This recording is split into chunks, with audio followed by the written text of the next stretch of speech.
My name is Martijn. You may also know me as Inadequance. I've just won the 2026 Stuttgart Regional Championship. It's just crazy. And Inadequance claims another title! 3-0 against Column 6. Swift knocks down the Spine Ops. It just wasn't enough. I think what makes me perform quite well at this game is my skill at prediction. This allows me to align my Pokemon quite well in favorable positions. If I can pressure my opponent like that, I know I can always get the upper hand in a matchup. Day 2 actually started quite funny because I started off with a matchup I dreaded. I practiced with 9 friends of mine and I started out 0-7 in battles. I lost 7 battles in a row against them, and only then I made an adaptation. I managed to win a few more battles against other people I practice with, but I was not looking forward to face Strange TUP. He's a good friend of mine, but that Lapras, I didn't really like that. And then the next matchup against Snork also had a really tough match. Funny thing is, we played last year in Stuttgart as well, and that was also for a medal. I also managed to barely win that match, so really happy to overcome those, basically just on predictions. I started playing Pokemon Go in 2016, basically when it came out, but I only really started getting in the competitive circuit whenever the first UIC came out, and I started immediately there. I got to top 8 on my very first tournament, Toe Tactical, good friend from the same city, Rotterdam. He dragged me there, and I was like, you know what, this is kind of fun. Leo after that didn't go well, but the more I played, it just felt good, right? It felt right. I had a year break from work, and now I'm balancing the work and competitive life, and it's just going really well because I feel like these regionals are perfect to basically have just an outing, you know, just step away a little bit from reality, have fun with Pokemon, have fun with friends that you know from this game, and it's just been going really well. I mean, of course, I just won a second regional. Deal with his new approach in this Grand Finals. Yeah, the interesting thing is, I don't know, did DHC just run the same 3 Pokemon in every single match? And I feel like we saw Empoleon double Dragon Breath from DHC every game, and I feel like we saw Florges, Guzzlord, Empoleon from Kelsey in all 3 games. I could be wrong, but that's what I remember. I feel like those Pokemon are the story of this matchup right here. Empoleon putting in so much work for DHC. No surprise that it's the #1 most used Pokemon, but we're already getting into the reset. Who am I to question your analysis there? So if I'm not sure either, all I know is this is the most amount of Shao Gyarados I have ever seen and anyone's ever seen in Championship Series history. And it is so wild to see as DHC has the matchup he wants. Gyarados into the Guzzler, super effective Dragon Breath damage, and goes for the harder hitting Crunch. Maybe even could get a debuff against the Guzzlord.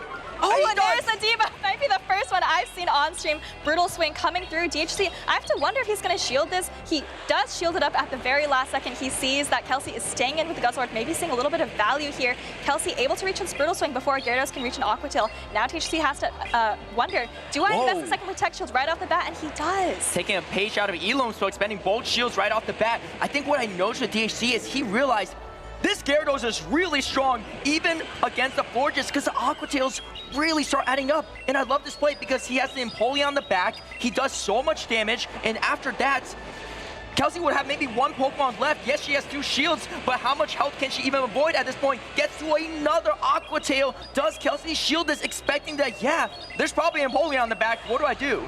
Yeah, she does choose to preserve the Florges. Again, she doesn't know either of the back Pokemon, though she can certainly make a pretty good guess. And how many times have we seen DHC bring his Altari into a loaded Florges? Such a great way to absorb energy. And this time you see Kelsey is not throwing the Chilling Water. She knows that that's not really going to help out with the Sky Attack damage. She's already in Sky Attack range. So, oh, okay, no, sorry. She is going for the Chilling Water, but now that she's already boosted her attack. Yeah, I think the plan is that she can't really stay in here, right, in Florges. So going to just make this matchup slightly easier for the Empoleon. But the timers are super misaligned. Look at the timers for DHC as well. If he could realign the Gyarados into the Empoleon, resist all that Metal Sound, he'd get even more mileage out of that Shadow Gyarados as the Flamethrower is going to be thrown. Kelsey knows that there's probably an Empoleon back, needs to try to save a shield for that or for the Gyarados. Yeah, but this is so tough. Altari is going to be able to hang on to this Drill Peck quite easily. Might even make another charge attack, but DHC's clock is already up. He can switch out if he wants to, but no, just going to throw this Flamethrower, maybe try to pull the last shield from Empoleon. I don't think he's even revealed his own Empoleon quite yet. Flamethrower coming through, debuff, but still does a lot of damage. Now comes the Gyarados, trying to Dragon Breath down, not going to be able to do it. But the problem is, he has a full health Empoleon, and there's only a Florges left on the side of Kelsey. Kelsey does have a shield, but the problem is the Metal Sounds are adding up way too quickly, and he is going for the Metal Sound down as she takes another game off of Kelsey in this bracket reset. And that is 4 games straight from DHC, but he's running the same exact 3 Pokemon. I think Kelsey still is as well. Kelsey, at this point, has to be wondering, am I not bringing the right Pokemon? Am I not positioning them quite correctly? Maybe the Florges isn't quite as dominant as I thought. Feels like DHC has found new ways to play around it, right? We've seen him bringing the Altaria into the Florges time and time again, and the Empoleon just feels like it's putting in a little bit too much work for DHC. I gotta say, my bad, DHC. I questioned your Shadow Gyarados, saying that maybe it's not the solution in this Grand Finals. You didn't find the win condition the winners found, but he doubled down, tripled down, quadrupled down, brought Shadow Gyarados into every single game, realizing that, you know what? Even as a fairy, I have played game number 5 between these two in the Grand Finals. It's going to be game 2 in the bracket reset. It's going to be Empoleon versus the Altaria. And this is a huge adjustment for Kelsey. We've seen her relying so much on that Florges, and you see now she's finally dropped it for the Jellicent, anticipating the exact line that DHC has brought yet again. Let's see if it pays off for her, but for now, we're still in the lead matchup. Drill Peck about to land on Altaria. Despite the fact that Jellicent takes super effective crunch damage, I actually like this adjustment from her because he has to build up their crunch, he has to bait perfectly to grab shields, he has to do something a little bit more than just throw Aqua Tail. The Aqua Tail spam just came out so fast into the Guzzlord and the Florges and the Empoleon. She's saying, you know what, this different strategy may be the solution I need, as the second Drill Peck is going to land on the Altaria. Yeah, and Altaria, of course, very bulky, easily able to hang on there, but again, I've got my eye on the backline. DHC already at a Sky Attack here. It's gonna land on the Empoleon. Kelsey is happy to let this go. Oh, and if she gets a big Hex down here, that could be very uncomfortable for DHC. DHC winning switch advantage, but in comes the Guzzlord. Want to farm as much energy as possible. This Guzzlord has a lot of play into the entire backline of DHC. Neutral damage with the brutal swings against both the Gyarados and the Empoleon. He's expecting the Florges, but he's mistaken. It's actually a hard answer to that Empoleon. And now Kelsey in the driver's seat with that energy lead can turn the tides of this series. Aqua Tail is going to be thrown first. Not enough to KO the Guzzlord. Does she anticipate that there's something else in the back instead of the Empoleon? But I think she's saying, you know what? He's been the same 3 Pokemon in different order or the same order every single time. I'm putting everything on the line here with this Jellicent, and that could prove to be successful as DHC going to let this go down. Now comes the Empoleon, and here comes the Jellicent. This is a bait game. She won that 4th game in the Winners Finals by going straight Shadow Ball. Does she do it again?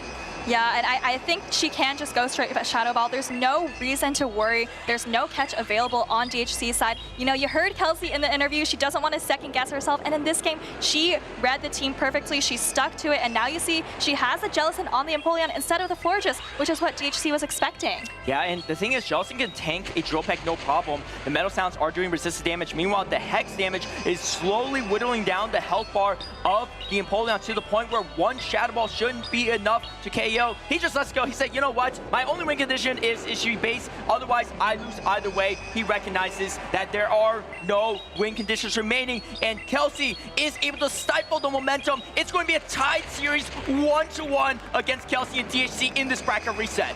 And all of a sudden, Kelsey is now the one with momentum, has won the most recent game after losing 4 straight to DHC. And now with the mind games, if you're DHC, he has been playing like there is a floor just in the back every single game, and he was right 4 out of the first 5 times. But now he has to wonder, is there a Jellicent? And that's going to make him second guess some of these team decisions, second guess which Pokemon to bring in if he wins Switch Advantage. I mean, it's kind of comical in a way, right? DHC saying, I keep winning, so I'm going to bring the same 3 Pokemon until Kelsey makes the adjustment. And Kelsey did finally make the adjustment. And maybe for once, we'll actually see in this grand finals, DHC brings a 4th Pokemon, maybe a 5th Pokemon, something a little bit different to switch things up. And the question is, does Kelsey lean back and go into that Florges? Or does she say, you know what? This Jellicent really paid off for me. And outside that Furrets, I'm pretty okay with all the other matchups. And she might really lean back into it. Like I said earlier, I think Jellicent actually looks really good for her. She just found a lot of success with the Florges in that winners finals, but now I think she's open to the different possibilities here as we are 1-1, and essentially it's whittled down to a best of 3 between these two. Yeah, now that one of the players has finally made an adjustment, there's a lot of mind games going on, right? Kelsey, she might think, hey, you know what, I've scared away some of the Pokemon on DHC side. Maybe it's time for me to bring back the Florges. And for DHC, he's going to be wondering, oh my goodness, do I have to bring a Jellicent answer now? Do I have to bring my Furret? But now the Furret's going to be worried about the Florges, and it's just a lot of back and forth, a lot of layers deep. And for these trainers, I think it's just going to be really important. Think about everything that's possible, make your prediction, and then stick to it.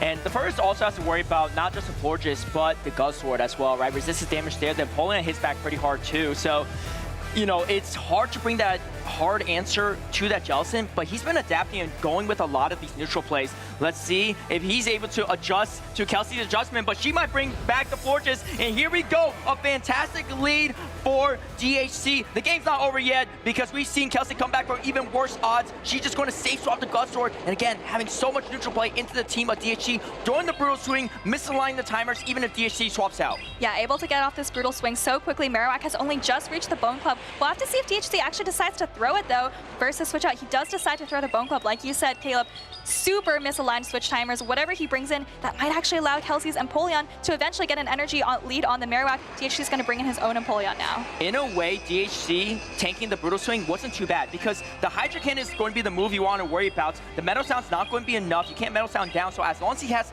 like about half health on Marowak, he could just go for that Mud Slap down in that matchup. And now DHC coming in with his own Empoleon, a little bit more than 0 energy after throwing this Drill Peck. So now Kelsey going to be a little bit behind in this mirror matchup too. Yeah, but this is where the mind games come in, right? DHC's now thinking, oh, there's no Florges. I don't need the Empoleon anymore. But now there's the Florges in the back, and it's going to be lined up on the Altaria. For now, though, we're in this Empoleon mirror match. DHC a little bit ahead on energy. Looks like it was a charge attack priority, but we've seen this one before. I think DHC is going to be able to hang on. Just barely, should be 1 or 2 Metal Sounds away, but enough to get the Hydro Cannon off. The question is, can he get a second Hydro Cannon off? That would be pretty nice, making the Mud Slap down even better. And the thing is, Kelsey, yes, has the Fortress into that Dragon Altaria, but we saw the damage from the charge attack's not going to be enough. Oh, goes for the swap, Huge brings play! in the Marowak, and here comes the Hydro Cannon into the Marowak and forcing DHC's shield. I love that play from DHC. He stayed in just long enough to make sure he got to that Hydro Cannon. It's banked in the back. He brings in the Florges. No clear answer on Kelsey's side. Yes, this is not a great matchup for Florges, but you're out of Fairy Wind down range. And the thing is, you're behind on energy, going to grab the first shield from Kelsey. Look at the health on the Empoleon on the back. And she doesn't have enough energy to do anything with the Empoleon right away. Even the Altaria is going to be troublesome into that Steel type. DHC saying, you know what, I'm going to just either grab your final shield or do so much damage that you cannot do anything but take fast stack pressure. There is that move still banked on the Empoleon. He's going to throw one more, and we grab the final shield from Kelsey. Timers are going to be up. She has potential to catch the Hydro Cannon, but there's the combo play coming, and here comes the Hydro Cannon. Neutral damage should put the Florges in the red territory. Not a lot of health left on the remaining 2 Pokemon Kelsey.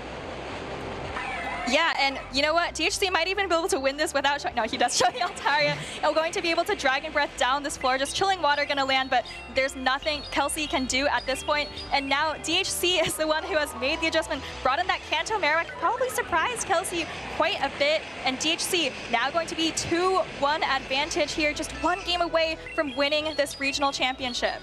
Kelsey finding a win in the last game, but takes another loss here in game 3. She needs to win this to have a chance to force that 5th and final game. Does she lean back into the Jellicent? It's a question. A close series there, a tough lead, but DHC staying locked in, switching things up with the Shadow Marowak, and it really paid off with that fantastic lead. Yeah, fantastic lead. You know, Guzzlord was a pretty difficult switch in. I was a little worried for him because he brought in that Empoleon as if he wasn't expecting the Florges, but he was able to deal with it with the Shadow Marowak as well. So, you know, DHC also maybe now realizing he has more options than just that Empoleon double Dragon Breath line that he's been relying on. And like you said for Kelsey, I'm so curious if she decides to bring the Jellicent back. That's really her best way to deal with the Empoleon. And here's where the mind games come in, right? DHC knows that Jellicent was the one game that Kelsey was able to take off of him in this Grand Finals. Does he expect that Jellicent might come in again and he brings a lot of Pokemon strong into Jellicent? And does Kelsey say, I think he's going to see the Jellicent coming, I'm going to bring something else instead to really take him by surprise, despite the fact that I've only gotten that win off of the Jellicent? The thing is, Jellicent, again, looks so strong. Does he ever bring the fur? I think Kelsey is going to lean to that Jellicent. Even if DHC sees it coming, what can he do besides bring the furs? I think Kelsey may lean into the bulky Ghost Water of the Jellicent to force that final game. Both players playing so many matches throughout this weekend, and they're locking in. Match point for DHC, but Kelsey might have something to say about that. You know, both of these players, so many mind games going on. They both were about to lock in, both of them backed out and changed their team, but now they're locked in again. This could be match point for DHC. All right, here we go, and it is going to be Jellicent into the Gyarados. Not a terrible matchup for the Gyarados. You avoid the matchup into the Empoleon, which is what Kelsey wants. In comes that safe swap. Guzzlord yet again. DHC throwing a Aqua Tail, may try to come in with the Altaria to soften this up, trying to avoid the Empoleon for later, expecting that there might be the Florges, and that's exactly what he does. Yeah, that's exactly what he does. This is going to be so fantastic for him to absorb all of this energy from the Brutal Swings. Yes, he is going to be taking super effective Dragon Tail damage, but he's going to come out of this as well with a lot of impactful energy. And Altaria taking the damage pretty well. He might be able to go for a Dragon Breath down, and that could be proving to be useful, but the Jellicent getting farmed down with the Hex can also be great, as he is just continuing to throw Dragon Breath. Might throw right before the Brutal Swings reach. That's exactly what he does. Does Kelsey shield here? The problem is if she shields, DHC can shield back and maintain Switch Advantage. She does hold the shield though. Yeah, she does put up the shield, and that is going to allow her to throw this Brutal Swing. Now the decision's on DHC. Do I want Switch Advantage? Do I want Shield Advantage? He looks like he wants Switch Advantage. He wants to make sure he keeps the Gyarados on the Jellicent and the Empoleon away from it. And importantly, he doesn't know. Oh, but he stops tapping, trying to give her even less farm. Really heads up play from DHC, knowing that energy on the Jellicent could be proving to be bad. And now she shows her final Pokemon, and now he comes in the Gyarados. He needs to land a crunch to have a chance here. Kelsey can go for the bait, goes for the Surf. Does DHC call it? I think he just shields either way, want to preserve as much health as possible. He throws up the shield, going to be baited. Can she get to a Shadow Ball before Double Crunch's reach? He could also go for his own bait, farming up to Bold Crunch. He does go for the Aqua Tail bait. And I think Kelsey may have just tapped the Surf. He goes for the Aqua Tail bait. He gets the shield from Kelsey. And now the question is this Gyarados going to survive a Surf? It is resisted damage, but Gyarados, a very, very squishy Pokemon, and DHC is so, so close to that crunch. If she gets the Hex down after this before he gets her Crunch, it can be disastrous. He has the Crunch though. Super effective Crunch is going to land on to the Jellicent. Can Jellicent hang on and possibly get their Shadow Ball? No, it cannot. Here comes the Empoleon, but there's a Florges in the back. A terrible matchup for Kelsey. And you see DHC, he's excited. He knows he's one more Hydro Cannon away from taking the victory.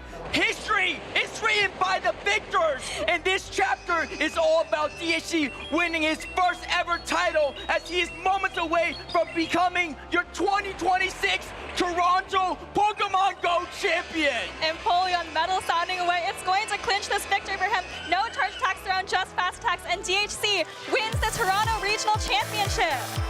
Wow, what a tournament from both competitors. DHC, the third ever tournament for him. His first tournament was November, less than 2 months ago, and he has carved out a name for him in history. But of course, Kelsey as well, her best finish so far, only a little bit over a year of her starting in the circuit. And she said, you know, my goal this year was just to make a top cut. She's far surpassed it, and I'm sure now she has her sights on even higher goals. And people...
against it and then applied with that fairy zone on the Lily. Oh, he's ready to just give up the game.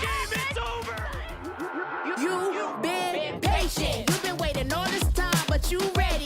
You've been putting in that grind, so let's go. Champions are hard to find, but you know the goal when you're ready to shine. Haven't heard of you, then they know. You got your sights set on that road. If it's on the battle, then let's go. Cause you'll never stop. Show them what you got.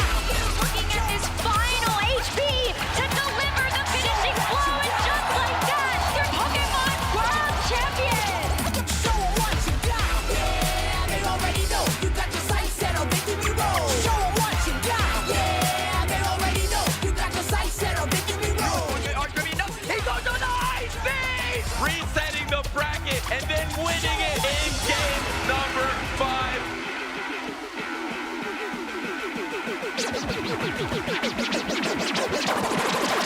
Show them what you got. Yeah, they already know. You got your sights set on victory road. Show them what you got. Yeah, they already know. You got your sights set on victory road. Put your hands up. The countdown is over. The time is now. Welcome back, Pokemon trainers. We hope you had a good holiday break, but the European Championship Series is here in Birmingham. Welcome to the Pokemon Go broadcast. My name's Fareed, and I'm joined this weekend by Lou, Jay, and Eric.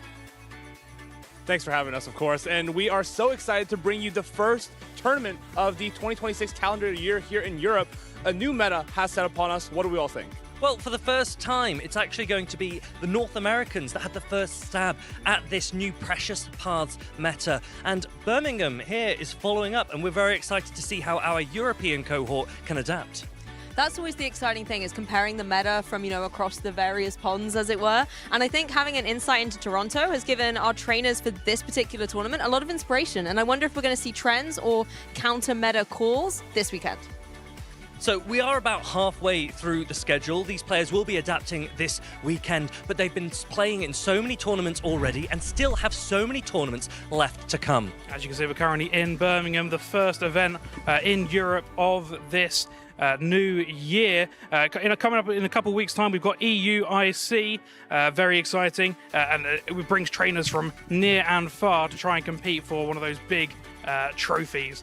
But all roads lead to San Francisco, the place where I left my heart, don't you know? And I'm very excited to see all the trainers that are going to win coming up to that event. I think every single trainer really excited to do what they can to get their place in San Francisco in the summer. And the players here want to get started straight away, but we want you involved. And so we have a community choice option to kick things off here in Birmingham. These are the first matches that are available to be played, and you can select them by voting now in the Twitch chat. We've got a lot of great matches here. A couple of trainers who have qualified for the World Championships, like the Gengar Life. But of course, other trainers to watch out for are Fantiga Fryan, who have been to a lot of tournaments this year and are kind of looking to break out of the scene, get that first top cut. All of these players really eager to get some momentum early on here in Birmingham. There are so many things available. We know championship points and prizes, but sometimes just getting a victory on the board to kick things off can be really important. It definitely can, and as we were looking at that kind of location graphic, they're being grayed out as we go along. So there's still plenty of time, but time is getting shorter and shorter to be able to lock up your World's invitation. And I think as well, being the first match of a broadcast can sometimes set the tone for the whole tournament. It really can, and I think a lot of players will also be thinking back to what happened in Stuttgart and the extent to which that set the tone for them here in Birmingham. They will want to build on that momentum. And if you missed any of the action in Stuttgart, then check out this little summary. In November, we saw Altaria, Furt, and Unova Stunfisk dominate the meta in Gdansk. I'm Eric Wong, otherwise known as Nighttime Clasher, and I'll be taking you through Stuttgart, the last tournament of the Tales of Transformation season. Looking at the usage data from day one, it would be up to new additions to the game like Spideops to try to claw through the meta. Players like Colin6 took on the challenge and took it to its first day too, looking to reclaim his Stuttgart title from 2024. However, other players look to solve the meta with cold and calculated strategies, bringing Pokemon like Lapras and Alola Ninetales to take on meta Pokemon like Altaria. Most notably though, Inadequance, having won the Frankfurt Regional Championships this season with his signature choice of Shadow Guillotine Altered, was looking to run it back. And run it back he did, securing his spot in the top 5 immediately on day 2, taking on a challenging core breaker in Lapras thanks to a clutch charge attack priority from the Shadow Talonflame. With nearly every set going to Game 3, the two Dutch locals, Colin6 and Inadequance, eventually met in the winners finals. While the set started strong for Colin, Inadequance managed to align the Shadow Talonflame to Colin's Shadow Scissor in Game 3, creating a huge shift in the momentum to help him eventually create an incredible reverse sweep. In the losers finals, Colin was ready to take on Boom 20 and get his revenge from Gdansk. Despite an insane 1 HP shield knockout, Colin was eventually able to overpower Boom with his 2 shield Furt and set him up for a rematch against Inadequate in the grand finals. Inadequate made critical calls one after another, gaining huge value with his Alola Ninetales game after game, getting onto first and Corviknights. Taking down the Stuttgart Regionals, all while dressed up as Cyrus, the leader of Team Galactic, he has truly proved his consistency, team building, and team reading to be one of the strengths that every player should aim to match. Think you have what it takes to do the same? Find your next event at Pokemon.com/broadcast. Almost feels like 2 months ago since we had Stuttgart, one of the longest breaks we have in the middle of the season. But that event, it's almost bringing back memories. So many brilliant players, so many brilliant plays. And so let's take a look again at the top performers from that Stuttgart Regional Championships. I mean, nothing makes me happier than seeing my little boy Gastrodon winning a tournament, and Inadequance was able to do just that. I mean, all 3 trainers on your screen right now, Colin6 and Boom20 as well, these trainers have all won events before. They were already champions coming into this, and then Inadequance was able to take his 2nd title in this season already. But I think that's one of the beautiful things that we're seeing in this particular season is a lot of our veterans are, showing their consistency, but there's also a lot of newcomers having their breakout tournaments in this particular season. And these particular choices were fantastic Pokemon calls into this meta. Again, I've already spoken about Gastrodon. We know it's my favorite, but again, some Pokemon on this roster that I think we might see this weekend, Fareed. So many that I think were really strong last season and will continue to be strong here in Birmingham. I can't wait to see how they get on. But it's not just victory that is the be-all and end-all when it comes to these events, but it does feel pretty nice when you win. And we have had so many winners already in Europe this season.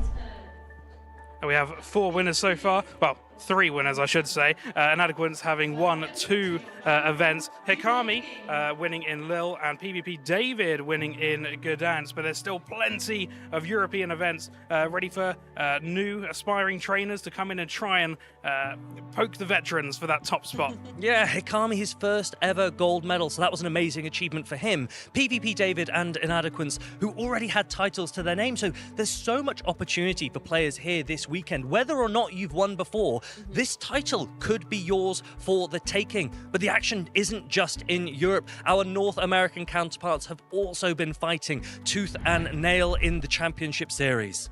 The pattern kind of continues, right? As we see newer trainers like DHC United winning an entire regional championship on only his 3rd tournament, where we have veterans like Dunebug97 taking his 6th regional win in Las Vegas, and of course Meteor Fallion also taking his 1st regional win in a very long gauntlet of playing Bastiodon and Wigglytuff. He finally gets the job done.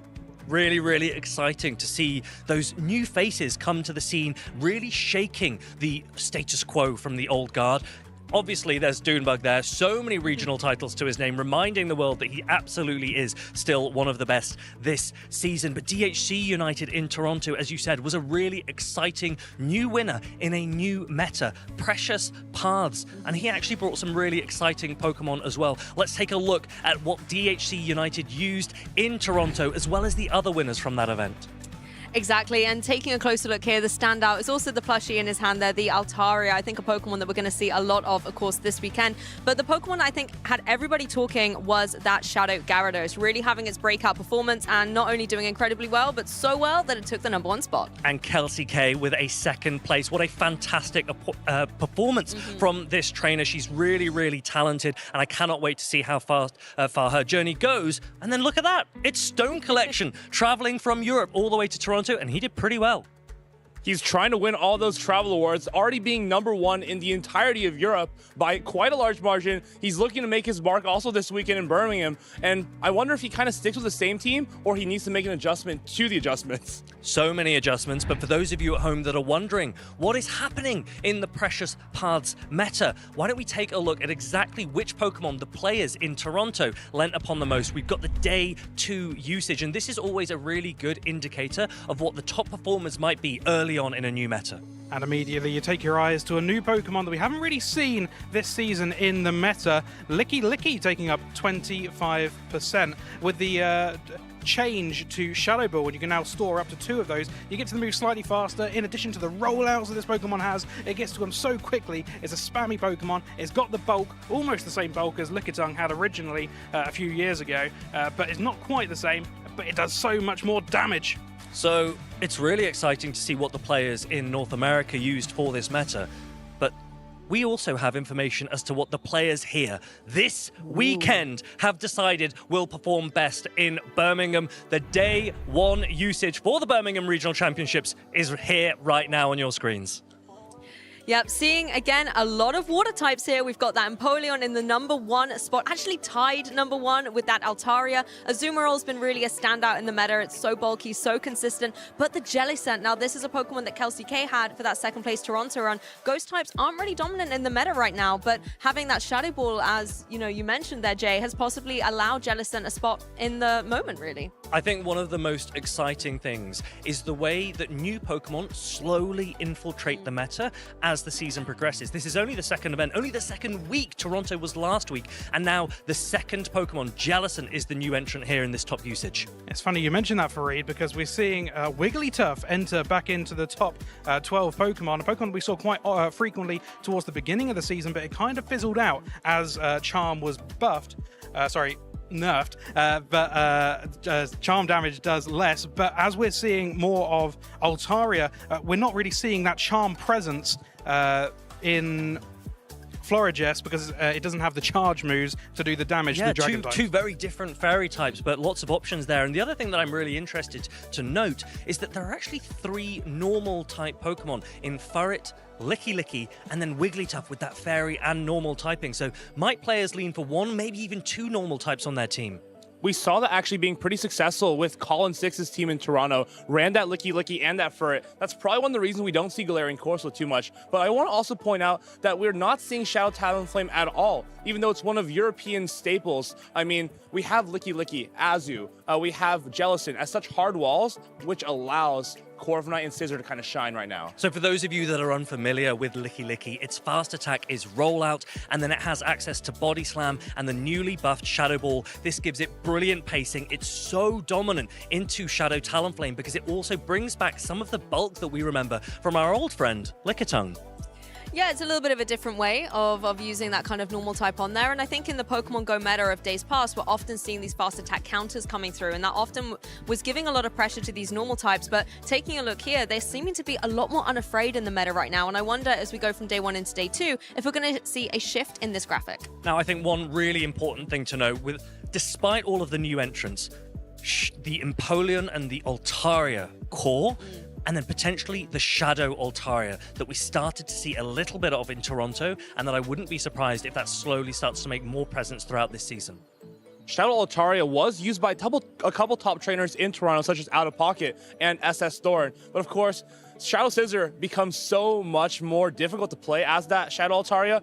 It does improve those matchups into like Empoleon, into Ferd as well. Just being able to pack more of a punch. Marowak, which is famously not very good for normal Altaria, suddenly becomes a very dominant matchup as that Shadow variant. So many things for all of these players here in Birmingham to consider. But we asked some of the best players in the world. We actually asked the leading player from every travel award in every region which Pokemon they thought might succeed here in Birmingham. That doesn't necessarily mean they need to be top usage. They could be the key to unlocking this meta. Very interesting to see two normal types, as we were discussing earlier, because there isn't really a key fighting type to take these down currently in the moment. Quite interesting to see how the meta might adapt in the future to see more fighting types to counteract all these normal types that are breaking through in the meta. Also, out of pocket, choosing that Shadow Steelix, a Pokemon that we saw make it into the top 3 in Toronto.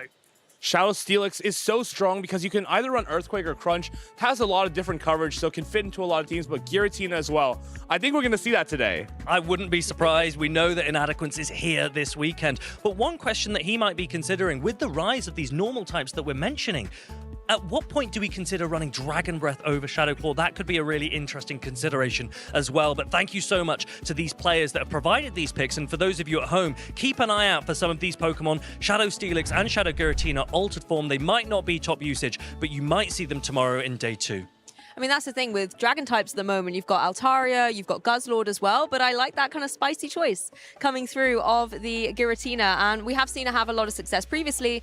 I wonder if it's going to be able to maybe go really good this weekend. Now, speaking of success, why don't we take a look at some of the best performing players so far this season? We do have a leaderboard that the players are tracking because this is so important for championship prizes, for championship points that take you to travel awards and the world championships in San Francisco, and some players already have their invite.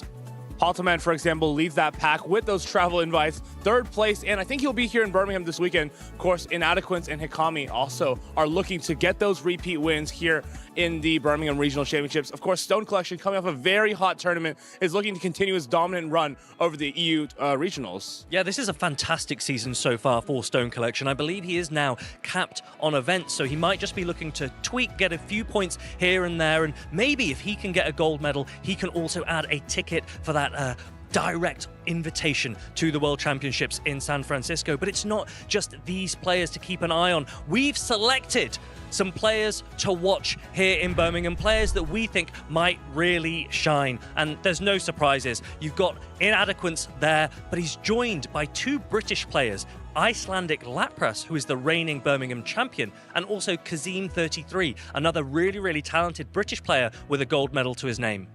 A lot of regional champions at this tournament, and of course, the regional champions from last year are looking to remake their mark inside the championship series. Of course, Icelandic Lapras is just such a strong player. Last year, he piloted that Shadow Knife to absolute success. Maybe a bit of a core breaker here, so I'm very curious to see if he brings that again.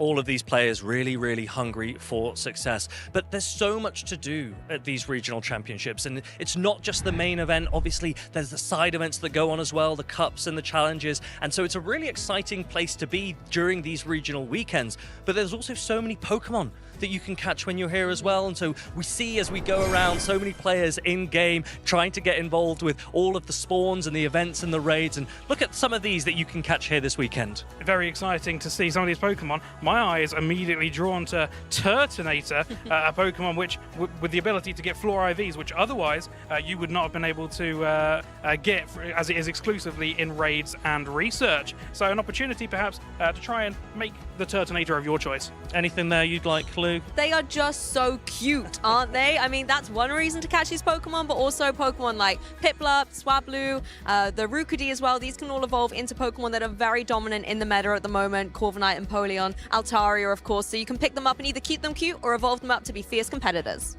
And also, one of the things we've really been enjoying at these regional championships is that charge TMs have been available from spinning the Pokestop. So there's a lot that you can do in-game, whether or not you're competing, if you're spectating, make sure that you do have the game on, that you are getting involved. And there's also so many things when we look around the venue that you can get involved with as well. We can see the vendors in the background, we can see all the side events and the prize wall. And Eric, I remember I was watching you yesterday going through all the trading card games because you're a big fan of the other formats as well. a lot of different games to play as well. If you are playing Pokemon Go, that doesn't mean you can't play the side events for the trading card game as well. Get involved in all the Pokemon, not just Pokemon Go. It's such an exciting venue just to see all the excitement from the people who just love this hobby so much, and they're getting involved in all the different aspects of it. And if you want to keep track of all of the excitement from our broadcast, then make sure that you check out Pokemon.com/broadcast. That's where we store our entire schedule, all of our streams, and it's making sure that you can keep on top of everything that is going on. But we also want to see you get involved on socials. We love to think about teams. What would we bring if we were playing in this event? And I think I will be posting afterwards on X some of the Pokemon that I would have liked to bring, but I want to hear what you would have brought this weekend in Birmingham. So make sure to use the hashtag #PlayPokemon. Make sure that you're following the channels as well and keeping up with everything that's going on here in the European Championship Series. But other than that, I think we're really excited to get things started very soon. The matches are almost ready. We're ready to get behind the desk. So without further ado, let's take it away. This weekend, the 2026 Regional Championships are bringing the electrifying action of the Pokemon Go matches to the global stage. Top trainers from across the world have gathered to compete for a share of over $125,000 in cash prizes, travel awards, and the all-important championship points that could secure their spot at Worlds 2026 in San Francisco, California. The competition is fierce and the strategy is key. This tournament spans 2 intense days of action, where our trainers battle it out in a double elimination bracket using the Great League format. Every match is a best-of-3 clash, but the stakes get even higher in the winners' finals, losers' finals, and grand finals, where the action extends to a best-of-5 showdown. Trainers will be strategizing in a Bring 6 Pick 3 format, each one carefully selecting a team of 6 Pokemon, but only 3 will enter the fray in each game. Every choice could be the difference between victory and defeat. Who will etch their name into the history books this weekend?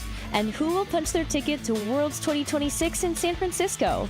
Don't miss a minute of the action. Stay tuned all weekend long to watch the battles unfold live.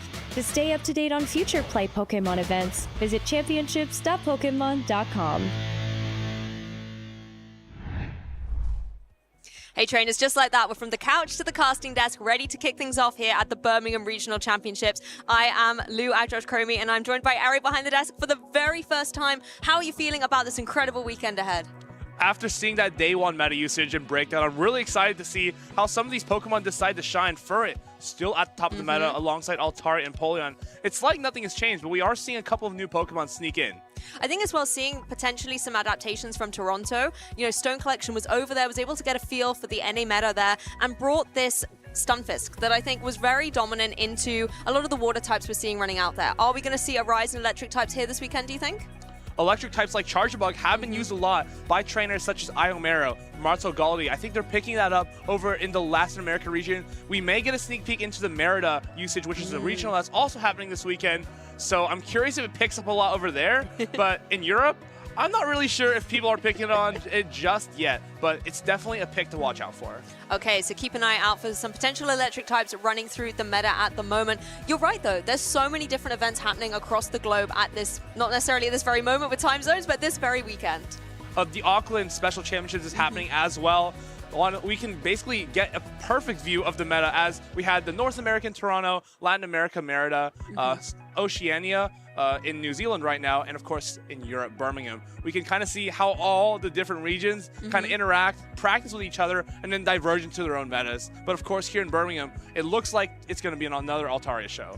And of course they're not only here to be able to try and become the Birmingham Regional Champion, they're here to get those critical championship points, because championship points are one of the ways that you can qualify for the Pokemon World Championships at the end of our competitive year. I mean, taking a look here, there's a lot that you can gain.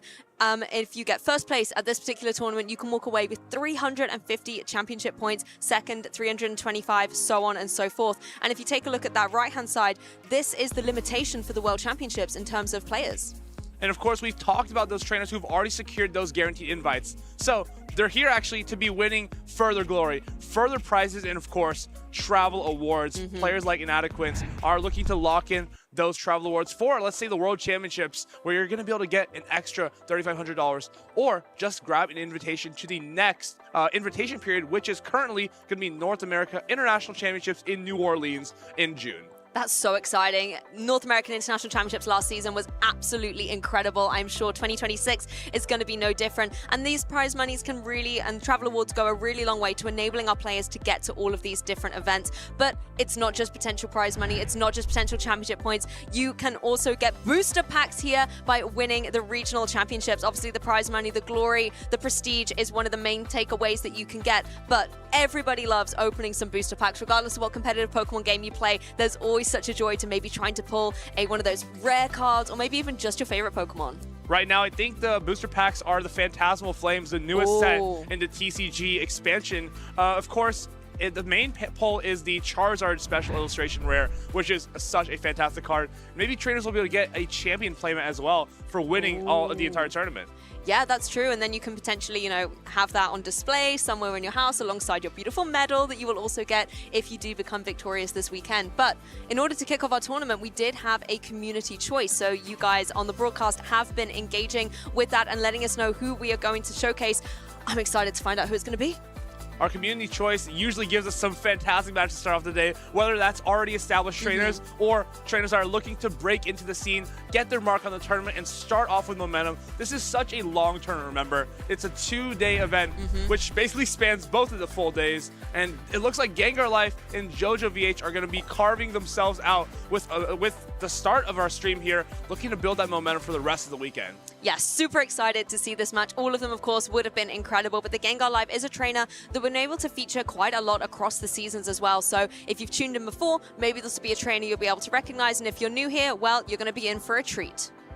All these trainers are so excited to play in this new meta. I think this is probably the first time that a lot of these players are even getting into this new meta for the first time, even though we've kind of been in this season for 2 months. There is the first tournament for them. So I'm curious to see what their adaptations are. I think we can actually expect some more interesting core breakers in our first match here. Seeing a little bit of a preview, but electric types, as you said earlier, seems to be on the nose. Well, I think as well with the amount of water types that are around and the flyers as well, we are seeing Pokemon like Altaria, Corviknight. We mentioned before Pokemon like Talonflame have been around in the meta, so I feel like electric types have always been present, but they're sometimes just dominated by the fact that you have so many other types out there. The ground types as well, Marowak, Little Gastrodon. These different Pokemon all out there can provide the counters if you get the wrong alignment into them.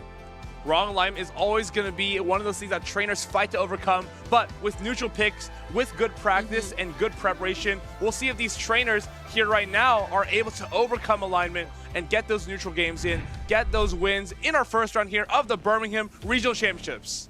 Exactly, and the trainers are now on the stage, and we can actually dive a little deeper into the teams. The Gengar Life running some of these popular Pokemon we've seen on our graphic. You've got the Lapras, the Marowak, that Licky, Corviknight, Florges, and the Charger Bug that you were talking about a little bit there, Eric. JoJo VH's side, we've got that adorable little Ferret, but, Ferret may look adorable. We know how ferocious it can be with those sucker punches. Charger Bug, again, Cradilly, Wigglytuff, Empoleon, and Altaria. A really nice mix of a Pokemon to kick it off.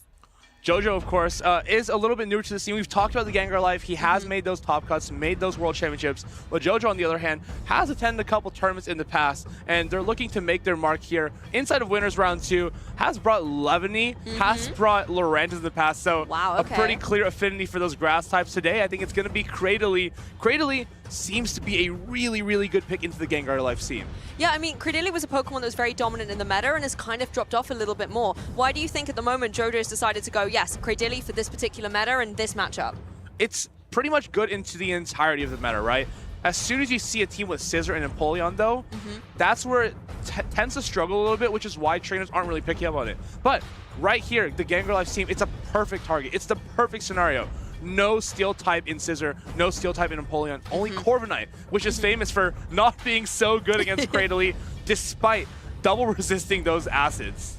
And you do have some utility to deal with, the Corviknight as well. You can hit it with the electric types on the Charger Bug as well. You just need to, I think, play a little bit conservatively with those shields because Pokemon like Corviknight can always try and bait them out really nicely. But trainers, we're jumping straight into it here. The Gengar Life and JoJo VH, it's going to be straight out in the leads. We've got a Marowak and a Cradilly. Speaking of taking shields, Cradilly is something that's going to be able to grab shields from this Marowak effortlessly. It's really difficult to say, okay, I'm going to no shield this Rock Tomb. I'm going to have to go for that Grass Knot. Bone Club, it's going to be launched first. Cradily, no pressure to shield here. And JoJo will most likely be able to force those first shielding scenarios inside of our round number 1.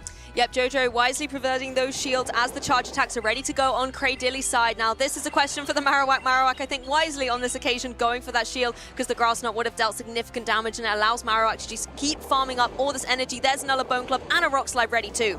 Wow, an amazing catch. Bone Club onto that Altaria. This is going to be absolutely snacked here. Altaria looks great into this team as well, especially when we're seeing it has a 2-to-1 shield advantage. That means even Pokemon like the Lapras are going to struggle just a little bit more as those Ice Beams aren't going to find a very easy way to connect. This is a great no-shield call as well, as we still just struggle to get this Altaria out of the sky. Yeah, that was super effective damage, and Altaria is still reigning supreme right now, able to retaliate with a charge attack of its very own into this Licky Licky. Licky Licky does not even need to take a shield. It is so bulky, it can take that with ease. Shadow Ball not going to be reached here. It's just going to be that body slam, but Sky Attack reached just a little bit sooner from JoJo VH. This is the parting call, parting shot from that Altaria, but it looks like this farm down will be able to get reached by Gengar Life. Yeah, this damage has been relentless going down into the Licky Licky, but it's able to hang on. It has so much energy stored up on both of its charge attacks, and now JoJo has to make a decision who is going to come in and take this damage. Looks like the body slam is going to come through. Wigglytuff, we know, can take this. It can keep its shields intact. The key here is if that Licky Licky can get to 3 body slams. Number 1, it's reach. The second one is going to just get banked, and Lapras comes right in. Lapras, you would think this is a pretty neutral matchup, but Lapras definitely dominates. Anytime Wigglytuff can't really get a lot of damage or value from the Icy Wind, here's what we see. Just not going to get the value you need. It's not going to do a whole lot. That's double resist on the Lapras, and these Psywaves and Sparkling R's are really going to start adding up. Psywave just keeps going through opponents, chipping away, constantly getting damage and so much energy up, and it can make Lapras such a threat to deal with. Wigglytuff is going to use one of those pressure shields here, does not want to have to take the Sparkling Aria damage at all. And not only is the Lapras still well and healthy here, firing off Sparkling Aria after Sparkling Aria, but JoJo still needs to muscle its way through that Marowak in the back, right? This Wigglytuff doesn't have a lot of HP left. This Swift is going to land, but still, it's not enough to knock out the Lapras. That's a great observation. You get through the Lapras, but the Marowak's in the back, and you really need your Cradily to deal with it, but it's also on depleted HP. There are no more shields remaining on JoJo's side, leaving the Pokemon so exposed. And look, Eric, it's another Sparkling Aria coming through. It just doesn't stop, does it? Sparkling Aria, I think this is the fourth one that's going to be reached for that Lapras, and it's still in the battle, in the heat of the battle, still throwing up those charge attacks. Shadow Ball still stored on that Licky Licky, though. He's going to come out here and just finish off that Cradily. It's a very, very comfortable game here for the Gengar Life. Despite that little snag, Bone Club onto the Altaria, he was able to use that Licky Licky to perfection, throwing off charge attacks against all those Pokemon from JoJo VH and just cleaning up the game right there. That was a beautiful moment for the Altaria, switching in at the perfect time to eat up all that energy from Marowak's side. And it did give a little swing of momentum to JoJo, but even though Marowak had lost its energy, the Pokemon like the Lapras and the Licky Licky were just able to use their fast attacks to farm up so much extra energy that they were able to cover the bases and get the win for the Gengar Life in Game 1. It's so nice to see even a team that may not be super strong against Cradily, not super strong against Wigglytuff, be maneuvered so beautifully by the Gengar Life, kind of using Licky Licky and Lapras as pretty much very neutral picks. Understanding that, yes, they lose to Cradily, but if we can just kind of wear down the Cradily in the lead with the Marowak, for example, use our second Pokemon to maybe chip it down just a little more. Our last Pokemon here, that was the Lapras, can put in an absolute shift and kind of sweep the game from the back line there. Lapras, not even too weak against Cradily.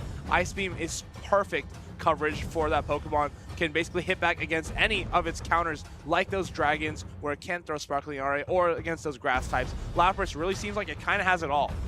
I think as well the charm on the Wigglytuff, since it has had that debuff, it's just not giving the same momentum that it has previously. So it was a little bit underwhelming in this particular match. I think if I was JoJo, you make a good observation about the Cradily being such a good call into this matchup. If JoJo can find a way to preserve that Cradily and get its energy on point, then this could be a very different game too. But Cradily front and center once again, and it's got a Marowak joining it.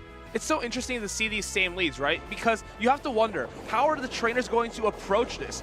Do they decide to play differently? Is the Gengar Life going to make that same shield read? Is he going to make this maybe a different shield call? kind of risks it by no shielding a potential Rock Tomb. We're going to have to see JoJo. It's now her time to throw this charge attack off. Does she go for the Grass Knot? Not just yet. This is perfect. Getting the maximum amount of energy and kind of making him think, do we shield this? Yes, it looks like it's going to be a shield from the Gengar Life. Yep, JoJo able to force out a shield on the opposing side, so one of those is down, and Cradily is able to apply that pressure, but is not able to get its energy up before the Marowak that can go for a Blown Cup and force a shield in return. So far, this is looking a lot better for the Gengar Life. Bone Club going to be landing exactly on its target, but Furret comes in now, and this is a little bit awkward because similar to the Wigglytuff from last game, there's not a very immediate answer. Yes, I mean, you can try and get up to that Trail Blaze, but the Sucker Punches aren't going to be able to do too much when you've got so much energy on that Marowak side. Marowak actually gets out of there, and now you have this Wigglytuff in play. It's the battle of the normal types. But Licky Licky, I think, is going to come out on top here. Just having that Bone Club chip is going to be so effective as this Body Slam will threaten to knock it into rollout down range. And again, we saw Licky Licky just be an absolute monster in the last game with so much energy to its name, being able to throw off charge attack after charge attack. It's going to be a repeat of game number 1, I think. Yeah, the stars are thrown with that Swift, but they don't seem to be aligning for this little Furret, although it is going to try again to get some more damage on the board, but we know Licky Licky can take this, and it's just going to be able to farm up the remaining HP on the opposing side and get so much energy locked in for the end game. Even better for the Gengar Life as he gets 2 rollouts there, and this is looking like a very difficult situation to be in. Cradily comes in though, wins charge attack priority, actually gonna neutralize all the energy from the Licky Licky. Yep, this is fantastic adjustment here, bringing that Cradily in with all of that energy that Licky Licky actually goes down. Now you have the Marowak back in play. We've got our leads back out front and center, both of them trying to get as quickly as they can to the charge attacks, but Marowak just gonna have the advantage.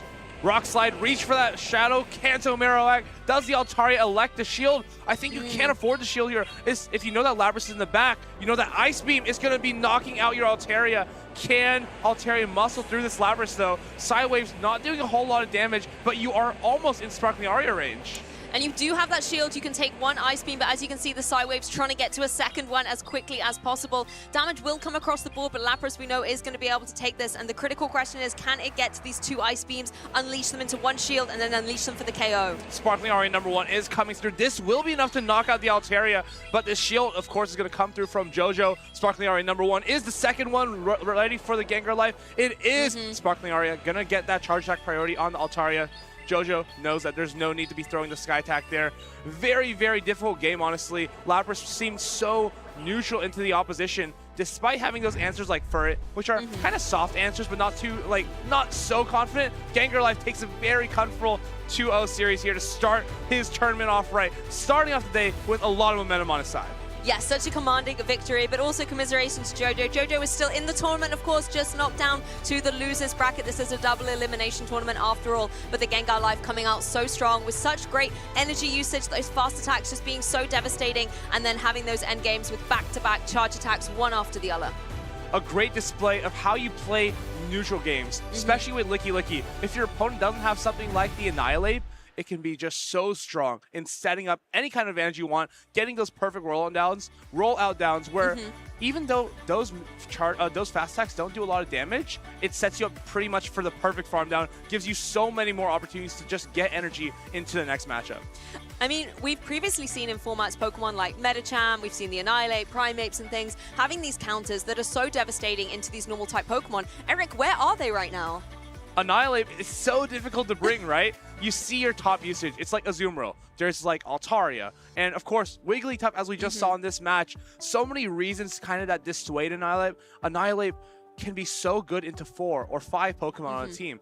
But as soon as you see that last Pokemon is Wigglytuff or Corsola, immediately becomes like a big risk to bring it, as those matchups are so difficult to play out of. It's the secondary typings, right? You know, Wigglytuff has that normal typing, but it also has that fairy typing, and particularly with Charm, even though it's not doing as much in damage as it used to do previously, that fairy typing can be so devastating into fighting types. If you're just tuning in, here's a little replay of our very first match of this tournament. A lot of the time, these leads did face down against each other, but Marowak was able to get the advantage in game 1. However, this beautiful Altaria play did give JoJo such momentum. Bone Club onto Altaria is always a great feeling. As you see, that doesn't do any damage whatsoever. Sparkling Arrows at the end though. Lapras just showing how bulky it is, how neutral and strong it is in the current metagame. I had the pleasure of using it in Toronto and really enjoyed it. And it looks like trainers here are picking up on that as well. Lapras, so strong as it's even against Pokemon like Empoleon. It kind of feels like it should struggle because it resists Sparkling Aria, resists Psywave, but it can kind of just muscle its way through it with the Psywave spam. Sparkling Aria is being so quick to get to. Lapras just showing why it's one of the best Pokemon in the current metagame. Yeah, we saw how quickly those Sparkling Arias were able to charge up back to back, but also the coverage of that Ice Beam I think is so critical, because one of the worst counters that you can have in terms of your water type, you don't want to face down against a grass type Pokemon, for example, but if you can get the energy up on your Ice Beam, it gives you a way to deal with them, as well as an option into potential flying type Pokemon. And when you think about what water types are actually used in this current metagame, which would pretty much resist all of Labras's moves, it's only Empoleon, which we already discussed is not really an issue, and the other would be like Gastrodon. And Gastrodon, actually, it's still taking neutral thanks to that ground subtyping. Azumarill, of course, is one of those Pokemon that's a little awkward for Lapras since it resists all of your charge attacks. But on the other hand, resisting the bubbles from the Azumarill is going to be going a long way as well for the Lapras. I'm glad I'm not the only one who brings up Gastrodon. You know, it does have a valid place in the meta, even if it's not on the Birmingham top rankings, although it was across in Toronto. So hopefully we get to see a little bit of that Pokemon coming forward this weekend. But Azumarill's a Pokemon that I think has been stuck around for a really, really long time. Yes, it's very bulky. As you said as well, it has, you know, some good options with obviously the damage it can deal out, and also it can have that fairy typing too. Fairy typing is just so strong generally. It's basically only resisted by steel and fire types. Of course, right now, we don't see any fire types, so one of its major weaknesses is already kind of out of the picture, and we notice things like Florges or even Wigglytuff not even being too difficult to play into Pokemon like Corviknight, just even being neutral in those matchups where it's technically resisting your fairy attacks. Those charge attacks like Icy Wind, like Chilling Water, are just going to be able to debuff and get you through those in the long run. Well, this is obviously a regional level tournament, and we do have an international tournament just around the corner, but a lot of the places where trainers start out their competitive journey are at local events. So check out this video to see what they're about. Hey, do you want to play? Yeah.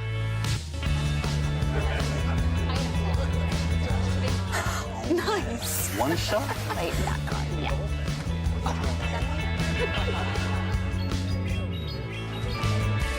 I'll use twin cannons.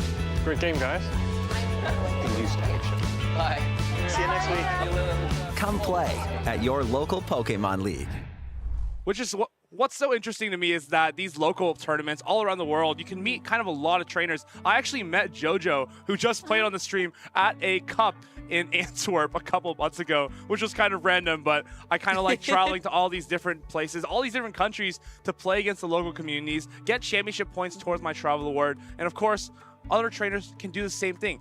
Get those points towards the World Championships, or just try to get to 200 points. Get that promo card, the Ace Trainer. It's a nice little reward to get somewhere in the middle between that and like the World Championships. And I think you make a good point as well. It's not just about the competitive Pokemon experience you can get, but it's also that sense of community that you can get here from Pokemon. I know all of us, when we've gone to our local events, have met people that have enabled our Pokemon journey to where we might be within it. I remember, you know, you talking about friends that would, you know, travel with you to these events. I met some lifelong friends at these tournaments too, and that could indeed be a story for you. So do check out where your nearest local event is and go see if you can be a part of this competitive Pokemon experience. Right, either make lifelong friends at these Pokemon tournaments or bring your lifelong friends to Pokemon tournaments. True. Both are going to work, but of course, these trainers here have their own stories, have their own friends and family rooting for them from behind the scenes, maybe from our audience here in Birmingham, and they have some very, very interesting teams here to start off. We talked about Turtonator being able to catch that at these tournaments. We did see it succeed in the Latin American International Championships, but this, Lou, it's an open meta. Honestly, some of the Pokemon I'm seeing here are wild, and I cannot wait to dive into them. Slashty are bringing, again, a nice mix of some of the cool Pokemon we're seeing. We've got the Furret, we have got Marowak, Licky, and Polion as well, but there's another water type on there, the Gastrodon. I'm looking forward to seeing if that has a good matchup, which we'll analyze in a moment. But again, that Turtonator is a Pokemon we talked about on the couch earlier. I'm looking forward to seeing what it can do, but on Carl's side, we've got those counter users. The Annihilate is back. Annihilate is actually in its normal form right now, which is so interesting to me, considering that the Shadow has about the same amount of pressure into a lot of the meta and can really, really start to tear away at Pokemon like Altaria, where the Dragon Breaths do the same damage to the Shadow variant and the regular variant, which is kind of one of those reasons why we definitely want to prefer the Shadow. Regular Annihilate, though, may have a little bit more play against Pokemon like Licky, where you can actually hang on to that first Shadow Ball and not feel the pressure to shield, actually. That's true. You can just store up that Shadow Ball and potentially have it banked for maybe an end game scenario. And again, just being so bulky, you can take hits really well while farming up lots of damage and energy with that rollout. Turtonator being one of the fire types, but again, a dragon type. We've spoken a lot about the dragon types of Altaria and, Guzzlord's out there as well, but Turtonator coming in is an interesting choice. With the Incinerate, I mean, that's obviously going to be trying to see if it can find its mark down on a potential steel type, but on the opposing side, it's going to have a tough time. Not many steel types to be seen here. No Shadow Scissor in sight, which is honestly, if you're looking to target things with the Turtonator, there is that Charge Bug that true. You're going to be able to pick up a pretty nice win there on, of course, resisting all those charge attacks and the fast attack of Volt Switch. And Pollyon, though, it's not as good as you may think it is, even though that is a steel type. The Hydra Cannon is just going to hit so hard on that Turtonator. But a lot of good options from the side of our left player. Has the Gastrodon, has the Marowak to kind of deal with a lot of these ground types here. And Pollyon, Charge Bug, both weak to those. I wonder how those are going to come into play. Yeah, I'm looking forward to seeing what's coming out in the leads here. We've got Annihilate front and center with that Gastrodon apiece. So, taking a look here, we're going to be able to see some counters potentially coming through, farming up lots of energy, but we know Gastrodon can get that energy up too. Gastrodon just going to go straight for the Body Slam here on 4 Mud Slaps. He does know that there's no reason to shield this. This is going to be double resisted for Carl, and Body Slam taken very nicely by the Annihilate. Do we go for the close combat? We are going to be launching a huge charge attack here, and it's going to get shielded by the side of Slash Tear. I think both trainers playing very wisely with their shields, shielding in the right places and not wasting them when not needed. An adjustment coming in though, of course, Annihilate wants to reset that debuff, and Marowak can come into the fray and try and get a Bone Club down. It is going to get the advantage on Carl's side. Bone Club coming in, just being that one Mud Slap ahead is going to be so effective here, as these Pokemon are no longer going to have to rely on who's winning that charge attack priority. It seems that Carl is strictly going to be at an advantage here. Bone Club going to be shielded up, understanding that, hey, we've got the shield advantage here, and if we preserve this Marowak, which our opponent doesn't have a flyer for, it's going to be very, very strong in the back end here. No Protect Shields left, but I think Slash Tears can hang on here and make another Bone Club.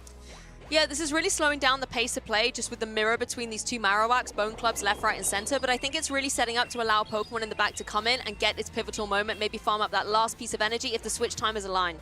Now, I feel like if you're Carl here, you need to be a little bit worried. You've already seen 2 Mud Slappers on your opponent's team, and now bringing in the Altaria, it's like we should almost 100% expect an answer in the back, and that's going to be Licky coming in here, really going to start tanking these Sky attacks. And of course, Body Slam going to be thrown and caught onto the Annihilate. This is an absolutely crazy read. Knows that it's not a Shadow Ball. It just makes an absolute cold call here in game number 1. Hey, I asked earlier where Annihilate is. It's right here on center stage, absolutely playing phenomenally well. Once again, is facing down against this Gastrodon. The Body Slam coming through. You don't need to go for the shield here. That's exactly what Carl has done. The shield is being nicely protected. What an absolute beast here Annihilate is. It's already taken 3 Body Slams, and it's still going to make it to a last-second charge attack against this Gastrodon. Rage Fist going to knock it out, and these counters are going to start ramping up heavily on the Licky. Can Licky even take it out?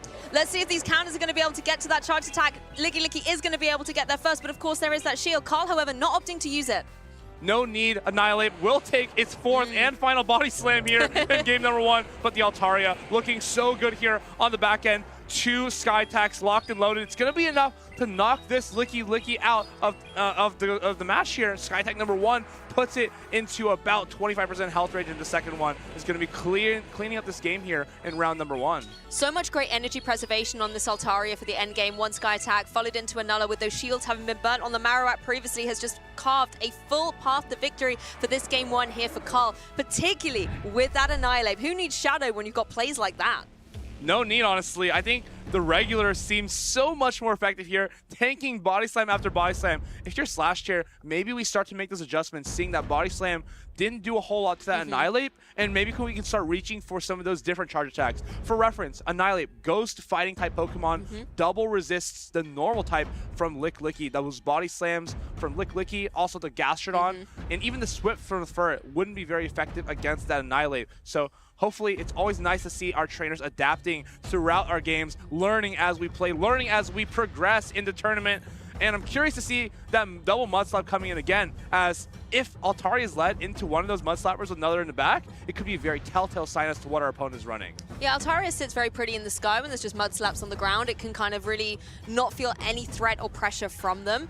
I think, interestingly enough as well, not running that Shadow variant on the Annihilate has been critical with those body slams. When you are the Shadow variant, although you deal a little bit of extra damage, your defenses are a little bit weaker as well. So it does allow it a little bit more flexibility to not feel any threat or any pressure from those body slams coming through. I think we counted it took 4. The 4th one was the one to get the KO. 4 body slams is enough to knock out the Annihilate, plus rollouts, plus mud slaps. Little bit of chip here and You're going to there. need a lot to get to that finish line, but the finish line was actually reached at the end. Of course, we are going to be seeing those mud slappers again in our next game. It's Furret leading into the Shadow Marowak. It's a nice lead for Slash Dare here. Yep, you can start going for these sucker punches, farming up lots of energy and applying pressure with a Trailblaze that will also give you that attack boost to boot. Marowak as well can get to that Bone Club nice and easily, but not before Furret is able to swiftly fire off a charge attack first of all. Swift gonna be landing onto this Shadow Marowak, and it's a great no-shield. Carl seems like he is very on point with his counts, knows exactly when he needs or doesn't need to be shielding those charge attacks. He knows that Gastrodon here is gonna be a good matchup for Annihilate, but Rage Fist, I think this is a Rage Fist gonna be thrown on the right-hand side here. Let's see if Slasher decides to shield. It's a great no-shield call. Also, meticulously keeping count of what her opponent's Annihilate is at. Body Slam gonna be thrown. This is the bait. Has built up to the water pulse. Does Carl respect it? Yeah, we're going to have the anticipation building as we see if a shield is there. It is indeed. So not seeing the water pulse come through the body slam. A fantastic bait through from the Gastrodon. And guess what? It's got another one here to apply more pressure. This is double resisted. Does Carl decide to respect it? He is going to not put up the shield. It's a great call. Understands that that water pulse isn't reached. Annihilate still so strong to this backline. There's 2 normal types left. You're going to have to come with her here.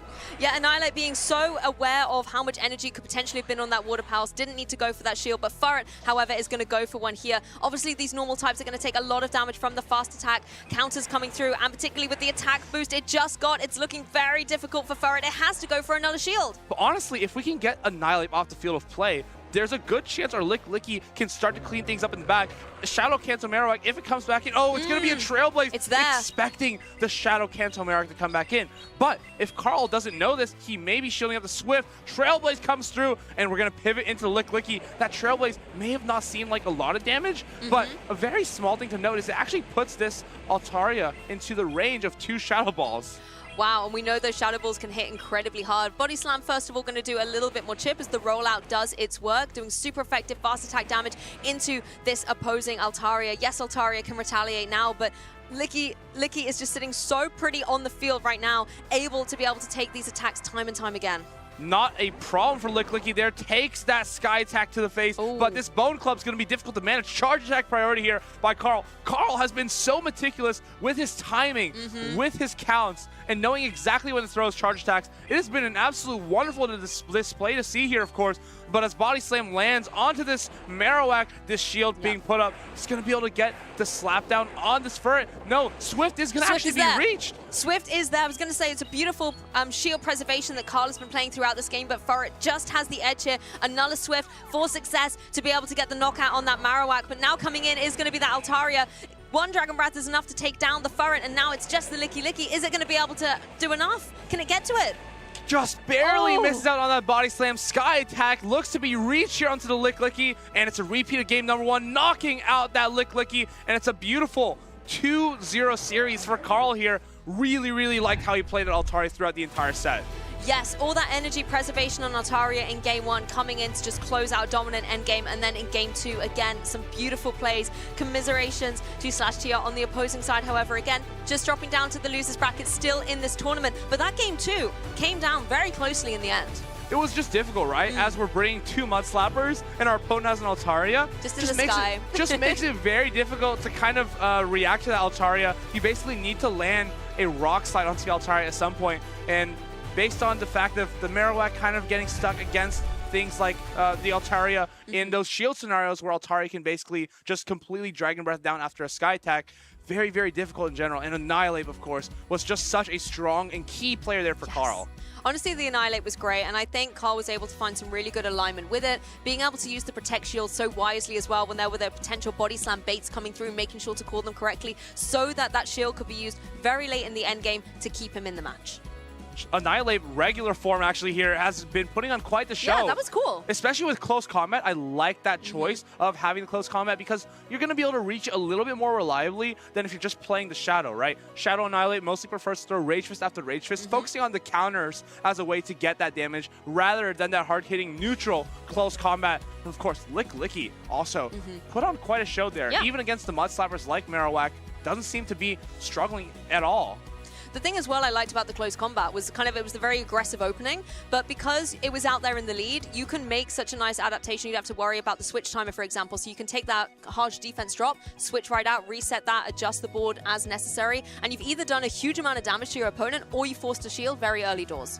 And then as soon as you swap in something like that Altaria, you can start to play with that shield advantage. Yeah. Shield advantage on the Altaria is going to help you get through matchups like the Furret, like the Empoleon, where those things may be more neutral in the evens, but can be extremely dominant as soon as we have 2-to-1 shields, for example. Yes, exactly. And the shields can really make or break a game at the end of the day. And we've seen it already in this tournament where we've seen Marowaks just going down against each other, burning through those shields to be able to free up an opening for a partner Pokemon. And the teamwork and synergy amongst the 3 Pokemon that you bring are so incredibly critical. It is not always just about the Pokemon on the field right now. It's about the Pokemon in the back on your opponent's team, on your team, and how much energy is spread amongst them.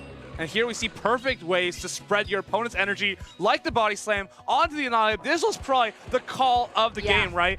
Just calling that, hey, my opponent is not going to throw a Shadow Ball. I understand that they have reached a Shadow Ball, but I'm going to They're not going to do it. I'm going to catch a Body Slam. And that's exactly what he did to kind of secure that game very, very comfortably. Annihilate, just so, not even a bulky Pokemon, but when you're throwing double resisted Body Slams into it, it feels like its stat product is infinite. I honestly think that's got to be such a good feeling as the trainer when you switch in the Annihilate and you're like, yeah, it's going to be a Body Slam, it's going to be a Body Slam, and you know, it could be a Shadow Ball and then it was all for naught, but as soon as you see that Body Slam connect, you're like, yes, I called it, I got it right, and that's got to be a confidence boost going forward into the rest of the set. A lot of confidence and a lot of really smart tactics here in our round number 2 from Carl, and I'd love to hear what Fareed can get out of him. Maybe we can learn a little bit more about that regular Annihilate. Take it away, Fareed. Thanks very much, Eric and Lou. I am joined by Carl, the winner of our second match on stream here in Birmingham. Carl, you must be very excited with that victory.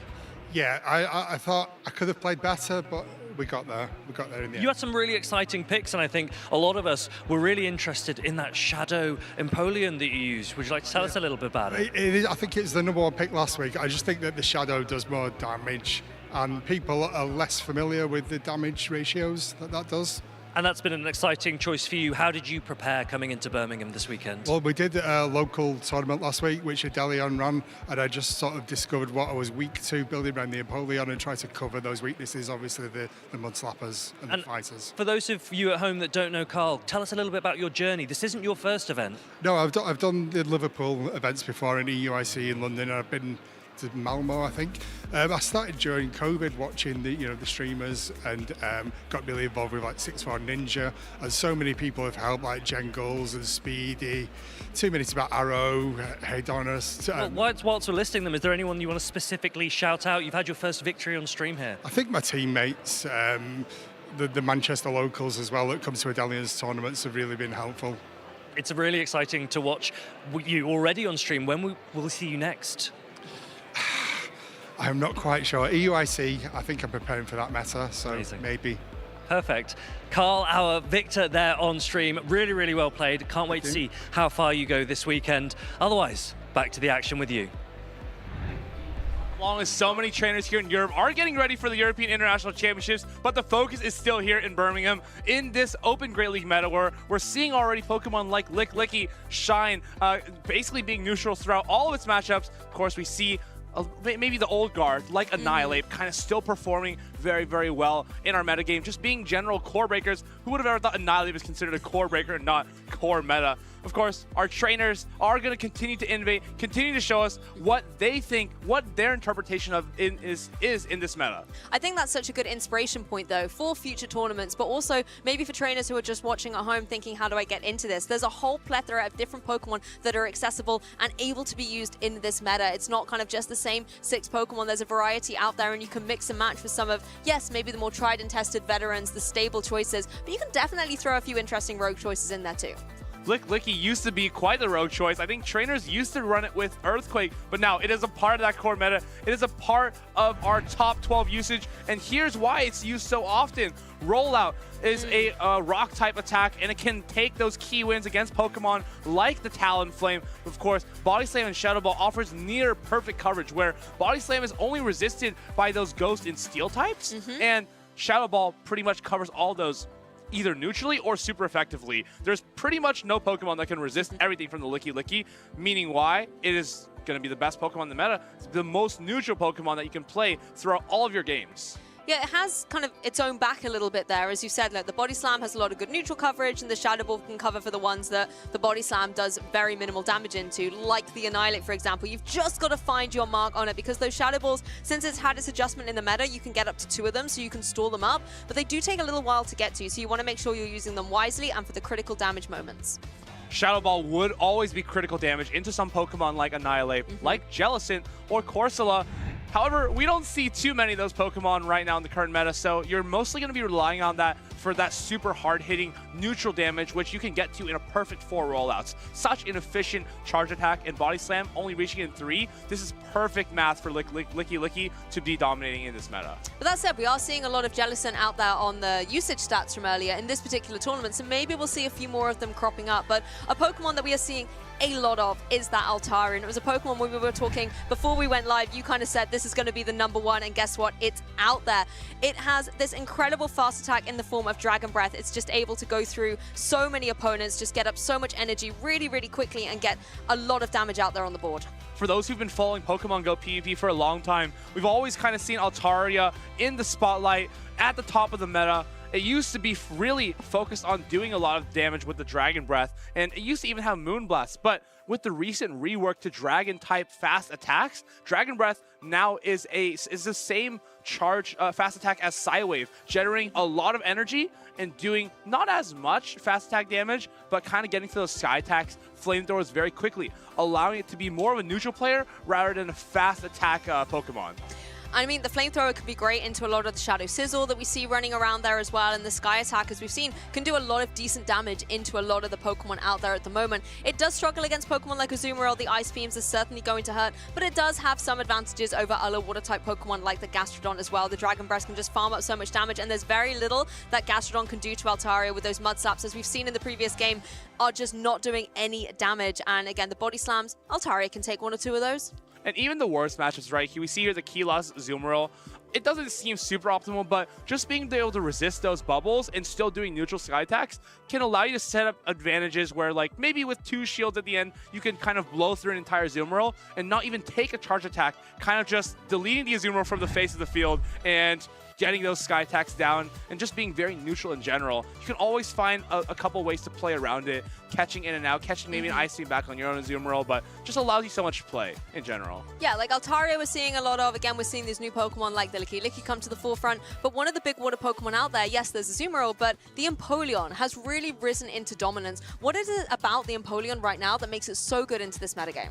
We love Steel types because Steel types are so consistent into the fairies, like Florges, like Wigglytuff, and walling a lot of those key Pokemon's attacks, like Azumarill, like Lapras, which we're not that necessarily doing a lot of damage in return, but resisting it feels nice. At the same time, double resisting Bullet Punch from Shadow Scissor makes it the preferred Steel type in that situation, and having the Water type as a additional subtyping is going to help it be more dominant into Pokemon like Talonflame, where we are pretty much the only Steel type that can kind of hit back against the Talonflame and doesn't get completely melted by the Incinerates. That's true, because those Hydro Cannons can get farmed up so easily, and you can just be relentless applying pressure to those Fire-type Pokemon with that Water-type charged attack.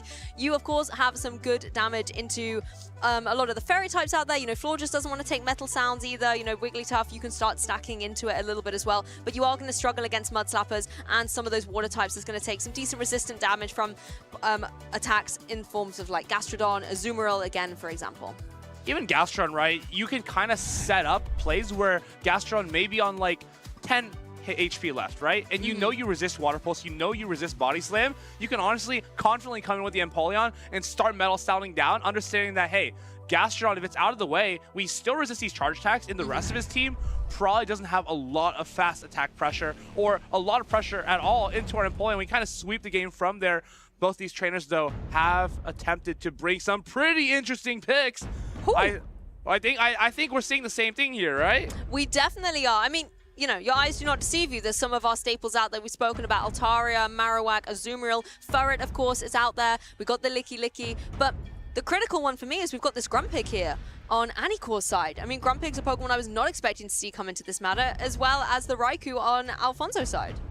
Both these trainers have a lot of experience in the Championship Series, have a lot of experience bringing maybe some more unique picks. For example, I think Alfonso brought Water Gun Lantern to the World Championships before, so definitely a trainer who likes to think outside the box and bring core breakers as he feels necessary. Here, he believes that to be, I think that's Volt Switch Raikou. On the other hand, Anicore has his own take on the meta. He believes that Grumpig is the path to victory this weekend. Grumpig, I think it's really key that it gets a very high attack so that it can get through Azumarill, doing 3 damage per Psywave instead of 2. We're going to see the Azumarill from the side of Alfonso, and if that's the case, Grumpig can actually play the 2-shield scenario against Azumarill without even taking a charge attack, completely changing the dynamic of that matchup. I mean, we've seen previously how Psywave on a Lapras can absolutely go through an Azumarill and put it on the back foot. Potentially, that is something that Grumpig is going to be able to utilize as well. It also critically has that Shadow Ball, the move that we're all talking about on Licky Licky, but potentially has then determined Grumpig a place on Anicor's team. And it looks like it's actually Thundershock rather than Volt Switch. Aura Sphere recently added to Raikou. Thundershock also gained more damage for itself. And it may be quite an interesting pick here, as I think it's good into the entirety of Anicor's team, minus the Shadow Kanto Marowak. Both these trainers, it's so nice to see that they're very well versed with the scene, very successful, both having gone to the World Championships and have their own unique takes of this meta. Of course, Alfonso bringing the Raikou here. Anicore in the past has brought Ferrothorn to Frankfurt and Greninja to multiple tournaments, so both of them have very unique ideas, and it's always awesome to see if these actually pay off, or maybe we should just put them back to the drawing board. I mean, we did say we were expecting to see maybe a few more electric types coming into such a water-dominant meta, but I did not have Raikou on my bingo card, let's say, for that particular Pokemon slot. But as you say, it does have some good utility. The Thundershock going down into Pokemon like the Lapras, for example, into the Flyer of Altaria is going to be pretty decent. So I'm interested to see if that's going to be able to find that alignment and start charging up all of that energy. Raikou, it may be strong into Altaria because you can resist a Sky Attack and force your opponent to go for the slightly more expensive Flamethrower, but at the same time, Dragon Breath just doing less from Altaria is gonna help that Raikou significantly in that matchup, as you don't feel as pressured in just the general 2-shield scenario where you feel like you can get Dragon Breath all the way down. Of course, just knowing how your own Pokemon, your own spicy picks perform, as opposed to what your opponent is bringing, can be so helpful, as you basically are starting every game with a leg up. Yeah, you've got to study that team sheet as well and make sure that you are in a position to identify what maybe spicy ideas your opponents have. Looks like we're going to have to wait a little bit longer to jump into this match. But again, I keep wanting to talk about this Raikou because I'm so interested by his move pool. You mentioned as well that Aura Sphere has recently been added to it. And in a meta where we're seeing so many normal type Pokemon running around, this could be a really nice charge attack to give you that coverage utility that you need. Of course, these trainers are going to be locking in here. Will we see the Raikou in the first game, though? I think we are going to see the Raikou actually leading into the Altaria. Oh. What a lead for Alfonso here. While we think, in theory, this should be a pretty good matchup, we'll see depending on how much these Dragon Breaths actually do, and it's not that much, actually. Yeah, it just takes, I think, 4 of the Thundershocks to be able to get to that Aura Sphere, and then 1 more to get up to this Wild Charge. This is going to be able to do a huge amount of damage, but the shield is going to block its way, so Altaria is going to be still up in the sky, sitting pretty with both of its Charge Attacks locked in. I love this play here, because as we come into Altaria 2 shields to 1, it actually makes it so that Anicore can't really come in with Licky, can't come in with Lapras, and can't come in with the Shadow Scissor, as all of those Pokemon don't do very well behind a shield, even though they are technically answers to this Altaria. Well, Altaria a piece in the skies at the moment with Sky's attack throwing left, right, and center. This is just going to be a really nice way to burn up some shields, as both the charge attacks on Alfonso's side are now ready. Grumpig joins the fray. There's going to be the Sky attack coming through, going unshielded, but then, of course, this gives Grumpig the opportunity to shine as well. Honestly, this line from Anacor here is very disrespectful to the Raikou. It's pretty much weak all the way through without the Shadow Cancel Marowak. But we'll see if that ends up paying off for him, as it still seems like we have a lot of ways to neutralize it. Scissor, of course, it does resist those bullet punches onto the Raikou does resist his bullet punches, but it's still going to be a lot of resisted damage. Dynamic Punch here should be enough to knock out this Altaria, but it gives a perfect farm down for his next Pokemon. Yeah, Grumpig just being able to unleash some of that energy it's stored up, as Furret can just go for those sucker punches, super effective to be able to remove the Grumpig from the board. Now Anacor has a choice to make, and it's going to be that Shadow Sizzle, the bullet punches, just trying to work their way through this Furret, but Furret is able to get to its charge attack nice and quickly. Both of them locked in, but the Altaria is going to come in to catch the Swift. I wonder if this becomes a problem. If you can throw double Swifts onto this Altaria, it's going to be knocked out, and can that Raikou kind of clean up the back end of this game? First going to be able to overfarm so drastically, but he just goes directly for it. Doesn't opt to farm to more energy. This is a great situation for Anacor. Yep, the Altaria in a prime position here, just able to take this Swift, and now you can bring that Shadow Scissor that had banked all of that energy previously back onto the field. Night Slash is ready to go. In fact, two of them are going to be able to be thrown down against this Furret that is going to have to go for one of these Protect Shields if it wants to try and stay in the game. I think this is a great situation for the Raikou. You're not going to be able to get bullet punch down. No, maybe you may be able to get bullet punch down. Night Slash, you're going to have to get to back-to-back, but that's back-to-back. Night Slash #1 takes this first shield. Can that second one knock out this Raikou? I think with the double boost, it'll just barely be enough to knock out here. It is going to be that Night Slash just reach one Thunder Shock away for Alfonso, and Raikou takes a game 1 loss, but still, it seemed pretty convincing there, getting the shield very early in the game. Yeah, exactly. Being able to put that pressure on, but that Night Slash boost really enabling Scissor a path to victory, but it came so close down to the wire there. The Thunder Shocks were stacking up, particularly into that Shadow variant of Scissor. Looks like these trainers are talking about our match here. I wonder if they're thinking like, hey, that Raikou is really crazy. Trying to read their lips here. Yeah, Raikou is really sick. Thumbs up for you. Yeah, Raikou was so good there. Good call. Oh yeah, Raikou, yeah. It just put up a lot of pressure against my Altaria there. What a really nice read.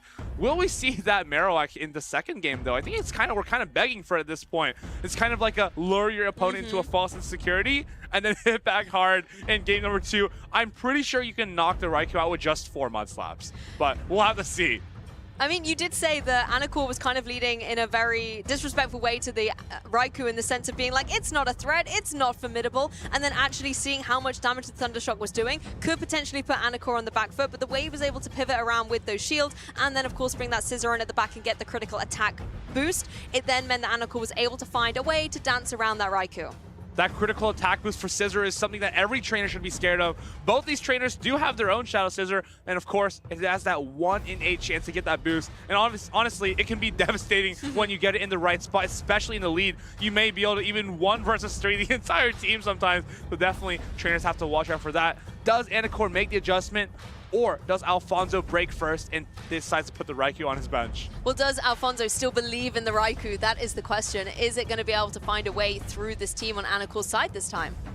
There's just so many targets, right? Like Licky Licky, you have Aura Sphere for. Grumpig, you can one-shot with the Wild Charge. Altaria, I'm guessing that the Wild Charge does over 70%. And Pokemon like, I mean, even Lapras, Wild Charge or Aura Sphere are both so fantastic into it. Scissor doesn't stand a chance either. It really seems like the Raikou's free into 5 of Anacor's Pokemon here, but of course, it's still that one little snag. It's that Shadow Kanto Marowak, which seems like Alfonso has a lot of answers for anyways, so maybe this team is built very intentionally with kind of freeing up that Raikou and allowing it to shine, allowing it to sweep with shield advantages every game.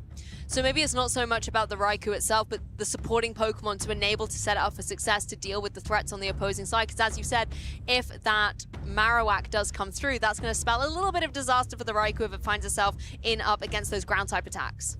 Ground-type attacks are very scary for Raikou, but not so scary for Altaria. Not so scary for Azumarill. Such bulky picks which can kind of muscle through if needed. I'm curious if we see Shadow Scissor for Alfonso this game too. Seems really good into Anacor's team, but it's hard to commit both the Scissor and the Raikou in one game, as you don't have 4 shields, or maybe those 2 Pokemon even need 5 or 6 shields. You only have 2, so you're gonna have to spend those very wisely, and when you kind of feel like you're overloaded on the amount of shields that you need to put and allocate throughout the game, can make your lines a little bit more difficult to build or bring. That's probably the adjustment I'm going to see here from Alfonso. Shadow Scissor looks really good. Hope to see it in our game number 2. We are locked in the leads are looking to be a Scissor into in Altaria. Are going to see some adjustments from our trainers in this game 2. Remember, this is a best of 3 set. Altaria just going straight away for these Dragon Breaths, but they're not going to be able to do too much to this opposing Scissor at all, and by no margin Scissor's not getting damage on the board either. It's really about these charge attacks. Can the Night Slash get an early doors attack boost? This would be a devastating boost if you're Alfonso here. Luckily, there's no boost to be applied. An immediate pivot into Grumpig, I like this, as this means that our Scissor isn't going to need to be giving up that Protect Shield early in the game. Not going to open the door for our opponent's Scissor or Raikou to sweep us in the back with the shield advantage. Grumpig tanks that move, no problem. And if you're Alfonso, I wonder why he hasn't come into that Furret yet. It seems like the natural response to the Grumpig. Just swap the Furret, shield 2 dynamic punches, and fully Sucker Punch down. I like this as well, though. 2 Sky Attacks are going to put it into a range where the Grumpig feels forced to throw this, and then you finish off with either the Scissor or the Furret here, and pretty much set yourself up for a great late game. Well, it could be that Furret now has the window of opportunity to start going for those sucker punches and just farming up the remaining HP on Grumpig's side. I think it got 1 punch in there, just a little bit of energy to fell that Pokemon on the opposing side. And this is a very similar playback to what we saw in Game 1. Grumpig goes down to the Furret, and now Anicore has the choice of which Pokemon to bring in. This time it's going to be this Altaria, just going for these Dragon Breaths, farming up lots of energy. But of course, Furret also has that pressure to hold. But now you kind of have to make a call, right? If you're Anicore, it could be a Marowak, it could be a Raikou, or it could be a Scissor. And you've brought the Altaria here, so it kind of implies that Anicore knows that it's a Scissor or a Raikou in the back, wants to save his own Scissor for that. Swift from the Furret, going to come down very quickly. Seems like these are neutral attacks, but actually does less damage to the Altaria than it would do to the Scissor, even though that these would have been resisted on the Scissor. Yeah, you're going to need 1 more Swift and a few more Sucker Punches to deal with this Altaria. Altaria does have the energy to go for this Sky Attack. Furret knows it's going to be able to comfortably take this and just will try and deal with it. But Scissors in the fray. You've now seen that 3rd and final Pokemon. It's a Scissor apiece here, Eric. Actually, even though you're up on the Bullet Punch here, able to get to that Night Slash first, I think Alfonso can commit 2 shields and farm all the way down. No boost being applied. Do you throw this Night Slash here just to grab the shield? I think you do. You need to throw the Night Slash. No, just going to commit to the full Bullet Punch down. Night Slash going to get shielded. This Bullet Punch should knock out that Shadow Scissor. I think we're going to be able to clean up the game here. Shadow Scissor onto the Altaria, 2 Night Slashes. Actually, we don't even need to reach for Night Slashes. We can just go for full fast attack pressure. Altaria, Sky Attack, lands on the Scissor. It's going to be enough for the knockout, but is the Altaria enough for the Furret in the back? I don't think so. Furret going to be spamming out the Sucker Punches, and it's going to be almost a 1 HP to Dream here to get us to a game number 3. It came right down to the wire there, though, with those fast attacks, whether it was the Bullet Punches, the Dragon Breaths, or the Sucker Punches coming through. So much action as our trainers here have evened out the score. So now we'll be advancing into a Game 3, and one trainer will stay in the winner's side of the bracket, advance 1 step further, and the other trainer will fall down into the loser's bracket and have to make that run for victory. Interestingly enough, Alfonso decided to bench the Raikou for this particular game, and there was, on Anicore's side, no Marowak to be seen. Generally, the rule is if your opponent has a funny Pokemon and they're playing on stream, they're going to try to bring at least one of the 3 games. So think of your Anicore, you're like, okay, my opponent has brought the Raikou, so they've ticked that off their Birmingham Regional Championships bucket list. So now we can just disrespect it, right? Like, we can just go fully weak to the Raikou and like see what happens.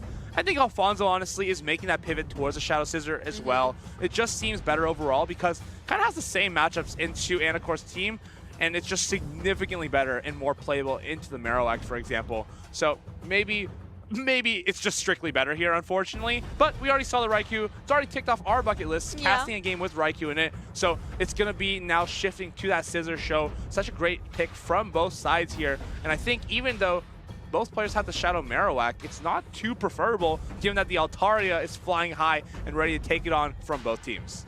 I wonder if we're going to see maybe the Licky Licky come into the forefront here for Anicore, just because if you're thinking that the Raikou isn't going to be in position, it's not going to have that Aura Sphere, for example, you could potentially bring Licky Licky in to have a lot of bulk out there on the field and just try and burn through some of the potential energy unleashed from these charge attacks on Alfonso's side. But at the same time, Anicore's been in quite a dominant position. Even though you lost that previous game, a lot of the Pokemon choice have given him a lot of options on the field.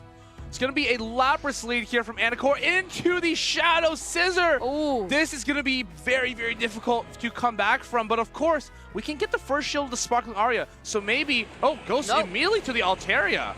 Yep, Altaria switches out, wants to pick up where it all left off in game 2. As the bullet punches come through on the Scissor, it's going to get to this nice and early, maybe trying to get itself up for that attack boost to just apply some dominance in this game 3. Altaria already below 50% HP. This is not where Altaria wants to be. I think if we get the shield here with the Sky Attack, we can actually let the Altaria go. Scissors is going to be forced to throw this next Night Slash before Altaria reaches the second Sky Attack. Then you come with your own Scissor and start going to town, start getting those advantages on the board. And yeah, I would love a no-shield call here from Anacor, and then go straight to your own Shadow Scissor. That's true, because then you can save all of that beautiful energy stored up on the Altaria that you don't need to unleash just yet, but instead Altaria is going to go for that Sky Attack into the opposing Altaria that's joined the battle on the air. And now we found a target for our Lapras, so this is really nice. It seems a little difficult though still, because Lapras is behind on energy, and we still need an entire Ice Beam to knock out. So it's not like that Sky Attack gets us closer to the finish line here against this Altaria. Not going to be in Sparkling Aria range either, but a bait could come through here if you're Anacor. Yep, Lapras just going for these side waves once again, farming up so much energy, and you have to watch out for the Altaria from this Ice Beam that is locked in, and that is the choice that the Lapras has gone for. So is Alfonso going to protect up this Altaria? No, it's going to let it go in this Ice Beam to come through. Now, do you bring in the Fur or the Shadow Scissor? I think the Shadow Scissor, actually, because we can just commit to a full Bullet Punch down, shield this Sparkling Aria, and just get ready for whatever is in the back. He knows that it's most likely the Shadow Scissor, but we're going to be able to grab the shield as soon as possible with this Night Slash and then go into our Furret. If we land those 2 Bullet Punches, though, does it start to become in Swift range?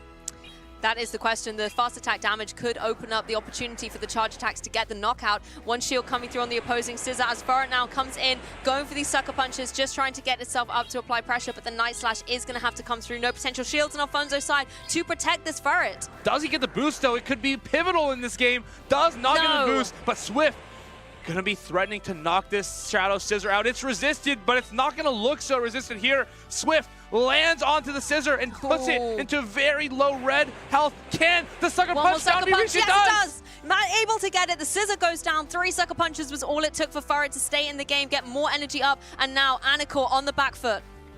Does he come in with the Lapras here, though? I think you have to, and try to catch this Swift on the Altaria. No Swift gonna be caught. Lapras gonna go down here, and Altaria just not enough HP to last through the rest of this set. It's gonna be Furret who gets that beautiful Sucker Punch down, taking down one of its more difficult matchups. And Alfonso had a pretty difficult start of the round with that Raikou, but he takes this to a game 3, takes it down with the Shadow Scissor, just showing why it's such a menace in the meta right now. I mean, Alfonso giving us a little bit of everything, right? We got to see the Raikou, the fans saw it in the team lineup, and as you said, you want to bring it for a little bit of showing off on stage, but then benched it in the back and brought us a phenomenal best-of-3 set against Anacor, who also played incredibly well, but Alfonso really showcasing that teamwork makes the dream work with those adaptations, setting Furret up for success.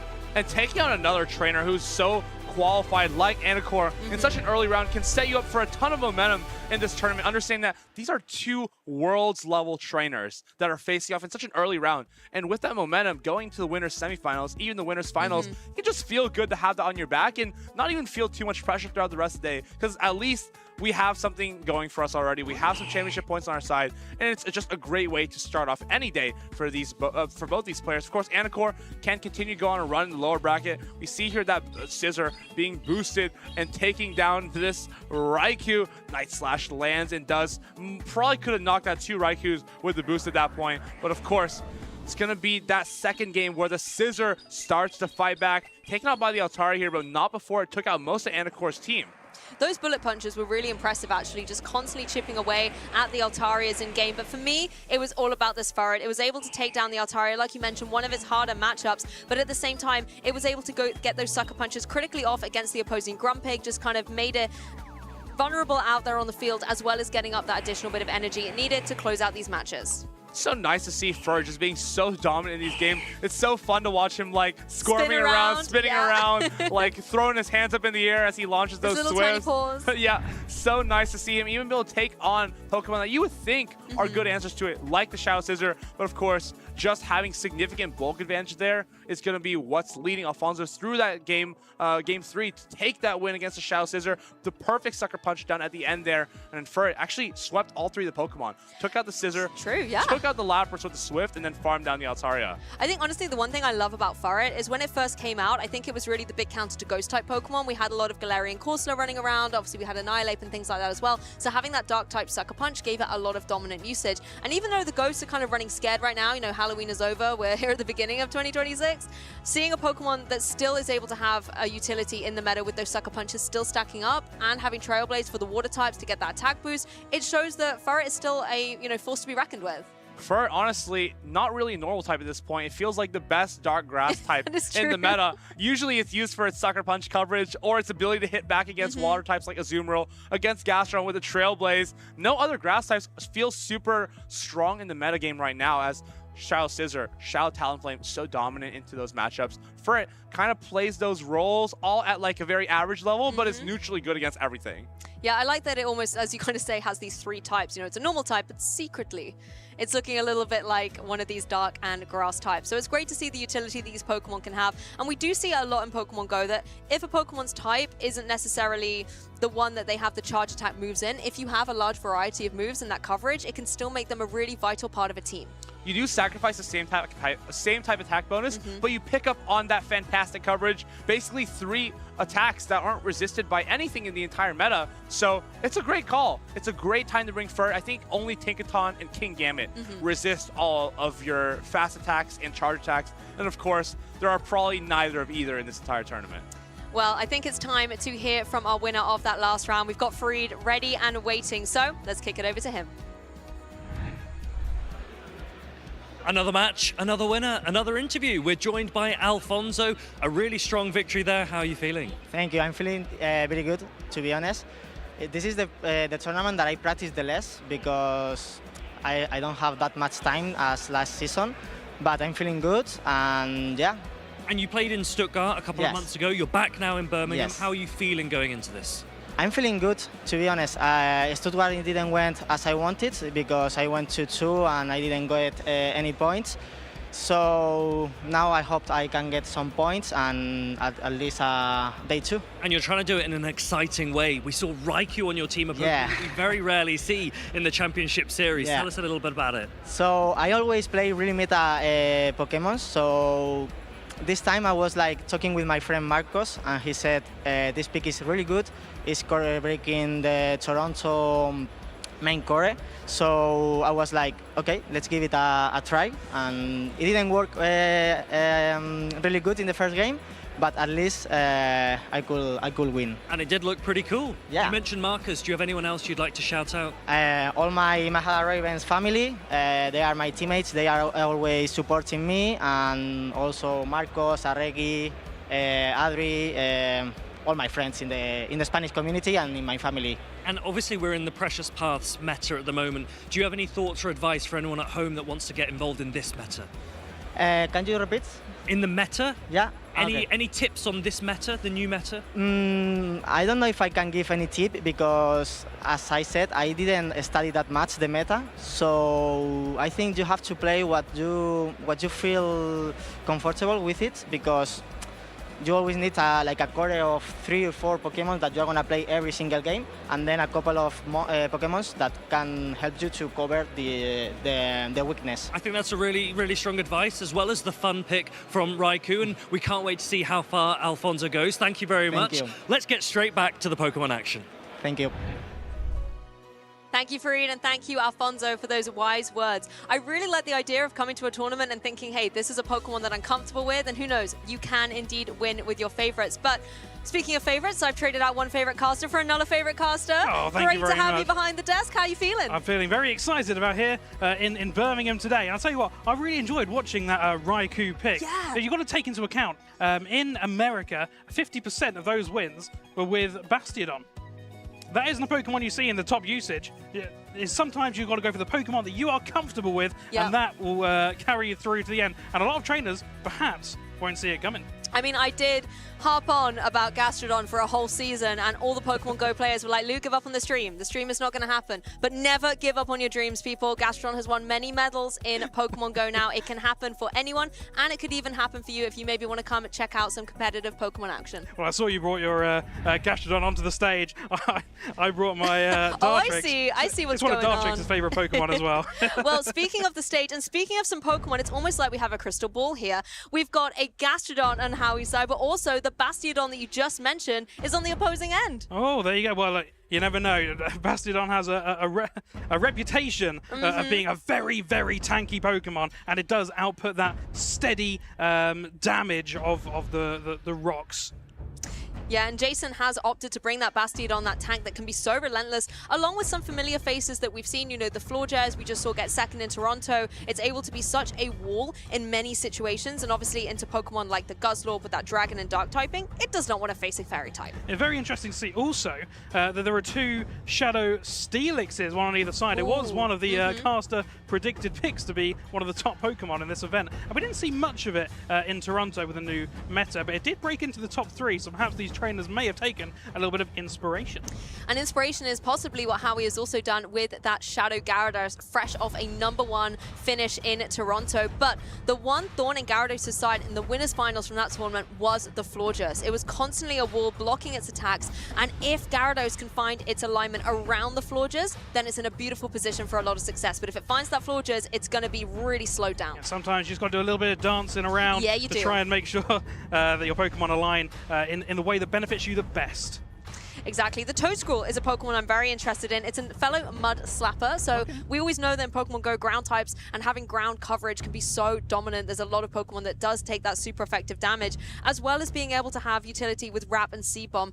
Eric and I were talking about how, you know, grass types at the moment, there aren't too many out there. Really, Furret is the best grass type we've got running around, but Toedscruel maybe trying to make a claim for that #1 spot, saying grass types are still here and still threatening. Very possible. You do see a lot of these water types running around and ruling the roost because there aren't a lot of the electric types and the grass types in the meta currently. But as you see more water types, perhaps you will see more of these grass and electric types coming through to try and counteract that. And I wouldn't be surprised to see Toedscruel come into this because there are 3 water types, the triple water on Howie's side with Gastrodon, Gyarados, and the Azumarill. So potentially finding a utility to be able to get that Seed Bomb off would put you in a great position. The Mud Slaps, you don't have to, they're not going to be too effective, particularly into a Pokemon like the Gyarados, let's say. But if potentially you're able to farm up energy on another Pokemon, maybe just get those Mud Slaps down into Azumarill or even the Steelix, that would be great. You can then use that Seed Bomb a little bit later for more offensive pressure. I'm very interested to see if Jason does bring the grass type attacker Tentacruel and as how it will perform into Howie's team. As you mentioned, triple water types, but they do have their coverage, especially with the Gyarados flying. Yep, I'm looking forward to seeing what's going to be jumping into this match. So let's get it started, shall we, trainers? Howie versus Jason. That Toedscruel is out front and center and has Finder's Mark down against a Gyarados. The fast attacks, obviously, we're not going to worry about too much, but the Shadow Gyarados in a position to go for these Dragon Breaths, farm up lots of energy. But, oh, wait, what's that? It's a Fairy type now. And a switch out immediately, which could be a good thing for Jason, now keeping that grass type attacker in the back. We're seeing the Gastrodon on the side of Howie here. This could be a good lineup, as we were talking about earlier, a little bit of dancing around. It could end up the benefactor of this battle. It certainly could, and right now Gyarados does indeed need a bit of a helping hand. We know it struggles into the lineup against this Florges, but Florges is going to be able to reveal one of its shields, so Gyarados at least able to take that away, but the Trailblaze that's going to come through, Gyarados doesn't have to worry too much about this, but it is that Shadow variant, so it will take that additional damage as his defenses are weakened, and critically, the attack boost on that Florges' side. And the Florage, since getting his Community Day move last year, has really been benefiting off this dual charge type attacking, not really leaning on its Fairy type attack, which it once did before, and now having that diverse move pool to be able to throw a grass type move into Gyarados. Yep, Gyarados just going once again for its charge attack. It does get to them nice and fast and force that second shield to come through from the floor. Just think Jason knowing this is a great Pokemon to contend with as the Guzzlord comes in. Of course, it was taking super effective damage from the Fairy Wind, doubly effective into that Dark and Dragon typing. So Florges in the back, nice and safe to deal with it later. Yeah, Florges ended up on very low health there, so we thought maybe pivot out into something full health that also does pack a punch. That's true. Against the Guzzlord. Oh, just a complete undercharge here on this Annihilate just going for the Ice Punch, doesn't need to even go for that additional damage. We know it's going to be getting the knockout, as now the Annihilate can try and find its target down into the Gyarados or the Gastrodon. Gastrodon actually joining the fray for the first time here in this match revealed, and it is going to be able to get the knockout. Some nice Mud Slap energy up on Gastrodon for now. Howie, having seen Jason's lead Pokemon, will know that that's in the bag, and Florigest now swapping in to try and get as much viewing time from Gastrodon onto the Toedscruel. Well, Gastrodon has a task to do because it needs to get through not only the Florges, but it needs to protect the Gastrodon in the back from these Seed Bombs. So either Gyarados is going to have to find a way to eat them up, as it looks like it's happening here, but has it done enough damage with the Dragon Breath to allow the Gastrodon to also avoid taking a Seed Bomb once it gets to another one? We're coming all towards the end of the game here, and it wasn't quite enough energy on that Gyarados to get the move off, so it's going to come right down to the wire. We're going to see a Body Slam being thrown from the Gastrodon on to the Toedscruel, but it's not going to be enough to do detrimental damage, and a second one I don't think will be enough at this stage. We're going to see the grass move connect, and this has to be the end of your beloved Pokemon. Devastation on this side of the field. You know, Gastrodon did get that Body Slam off, but we could see that even if it had got to a second one, it wasn't going to be enough, and you just need another Mud Slap from the opposing Mud Slapper on the field to be able to get that Seed Bomb off. So, game one goes to Jason. It was very close, that game. Jason, we have seen some spicy picks in the past. At EUIC last year, brought a Shadow Zapdos. So he likes these little outsider picks, it seems, and it's very exciting. I love seeing the little outsider picks make it far into the competition, into winners round 3. A very, very good performance so far from him, and takes round 1 of winners round 3. I think as well, one of the reasons Jason was able to be victorious in this was just that alignment was so fantastic. You got the Florges in against the Gyarados and just kind of was this goalkeeper just protecting up your side of the field, as well as having that Fairy Wind to catch a little bit of extra damage onto the Guzzlord. And I felt like Guzzlord never got moving in this match. No, not in this match in particular. Jason really read that team well, having that pure like grass type.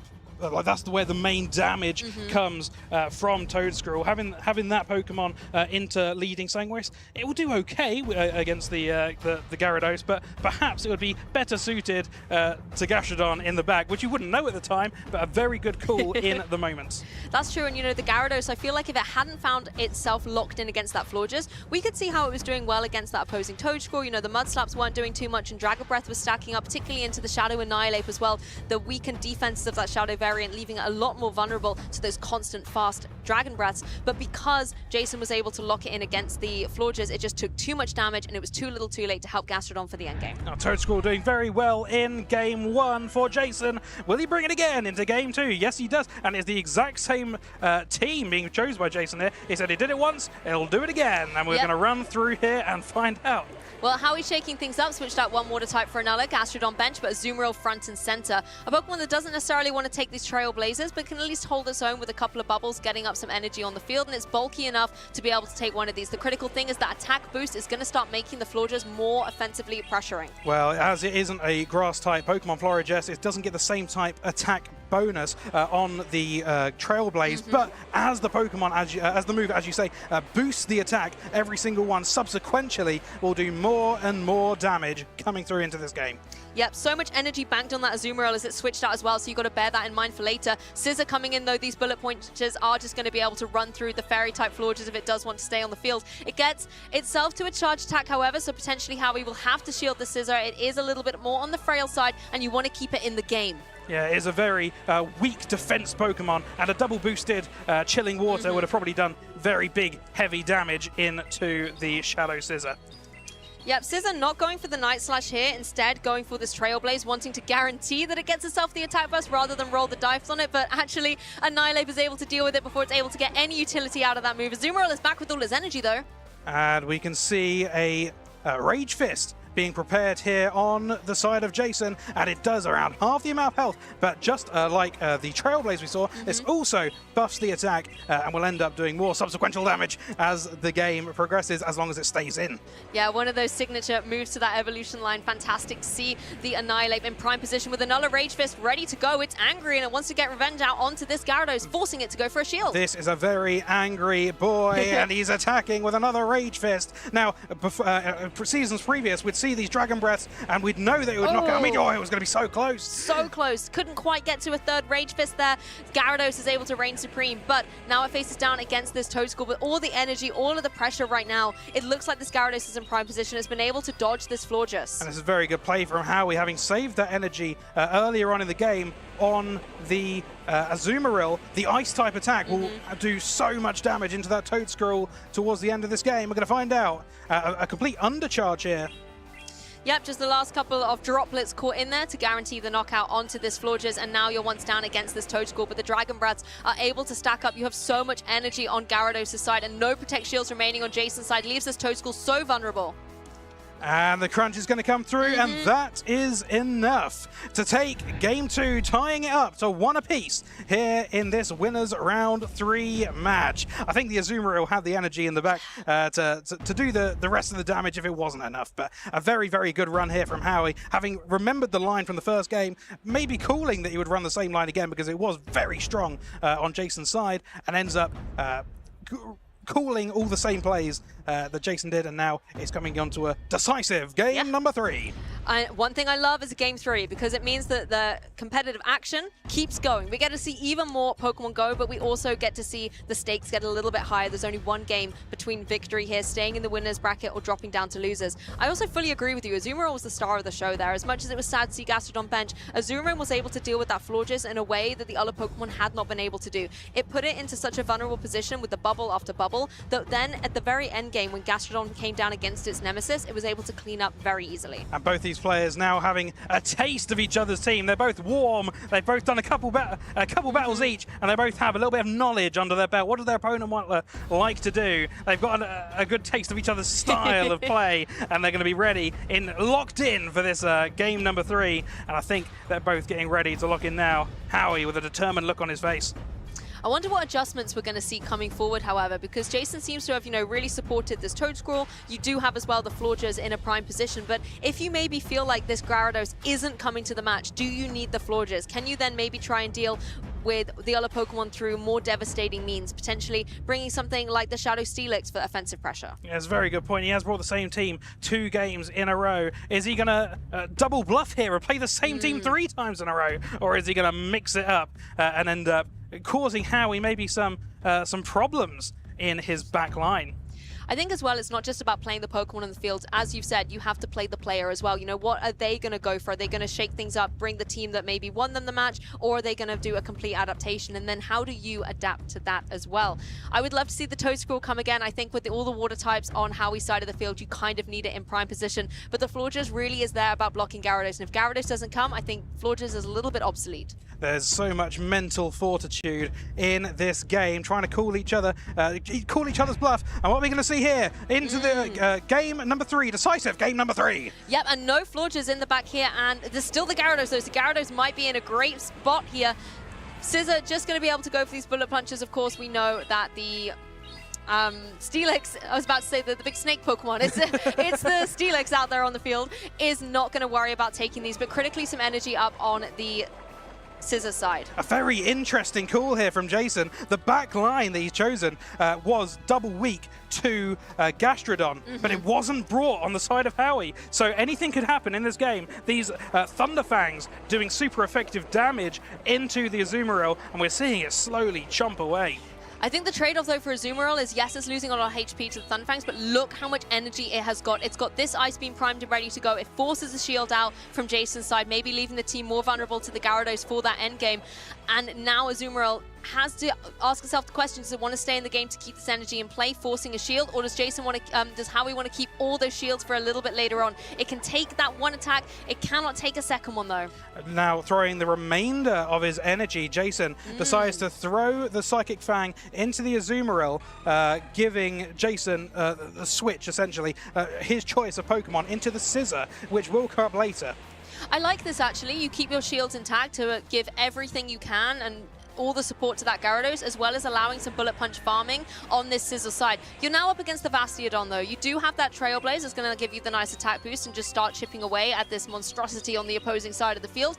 But again, Bastiodon, we know is a Pokemon that can just have so much longevity out there. Bastiodon, we have seen a very, very good Pokemon in the 2026 season, having racked up 2 wins already and really started to get its move out here in Europe. We haven't really seen much of it in Europe, but we're going to see what it can do here against this Gyarados. Gyarados having the super effective Aqua Tail, but we're going to see what Jason has in store to try and maybe counteract it.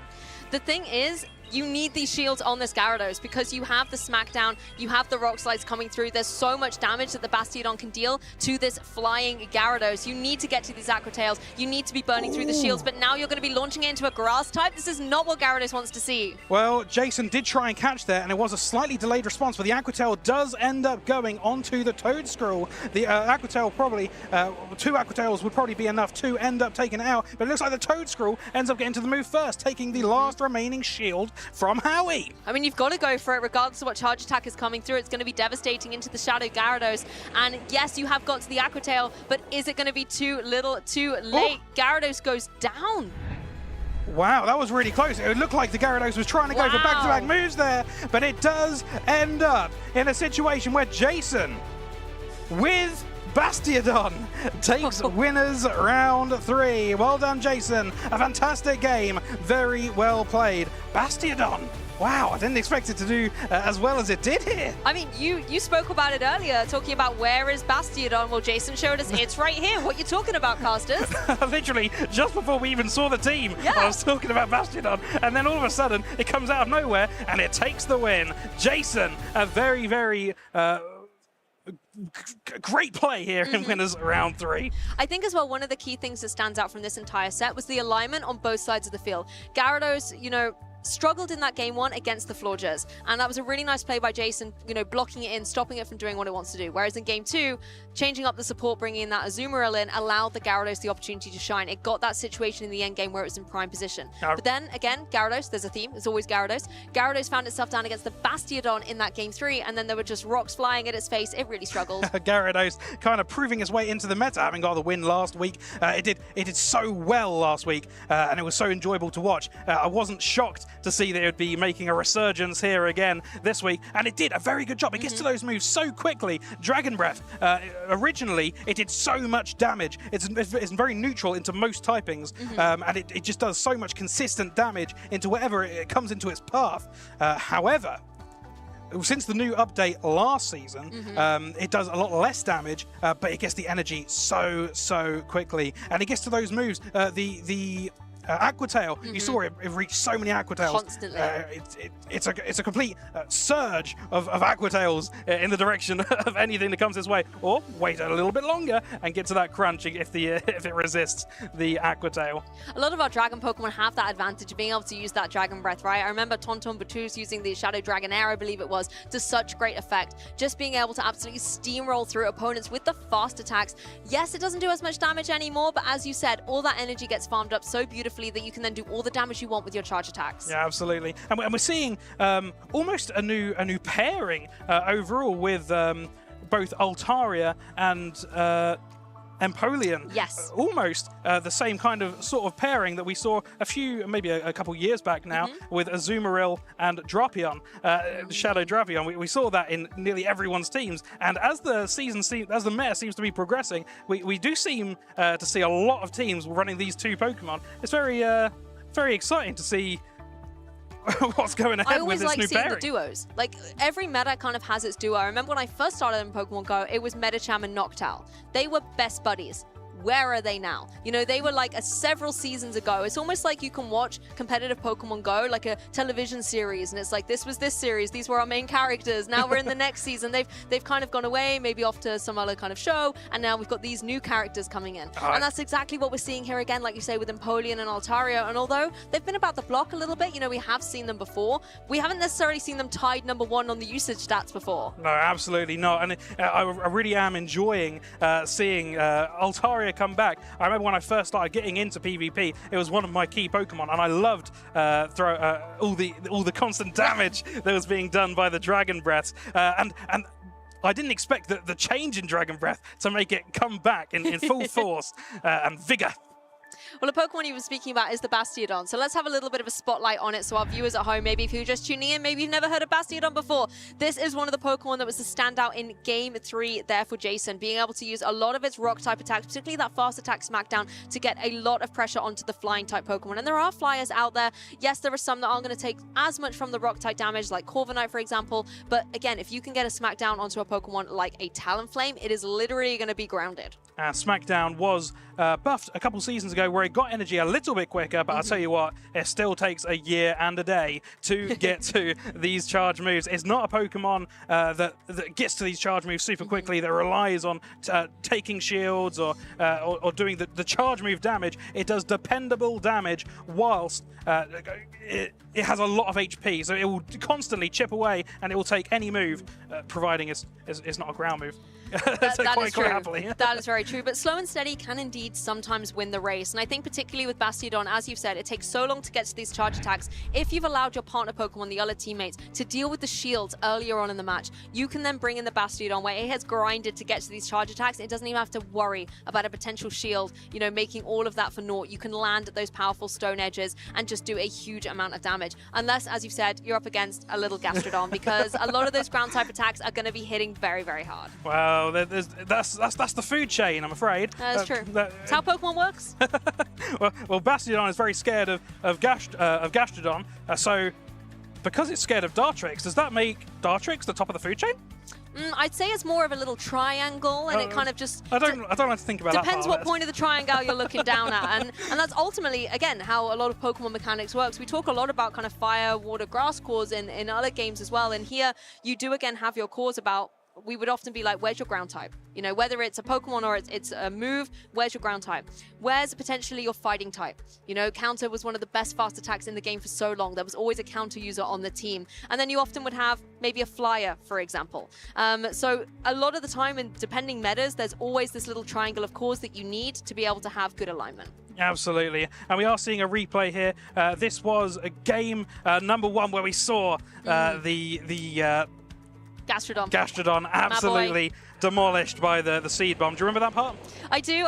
I've blocked it from my memory, but thank you, replay, for showing us again. And ultimately, it was actually a good replay because it showed why the Azumarill deserved to be there. It was able to do what Gastrodon could not and deal with the Florges to allow this Gyarados to shine, as you saw it there do in Game 2. I really enjoyed watching this game, and at the end of it, the Bastiodon taking full effect with the damage. We didn't see it used in Game 1 or 2, but when it was needed, it was the dependable Pokemon in Game number 3 to whack down or smack down the opponent right at the end of the game. Yes, and even though it was a little bit tentative towards the end of that Game 3, Jason is confirmed as the winner of this set. So incredible congratulations to him. Of course, the opponent just does drop down to the loser's bracket, is still in the competition. You have to have 2 losses to be out of contention to become our Birmingham regional champion. So Howie, still in it for now. Down, but not out. You do have to play double the amount of games to make it to day number 2, but it is still possible. Anyone can win here in Birmingham Regional Championships. And it's so exciting to see some players that you don't see as much. Jason has only attended 3 events before this, but was ended up winning against a very well-known player that has attended many events. Anyone can do it. Any person, if you enjoy the Go Battle League, if you played any grassroots tournaments, you can attend these events and maybe make a name for yourself. I mean, ultimately, Pokemon Go is growing as a competitive sport here. Every single season, we're getting more and more of our competitors turning up, more veterans of the competition, maybe mentoring the newer trainers, inspiring them. And even, you know, recently in Toronto, DHC was able to win, and he's a competitor who's only just started out in Pokemon Go. I think it was only maybe a 2nd or 3rd event in competitive play, and he's now a regional champion. So anyone can really pick up this game and start playing, and who knows what history you can make. It's so exciting to see these ones to watch break through, but some people that have already done it from EUIC recap from last year. We're going to show you some of that now. EUIC 2025 was the biggest Pokemon Go tournament to date, and it was something for the ages. 350 players came to London to compete for the championship title. This time, the meta was running wild. Annihilate and Primate demolished whole teams thanks to Rage Fist. Dugong and Asumari cores brought the bulk, and a few surprise picks like Morpeko and Zapdos shocked the stage. Championship Sunday started with the winners finals, where CZ Wireless met the young prodigy Patoman. CZ Wireless dominated the first 2 matches with the help of his signature Primate, but the Spanish prodigy never gave up and won the next 3 games. CZ Wireless dropped to the losers finals, where Cuvia 00 was waiting for him. Even though CZ Wireless came from a defeat, he held his ground and won 3-1 in a nail-biter match, advancing to the grand finals. Everyone was at the edge of their seats watching the final series. Switch after switch, catch after catch, Patoman and CZ Wireless were giving it all on this stage. Just as it happened in the winners finals, the German player won the first 2 games, but this time CZ Wireless had a plan and frustrated Patoman's attempt to come back, resetting the bracket and getting 1 step closer to the crown. Even though the momentum was against him, Patoman restructured his game strategy and generated some of the most impressive plays we've ever seen. The crowd went wild.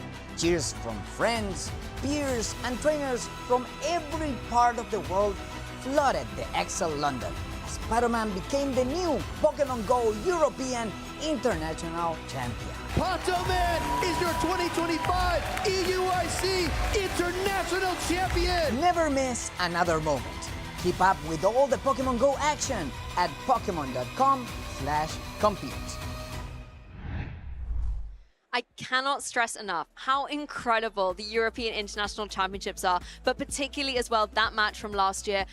I still get chills when I think about it. So I know you just got a little bit of a highlight reel on it, but I cannot recommend enough. If you want to get hyped for EUIC, go back, watch that match, and just think about what's to come. I'll tell you what, I'm really excited to be playing in EUIC this year with the limited with the limited meta as well. You really got to think about what your opponents are bringing, and what I really enjoy about watching the other ICs that have already come this season is there's such a small pool of Pokemon. You kind of know what your opponents are going to be bringing, so it's more skill based in the way that you know how each matchup works, and you really got to account for the matchups that you already know.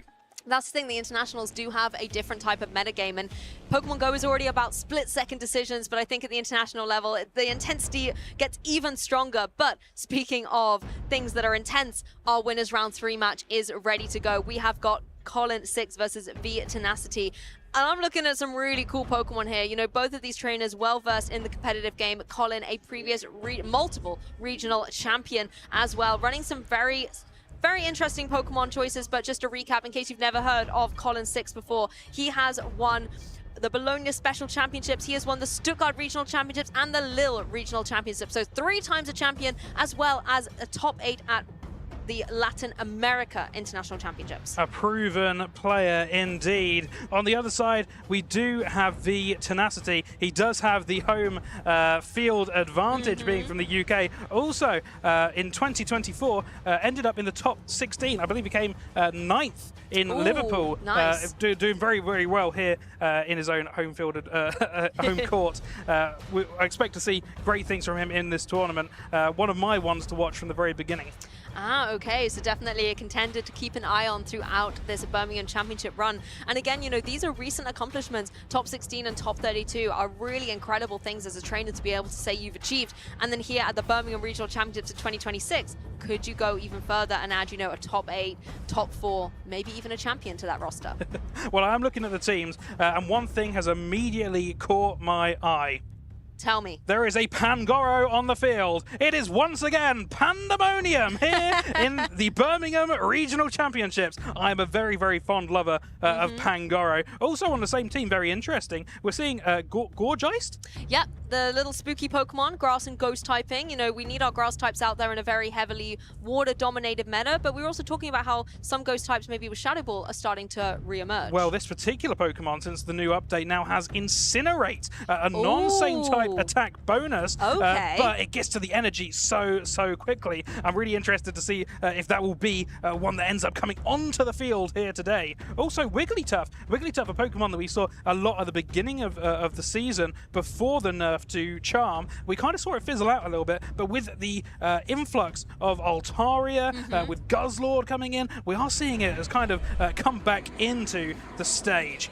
Well, let's see if we'll see it in this match. Does look like Ghoulgeist is in the back, but first of all, we have got Scizor and Cradily. Cradily gets out of there as the Stunfisk joins instead. Furret also makes an adaptation. Really cool to see Stunfisk in here. We don't really see many electric-type attackers in the current meta. A really cool team of choice of team from V-Tenacity here, but we are seeing a more of a power play from the Furret on Colin's side as these Trailblazers do add up very quickly. A shield on the first one, even though the subsequent ones will do even more damage because the first one will hit so very hard. Yeah, but the Stunfisk is in a prime position to retaliate with a charge attack of its very own. So it's going to be able to get this Mud Bomb across into the Furret, able to take it reasonably well and just keep going for these sucker punches. But the energy stacking up, looks like they're just going to get to their main charge attacks at the same time. Stunfisk gets the edge. Colin deciding not to throw it on charge attack priority because Furret would lose in this instance, but decides to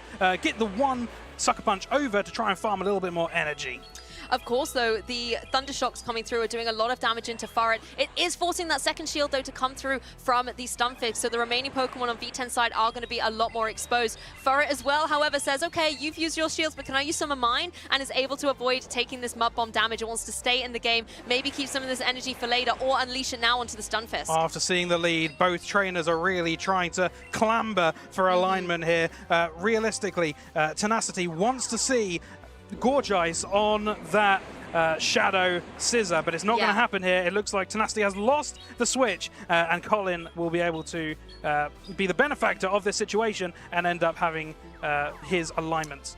Yeah, and V10 is doing a good job getting rid of this Furret. You don't want the sucker punches landing on your ghost type in the back there as well, so it does free things up a little bit more. But the Incinerate, I think one was able to find its mark down onto the Scizor before the Azumarill took its place. Now, of course, Azumarill isn't going to worry about the Incinerate. It doesn't necessarily want to take one of these Trailblazers coming through, or Seed Bombs, sorry, but at the same time, you don't have to worry about these fast attacks in damage. Well, because of the Incinerate being a 5-turn fast move, it did give Colin that little bit of time to swap out just before the damage registered there, and it does look to be a much better situation for Colin as that Ice Beam hits, but it wasn't enough to knock out in one go. So V-Tenacity does have the ability to throw the Grass-type move Seed Bomb onto the Azumarill, but that's also not enough. It's going to come down to the wire with this matchup, I'll tell you that.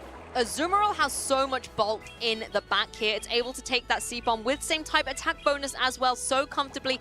Isn't going to be able to take the second one, however, but was able to at least get a couple of more bubbles down to allow these bullet pointers to try and clean up. Night Slash will come through. This is going to be the easiest knockout I've ever seen. Colin was really tentative and really did not want that Incinerate to go through, as it would do so much damage onto the Shadow Scizor. V-Tenacity throwing a Rock Tomb onto the Scizor now. It will deal a decent amount of damage, but I don't think it's going to be enough to knock out in this instance, and it looks to be a Night Slash going to be the one to finish off this first game. Scizor just set up so beautifully for success here to end the game one here for Colin 6. The Night Slash is just so relentlessly coming through, as well as that bullet punch pressure. I have to say, I love the way that Colin was able to play that with the Furret, keeping it in, keeping calm and cool, burning through the shields on the opposing side to allow the partner Pokemon to get the damage on the board. If it was me in that situation, I'd see my Furret being so low on health, I'd think, well, maybe it's not worth using my shield here. Save it for a rainy day. But it was such a good call. That middle battle between the Furret and the Stunfisk was so detrimental to that battle, because whoever won that got the alignment that they desperately needed to win, and it ended up being on the side of Colin.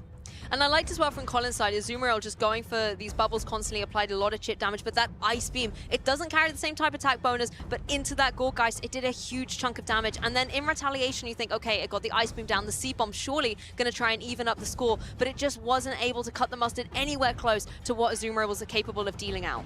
Yeah, it's very, very, a very close fought first game here. It's going to be interesting to see what both trainers bring into the second game to maybe alleviate some of that hard lead, like the rock, paper, scissors aspect of it. You want to be able to have a neutral lead or in your favor. So these Pokemon, these trainers are going to do a little bit of mind games, try and do a bit of reading here, open up the book, do a little bit of reading on your opponent, look him in the eyes and say, suss them out. Yeah, suss them out a little bit and say, I know what you're doing, and bring an appropriate lead. Well, taking a look at the rest of V10's team here, there's a Pokemon that I know you're excited about, and it's one that I think could make a fantastic adaptation, Pangoro. It's got that Karate Chop, fighting type, fast attack, as well as the close combat that can deal devastating damage. A Pokemon that was really a thorn in V10's side was that Furret, which is the normal type. So if we're able to hit it with these fighting type moves, then it can make Furret a lot less effective on the field. Absolutely, and I think it was a very good choice to bring Pangoro in to a team generally, because we're seeing such a breakthrough of normal type Pokemon in the meta at the moment, and there isn't really a key fighter to put them back in their place. Yeah, so Pangoro, it gets to its moves very quickly, so it's a very good pick, and perhaps a core breaker to some normal Reliance teams. Yeah, and I'm not seeing, much fairy out there other than the occasional play rough. So if you can avoid that, Pangoro is looking pretty, and guess what? It's on the back line.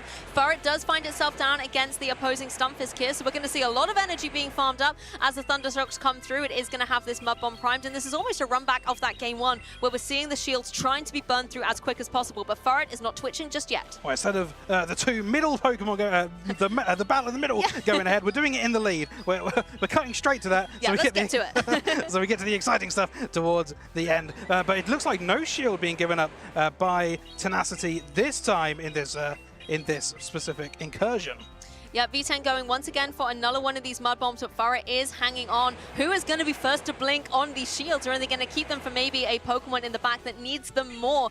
Furret is going to be able to go for another Swift. I believe this is going to take down this Stunfisk if it's not going to go for a shield, but V10 happy to let it go down here, saying the shields are maybe more needed on my partner Pokemon. As the Pangoro comes in and just goes through this Furret, but not before he gets one last hurrah with a Swift. And is officially pandemonium here in Liverpool. Now, that Swift did a lot of damage. Pangoro didn't want to shake that one off. Very nicely. Yeah, no, I can see that for sure. And Pangoro now really trying to focus down onto this Altaria. It goes for the Night Slash, will connect in, just doing a little bit of damage, but critically these Dragon Breaths are stacking up, and the Sky Attack is going to be something Pangoro is going to want to avoid. Yeah, once again, this is a very good alignment for Colin. The hard-hitting close combat for the Pangoro will do nothing really into this Altaria. So he decides to swap out, but I'll tell you what, the Sky Attack will do detrimental damage to both of Tenacity's final Pokemon. So Colin is quite happy to stay in here. This is such a good position for Colin. As you said, Altaria has this attack of Sky Attack already ready to go. It's going to be devastating into the Gourgeist. It's going to be phenomenal into the opposing Pangoro. And there is the final shield on V10's side being utilized. So now the path to victory is set. However, the HP remaining on the Altaria can be devastating for it. But I really don't see what the Gourgeist is able to do to it. Deciding to throw a bait here in the hopes that maybe a shield will be given up, and it is on the side of Colin. So perhaps to be the ability to get off an uninterrupted Shadow Ball, or to try and get these Incinerates through to end up finishing off the battle. We're going to find out coming towards the end of this battle here. The Sky Attack ends up going through, and it's going to be close, but is he going to be able to get to the Night Slash? No! Oh no, Altaria reigns supreme for Colin 6, taking this set. What an incredible run through with that Altaria, and I felt for the Gourgeist. The Incinerate's very, very cool to talk about, but against the Altaria, not dealing too much damage and so slow to connect in the first place, it just opened up a whole window for Dragon Breath after Dragon Breath, and Altaria was like, okay, you're playing a little bit slow right now, I'm quicker off the mark, and I'm going to get the KOs. And it was a very, very cool team selection from Tenacity, but it's that same staple Pokemon again, the Altaria, that ends up dealing the final blow. And I tell you what, I'm not seeing a lot that is able to counteract this Altaria in these battles so far today here in Birmingham. Yeah, that's the thing. The Altaria is running around kind of unchecked here in Birmingham, as you said.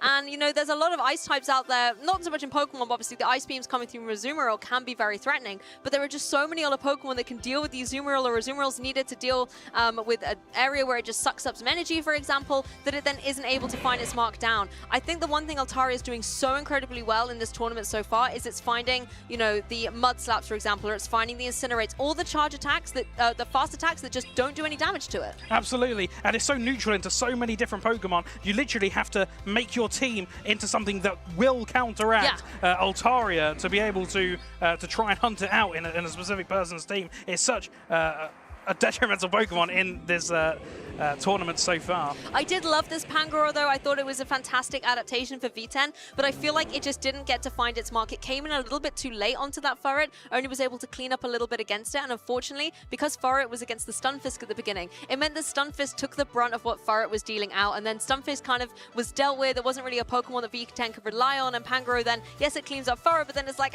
there's an Altaria, what am I going to do? And it made things very, very difficult. And it all comes down to the team building at the end of the day.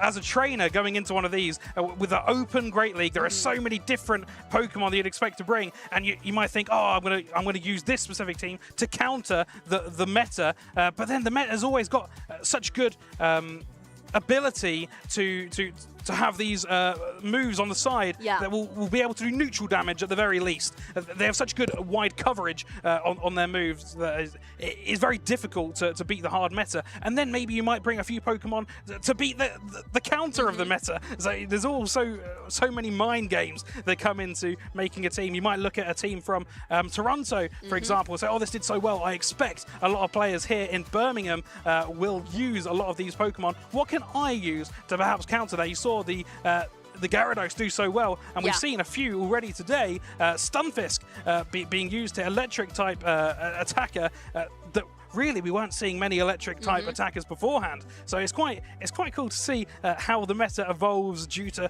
previous winners. I love that. And sometimes as well, like you say, it's just that one Pokemon that can change the entire face of the meta and the story for success for these trainers. And, you know, again, looking at Toronto, our most recent tournament, it was our very own from Europe Stone Collection that was able to use that Stunfisk to great success to be able to take down, I believe it was Nighttime Clasher, with that Stunfisk that was just completely unexpected, was able to go through all of these different water type Pokemon, and possibly has been an inspiration point for trainers bringing it to this particular tournament. Absolutely. And sometimes people, because a lot of these trainers have been playing for so many years, people start to like specific trainers. They try and take a little bit of inspiration from their teams to make their own teams and make some slight tweaks to see what they can bring onto the stage. I think as well, like, it's the storylines that really get me. Like, there are a lot of Pokemon Go trainers out there that I, you know, really support and respect wholeheartedly. But there's one trainer whose story I always like to follow, and that is Padaman. And Padaman was a trainer who, you know, constantly was at the top tables, but was in grand finals multiple times, wasn't able to get the win. And then in his third grand finals was able to become out as a champion. More recently as well, our European international champion. And even more recently than that, second place at the World Championships. So impressive, and it does show player growth. Anyone can come into these tournaments and just play a few games. You might not do very well on your first go. My very first tournament was in Liverpool a few years ago, and I didn't do very well in it. I won one game, but then I ended up getting knocked out. But I took lessons from that, and I ended up really wanting to do. I was hungry for more, so I came back and I did a little bit better the next time around. And I'm ready for me to. It all climatizes when I win EUIC in a couple of weeks. We are manifesting this right now, and the chat, I am sure, is with you on this, because a lot of these stories, as you say, they start somewhere. Yeah, and again, for trainers like Padaman, you might look and see, oh my God, he's accomplished so many amazing things. It's phenomenal. But he also started somewhere once upon a time, wasn't able to get that success straight away, but kept working hard, looking back at maybe where things had gone wrong, and oh my goodness, he's coming up next. How exciting. Our crystal ball is working again here, Jay. But again, he's been able to make that progress, and ahead of the European International Championships as the defending champion, he's going to be wanting to use Birmingham as almost like a testing ground. Even though the meta is going to be different, being able to really hone your skills about your prediction, your instincts, your timings with the way that the game operates is going to be a fantastic opportunity for him. But again, an incredible tough competitor in Origi here. Yeah, absolutely. Origi has played many tournaments in the past, has done very well. I remember one that comes to mind, I think he came really well in Dortmund. Was that last year? I think it was Dortmund last year. We're going with that, yes, Dortmund.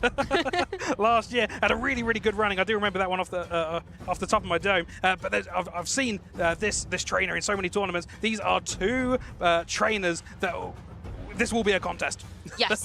And again, you know, we're seeing some Pokemon we've seen a lot throughout this broadcast already. The Altaria, #1 for a reason. It just has that fantastic coverage, particularly if it can land, you know, the Sky Attack onto one of these fighters or the Grass types. But either way, neutrally, it just does so much damage. Flamethrower is a perfect one to deal with those Steel types. However, I'm seeing some blasts from the past here. We're seeing an Abomasnow that again can have that grass typing. We're talking about which grass type is going to rise to the dominance. Well, Padaman believes Abomasnow is going to be the answer. Absolutely. Abomasnow is a Pokemon I see quite often in the Go Battle League, but I haven't seen it brought much to show 6. So I'm really excited to see what comes from this this specific Pokemon. Also, Fortress, a really good Pokemon that we've seen a little bit this season. I'm really eager to see what comes from that one.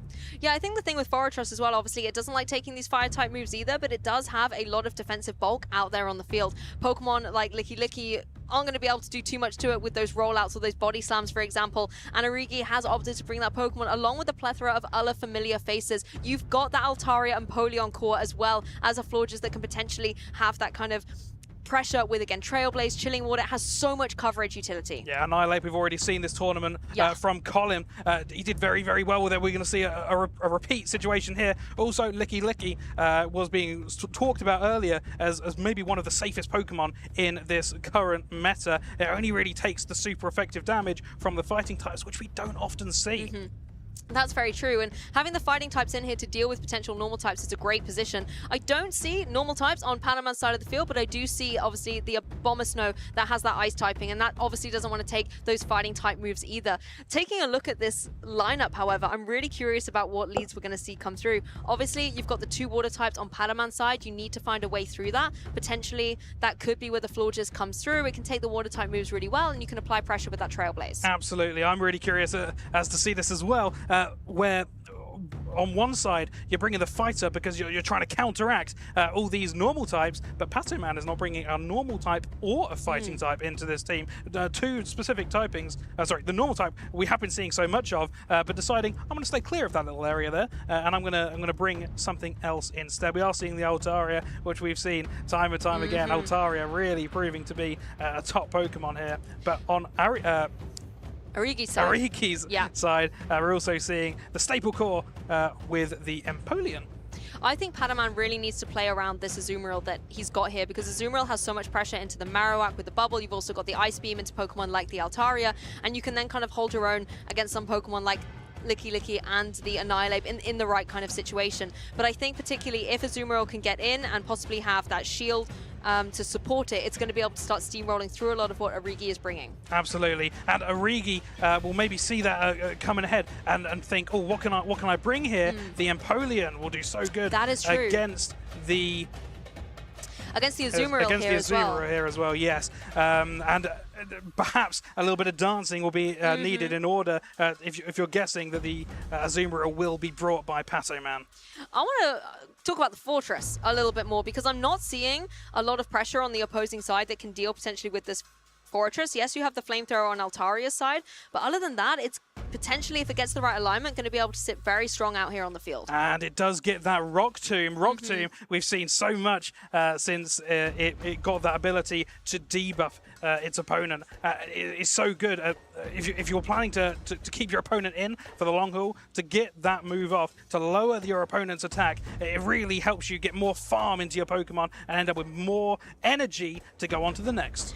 Well, this is winners semis. Padaman, our reigning EUIC champion, against Origi, another established, incredible competitor. You are in for a treat, viewers, so do not go anywhere. It's Altaria versus Florges. Altaria does not want to come down against these potential Fairy Winds. Well, you do have to take into account the Fairy Winds will do damage, but the charge moves being used by the Florges are both resisted here. So Origi, taking that into account, is trying to mitigate the damage that is going to be done by the Altaria by lowering the attack with the Community Day early-game move, Chilling Water. Yeah, the Chilling Water may be resisted, but it's still able to kind of put that damage out on the board and obviously get the debuffs in play too. The Fairy Winds will be stacking up. It could just be a nice slow way to ease these trainers into the match. The Sky Attack, however, is maybe going to start picking up the pace a little.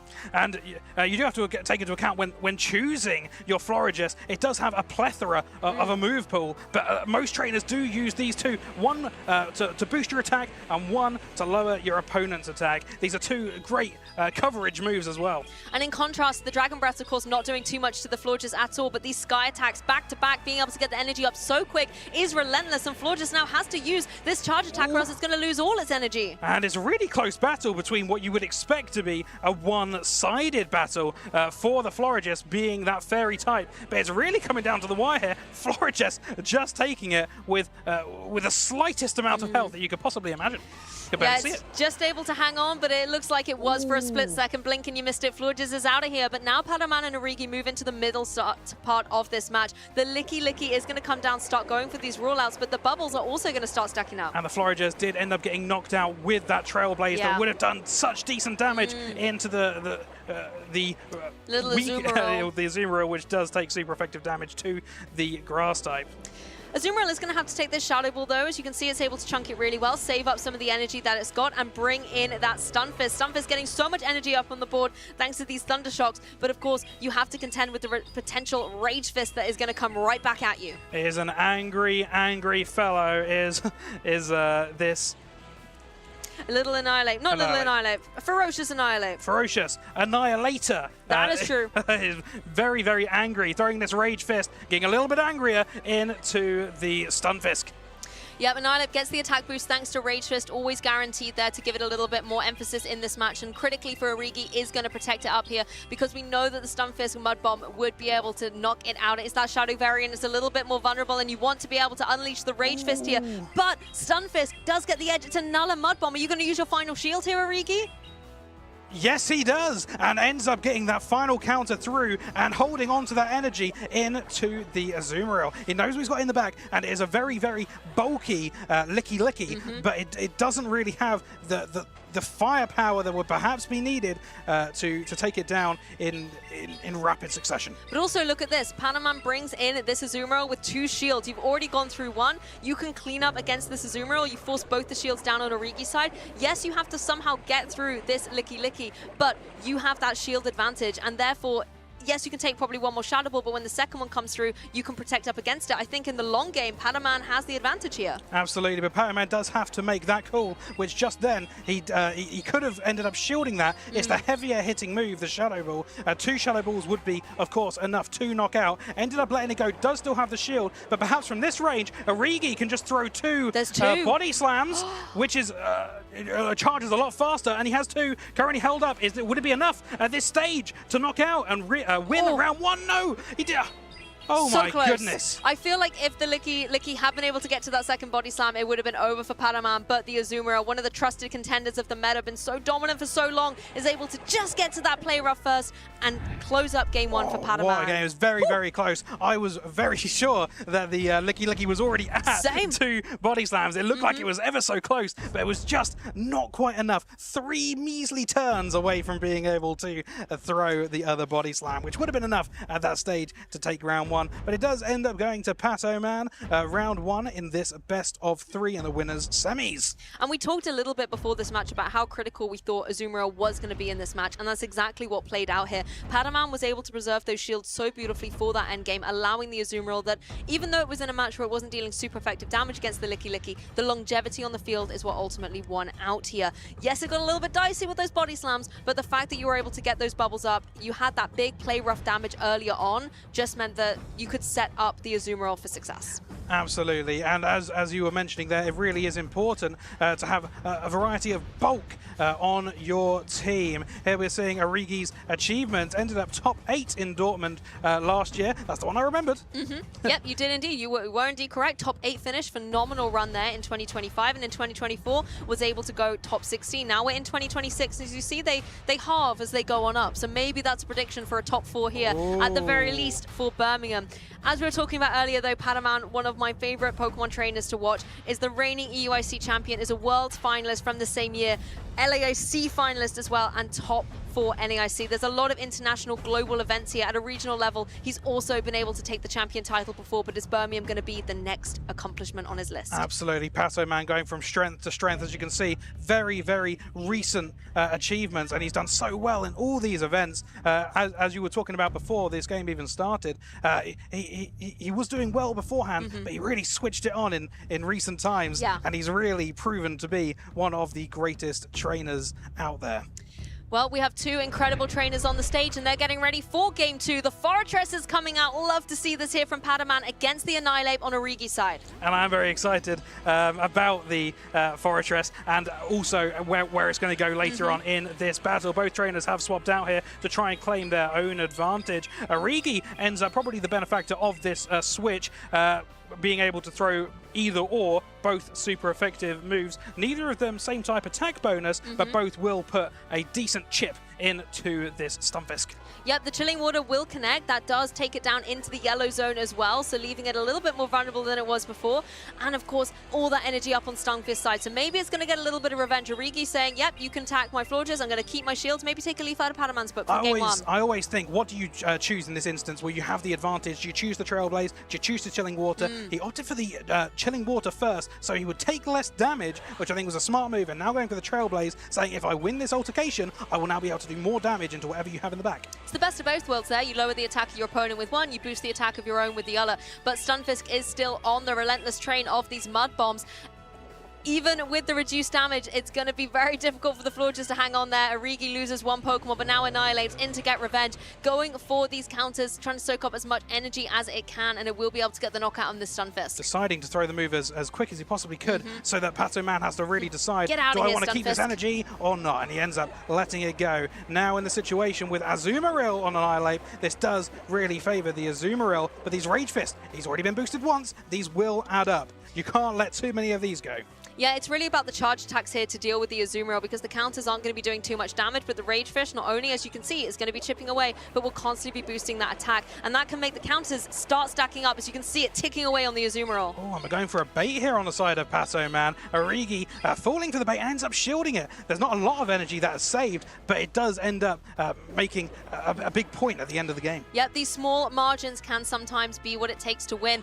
The shield coming up on that Azumarill, however, from the Rage Fist, going to be able to keep Azumarill in the game, but not stop the Annihilate from getting a third attack boost. And we're seeing the Ice-type move, Ice Beam come through. At this stage, I think it would be enough to knock out, and it does go shielded. Origi is keeping this very heavily boosted Annihilate in the game, trying to perhaps punch it down. Oh no! Ends up throwing the move, but this isn't a bad thing for Origi. You can get rid of Azumarill. Absolutely. The Azumarill does go down. Yep, now you've got to contend with the Fortress, but look at these counters. Oh, you are at +3 attack on this Annihilate. I think it can just counter the whole way down, but hey, why do that when you're here up on the stage? Origi's like, I'm going to let my Annihilate flex one more time. What's another Rage Fist for the road? Wow, Annihilate doing really well in this tournament so far. We've seen it twice, and we've seen it do twice very, very well. I mean, in that particular game, it just absolutely tore through Padaman's team, you know, counter getting the Rage Fist up, and I think that was the critical thing. 3 Rage Fist +3 attack just made it so formidable. We talked about how counter wasn't really doing too much to the opposing Azumarill, rather Azumarill than the Fortress in the back.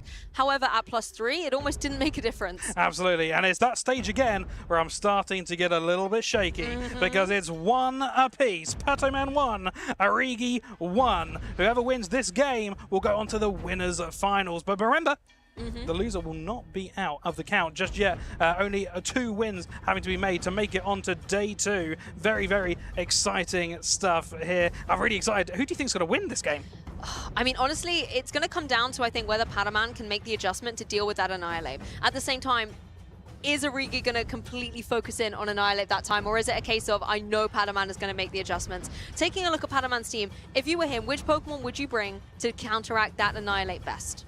It has to be the Azumarill, but we saw the Azumarill on the Annihilate, but the Annihilate just had so much visceral damage. It just kept dealing more and more with the Rage Fist, and he gets to the Rage Fist relatively quickly. We don't see much of counter being used at all in Pokemon Go PvP now, but we are seeing it being made full effect with the Annihilate. And the thing is, even if the Rage Fist doesn't connect because you throw up a shield, the attack boost still goes through. So even if you can't get the damage on the board, Annihilate's just sitting there going, sure, let's boost up my attack, let's boost it up so that I will eventually be able to burn through your shields and get the knockout. So potentially from Padaman's side, you need to find a way to get through that. Maybe something like the Stunfisk is going to be able to find a way, maybe with a more damaging charge attack to be able to break through. It is the Shadow variant Annihilate after all. It is that little bit more vulnerable. But let's jump into it, trainers. Game 3. Who is going to be victorious between Padaman and Origi? It's the Annihilate once again front and center. The key star for Origi. Well, it was there for a moment. Now it is the Licky Licky versus the Soltaria. The Annihilate did so well for Origi. Had to bring it into this decisive game number 3. But we're also seeing your favorite Pokemon, Gastrodon, brought in here to counteract the Licky Licky. Yep, Gastrodon just taking this Shadow Ball, keeping the Altaria in the game. It was able to farm up lots of energy that it's got nicely, safely stored in the back, so bear that in mind. Speaking of energy, Gastrodon is at the body slams, but the Shadow Ball is also locked in for this Licky Licky. Absolutely. I always refer Gastrodon to as the workhorse Pokemon. It really just puts in that steady damage time and time again. It takes a hit. It's taken 2 big hits here already, and it will put out dependable damage every single time. Yeah, it doesn't have to worry too much about the rollouts, but it is at such low HP. You do still have to worry about this body slam coming his way. I don't know if Padaman wants to preserve one of these shields. There is still energy on the Gastrodon to be utilized, but I think it's better to bring in a Pokemon from the back and farm up the additional HP remaining on that Licky Licky. And I really like this from Origi, keeping the matchup on such low amount of HP that only a couple fast moves will go through on Patoman's side, and ultimately you get to decide what Pokemon you bring onto to what you want. This is what we were talking about. Can the Stunfisk use its very powerful charge attacks to deal with this Annihilate a little bit better than the Azumarill can? There isn't even an Azumarill brought to this match for Padaman. We've seen all 3 Pokemon, and Origi knows that too. So Stunfisk really is going to be the key answer here. Big damage does go down. You're already starting to chip away at it, but critically as well, if you're dealing with the Annihilate, then those shields are still protected for the Pokemon in the back. Absolutely. And Origi having won that swap.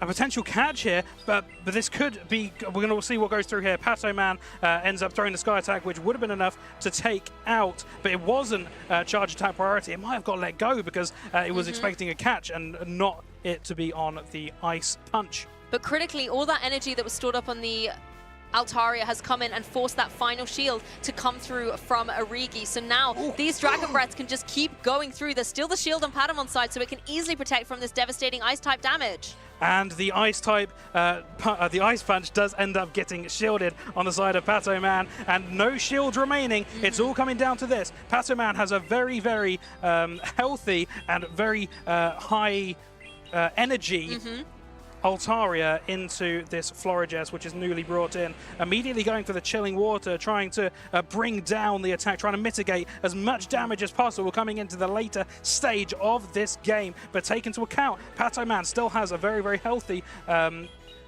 the Stunfisk in the back, which you could swap out and then remove the debuff. And when we saw these 2 Pokemon face up in Game 1, it did have the Florges come out on top thanks to the Fairy when fast attack super effective damage. The Stunfisk, however, comes in and says, Altaria, you can take a breather. I will take this Chilling Water. Now, can Stunfisk take this? And it is a super effective move. We're going to find out. It's going to be very, very close here. The Stunfisk ends up able to hang on here, trying to potentially catch a move, and it gets away with it. The catch ends up being beneficial for Origi, but I don't know if these Thundershocks are going to be able to add up. It's going to come really close here. It's down to the wire, and Patoman ends up able to get to the move to end up knocking out the remaining Pokemon on Origi's side. A very, very close game, but it looks like Patoman is the man to take away the winners semi-finals here in Birmingham. Yeah, Padaman still absolutely incredible in the winner's side of the brackets. Commiserations to Origi. Again, a really thrilling best-of-3 set. That Annihilate is probably currently my #1 spot is the highlight. You know, at the end of the day, we always say, what was your highlight? Well, I'm going to think about that Rage Fisting Annihilate, but I'm also going to think about Padaman bringing the Gastrodon, the correct color Gastrodon, and winning out the match. Patoman is a man on fire. In the recent tournaments, he does so well. Everywhere he goes, someone has to stop this man. I mean, honestly, that entire match was incredible to watch. So many great adjustments between our players. We spoke a little bit about how, you know, the Annihilate did so well in the game 2, and then how the adaptations would be made. And the Stunfisk coming in, having all of that beautiful energy charged up was just perfect. But it wasn't just the Stunfisk energy, it was the Altarias. Padaman knew to get all that energy up on Altaria, to bring it in later, to get that sky attack down. And that then forced the shield very early on from Origi that in the end game was so critical to Padaman's success. Absolutely. It's so easy when you have a move already built to just throw it at whatever's in front of you and see how much damage it will do. But to think about, well, what's potentially in the bag? Can I maybe use a shield here and farm it the rest of the way down? You really got to think about where this energy is going to be best used in this battle. And Patoman has really, really worked well, especially in that third game, to work it out, to really read his opponent, and ended up the victor in this battle. And I like how he learned from his mistakes. And this is a really good, you know, top tip to the trainers at home as well. It's not just about, you know, your wins and looking at the things that went really well and the successes. Look at the areas where you can learn the most. And for example, in that game 2, Padaman brought that Fortress, and we were excited to see it. We could see where it had some openings and some windows for success. But unfortunately, it found itself in at the end, coming in against a +3 boosted Annihilate. So it just did nothing on the field. And I think Padaman can recognize, okay, maybe this isn't the Pokemon that's going to be the right choice for me. I need to find a better way to deal with that Annihilate so that the same story can't repeat itself. And that's where the Stunfisk adaptation came in. Absolutely. And you've got to think, against some of the other meta teams that you see, this may end up being one of the best Pokemon. It may end up breaking the entire team. It's an outsider pick that sometimes it can really work well for you. But a Pokemon that you obviously also don't see all that much, the Annihilate, ended up being the one to take out the other Spice. The Spice beating the Spice. That's what can happen sometimes, though, in Pokemon. We have our kind of standard meta Pokemon, but as you said, we sometimes get a little sprinkling of something different there. However, I think it's time to hear from the winner of that last match, Padaman. Eric, take it away. Thanks, Lou. Another regional championship, another winner's final for Patoman here. What an incredible show there. Playing into that Annihilate, which looked pretty scary. How does it feel to like finally be over with that set? I mean, I think it was a hard set actually because Annihilate is a bit of Scaremon into my team. Also, he had Florges, which is also fine, I guess. So yeah, it was a tough matchup, as also against a really good friend. So I'm happy that I took the matchup, but at the same time, I'm not that happy because he lost, you know. So you brought a pretty interesting team. You have Abomasnow and you have Shadow Fortress. Walk me through those. Those are obviously not so strong against Annihilate, but have they been providing good value for you today? Yeah, actually, there are so good mons in this meta. Not gonna lie, I had another anti-meta Pokemon for this tournament that I didn't bring at the end. I was like last night at 3 a.m. thinking about the team, so I didn't sleep real well, you know. But it's fine. I will let you know at the end of the tournament that yeah, like those two are really good anti-metas into what people is playing. Especially Fortress as well. It's not so bad into Corviknight, which you would think it's not very strong into, but one of those reasons why you could be using it. Of course, the rest of your team, you have Altaria, of course, pretty common, and Unova and Stunfisk. Those are always good. How do you feel about the rest of today? You have one more match, potentially. Yeah, I have to win one more match for qualifying for Day 2. I have confidence on myself. I think I can do well, but anything can happen, so let's see what comes. Very nice. Well, of course, do you have any shout-outs for any family or friends who are here watching with you? Yeah, I want to shout out, I have people, wait. I have my father, my mother, my brother, and my sister, like my family that is always watching on me, and I really appreciate that. Also, my girlfriend. Also, I have some friends, Marcy, Boom. I don't know if I forget anyone, Keldeo.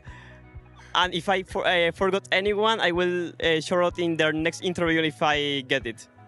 He already is confident he's going to get another interview. It's always nice to see how humble you are, just always being grateful for your family and friends. Thank you again so much for those insightful words. And for our next winners finals matches, it's back to you guys. So many friends that he was able to shout out. It's quite exciting, isn't it? I was like listing them off and I was like, I don't even know this many people. If I had that many friends, Well, you wouldn't be here. It'd be very expensive come the festive season. No, that is right. But Patsman doing so well there. And that was actually quite a close fought match that we noticed. I thought it could have gone either way just towards the end. So a really exciting thing to kick off his journey here in Birmingham. Yeah, I'm very excited about all these trainers here. We've seen so many trainers. I really like to see all the spice picks that we often see in day one. We're seeing so many Pokemon that you don't see on the chart, and we're seeing what they could possibly bring into the meta. And maybe someone watching at home who might be attending the next event, they might see that and be like, oh, I really like watching that. I'm going to bring it. It might end up making it into the. Well, I into guess the it invites me to ask. You've been here for a few matches already. Are there any Pokemon that you've seen that you would recommend that viewers build at home if they don't have one already? I'll tell you what. If you're able to get a Shadow Annihilate. I don't know if that's in front rotation at the moment, but we've seen it being used here today twice already, and it's been really putting in a good shift, especially against this this new meta of the normal types that we've seen breaking out in ever since the new season. We're seeing them come out so much, and there isn't really a good answer to it. We saw Pangoro come in. I love Pangoro, but it didn't really put in the best shift that you could possibly see. Against the other Pokemon in the teams. I mean, I love Shadow Annihilate. I'd love to see it go further, but these players, they are now on stage and they want to be progressing here in Birmingham. We've got Dane on the left against C. Leonardo on the right, and these are two players that many players who are familiar with grassroots Pokemon Go will be very, very familiar with. These are long-standing names. They're players that have seen success in the Play Pokemon Championship Series as well, but haven't got quite to the heights that I know deep down they'll be hungry for. Absolutely. Two players, both starving for a gold medal. A gold medal. Everyone wants a gold medal. I was going to settle for a good result, but a gold medal here. You know, aim for the stars, you know? Aim for the top and see what happens. But Dane on the left, C. Leonardo on the right, and they'll also be both very familiar with each other. They will have played a lot behind the scenes. They're both very involved in the practice tournaments that a lot of these players reference when we see them in interviews as well. So I wonder what hidden information and tactics they'll be trying to get from their experience of playing against their opponents. Absolutely. And to these grassroots tournaments, there may be trainers there that know these players in their respective regions, and they might say, oh, and be supporting their friend that they've met at all these events, and they might end up deciding, oh, I want to go to one of these events too. Well, it's a really good opportunity for those of you watching from home. For those of you that know these players, who do you think is going to win this match? Let us know in the chat, because I think that this could be a really, really exciting game. We're very lucky to get so many games of this caliber already, so early in this tournament this weekend. Absolutely. I've been really, really enjoying watching not only the new players breaking out and being able to come on stream. It's really enjoyable seeing their first games on stream, and then we see the veterans, people that we've seen time and time again. And it looks like we're underway. We've got that Empoleon against a Furret, two very meta Pokemon, ones that we're seeing plenty in this meta already, and Empoleon with access to Hydro Cannon after just 5 Metal Sounds. It'll be looking to put out a ton of damage. Meanwhile, the Furret still has to farm up to that grass-type Trailblaze. Hydro Cannon coming in first. It's not going shielded by C. Leonardo. Absolutely. This Community Day move, Hydro Cannon, ever since the beginning, has just done so much damage alongside the same type attack bonus. It really tears through an opposition team. The Trailblaze going through here, but due to the steel typing, this is just a neutral move. But you see how much damage the Sucker Punches are adding up on the Empoleon. The Empoleon pace is faster, which means C. Leonardo has a shield decision to make if he wants alignment. He's actually going to let Furret go, and now he's going to come in and farm down with that Shadow Kanto Marowak. He gets one in, and then the Florges comes in immediately, now countered by the Credilli, which has a good matchup against Florges, but really nicely played by Dana here, because it means that Altaria in the back will be guaranteed to align against that Shadow Kanto Marowak in the endgame. Absolutely, and another thing that Dane did was hold that Empoleon with just 1 HP in his back pocket for a rainy day, perhaps trying to catch a move in the very end game. Could end up making the difference here. I think it's always a really smart tactic from players when they can preserve, especially when they know that they've got 2 answers to that Shadow Kanto Marowak. Come in with the Empoleon, as you say, you can almost use it as a third shield, because it will be able to potentially be used as a catch option, and even if not, it entices your opponent to think about that as a potential play later. Absolutely, it's all about the mind games here, and even having that option, yeah, as you say, they might throw on slightly odd times, trying to maybe think about this Pokemon is going to get caught at some point. When do I throw? And now Dane has a decision to make. The Altaria is available at full health, but you can see Cielano already pressing that Shadow Kanto Marowak. And it's a good job he didn't, because this Rock Slide, Rock Tomb could be really, really pivotal. Not just to invite a shield, but it guarantees that attack drop, so that could make all the difference. Very, very smart play there. See, Leonardo, if Dane had gone in with his Pokemon any sooner, it would have gone straight onto this Marowak, and that move wouldn't have got done, meaning that it would have been full damage dealt by the Altaria all throughout this interaction. But I think it was very smart of Dane to not shield that Rock Tomb, because it had been debuffed so many times by that Florges earlier, the Chilling Water guaranteeing an attack drop. And Dane is now going maximum energy, maybe farming a little bit too much, but he does get the shield with this first Sky Attack. See Leonardo leaning forward. He knows that there's still so much to play for in this match. There is so much life in this game yet to go, but we are in the very, very end stages. See Leonardo going for the Rock Slide. It would have been enough to knock out at this stage, but it does go shielded.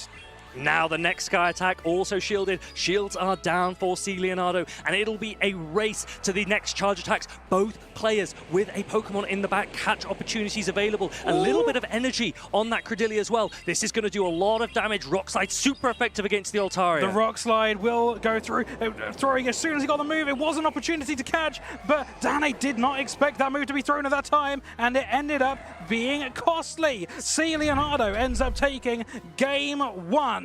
What a really dominant endgame there for a game that actually looked like it was in Dane's favor. When he aggressively came in with that Florges against the Shadow Kanto Marowak, and we said that there would be the alignment of the flying type Pokemon against the ground type Pokemon in the back, Dane was maybe in the driving seat, but that Rock Tomb from the Credilli, which weakened the attack of the Altaria, and then the super effective Rock Slide from Shadow Kanto Marowak, highlighting why it seems to be the ground type of choice in this meta. It is such a strong ground type Pokemon, and I love what I love thinking about in these games is the mental fortitude of these two players. They both had a Pokemon at the very end game which they could have tried to catch a move on. See Leonardo, and is all such a mind game that it could have been a double bluff. He literally threw the move the moment he got to it. That is probably the prime time in which Dane would expect him to throw it and then try and catch there. But maybe he thought, oh, he's going to think that I'm doing that, and ends up throwing an extra one, and then... So many mind games like that, and it's interesting that you mentioned that point, because I actually saw that earlier this weekend in Anacor's game, where he had the opportunity to catch, and his opponent, Alfonso, threw his attack straight away. At a moment where Anacor perhaps thought, oh, he might overfarm, predicting a catch, so I won't switch out just yet.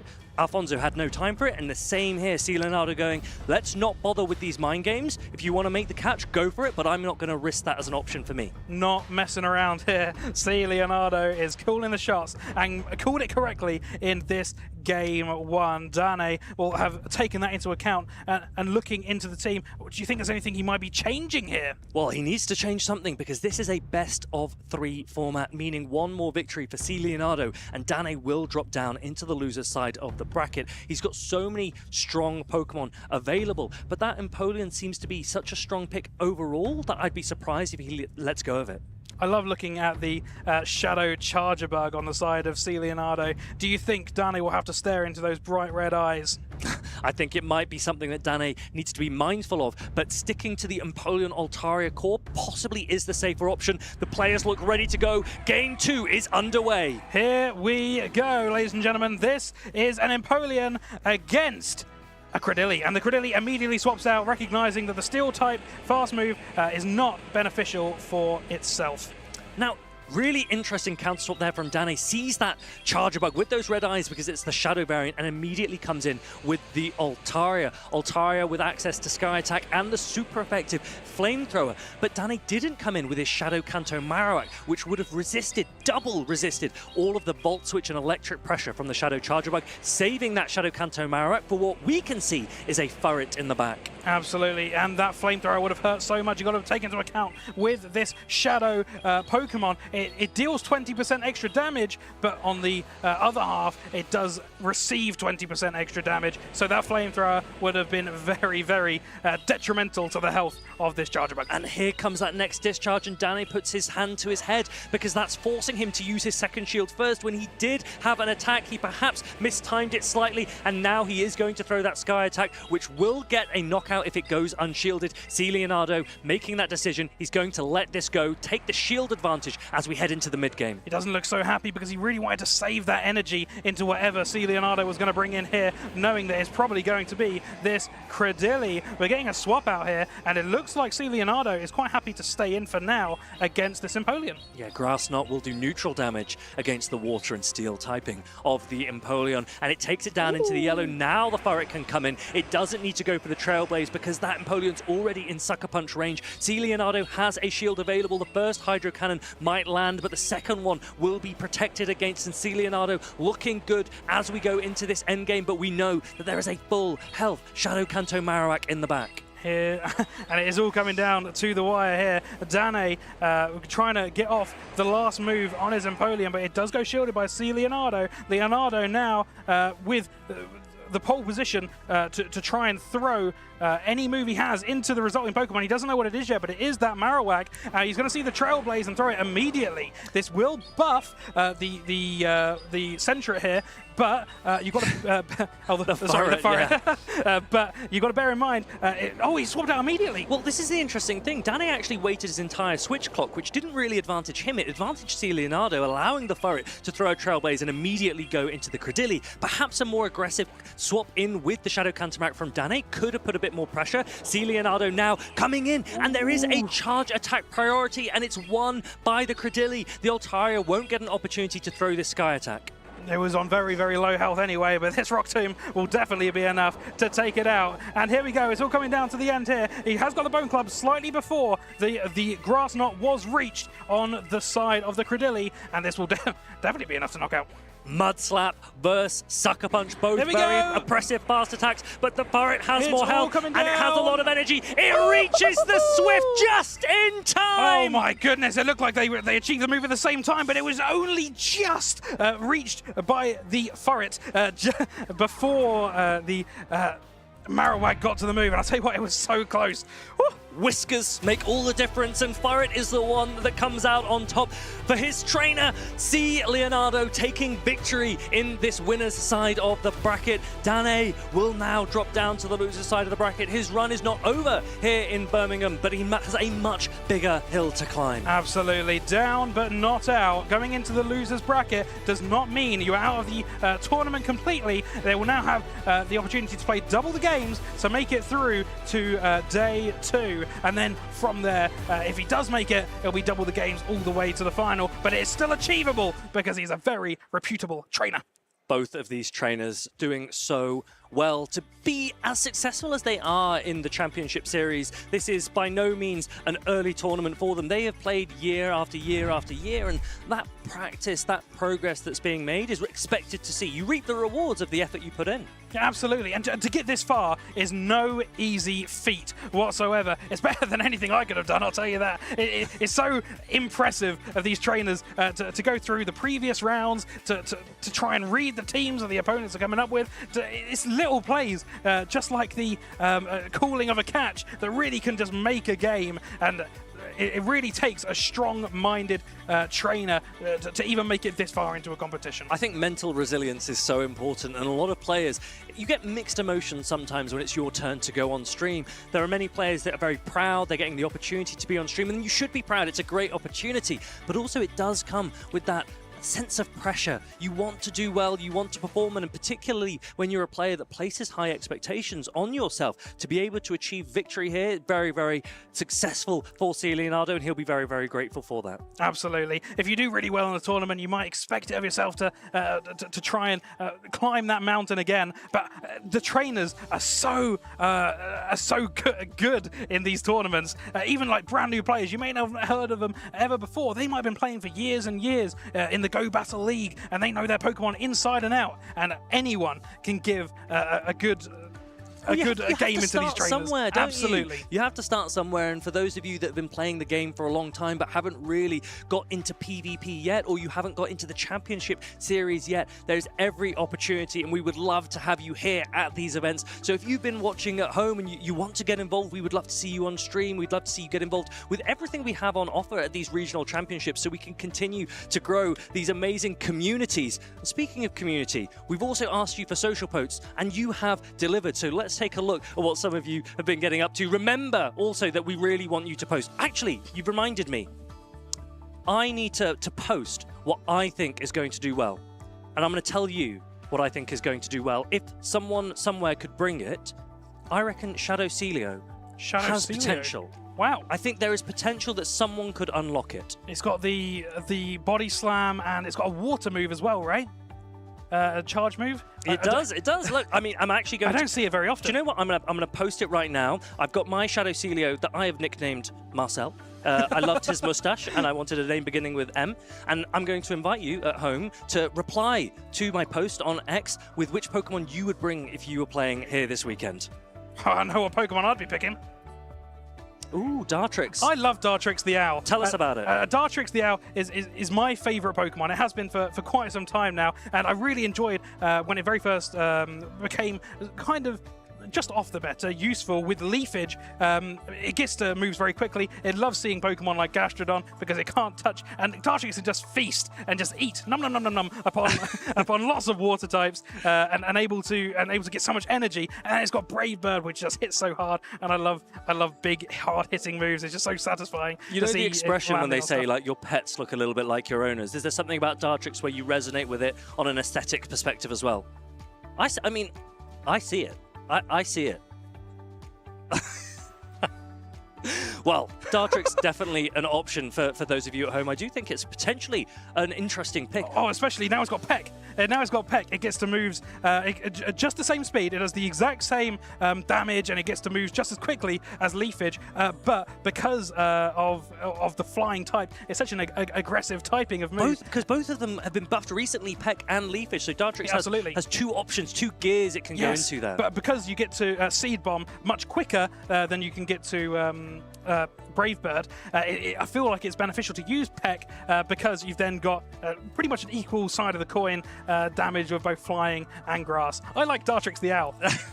Well, flying types are definitely something to keep an eye on because we've just had Toronto last week, DHC United winning that regional championship with 3 flying type Pokemon on his team. So there is so much opportunity to explore and experiment in this new Precious Paths meta. Licky and Jellicent seem to be the Pokemon that are rising to the top early on with these players' interpretations of what the meta might look like. But I think there's so much potential still to come throughout this season as to what could really perform. However, the next event is going to be the European International Championships next month, and that has a limited meta. So it's going to be an opportunity for everyone to reset and try something completely different. Absolutely. I was talking about this before, and what I really enjoy about these tournaments is, yes, you see the same Pokemon over and over again, but that's where the skill is really shown, because these trainers will know all the Pokemon, essentially, that are going to be used in this pool. There might be a few outliers of Pokemon you just would not expect. I've been playing a little bit of practice, and I've been using Delcatty with Charm, and because there's not many Pokemon with Charm available, and it has been doing some damage. I might bring it, I might not. I don't know, but I'm still deciding my team. But there's such a limited pool that it really shows the skill gap of the players that know and the players that haven't done the preparation. I'll probably be out first. I mean, doing preparation is absolutely key when you come to these events, especially as you get further into the tournaments. And you mentioned skill gaps, and there are particular levels, echelons, you could say, of skill that can make all the difference. One example that I really like to see is when you knock out through a shield. If you've never done that, if you want to know how to do that, then keep your eyes peeled. Hi trainers, and welcome to a new episode of Perfect Play, where we highlight key moments that impacted the outcome of games shown on the big stage. I'm Jox13, and I'm here to bring you a recent example of a high-level mechanic that occurred during the epic Frankfurt 2026 Regional Championship Grand Finals between Inadequance and 9 Alfie 2. As the players get ready for battle, Alfie's back is against the wall, having to beat Inadequance in 2 best-of-5s to be crowned champion. After a well-executed Game 1, he makes a gutsy bait call and patiently holds on to his Galarian Corsolas Precious Energy as Inadequance desperately attempts a last-effort catch. Corsola bravely hangs on a sliver of HP with a charge attack loaded. Alfie sighs with relief as he expertly risks the damage on Corsola in exchange for preserving his crucial last protect shield. This meant that despite Inadequance's Gastrodon also having a charge attack and being guaranteed to win charge attack priority in this scenario, Alfie can protect shield against Gastrodon's body slam and fire off the finishing blow. But a true champion doesn't give up. He quickly turns his focus back into the game as he notices there's a chance for a particular game mechanic to occur. Every shielded charge attack deals 1 HP worth of damage. Inadequance, an experienced veteran, plays for this rare win condition. The fast attacks are flying, the energy is ready, so our trainers trigger the charge attack priority, cross their fingers and hope for the best. Alfie, confident that his first win of the set is within reach, uses the last protect shield expectant of the favorable outcome, but then the Galarian Corsola that had so valiantly hung on earlier in the match faints through the protect shield, falling victim to the shield KO.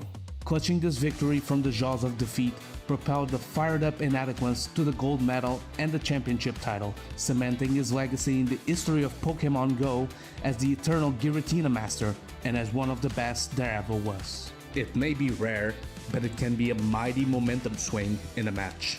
Add this mechanic to your set of skills and use it against the world's best. Visit Pokemon.com/compete to find out more about the championship series, and we'll see you on the battlefield.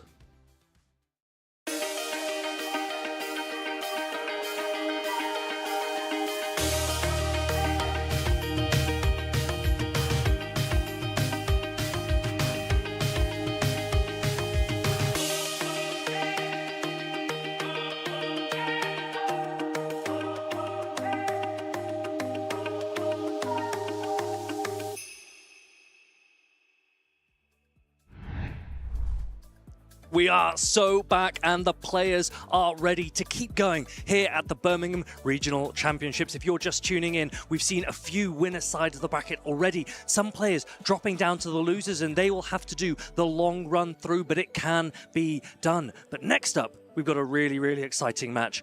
The #1 player on the current European leaderboard, Stone Collection, is coming up soon. Very exciting to see. He'll be playing Aero Bubble, another formidable trainer. I know he's made it to Worlds the last couple of years.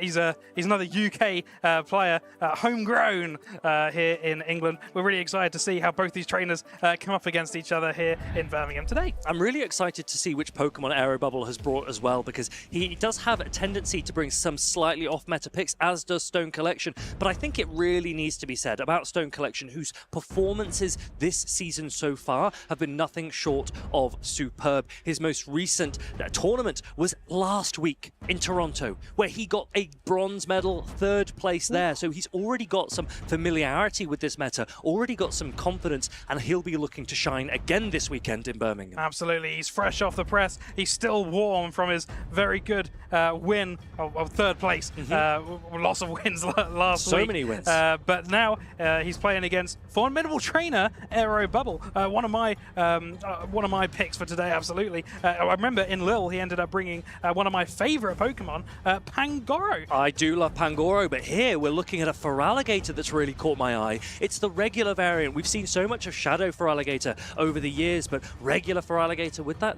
extra bulk, as well as the regular Alolan Ninetales. Let's remember Powder Snow has been buffed recently, so that's doing more damage, and the Ice and Fairy typing is unique in this meta, and I think it could be really effective here this weekend. I'm really excited to see the Moltres as well. One of my favorite Pokemon in the Go Battle League. I really enjoy using my one, and we haven't seen much of it today, but yeah, Galarian Moltres could be really strong, and it's up against the opposing Dark type Guzzlord. Dragon Tail, Brutal Swing, and Sludge Bomb are the attacks of choice for Stone Collection, but Guzzlord has proved to be such a really strong utility pick in this meta, with so many resistances, a brilliant resistance profile, but also now brilliant pacing to those attacks with the buffed Dragon Tail. Well, as you mentioned, he played last week and he did so well, especially with that Stunfisk. We saw that Stunfisk really ramp up the damage against his opponents, and he's brought it back again this week, maybe defining the current meta. Corviknight, another Pokemon that stood out in Toronto. We saw 3 Corviknight on the teams of the top 4 players that weekend, and it looks like Stone Collection backs it to succeed once again. He's really, really locking in here. A double flyer team, Dragon Flyer and a Steel Flyer, gives him so much opportunity with still so many resistances. So although it looks like they're both flying type Pokemon, actually they don't share a huge number of similar weaknesses and resistances, and that means that they can pair together quite nicely. Absolutely, we're seeing so many flying types being used in the current meta. I really like Corviknight and its ability to get to the moves so very quickly. The Community Day move that it got, what was it? Air Cutter, yeah, really fast. The ability to buff as well. It gets to moves very quickly. It does decent damage, dependable, and he gets the ability to buff its attack. It's a very, very strong move. Yeah, that boost potential can be critical, but the Dark type payback that it uses to do most of its damage would be resisted by the Alolan Ninetales and the Galarian Moltres. So maybe Aerobubble will think about leaning into those two as a counter to that Corviknight, because Alolan Ninetales is one of few Pokemon that arguably breaks that core of Corviknight Altaria. It's got a lot of play into the Guzzlord and to the Univern Stunfisk as well, but it has to avoid Shadow Sizzle. Double super effective Bullet Punch will take that Alolan Ninetales down in an instant. So if Aerobubble can play his cards right, this could be a really interesting match to watch. Absolutely. I'll tell you what, I reckon when Stone Collection woke up this morning, there was no thought in his mind that at some point today he'd be playing against a non-Shadow Alolan Ninetales.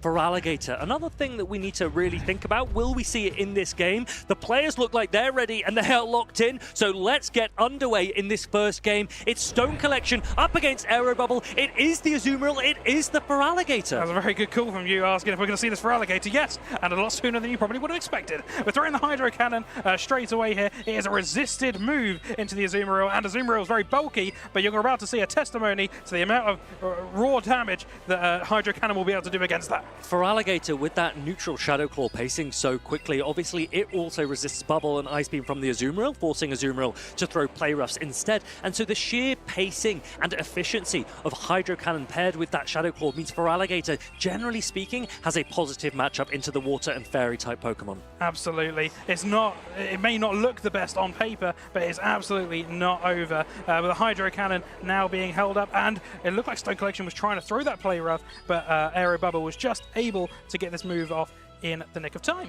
Neither player switching yet. They're playing out what we call the zero shield scenario for now. That means this Azumarill's Play Rough will knock out, and Aerobubble is in a position where he has the opportunity to farm down the Azumarill. Will Stone Collection let him do that, or will we see an aggressive swap?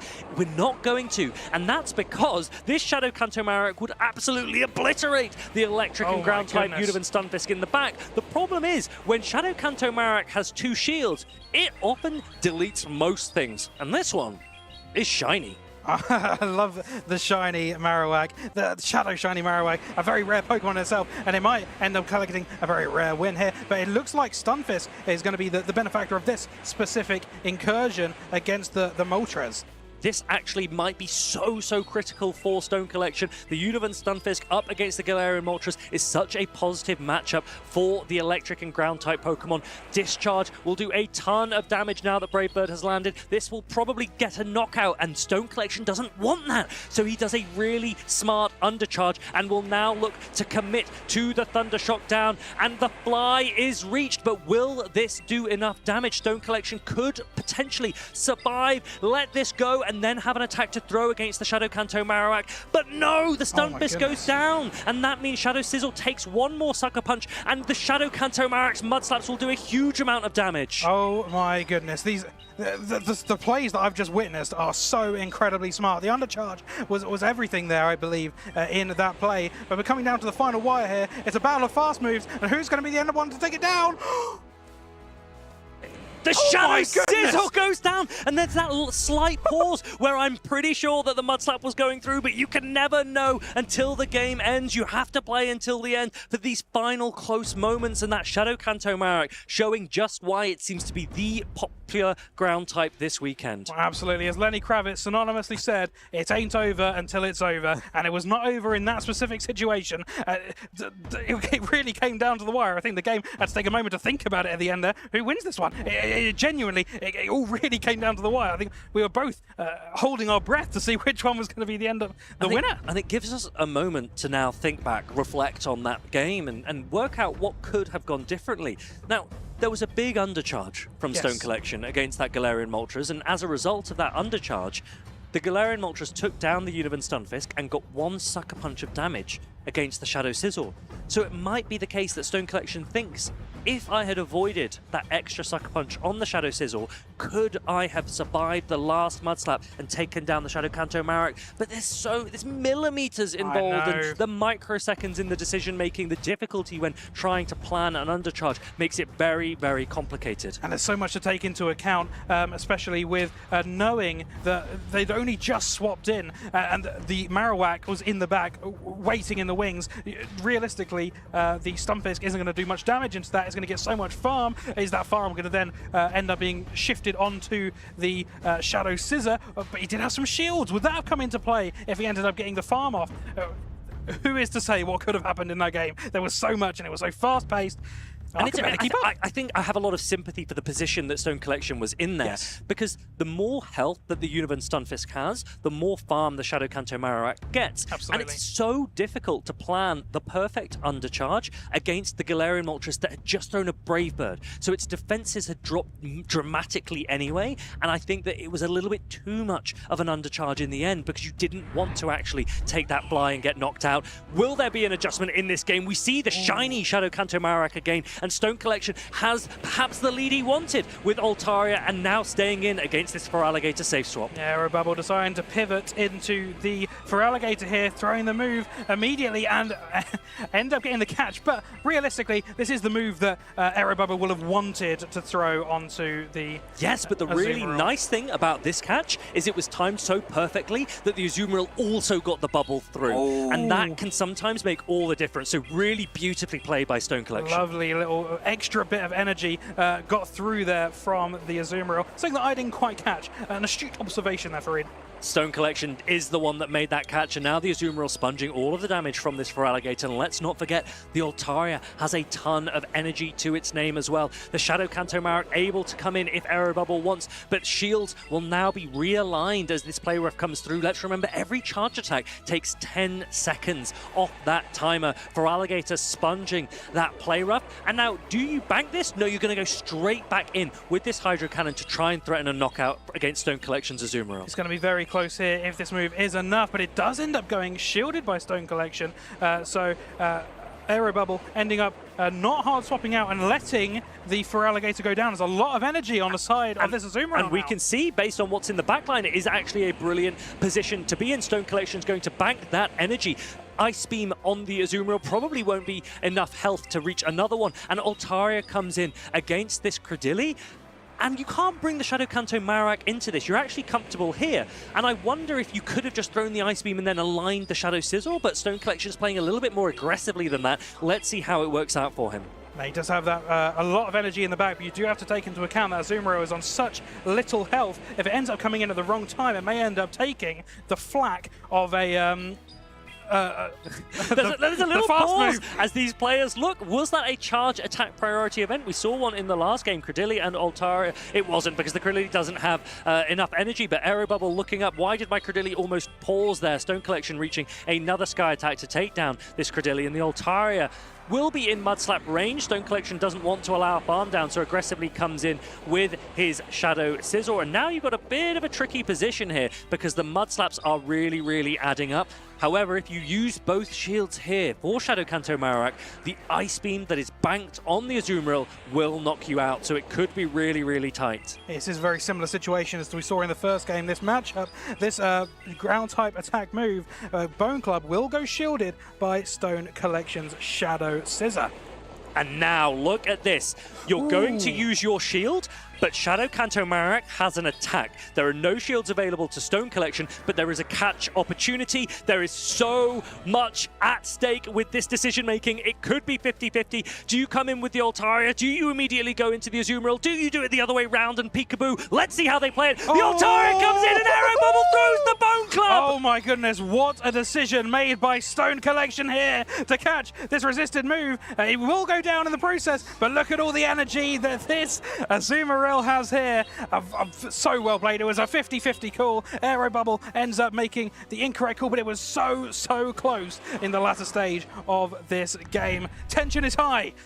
And it's going to get even higher coming into decisive game number 3. It's one apiece here for Reed. I say 50-50 in that situation, but now that I really think about it, I think Stone Collection wins no matter what. Right. And the reason I say that is because providing you come in with the Altaria, you have to come in with the Altaria. Now, your opponent is either going to throw the Bone Club or they're going to have to throw a Mud Slap, right? If they throw the Bone Club, as it happened here, you win. If they don't throw the Bone Club and they start the Mud Slap, you immediately go into the Azumarill during the Mud Slap and throw your Ice Beam, because the Azumarill had enough health to hold on to you anyway. So Stone Collection, although it felt like a 50-50 for Aero Bubble, Stone Collection was confident, he was composed, and he made the right play there in that game number 2. The 3 turns on the Mud Slap is all the thinking time that Stone Collection would have even had then. And to think of that solution in real time coming up to the battle, wow, what an absolute play here from Stone Collection. Really and he well has to thought think through. about this in the moment. He only gets microseconds to basically make these decisions, but he came out on top, and they're looking like they're getting straight back in. We see Shadow Sizzle up against the Shadow Kanto Marowak. Shadow Kanto Marowak, when shields are up, is just so oppressive, and you can see a huge amount of damage hitting that Shadow Sizzle already. Absolutely, we've seen this exact same matchup now, all 3 games in a row. Stone Collection deciding to throw off the Night Slash here. It will go shielded by the Shadow Marowak. Shadow Kanto Marowak aggressively pushing through this Shadow Sizzle. One attack forcing a shield off the Shadow Sizzle already, but the brilliant thing about the ground and the rock coverage is Shadow Kanto Marowak is able to hit almost every single Pokemon in the meta for neutral damage at a minimum. So it's a really strong pick, definitely one that you should put on your roster if you haven't already. In this decisive game number 3, Aero Bubbles decided, I'm going to shield that move, even though the buff did come through, and that was a very hard hitting bullet punch. Bone Club now landing on this Azumarill, and Aero Bubble gets to pick the alignment that he wants here. We can see Credilli and we can see Feraligatr in the back. Both of those Pokemon will have super effective damage against the Unovan Stunfisk, but this is the optimal position to be in, and that's because Unovan Stunfisk has a really difficult matchup against Credilli in the back. So Aero Bubble, on paper, in the driving seat in this game number 3. But we've seen these games get so close in the last 2 games. I'm sure there's not as easy a ride as it is on paper. It ain't over until it's over. So these players says. have to lock in and see what happens. Azumarill is such a strong Pokemon, especially when shields start to go down, because of its absolutely immense bulk.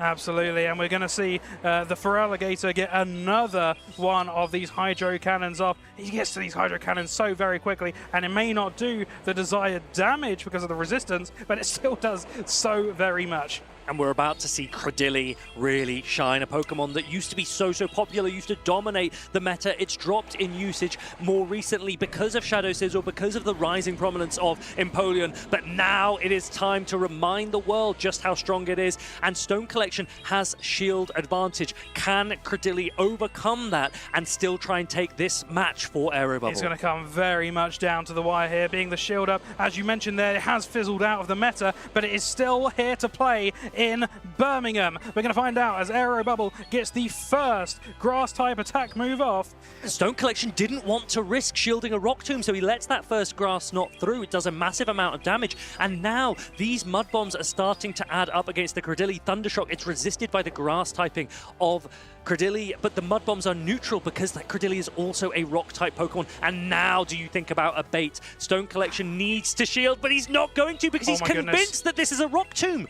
with the Pokemon hidden in the back for a potential catch. This could have been so close, but we're coming really down to the wire here. He really had to call for that bait, but it didn't end up happening. Another one of those choices that you have to make in the moment. And Aero Bubble comes up and defeats Stone Collection. Number one in Europe at the moment. Victory! What a victory! That's for amazing. Aero Bubble. He must be absolutely ecstatic. Credilli glowing, gleaming, shining there in that endgame, taking down that Unova Stunfisk. Unova Stunfisk terrified to be protected by Stone Collection, convinced that there might be a Rock Tomb bait, but the Grass Knot lands. The game is over, and Aero Bubble progresses on the winner's side of the bracket. I'm sure this will mean the absolute world to him to beat someone with such a high reputation in this current season, who came third place just last week, hot off the press. So to do so well against such a trainer who on paper is expected to do so well done, Aero Bubble. And Aero Bubble saying, look, all eras must come to an end. Welcome back to Europe. Birmingham Regional Championships. It's everything to play for, and everyone has the opportunity to really succeed here this weekend. Cannot wait to see just how far Aero Bubble goes. And in a game where some games you win because you end up with just the right alignment, all three of these games were such a close fought contest with swaps, with mental games, and in that second game you mentioned that strategy at the end, and it was just so well thought through in just a split second to end up winning overall against such a well played trainer is Aero Bubble, very well done. really strong. And he's also a player that, in my experience, enjoys using aggressive shadow Pokemon. I have played him actually at a local event. If you haven't played in local tournaments near you, make sure to get involved. It's a great opportunity to learn and also meet all of these players. And my memory of Aero Bubble is that I got absolutely obliterated by his Blast Burn on his Shadow Charizard. And I just remember thinking there and then that, my goodness, some of these shadow Pokemon that we get to see in these events are just so cool and so strong. Well, I'll tell you what, Aero Bubble didn't come to play, he came to take over. And take over in this game, he did. Such well play. And to beat you, a trainer of your repute. Well, taken over is just the story of the current event in-game as well. If you want to get involved with all of the shadow Pokemon, now is the time. We've got a new rocket rotation, and we've also got the opportunity to TM frustration off your Pokemon as well. So the taken over event in-game is a great opportunity to get some of these shadow Pokemon as well. I actually recently got a shadow Talonflame built, but now the rotation has changed. There's a huge raft of Pokemon, and it's Shadow Magikarp that I'm really liking the look of, off the back of DHC United's win in Toronto with that Shadow Gyarados. So make sure you're doing your rocket leaders. You could even get a shiny Shadow Gyarados, and I definitely want to see that on stream one day. Absolutely. That is in Cliff leaders at the moment, and I would have never even thought about making a Shadow Gyarados until last week. But it just goes to show, with just any season move update, anything could come into the meta. So it's making me believe I need to start building Pokemon now for the future. It's very possible with just one move update, anything could be so detrimental in the future. That's what we've seen over the years of Championship Series and Pokemon that you almost would never consider. Absolutely. And then suddenly there's an attack update, and that Pokemon that you've been keeping in your bag for all of these years, that one with a stat spread that looks pretty good for PvP, then shines and it gets a new fast attack. When Peck came in, so many Pokemon that you would never have considered before became really meta, and that was just a brilliant and exciting thing to see. The brand new Doduo meta, everyone. Yeah, Dodrio. Dodrio, because I know you like to use the under-evolutions of many of these Pokemon, like Dartrix, but Dodrio, I think, is a pretty cool Pokemon. It is very cool. Doduo as well. Let's put them on an even path. Yeah, I mean, but why settle for 2 when you can have 3? Oh, well, that's a very good point. Very interesting, you're talking about the new Pokemon that are being added to these grunts. What do you think about Shadow Froakie? We see the fully evolved stage evolution of it. I can't think of it. Shadow Greninja. Greninja's already a very... glass cannon Yeah, it's a glass cannon. Yes. Would you want to make it even glassier? I love the idea, conceptually, of Shadow Greninja. It does sound objectively very cool. I think the difficulty is water and dark typing defensively is quite neat. There's not many Pokemon that have that typing, and so Greninja has an interesting profile, but because of its lack of bulk, it often doesn't feel like it has any resistances. And when you're a Shadow Greninja, I think everything would just do a ton of damage. Right now, in this meta, there's a ton of fast attack pressure. Absolutely. And we're seeing that from Pokemon like Shadow Kanto Marowak especially. So Shadow Greninja could be one to hold on to, and maybe in a future meta where fast attack pressure is perhaps on the down, then the pacing and the power of Shadow Greninja could really shine. To get to those moves so quickly, it already does. I know Water Shuriken is one of the fastest fast moves to get to moves in the game. It's one of the best fast attacks that there possibly is. Absolutely. But actually, now that you've reminded me, it's actually Shadow Chestnut that could be one to think about. We talked about Shadow Kanto Marowak. Ground and rock coverage together are just so good. Very, very few Pokemon resist both. Chestnut is one of them, a grass and fighting type Pokemon, now with Shadow, extra 20% damage on its Frenzy Plant, and the opportunity to run either Superpower, hard-hitting fighting type attack, or Thunder Punch now, electric type coverage for those flying types as well. Shadow Chestnut, potentially one to keep your eye on. Not even just that, it's the fast moves as well. You've got the choice between a rock and a grass fast move. You've got literally everything for any occasion. Yeah. That's a really good an idea, and maybe one that I will try and build this weekend. Smackdown and Vine Whip available to Chestnut, a choice between a rock and a hard place for our Chestnut players. So definitely one to watch. And then I think, what was the last one that's also got into the Shadow rotation alongside them? Must be the fire. Delphox? Yes, Delphox.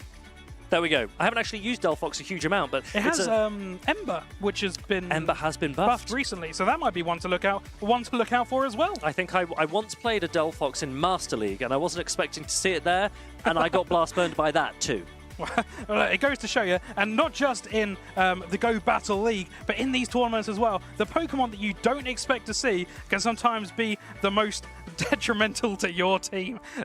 A great example, Bastiodon. Oh, keep bringing it up. My goodness, Bastiodon, what a beautiful Pokemon. You look back at those wins in America and you think, wow, teams just did not account for this Pokemon. It's always been there. It's always done the same thing. It's very tanky and it just chunks away. It throws its rocks and it gets to move very, very slowly. And it's always done that. But no one accounted for it because you just don't really think about it in the moment. You're always thinking about the new Pokemon, the new meta, but sometimes you gotta think about what's always been there. Yeah, really, really bulky Pokemon, Bastiodon, with a lot of accolades to its name already. But my goodness, speaking of accolades, yes. The player that we have here on the left, represented by his mascot Pokemon, that Psyduck in the middle, is Pataman. We've already seen him on stage this weekend. We've seen him on stage almost every weekend of every tournament that he has played in, but he is against Koenig Lionheart. Yes. And now this is a player. We know him obviously from his time behind the caster's desk, but he has been learning and grinding over the years, and from being brand new at the game, he is now in the winners finals of his group against one of the best players in the world. But did you know, Jay, that Leo has beaten Pataman very, very recently before? It wasn't on stream, but he did take down the Titan that is Pataman. Pataman won't want that to happen again. He's brought a bit of a unique team here this weekend, piloting that Shadow Fortress with Bug Bite, and can he see success with it? Well, we talk about mind games, but having that loss very recently to Koenig Lionheart, maybe that will play on the mind of Patoman, but what you do have to look at is this Abomasnow with its Powder Snow, Weather Ball, and Energy Ball. It's a Pokemon that you don't really see in the meta at the moment. Powder Snow and Weather Ball recently buffed, a really aggressive pick, and Pataman believes that it could be one of the key core breakers going into this meta, especially alongside Shadow Fortress. And when we go across, when we have a look at Leo's team, let's try and consider just how strong Shadow Fortress and Abomasnow look into this team of 6. So Pataman might have made the exact right call. It looks like Abomasnow and Shadow Fortress together could be really, really aggressive into Leo's team. He does have the Empoleon for the Abomasnow, but other than that, Abomasnow looks like it has a massive amount of play here. Absolutely. You see the three distinct Pokemon where Abomasnow will really, really pack the punches in between the Moltres, the Marowak, and the Stunfisk. And the Azumarill as well, because of that energy ball. Yeah, of course. You're resisting the bubbles. Ice Beam is only neutral because you're an ice and grass type. So the slow pacing of Azumarill could cost it. Energy Ball is really aggressive there as well, but especially when cored with that Fortress. The Shadow Fortress as a steel type, paired with Bug as well, resists both charge attacks from that Azumarill, and because it has access to Sand Tomb that is very, very quick, relatively speaking, it can also put a lot of pressure on the Empoleon. Absolutely. We saw the Fortress in play earlier on, and it was taken down by the Annihilate, but it looks like, apart from perhaps the Mud Slaps of the Marowak, and the Mud Bomb of the Stunfisk, there's no real key Pokemon that will be able to take it down on the side of Koning Lionheart. Well, I wouldn't be surprised if Empoleon has to come for Koning Lionheart here. And because Pataman knows that, Pataman has the opportunity to lean into... He's actually got 2 ground types on his team. So I would expect to see at least one of them. The Gastrodon has a brilliant matchup against Empoleon. Stunfisk still has a very good matchup, but it takes super effective from the Hydro Cannons. So Gastrodon could be one that could really shine here, and Koning Lionheart needs to account for that. Absolutely. We're going to see these 2 players looking at each other's teams here, really trying to study it, and all these points that you brought forward. We are seeing again, we're actually seeing on one side, we're seeing the Altaria, and the other side, the Empoleon. We often quite often see them together as a good pairing, but it looks like it'll be one against the other. Leo's really excited to get started here. Pataman looks very locked in, very focused. Both players are ready. The players are locked in. Game 1 about to begin. Let's get this started. And we are underway, and we have the Azumarill onto a Gastrodon. And I think you've called this exactly correctly, Fareed. We've got the both the ground type Pokemon on the side of Patoman, and we also have the Empoleon on the side of Koning Lionheart. So here is that Shadow Fortress, and look, you're getting an early shield here, but the Bug Bites are going to still do a lot of damage because Sand Tomb guarantees that defense drop. Look at the Bug Bite damage! Oh my goodness, that is a lot higher than I would have anticipated it to do, but you've got to take into account this is a Shadow Pokemon. It does do that 20% extra damage. And Bone Club not enough to knock out the Steel type because it shares Bug typing. Bug resists ground, but Shadow Kanto-Marik does come out on top after the shield investment, and now the Gastrodon can come in to mud slap this down. Gastrodon, a very, very healthy Pokemon. It's very tanky and will be able to just chug away into anything that it really comes against. And now we can see the aggressive swap being leaned into by Pataman there. Here comes the Univan Stunfisk, and Koning Lionheart isn't really able to come in with the Empoleon. But I tell you what, Azumarill is not bad at all against Univan Stunfisk. The only problem is that Univan Stunfisk has 2 shields to its name, so Pataman looks like he's in a pretty good position here. Yeah, Univan Stunfisk does get to those moves very quickly, but Discharge doesn't really do the hard-hitting damage that you would expect it to do into Azumarill. And Lionheart needs to keep his Empoleon away from the Gastrodon in the back. That's why it comes in here. He knows that Empoleon probably isn't going to get as much value as he'd like. He really wants shields to go down because that's when Azumarill can shine. But it looks like he's just simply accepted that Empoleon isn't going to do enough. Everything is going to go onto the back of the Azumarill, but this is going to be a monumentally difficult bubble down. Well, knowing what was in the back, it was potentially a smart call to just take all the energy away from the Stunfisk. Yeah, Univan Stunfisk looking really strong here, getting so much value. Koning Lionheart now reaching for that Ice Beam, but not before a Discharge is going to come through. This isn't going to threaten a knockout by any means, but no Protect Shields means that Koning Lionheart has no choice. The damage starts to chip, and then now comes back in that Gastrodon with 2 shields available. Yeah, with his 2 shields, it does look like it's going to be very difficult for Koning Lionheart to get back into this specific game, but it's not over till it's over. We know that to be true, and he is going to try and get as many of these ice beams off as possible, but it does look to be the writing on the wall with 2 moves stacked up on the side of the Gastrodon. Yeah, really well played by Pataman, and that team composition advantage really showing here in this game number 1. And Koning Lionheart, he is going to continue to play this out, perhaps if nothing else, to give him a little bit more time to think about how he can adjust going into game 2. Remember, we are in a best of 3 format, so Pataman is about to seal this first game up against Koning Lionheart and needs 1 more win for this winners finals of the group. And that is the first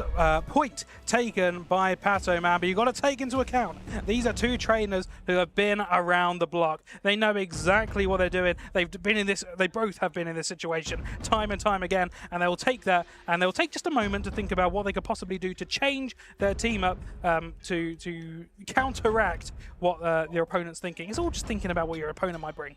Now, it's always tricky when building a team and entering a tournament and trying to think about where you can get small advantages and who you can get them against as well. Of all the players in the world to have a team disadvantage against, Pataman's probably not the player that Koning Lionheart wanted to be up against, but he is a really talented trainer. He will need to adjust, and Pataman will just need to continue to try and play safe. He probably won't look to rock the boat. He doesn't really need to. We saw that Shadow Fortress. I'd be really interested to see if we can finally see that Abomasnow in action as well. Absolutely. Koning Lionheart has as we've seen before, knows his way around. He's really improved, as you mentioned from the beginning, from the very first time he started. He didn't really know as much what he was doing, but to make it to the winners finals? Well, I think he's a great example for players that are interested in getting involved in the Play Pokemon Championship Series. Koning Lionheart was brand new only a few years ago, and look at him rise since then. He has been taking on some of the biggest names in the game quite often. He has come out on top, and to be up on stream here against a player that has done so well at international championships and the world championships as well, the fact that Koning Lionheart puts his name into the hat and he's involved in that mix, it's such a brilliant achievement. I'm very, very excited to perhaps see if he's able to come back into this game. He's really thinking, look, he's giving a good look into the camera here. It looks like he's a little bit scared. He doesn't have a huge amount of confidence in himself, but he just has to play the game the best that he can. And sometimes it is just about trying to read your opponent, maybe waiting for them to make a mistake. Pataman, he looks ready to go. The players are now locked in for this game number 2 of the Group A Winners Finals. Locked in physically and mentally, and we're going to see which Pokemon are going to be brought to the table here. And as you called in the first, before the first game, the Abomasnow makes an appearance, and it's not where you'd like to see it on the side of Koning Lionheart. Well, you'd not like to see it at all when you look at the team of Koning Lionheart. He's got Galarian Moltres, Shadow Kanto Marik, and Azumarill. None of those have positive matchups into the Abomasnow, but perhaps with 2 shields up, Koning Lionheart can get a lot of Sucker Punch damage off. He tries to catch a Weather Ball, but Pataman far too experienced, and now the Energy Ball coming through. This is a same type attack bonus, heavy hitting grass type attack, super effective on the Azumarill. What a massive amount of damage. That is a crazy amount of damage when you go and think how much bulk Azumarill has.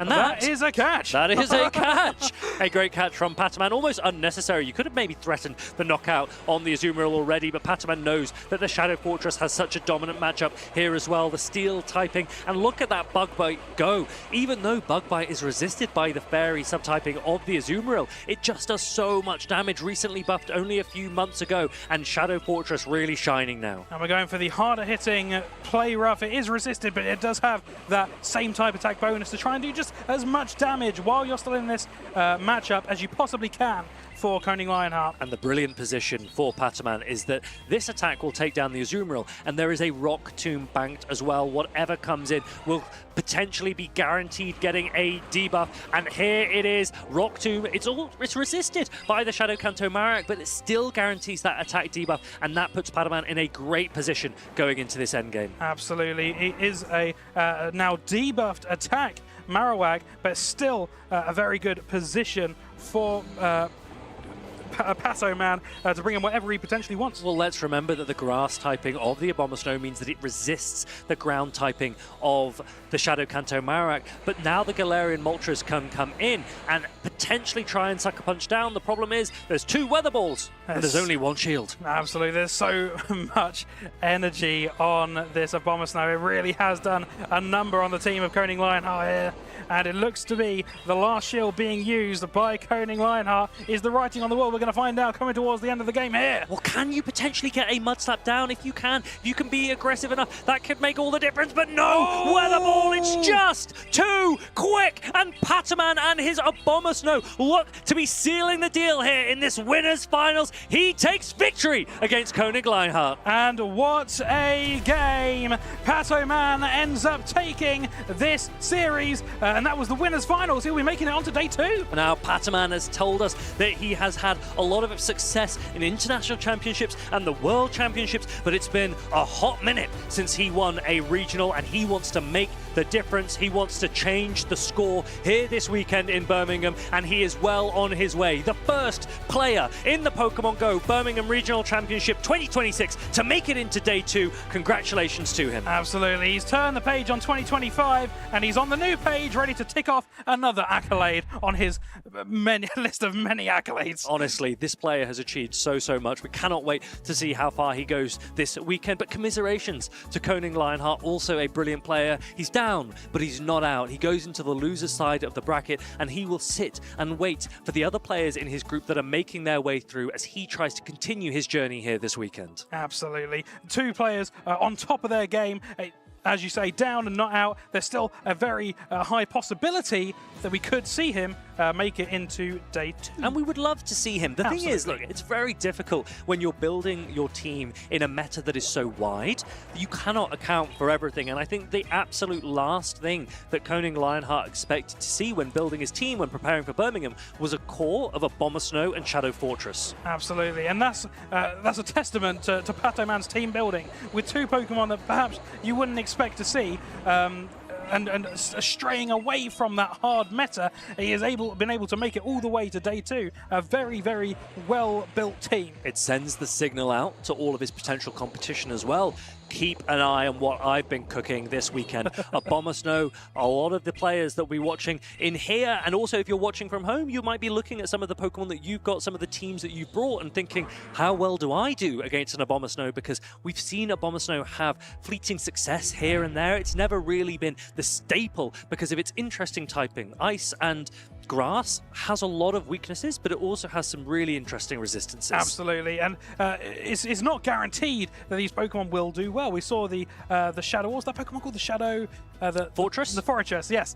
We saw that it didn't do very well in the series previous to this, but it made up for it and did so well here. And these Pokemon, they're in the niche side where they're not going to do the best against the whole wide variety of Pokemon, but we're trying to find the niche on the meta, and that Bomber Snow I think was such a good call because of the Pokemon we're frequently seeing, like Altaria.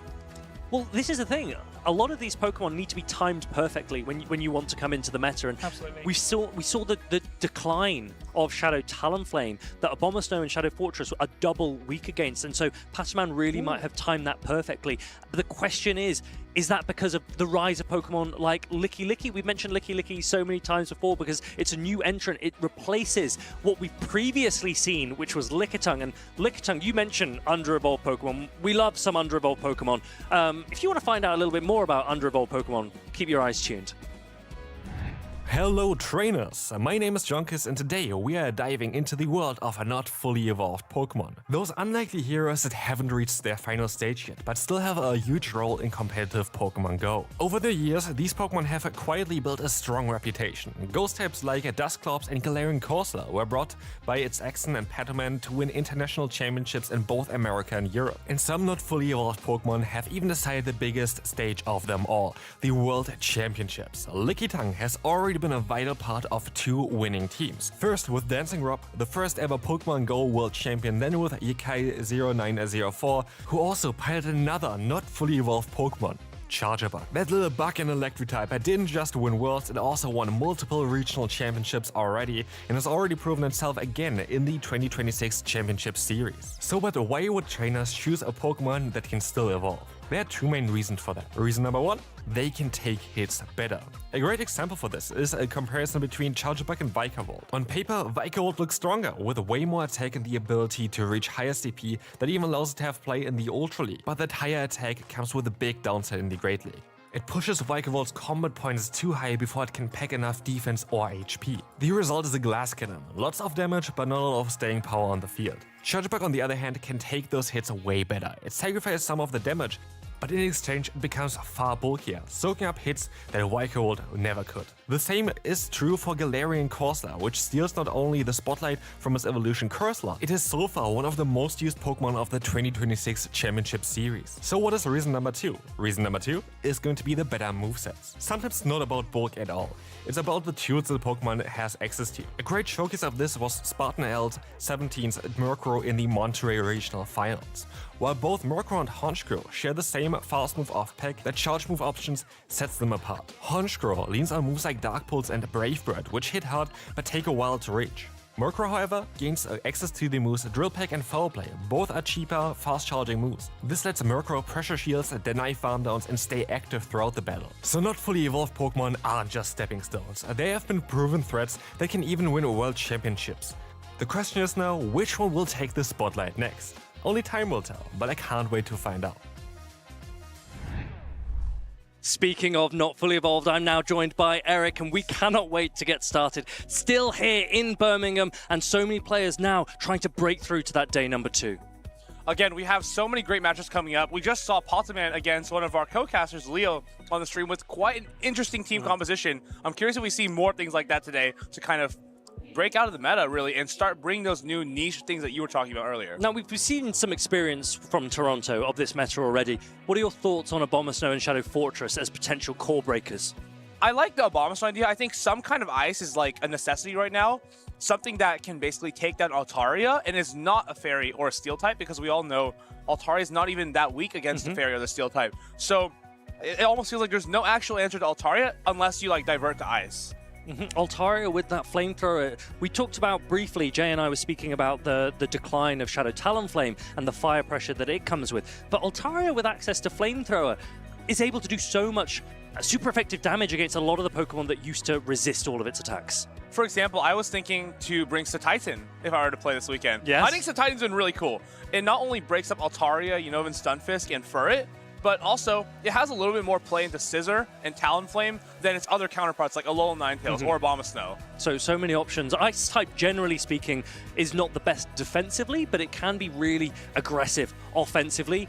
If you were to pick any ice type Pokemon that wasn't an Abomasnow or a Satitan, would you lean maybe into an Alolan Ninetales? We've seen that one rise a lot in the past as well. Alolan Ninetales is so interesting because you have to play basically with a million senses every game. You're constantly worried about something like the Scissor coming in and sniping you. Even if you're at 40% health left, you could be gone in a second. So you have to be alert and on point the entire match. But now, we talked about Scissor, and that is a Pokemon that can disappear very quickly when up against a Shadow Talonflame. And finally, we're seeing Sir Corey. He'll be bringing that back. If you don't know Sir Corey, he's a British player. He's been playing for a number of years, and he also has quite a few good achievements and good runs in these tournaments, but I think he'll want to be going one step further. He's up against one of his friends, C. Leonardo, here in these winners finals of Group B. We've seen C. Leonardo on stage before, that Shadow Charger Bug to his name, but both of these players are very accomplished. They're very on top of how the game is played, and they really want to show that they have the skill to compete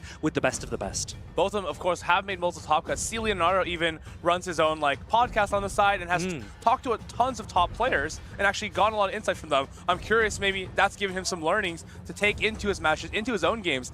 To become the best, you got to talk with the best. And of course here, both these trainers have very interesting teams, have a little bit of their own core breaks. I think that's going to be Credilli for both of them. Yeah, Credilli could be really strong, but the players are underway. Credilli, as you say, straight away out on the field up against the very neutral but very powerful Furret, which is going to try and Sucker Punch and maybe Trailblaze its way to counteract the Rock Tombs. I really like the way that he's playing this line. Basically, Furret is not great against Cradily in the swap situations, but in the lead, if you can land 2 times Trailblaze, you can actually pretty effectively neutralize the entire Cradily. And of course, Charge Bug in the back, very happy it's not going to be seeing this. We know Charge Bug usually not too much of an issue against Cradily, as the regular form can tank a Rock Tomb pretty easily, but the Shadow definitely has to watch out. And both of these players throwing immediately as they reach those attacks for it, winning charge attack priority, landing this Trailblaze. It won't be enough to knock out. So Credilli, if it can land this Rock Tomb, will win the zero shield scenario. C. Leonardo will have an opportunity to then farm down the Credilli, but does he see more value in his Ferret? No, he doesn't. He's going to let this go. It's time to bring in the Charge Bug, I think. You're going to be able to get a ton of Volt Switches here, and these Volt Switches will be enough to knock out the Cradily into a perfect farm down. And now, Sarkori almost forced to bring in the Wigglytuff, but at the same time, he's glad to be making this alignment adjustment as he has that Empoleon ready for the Cradle in the back. Well, we can see that, but these players don't know. See Leonardo probably hoping that there's not an Empoleon in the back. Sarkori begging that there is the Cradilli, and then comes the Cradilli, and you can see Sarkori immediately, aggressively coming in with the Empoleon. See Leonardo giving himself a chance here because he's preserved that Shadow Charger Bug in the back, and he's going to try and whittle down this Empoleon and then maybe lean on Shadow Charger Bug for the end game. He's going to be going for that Drill Peck, actually, which isn't as effective as that Hydro Cannon. Both are hitting neutrally, of course, and Hydro Cannon is a stronger move, takes the same type attack bonus, but maybe a bit of a cheeky play here, knowing that your opponent's got to shield it. Yeah, I think he knows he's got the advantage. He's now leaning into that Hydro Cannon, perhaps using that first one as an opportunity to remind himself that Hydro Cannon does do a little bit more damage, and this is the one that lands, so that's the one that matters. And it's a great play by Sarkori, who still holds on to both of his shields here. It looks like a Hydro Cannon is going to get launched on this Charger Bug now, and this is going to mess up the switch timers just a tad bit. Maybe it's going to give C. Leonardo a possible out in this game here. But of course, Wigglytuff coming back in here, going to launch off that Swift. This should be just almost enough to knock out the Charger Bug.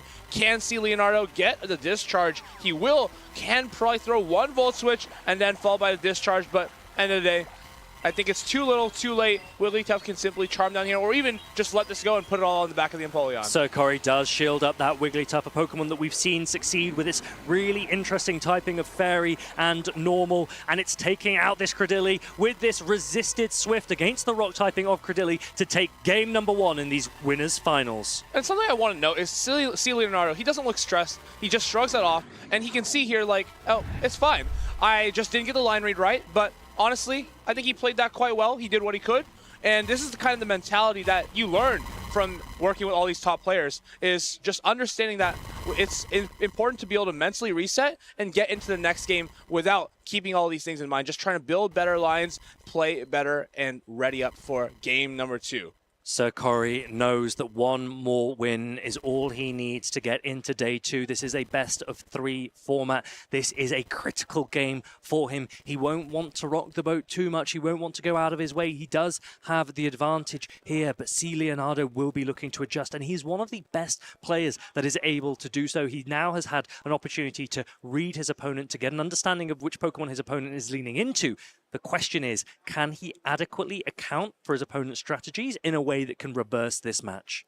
Something a little bit interesting, a little bit weird, is that both of these trainers have a 1494 CP Cradily, which means that it's most likely that both of them are the rank 1 highest bulk Cradily available. So if these were to go into a charge attack priority, it could even be decided just by a 50-50. When 2 Pokemon have the exact same attack stat, it will be a coin flip to decide who is going to be able to throw out Rock Tomb first. That is such a critical scenario. It's such an interesting next level of consideration that the players have to make when looking at the combat power, the CP of their opponent's Pokemon, to try and make reads as to what stats their opponent might have built when composing their team. And these are the things I actually remember when you and I played back in the day at Liverpool, when I looked at your Annihilate and the Annihilate, yeah, and we almost had to like account for, based on the CP that you were using, what stats you might have, and it did make a critical difference there. And these players, in much the same way, will be thinking about those things, because we're used to seeing certain CPs for rank 1 Azumarill, for rank 1 Cradillis, and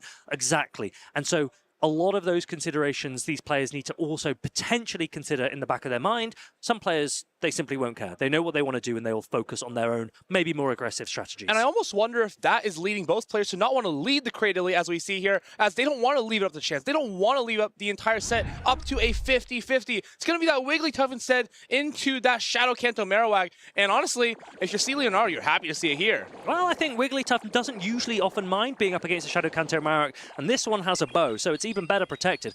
Shadow Kanto Marowak reaches that Bone Club really, really quickly, and Sarkori's actually going to let this one go. Will Sarkori go up to the Icy Wind? He is going to, and he's going to throw it straight away. This will do a super effective amount of damage if it lands against the Shadow Kanto Marowak. C. Leonardo correctly shielding, but Icy Wind gets the attack debuff nonetheless. It's always a pretty safe shield, right? No matter what call you make, your opponent is always throwing a move that takes a pretty long time to get to, and you're always getting value out of that shield in the back end. champion. What I'm a little bit scared for now is how strong Altaria looks for Sir Corey. It's just going to come into this Marowak, and it's going to have absolutely free play in the back for it. Shadow Chargebug, just Kanto Marowak, all not favorable into an Altaria with 2 shields. I'd be really interested to see if Sir Corey attempts to catch the second Swift, because the Furret has come in slightly energy behind the Altaria, and so the Altaria will get to land 1 Sky Attack, and then there's 4 more Sucker Punches that can come through, and does Sir Corey then aggressively come in with the Cradilli? That could be something to consider. But is that even advantageous for Sir Corey, right? Now the switch timers are even more distinct, and if there's a Chargebug in the back, he could actually be disadvantaging himself by bringing the Cradilli. The catch may look good in the short term, but in the long term, it's better just to play this matchup out and get the alignment correct. And now we see that those switch timers are basically up. They will be after this Sky Attack comes through. Altaria is going to take down the Furret, and now Sir Corey will need to think how he wants to account for the incoming Shadow Chargebug when he sees it hit his screen. He's going to go straight in with the Cradilli.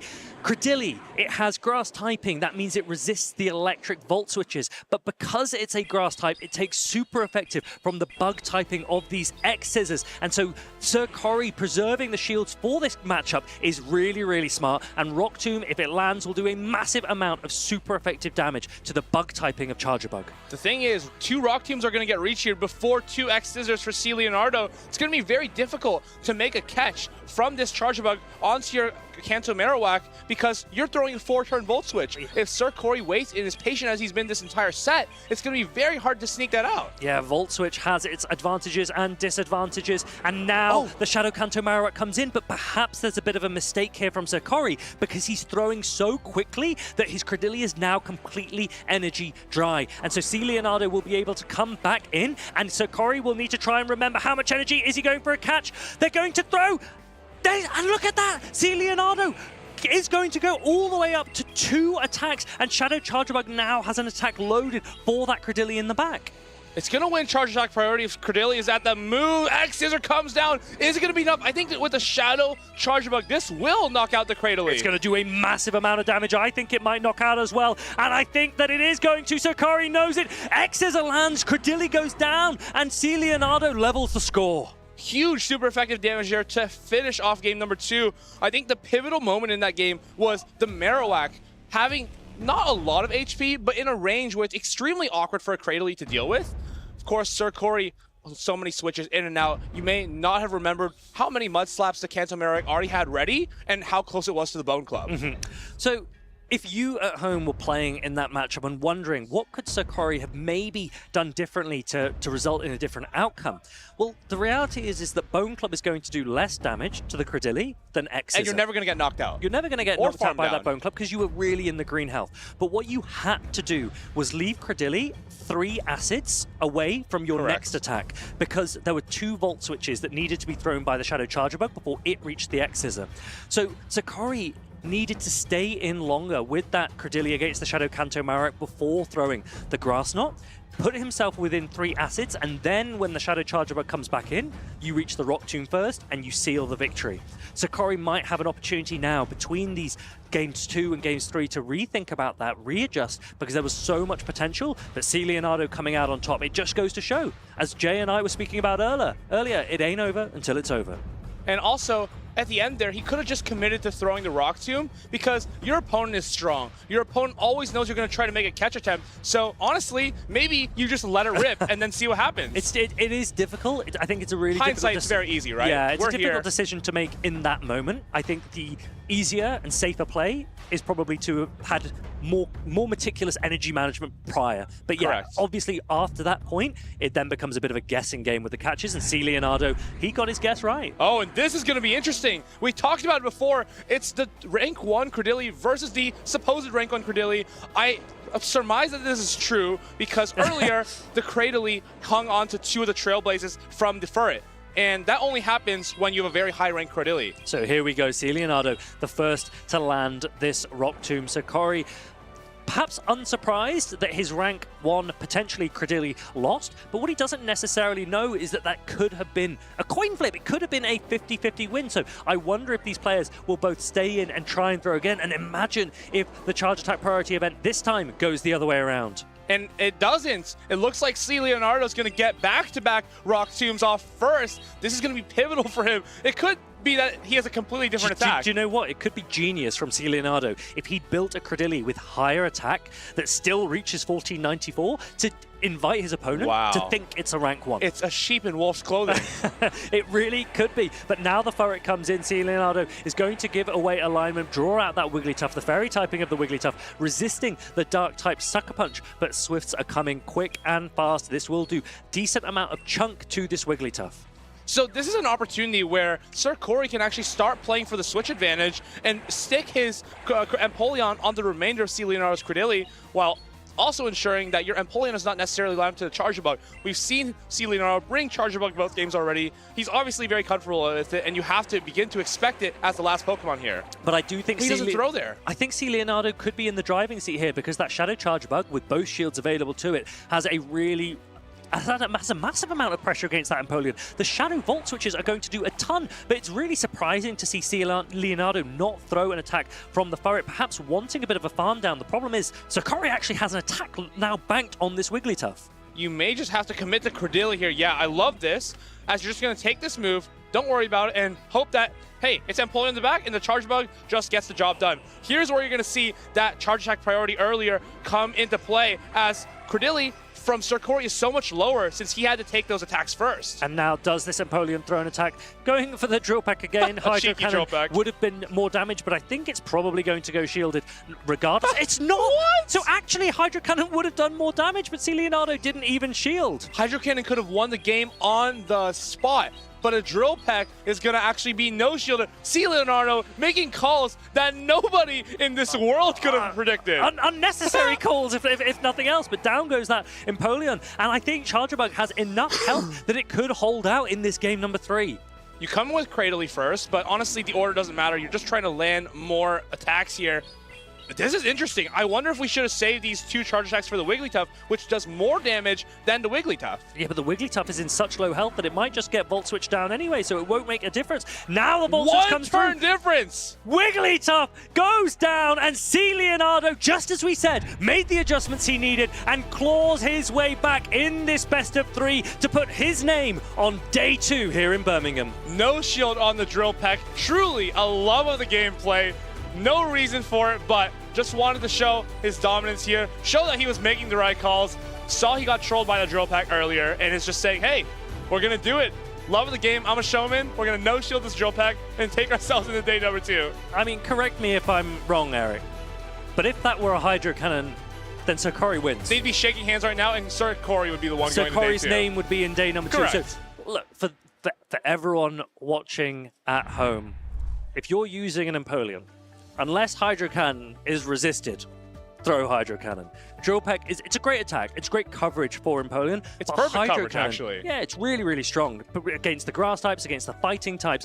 But Hydro Cannon is such a strong attack. If it had landed there against that Shadow Charger Bug, Sakori would have won, but he didn't. C. Leonardo is the one that sealed victory. His name is going to be the one that's in day number 2 here in Birmingham, and frankly, he deserved it. A really interesting pick with that Shadow Charger Bug. He used it very aggressively, and he came out on top in the end. It makes me think that maybe Shadow Charger Bug has been overlooked. It seemed a lot better into Altaria, a lot better into Cradily than someone may have assumed. Honestly, it seems like those may be negative matchups, but Charger Bug paces faster, does more damage, and as long as it has shields up, feels like quite the pick. And you saw the amount of Volt Switch damage against that Empoleon as well. You didn't shield, and then you just fully Volt Switch down. So unbelievable. It was really, really aggressive played, and it seemed to work. Sometimes you have to make these aggressive meta reads. Here, that's going to be the Shadow Charger Bug. It's so strong into a lot of those cores we saw in Toronto, whether that was Corviknight, whether that was Shadow Scissor, Azumarill, Lapras, Guzzlord. All these teams kind of get torn apart by the regular Charger Bug, but Shadow packs a little bit more of a punch and is going to make matchups like Azumarill, like Lapras, feel a little bit more comfortable, as you can now use one discharge and Volt Switch all the way down.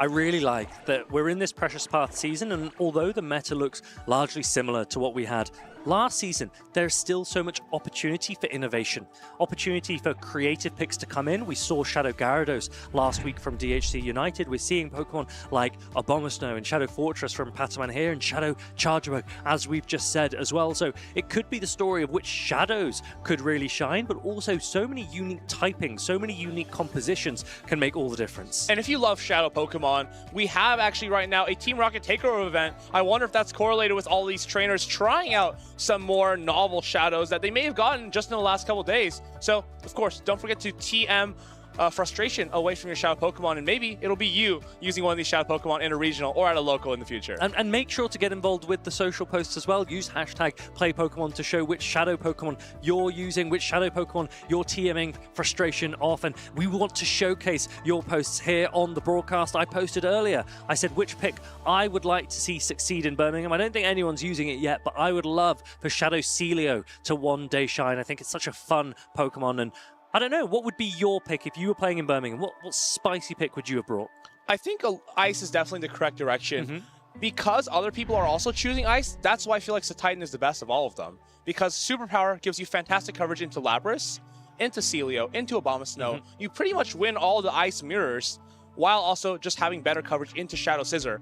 Being able to obviously take the shield or take the knockout against Scissor, or even against Talonflame, just seems like a Pokemon with a lot of great play. We saw people actually use it in Toronto, so maybe it's still to come today, but we'll just have to see. One day we might see Titan, but today we get to see Aero Bubble, and his ice type of choice is that Alolan Ninetales. We also saw him pair it with a Feraligatr, and this is winners round 5 in Group C. Aero Bubble taking down Stone Collection earlier. He's going to be up against Jason, and this is a relatively safe team. It's not necessarily meta, but there's nothing that I'm looking at here and thinking that's crazy. Why have you brought this pick? I don't wow, understand we've lost it. the plot here. Yeah, all of these Pokemon, I'm like, that makes a lot of sense. And I think if used correctly and paired well, the double water strategy of Feraligatr and Polion, when you got 2 Pokemon with Hydro Cannon on your team, I don't think that's a bad place to start. The one thing I'm a little bit scared about for Aero Bubble is going to be things like Steelix, Shadow Steelix especially. We see it here, and when you have those double water types, when you have the Galarian Moltres and the Alolan Ninetales, all things that don't do super fantastic in the Shadow Steelix, you gotta start thinking, all right, what is the plan here, and how are we going to align our Shadow Cancel Marowak? It's so difficult, right? We see Toedscruel, we see Togekiss, we see Florges. There's just so many Pokemon that can dissuade it. I mean, we mentioned for the previous team that there's nothing crazy, but I'll be honest, I look at this team and my heart skips a beat. There is a lot of pressure on this team, but it's also perhaps quite type-dominated pressure. It's almost like that this team does need a bit of aggressive alignment to really make the most. Shadow Steelix, ironically, could be one of the more flexible options for this team, which isn't something that you usually have when you consider bulky Steel-type Pokemon. We saw the Shadow Steelix be swapped aggressively into Howie earlier, actually. Even knowing that Howie had a Gastrodon, felt like, hey, we have Toedscruel, we have Florges, we have Togekiss. I'm calling it. You're not bringing the Gastrodon. I'm going to swap the Shadow Steelix. Not a care in the world. And it paid off. He won that set 2-1. And will he make those same calls here? Is he going to say, hey, you know what? I'm not going to get my Shadow Steelix on your Marowak. It's going to go on your Water type. It's going to go on your Galarian Moltres. I think Feraligatr could be key for Aero Bubble here. It's one of the more flexible Pokemon into the otherwise very oppressive alignment-based team of Jason. But Jason could be one player to show that sometimes alignment is everything. The players are locked in. Game 1 is underway. It is that Shadow Steelix. It's got access to Thunderfang and Psychic Fangs and Earthquake. And this Alolan Ninetales will be doing everything it can to try and slow down the oppressive Steel Ground type Pokemon. This is a pretty neutral lead, but it's also very bait dependent, right? Earthquake would obviously one-hit KO the Ninetales, but Psychic Fangs being shielded could spell for disaster. If you're Aero Bubble here, you're also thinking, hey, this is interesting. I see the Steelix in the lead, but that means my Marowak may be answered in the back. This is a perfect opening for Aero Bubble, as now he can choose to align things as he wants. Do you just stay in here with this Alolan Ninetales? I'm happy to stay in here. If you can align here, right, you can put your Marowak onto the Steelix. I mean, there's absolutely no reason for Aero Bubble to switch out because he's got that Shadow Kanto Marowak in the back for the Alolan, for the Shadow Steelix. And if you were to come in with Feraligatr, you'd start to be threatened by the super effective Trailblazers that this Florges is able to throw. Chilling Water, it's not going to be enough damage to knock out the... It's actually not too fragile, an Alolan Ninetales, so it holds on and gets to throw one more Weather Ball. I wonder if Trailblaze could have been enough to knock out there. It does a little bit more raw than Chilling Water, but probably still would have been close. Of course, Florges still has the energy. The Feraligatr attempts to snipe, but it's going to be that Trailblaze that's reached at the last second. Do you respect this? Do you make the call? If you don't shield this, you may be getting fast moved down. Yeah, I think it was the right play from Jason to Chilling Water. The Alolan Ninetales Trailblaze might not have just been enough, and then the Weather Ball would have knocked out. And here comes the Earthquake. Shield or potentially get knocked out. Aero Bubble does make the correct shield choice, but Jason still has access to his Annihilate with shield advantage. And now we get to see the pressure of the Shadow counters and the Shadow Rage Fist potentially coming through. He needs one more counter here to do Charge Attack priority. Then he's going to be able to Charge Attack priority the Marowak with the Ice Punch. Now he's going to get outpaced. If the Marowak comes into this Annihilate, it can actually reach the Bone Club before the Ice Punch. Yeah, but I don't think you can risk it. Shadow Annihilate and Feraligatr have such similar attack stats. It would have knocked out that too. You weren't sure, but yes, you're right. It might have had to have been the play because now Feraligatr reaches the Hydro Cannon anyway, and this will knock out the Shadow Annihilate. Shadow Kanto Marowak now able to come in, and it is going to have an absolutely dominant matchup against this Shadow Steelix, and Aero Bubble seals game number 1. Gives the camera a bit of a smile, knows that, wow, this Steelix was really strong into my team. We were able to get rid of it with the Marowak. Pretty much our only answer. And sometimes the stars just need to align for 2 games, and you'll be free from the Toadscroll Steelix. So it's interesting what you said there in that game about that charge attack priority opportunity, but Annihilate and Feraligatr, such similar attack stats, but lots of players, particularly with Shadow Annihilate, try and opt for higher attack because they just want as much raw damage output as possible. You often have to shield anyway. I'm particularly always a fan of running higher attack on Pokemon that are more offensive. And typically, Feraligatr opts for a much higher bulk because you need it for matchups such as the Lapras, where you need to hang on to those Sparkling Areas, even though resisted. But just in general, not huge. You don't get a lot of value out of the Shadow Claws doing a little more damage occasionally. And if you did want more attack on a Feraligatr, you'd probably run the Shadow Feraligatr. Correct. So it makes a lot of sense that Feraligatr on Aero Bubble side would be more bulky, and perhaps something for Jason to take away and consider, that if he had thrown on Charge Attack priority one counter after when he threw in that game, he might have had a much better opportunity to win that first game of this series. I like what Aero Bubble is doing. He's leading the Alolan Ninetales and swapping to Feraligatr, understanding that nothing can really comfortably counter-swap the Feraligatr. There is the Shadow Steelix, of course, but it's going to have to take a Hydro Cannon, and it may even have to take 2 if the Psychic Fangs is no-shielded properly. So a lot of great calls that Aero Bubble can make here. Can also almost guarantee that the Steelix comes in. If he swaps to Feraligatr, maybe he pairs that with something like the Empoleon, plays that ABB style line, and secures the Steelix in the mid-game and sweeps with the Empoleon. Now, does Jason stick with that Shadow Steelix pick? Because Aero Bubble did dominate it with that Shadow Kanto Marowak. Does Aero Bubble think that Shadow Kanto Marowak still has the same utility? Let's find out. We're getting into game number 2. Well, I'm sure he's glad he didn't bring the Shadow Kanto Marowak, considering it's Toadscroll against Alolan Ninetales, probably the best lead that you could possibly find for Alolan Ninetales. Now, if you're Jason, you swap the Florges, but it's going to be immediately answered by Empoleon. A little bit of a slow counter swap by Aero Bubble, but Empoleon has such a good matchup against Florges that it might not make a difference. But one thing that I've got my eye on is that Shadow Steelix in the back. There's no guaranteed answer to it on the side of Aero Bubble, but the pressure that Empoleon puts on and the energy that you might come out with could be massive into this endgame. I wonder if you can get a shield here with the Trailblaze. If you do, that could be big, as that Shadow Steelix can start to go on a tear. If you're Aero Bubble, do you respect it? Yes, you actually respect this and shield the Empoleon. Suddenly, if we come with a Toadscroll here, there's a chance that we can completely sweep the game with the Shadow Steelix. Do you throw a Hydro Cannon and go straight into your Alolan Ninetales? That's one question. Well, we'd want to throw a Drill Peck. We'd want to throw a Drill Peck. It's a grass type, right? Oh yeah, it's the Toadscroll coming in. I'm just there looking at this ground type Pokemon, but it's actually the Shadow Steelix that's coming in, but it looks like a weak connection that's there, so Jason doesn't seem to get the Thunderfang through. That could be critical, as he needs every Thunderfang possible to get the advantage on the back end. Let's see if he can get this farm down. no, it doesn't look like he can get this farm down. It seems like Air Bubble is always a guarantee to have those 2 Hydro Cannons. Yeah, and that means that Air Bubble's going to do a massive amount of damage if it doesn't go shielded. Jason uses his second shield, and now the Shadow Steelix completely unprotected, having to take down both an Alolan Ninetales and the Feraligatr, the Toedscruel, in a really uncomfortable position here because its grass and ground typing means that an iced move will knock it out in one shot, but Hydro Cannon is the attack that has been caught, so really well maneuvered by Jason, and he's doing everything he can to stay in this series. I wonder if you can actually reach a charge stack here. It's not looking too good. Oh yes, you do get to the Seed Bomb. Does he respect it? No. Knows that this will not knock out Alolan Ninetales. He's going to be looking to secure this endgame here against the Shadow Steelix. One Weather Ball will be able to get launched, but it's going to be up to, I think 2 Weather Balls should be enough, actually. Yeah, Weather Ball recently buffed, and Alolan Ninetales putting on tons of pressure to the unshielded Shadow Steelix.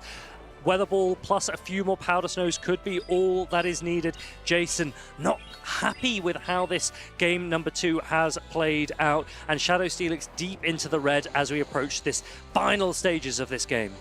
Yeah, Shadow Steelix was super strong this game, and of course, in the hindsight, you can see like, oh, why didn't Jason just swap to Shadow Steelix? Air Bubble didn't have an answer on his team. Well, very easy to say when you already know there's no Marowak on the side of Air Bubble, but very difficult to make that cold read in the moment. He did it earlier and didn't do it here. Maybe that's what cost him. Aero Bubble does take that game, but I wouldn't be surprised if Jason has that conversation with the judges there, that the game didn't play out exactly as he wanted to. The Shadow Steelix didn't get a few of its fast attacks off, and the question that the judges might need to consider is whether or not that made a difference to the outcome of that game. Of course, Thunderfang being missed there is always not optimal, and I also think that he didn't necessarily have the option to choose which Pokemon he brought in, because it kind of forced him to bring in the Steelix. When you reach the end of the timer, basically when a Pokemon is knocked out and you get the chance to bring a new one, if the timer goes all the way down, it always chooses the one on the right. So is that the case? Kind of took it out of his hands there, and perhaps he could make the argument that, hey, if I bring in my, what was the other Pokemon? Toedscruel. Yeah, if he brought in the Toedscruel and pretty much lets the Steelix go free in the back, that could be a win. It would be hard to disagree with that. It could have changed the outcome of the game, so there's at least a conversation that Jason will need to have with the judges, and then it's at the judges' discretion whether or not they feel the outcome could have been different and whether or not a rematch might be awarded. So whilst we wait for that, let's just have a think about what we feel about these double ground Shadow Steelix and Toedscruel pairing. I mean, it's so interesting, right? Because we're seeing double ground into double water, but the ground is like winning by not a small margin either. Yes. It is absolutely should be destroying the water types. And Toedscruel, it was so good for Will D in Toronto and Bastiodon, Wigglytuff, that kind of core where you technically have an answer for everything. You don't lose to anything, but you just have to get the right alignment every single game. We've seen trainers like Meteor Fallian do that and actually succeed, win entire regional championships with it. Will D last week took down Rise to Occasion with that similar strategy. So hey, anyone, they're really strong Pokemon when they're used correctly. Absolutely. And I think that when you saw the Shadow Steelix on the side of Jason there, Alolan Ninetales, Empoleon, and that Feraligatr all get a lot of pressure put onto them by that Shadow Steelix. But he got the lead he wanted. He had Alolan Ninetales, Aerobubble had Alolan Ninetales into the Toedscruel, and then the Florges safe swap was immediately met by the Empoleon. And so the amount of advantage you would get because of those two matchups counterbalances the fact that you didn't actually then have a hard answer to the Shadow Steelix. And it's difficult to discuss because at the same time, that's exactly what happens when you run an alignment-based team like Jason is doing. If you don't get the alignment you want, it becomes very difficult to wiggle your way out of it. But when you do get it, it's absolute cinema, right? There's no better feeling than latching your Toedscruel onto the Kanto Marowak and laughing because, you know, haha, my Shadow Steelix is in the back. No, do you remember Elam in Toronto? Correct. He had his Shadow Kanto Marowak up against a Toedscruel. Pivoted at the right time. His opponent then gave away some of the energy advantage. He gave away the switch. Who knows? Which is the #1 rule for this team is what? Alignment. Alignment. You can't give away switch, and sometimes you have to bring a strategy you know, and you're just going to stick to it. You're going to stick to your guns, and you're going to stay with it the whole weekend. Every time you see a good lead, you stay in. Every time you see a good swap, you use your shields. These are the strategies that all of these players are having to consider, and some players will go for more energy-focused matches, some players will go for more fast attack pressure, and some players will simply just want to keep their typings in check through alignment, through Pokemon like that Bastiodon as well. And we say that, but actually, we didn't see Bastiodon there, and I don't think that Not much play for it, right? Double water, our double grounds are simply better.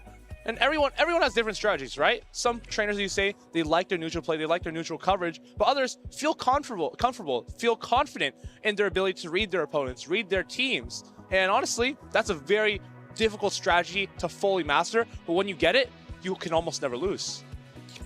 So much opportunity for these players and so many games that they will need to play as well. Have you ever brought Bastion to an event? I am very proud to say that I am 40 tournaments clean. 40 regionals, internationals, and worlds attended. Not one time Bastion was brought. So I'm pretty proud of myself. I mean, you don't run Bastion, but one of your favorite Pokemon, and you were actually one of the early adopters, is that Shadow Kanto Marowak, a Pokemon that we've seen so much of in the Championship Series. We've seen it for a long time now, and it is still one of the best. Mudslap, Bone Club, and Rock Slide, and it's the ground and rock pairing. We've often called this before Edge Quake coverage, because especially in the video game when they use Stone Edge and Earthquake together, the coverage that has against the meta can be really, really aggressive. So Marowak, and especially its Shadow variants, definitely one that you want on your roster. Initially, when Marowak was first popular, it would always come with Clodsire, actually. Both of them even having the Stone Edge, Earthquake, Bone Club, Rock Slide. It's theoretically just perfect coverage, right?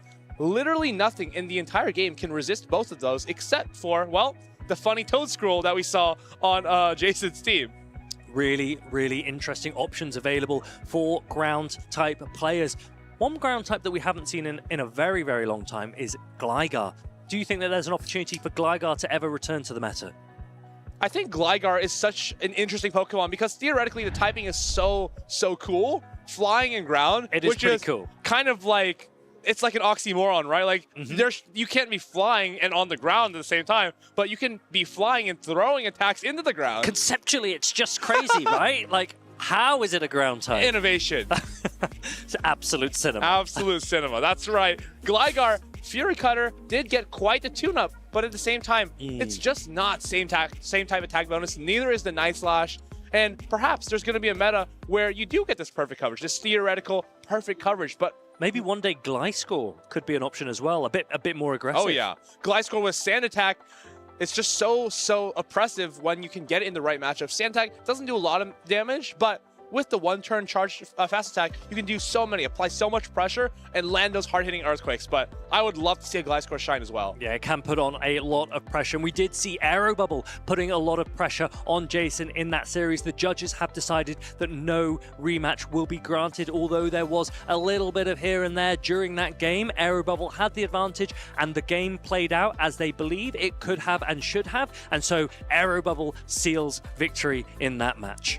That must be a sigh of relief, right? I think I don't only speak for myself, but when any trainer gets their opponent's team sheet, you're excited to play, you're like happy to meet your opponent, you see that team, I feel like your heart skips a beat, right? You see it and you're like, it doesn't matter how good of a matchup you theoretically should have into this team, because there's something technically that can always go wrong. It is really tough, and we've spoken about it a little bit already this weekend on the broadcast, that there's only so many Pokemon that you can account for when you build a team for an event. Let's remember that you're composing a team of 6, and you cannot change that once you started the tournament, and you are needing to progress against anything and everything that comes your way. And there's one thing to account for the meta. We see those top usage graphics, we see those day 1, those day 2, all the Pokemon that you're likely to see because everyone's bringing them, and then all of a sudden when you look at the team sheet and it has Bastiodon and Toedscruel together, and you're thinking, I don't know if I'm mentally ready for this. Because every game, it feels like a coin flip. Where's the Toedscruel going to be? Is it even going to be there? Or where's the Bastiodon going to be? Or is it even going to be there? And you often end up tricking yourself, and your opponent doesn't have to do any of the legwork. Exactly. It's emotional damage at this Absolutely. point. Yeah. But Aero Bubble, he's come out on top, and he will progress with that Alolan Ninetales, the Feraligatr, and then the ever-present Empoleon that we're seeing so much of in this Precious Paths meta. Yeah, I just feel like when you overcome a team like that, it's nothing but relief. It's nothing but pure like pure relief, right? You're like, oh my goodness, it's done. And let's just continue with the winner side bracket and hope to never see that again. I mean, that's how I feel after every game. I'm just like, thank goodness. Thank goodness One you more won. game's over, and I can just progress. Because, like, it's difficult in these moments, especially as you go through the tournaments and you're against such brilliant players with such strong Pokemon as well. And you're needing to try and keep track of all of these different matchups and work out exactly how you can navigate your way to victory. These trainers are not only trying to play their ways to victory, they're trying to draft the best teams. And one of the best team builders, I think, in the entire circuit is Tonton Battus. He always brings the best picks. Yeah, Tonton Battus coming up next. He's a player that we've heard, we've watched, and we've seen so much of over the years. He's a player with so many accolades to his name, but at this point, we're actually getting to stages of a tournament where the best of the best are really, really shining now. We're getting to the late stages of day number 1 here in Birmingham for some of the earlier groups. Remember that the way that it works is that groups are staggered. Some of the groups started way later in the day, so they will finish a little bit later this evening. But for now, this is the Group D winners finals. Tonton Battus up against Christian on the right there. Both of these players really, really talented. Christian, I think he's top 8 in the EU leaderboards right now, as we saw earlier. So definitely has been very consistent and made a couple top 8s already this season. Tonton, of course, is one of the titans of the European circuit, and he always does it in his own style. He doesn't copy, he doesn't imitate, he innovates. And that's exactly what he's doing today. He's bringing not only 1 Spice pick, but 3. He's got Shadow Dragonite, which he actually used in Gdansk. And I think he didn't see the success that maybe he would have wanted, but he still believes in the pick. And I really like it. He's sticking with his guns. He's like, hey, Shadow Dragonite, I'm very familiar with it. I know how it works. And thanks to that new rework of the Thunder Punch, I have a lot of fight against Azumarill. And Azumarill is the main fairy, not Wigglytuff. Clefable as well with the recently buffed Meteor Mash. So much quicker to reach. And Clefable, it's got reasonable bulk. It's not a bulky Pokemon. It's probably medium bulk.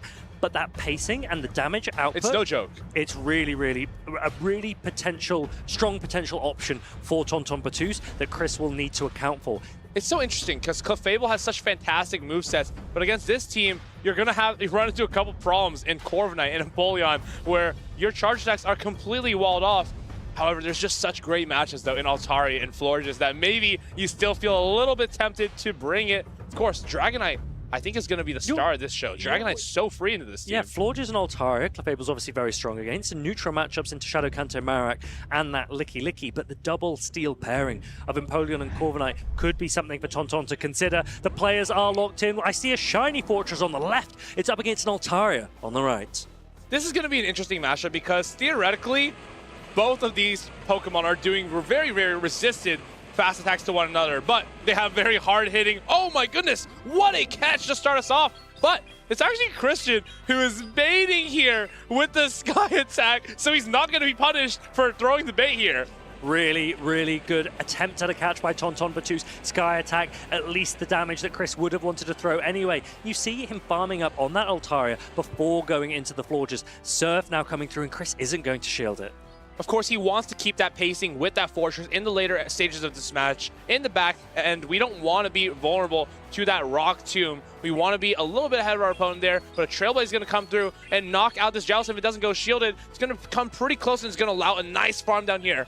Yes, but there is an attack available still to that Jellicent, so Surf is going to do a decent chunk of damage. Florges might just be able to hold on, but good value coming from the Jellicent, and Florges on just a sliver of HP and not enough for Bug Bite to just quickly take it down. I like the way he's dancing, and now understanding that with that one Bug Bite, it was critical. He literally got to this Rock Tomb 1 turn before the Flamethrower. Otherwise, it could have been a charge attack priority that he lost. So you see there now, Chris is going for that Flamethrower, and Tonton Battus will shield it up. The question is, can Tonton Battus Bug Bite down this Altaria? Bug Bite is resisted by the flying type. Chris isn't going to give it a chance to find out. Empoleon now coming straight in with the metal sounds and access to Hydro Cannon that we know is just so strong. But Sand Tomb, super effective, but not particularly powerful, about to come in first. Empoleon's like theoretically good here, right? You have the 2 shields advantage against a Fur and a Fortress, but you're going to start shielding Sand Tombs. You're going to start shielding Swifts, and suddenly your Empoleon doesn't have any shields, and it's also going to be very low in terms of HP. thanks to all that Bug Bite and Sucker Punch pressure. Both of these Pokemon with such rare typing, Steel and Bug on the left, Steel and Water on the right, and now that Furret comes through, another Hydro Cannon coming from this Empoleon. So hard, so fast, that's why we're seeing so much of this Pokemon in this meta, and Furret is able to hold on. Sucker Punch is now punching through. Trailblaze about to be reached, but not being thrown straight away, and correctly done by Tonton Battus, correctly throwing a Swift into the Altaria instead. I like swapping out of that Altaria swapping into the Altaria as soon as possible, hoping that maybe your Empoleon can get the double Hydro Cannons in the back end, being just a little bit bulkier as you're no longer debuffed by that Sand Tomb. But Tonton now having to expend so much energy to take down this Altaria, not wanting to risk it reaching a Sky Attack, and now the Empoleon's able to come back through, but there is a shield available for Tonton Battus, and Sucker Punch is doing enough damage. Empoleon goes down, and Tonton Battus, with 1 shield remaining and 3 Pokemon remaining, takes game number 1. 3 Pokemon hanging all on by a thread. I think those 3 Pokemon together probably had 5 HP to their name, but still, a win is a win. As close as that was, I think Shadow Dragonite is going to be looking so primed for this next game, honestly. So we have seen Empoleon and Altaria core, and many of the top players are already accounting for it, already thinking what Pokemon can break that core, and Fortress, and we saw Shadow Fortress as well earlier from Pataman, could be an answer. The Sand Tombs against the Empoleon put a lot of pressure because the Bug Bites then really stack up, and the Rock Tombs against Altaria, they do a huge amount of pressure and reduce the damage, and when shields are up and you can't land a Flamethrower, Dragon Breaths are doing nothing to a Fortress. And Fortress, in those late game scenarios, you saw he had the 2 shield advantage with the Empoleon, but it pretty much didn't mean anything because we're shielding charge attacks that are like quite literally meaningless. You don't want to shield stand attacks, but you have no choice. And that's where Fortress really shines in the end game, where you can force your opponents to swap in and out based on the debuffs that have been applied to them.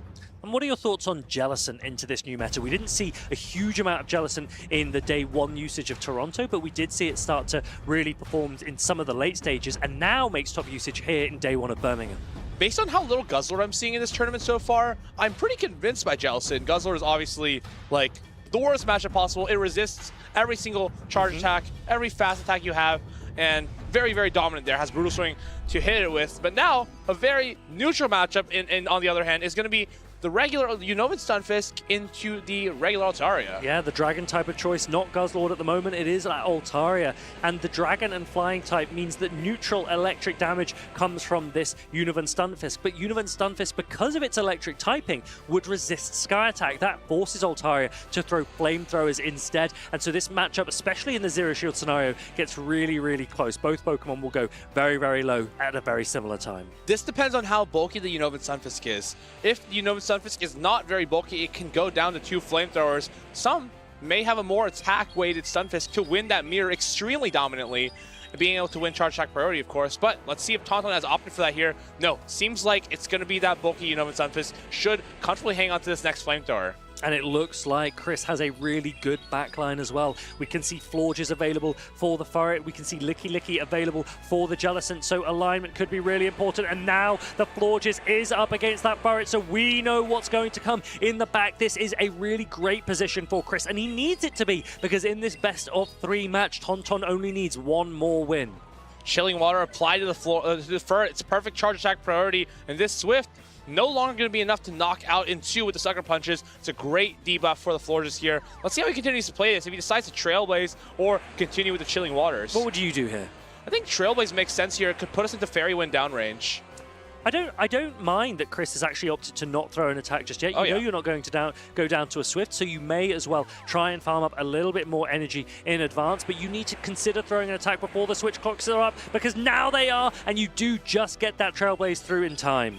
This is a great Trailblaze here. Will be enough to knock out the Fur, and you have that move ready and loaded for the next, but actually it's going to be a Swift that has reached on 1 HP from the Furret. Very, very nice there for Tonton, but he's got to keep in mind, Florges still has a move banked in the back. Yeah, an important moment for Chris there, preserving the Florges. Now the Jellicent comes in, and it is going to get a big Hex farm down, but Licky Licky is about to put on a show because it resists the Hex and the Shadow Ball of Jellicent, forcing it to throw Surfs instead, meanwhile having a Shadow Ball of its own to do a huge super effective pressure to the Ghost and Water-type Pokemon.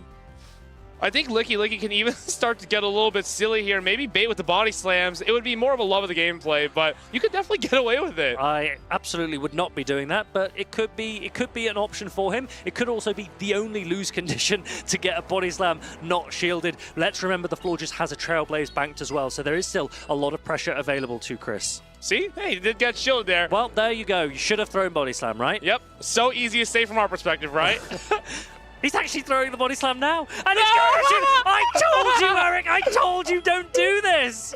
But honestly, this is not even putting it into the Trailblaze range. So it's a little bit awkward. And we're trying to make the charge attack priority with the Trailblaze onto the Surf. I really like that play, actually. It's a very heads-up way to look at this matchup. I think here, Trailblaze lands, so you probably can just get that rollout down. And now Surf coming through, but Licky Licky is so bulky. 2 Surfs probably won't be enough to take it down, and Chris is now going to start thinking about stacking up body slams, but there is a Mud Bomb already, and Jellison doesn't have that other Surf. Did it have the other Surf banked? Because it will win charge attack priority. I think it was 1 hex away, and if this rollout down can be applied, actually, no, you just need to make it the back-to-back charge attacks.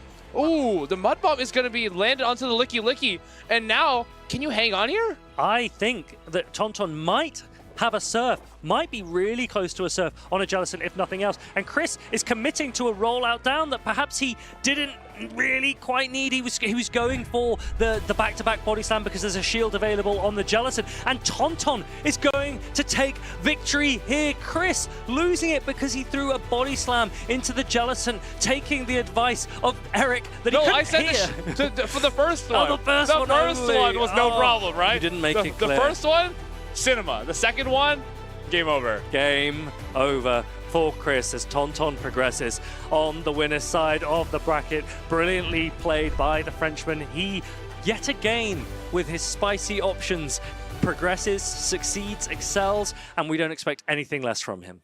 We didn't see the Clefable just yet, but I think if you were to play against the right team composition with maybe a Wigglytuff and another dragon like Guzzlord, maybe you could put the piece together there and get some advantage with the Clefable. You didn't see the Dragonite either, so excited to see more of that, of course, and we were going to have the option to later in this tournament. I mean, I'm still convinced, and I could be wrong, that there's just absolutely no need to throw a body slam in the matchup. Yes, it might be nice to get a shield bait, but I just think that the risk cost, right, it's just way too disproportionate. Just throw the Shadow Ball, you do a massive amount of damage into that Jellison, and then you had the Trailblaze available on the floor, which would do super effective into both Jellison and Univan Stunfisk as an option. So perhaps that will be a moment that Chris is ruining. He's not out of the tournament yet. He drops down into the loser's side of the bracket. I mean, hey, we're here for the love of the game, and sometimes you just have to bait for the love of the game. not because it's necessary. Like seeing the Drill Peck throw onto the Shadow Charge earlier. Love of the gameplay. Love of the gameplays, and like throwing Air Cutter time after time after time, and they continue to go unshielded. That would be a way to lose a match. That would be a really interesting way to lose a match. I'm sure whoever did that must be feeling very silly, but of course, that happens sometimes.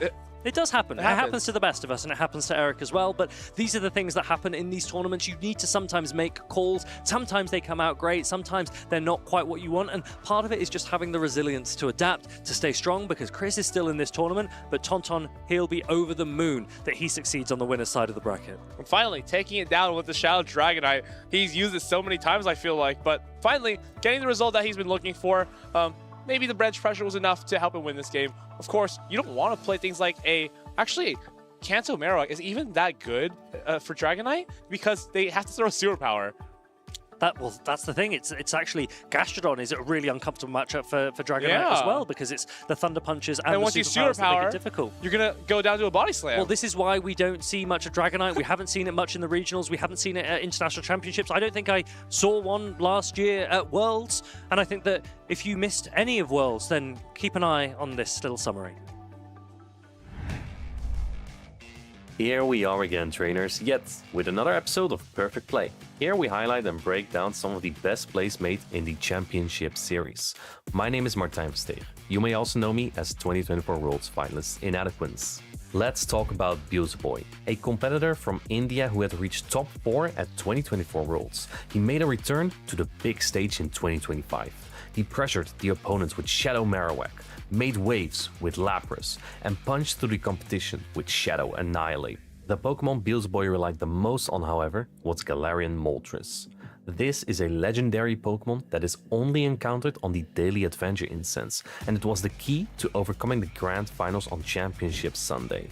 His opponent was Patman, who had defeated Beelzebub before on day 2. How do you overcome a fearsome opponent like that? The team of Patman doesn't answer Galarian Moltres quite well, and Beelzebub exploits this weakness. His plan is to set up Galarian Moltres for an energy advantage. If he notices a lead matchup that will be favorable for Galarian Moltres, he just swaps it in immediately. This gives Galarian Moltres a head start on whatever Patman will bring in to answer it. We call this an energy advantage. Let's analyze how Beelzebub utilizes this strategy under great pressure. The final battle for the title of World Champion. Beelzebub leads his Lapras into the Galarian Corsola from Patman. This is not a lead he likes, so he swaps out into Galarian Moltres. This is a terrible matchup for Patman, so he's forced to switch out. His best answer is Cradily, but this is a tricky position. Cradily and Galarian Moltres usually plays equally fast to their first and second charge attacks, but now that Galarian Moltres is ahead, Patman needs to call the charge attack launched at Cradily. A Brave Bird would inflict massive damage, but letting a Fly go means that Cradily may feign to fast attacks if Beelzebub decides to use protections on Galarian Moltres. This forces Patman to switch out, and it allows Beelzebub to save his Galarian Moltres. Steelix tanks the energy from Galarian Corsola, so Galarian Moltres can then launch a Brave Bird into Lapras. Beelzebub now has his own Lapras to close the game, and this secures him the 2025 World Championships title. If you ever heard players talk about energy advantage, this was the base of Beelzebub's plan. A strategy well executed. Think you have what it takes to become a champion? Visit Pokemon.com/compete and start your road to victory. We are so back. I'll tell you what, it could be you viewer at home. Literally anyone can participate in these regional tournaments. You can get the points and maybe even get the invite to Worlds if you're ever so lucky. I mean, that's the incredible thing. The pinnacle of Pokemon play is the World Championships, and watching Beelzebub do so incredibly well in Anaheim in the previous season was such an inspiration point for so many trainers. And I know there are plenty of trainers out there on the field right now, maybe even watching at home, who want to try and become our next World Champion. Watching the story and seeing him in the year previously is always so interesting, just to see like the story arc of some of these people and how far they've come and how long they've been playing for. It's always really interesting and fun to look back on their time and career in Pokemon Go. It's definitely one of the beautiful parts of this very beautiful game, and it looks like the Pokemon action is going to keep going forward. We're jumping into our next winners finals between Snewman and Jox. Oh my goodness, some incredible Pokemon choices here. Snewman here is running obviously our water types that we're seeing everywhere at the moment. We've got our Lapras, we've got our Azumarill, but then we also have the Corviknight, a Pokemon that I thought was very dominant in Toronto, but I haven't seen as much of here in Birmingham. No, absolutely. We're also seeing the Gorgeist on the side of Jox, alongside both of these trainers using I'm reading Snewman. Both of them using Guzzlord. I'm reading Snewman. We're talking about Snewman. Both these trainers are incredibly well versed with the amount of games that they've tournaments that they've played in and achieved well in the past. They're both very astute in their knowledge of the game. Exactly, and Guzzlord, again, one of the dragon types that we're seeing out there at the moment. I think Altaria is definitely in that #1 spot in more ways than one, but Guzzlord is still able to apply pressure with this nice coverage with Brutal Swing and the Sludge Bomb as well. Marowak has been a key Pokemon in the meta as well. Those Mud Slaps being able to hit really hard for some good neutral damage or super effective damage to these electric types that are popping up everywhere, as well as having good utility with Bone Club and Rock Slide to catch those cheeky flyers. Absolutely, I'm really enjoying seeing some of these teams coming through using like a core of meta Pokemon and a couple of little spice picks smattered in there. As you can see, this one has two. Jox himself has got 2 spice picks. I'd say the Guzzlord is relatively a spice pick when you've got the choice between that, as we were talking about before, the Altaria, and then the Gorgeist with that Incinerate damage. We saw it earlier on today. It didn't manage to get any of the hard-hitting Incinerates off on the Pokemon that would have dealt all the damage to. So let's see if we're going to be able to get some of that in these games here today. I think as well, you know, this Gourgeist has been a really interesting choice coming forward. A lot of grass types and electric types are cropping up out of the woodwork because of the dominance of these water types, and being able to apply pressure with that Shadow Ball that got a boost as well, and you get the same type attack bonus on it, does give it that little bit of an edge over some of the Pokemon who are using it that don't get the same type attack bonus, let's say. These trainers are thinking really outside of the box here, because realistically we've been seeing a load of water type Pokemon going unchecked. So what Jox has done, he's seen that there's a lot of people thinking about that and saying, oh, I'm going to bring some grasses and some electrics, and he is countering those.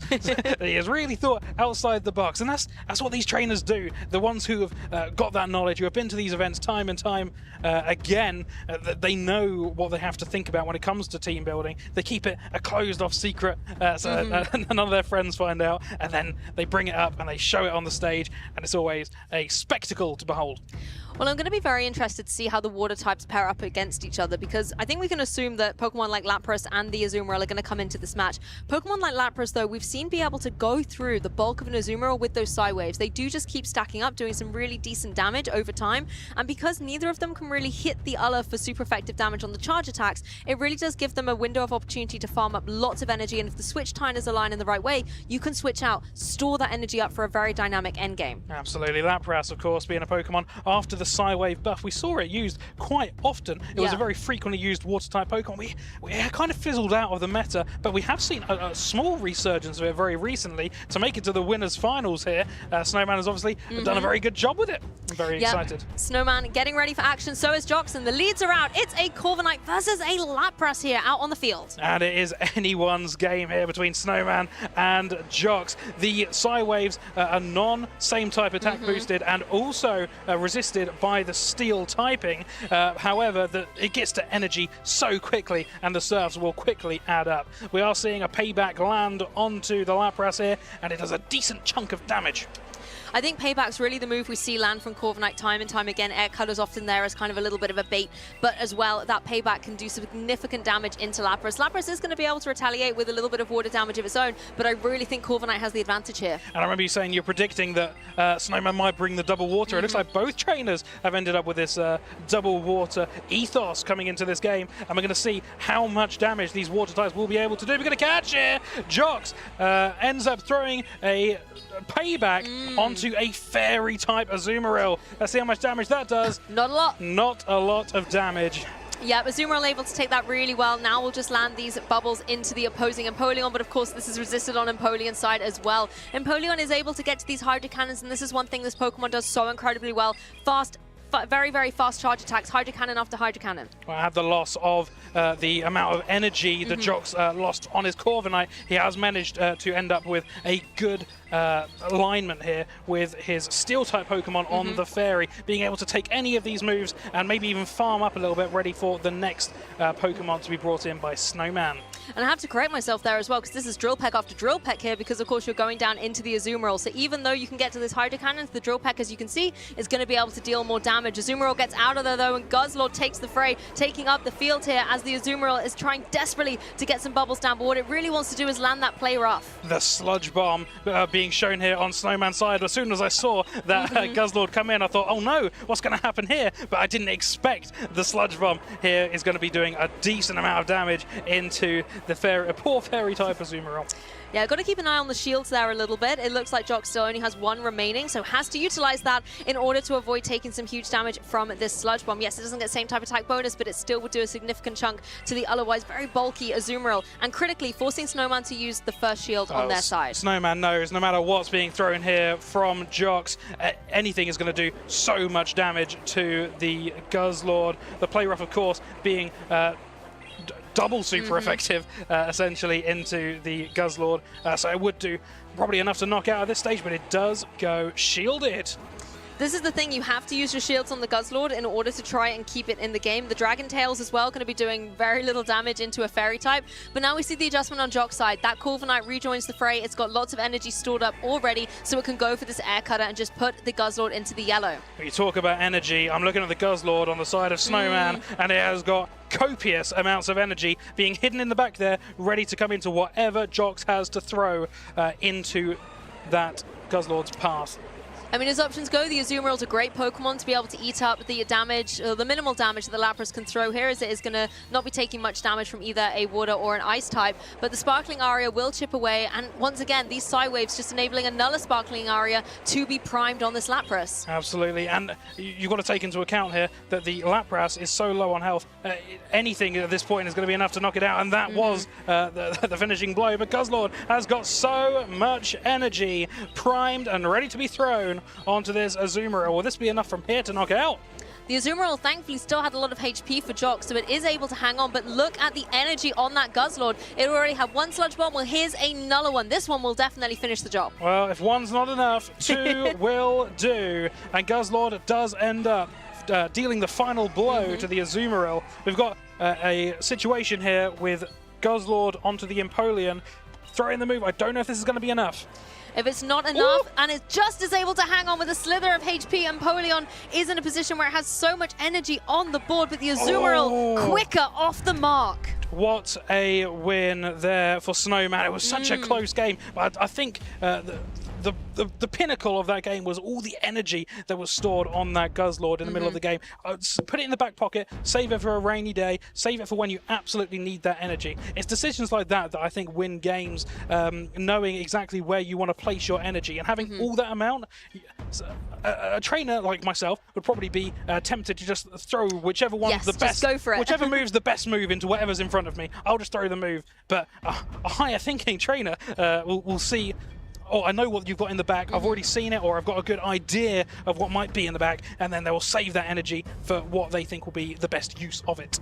I think energy conservation and management has been key throughout this tournament. We just saw Snowman, you know, as you've said, have lots of energy well set up on that Guzzlord, was able to apply a lot of pressure into the Azumarill. At the same time, you know, Jox was able to have so much energy stored up on the Empoleon right at the very end, but unfortunately wasn't in a position to click those charge attack buttons before it was felled and KO'd, and all that energy went to waste. Absolutely. Well, both these trainers are going to be looking at their teams here, thinking, what could I possibly bring into this game 2? Snowman already one game up. Jogs is going to think, oh, what should I bring here? He's having a look at his team. Do you think Gourgeist might make an appearance? I think Gourgeist would make a good adaptation into a lot of those water types, but another option could indeed be that Stunfisk. Not only can it counter into water types, but potentially the Corviknight on that side as well. Doesn't want to take any electric type attacks.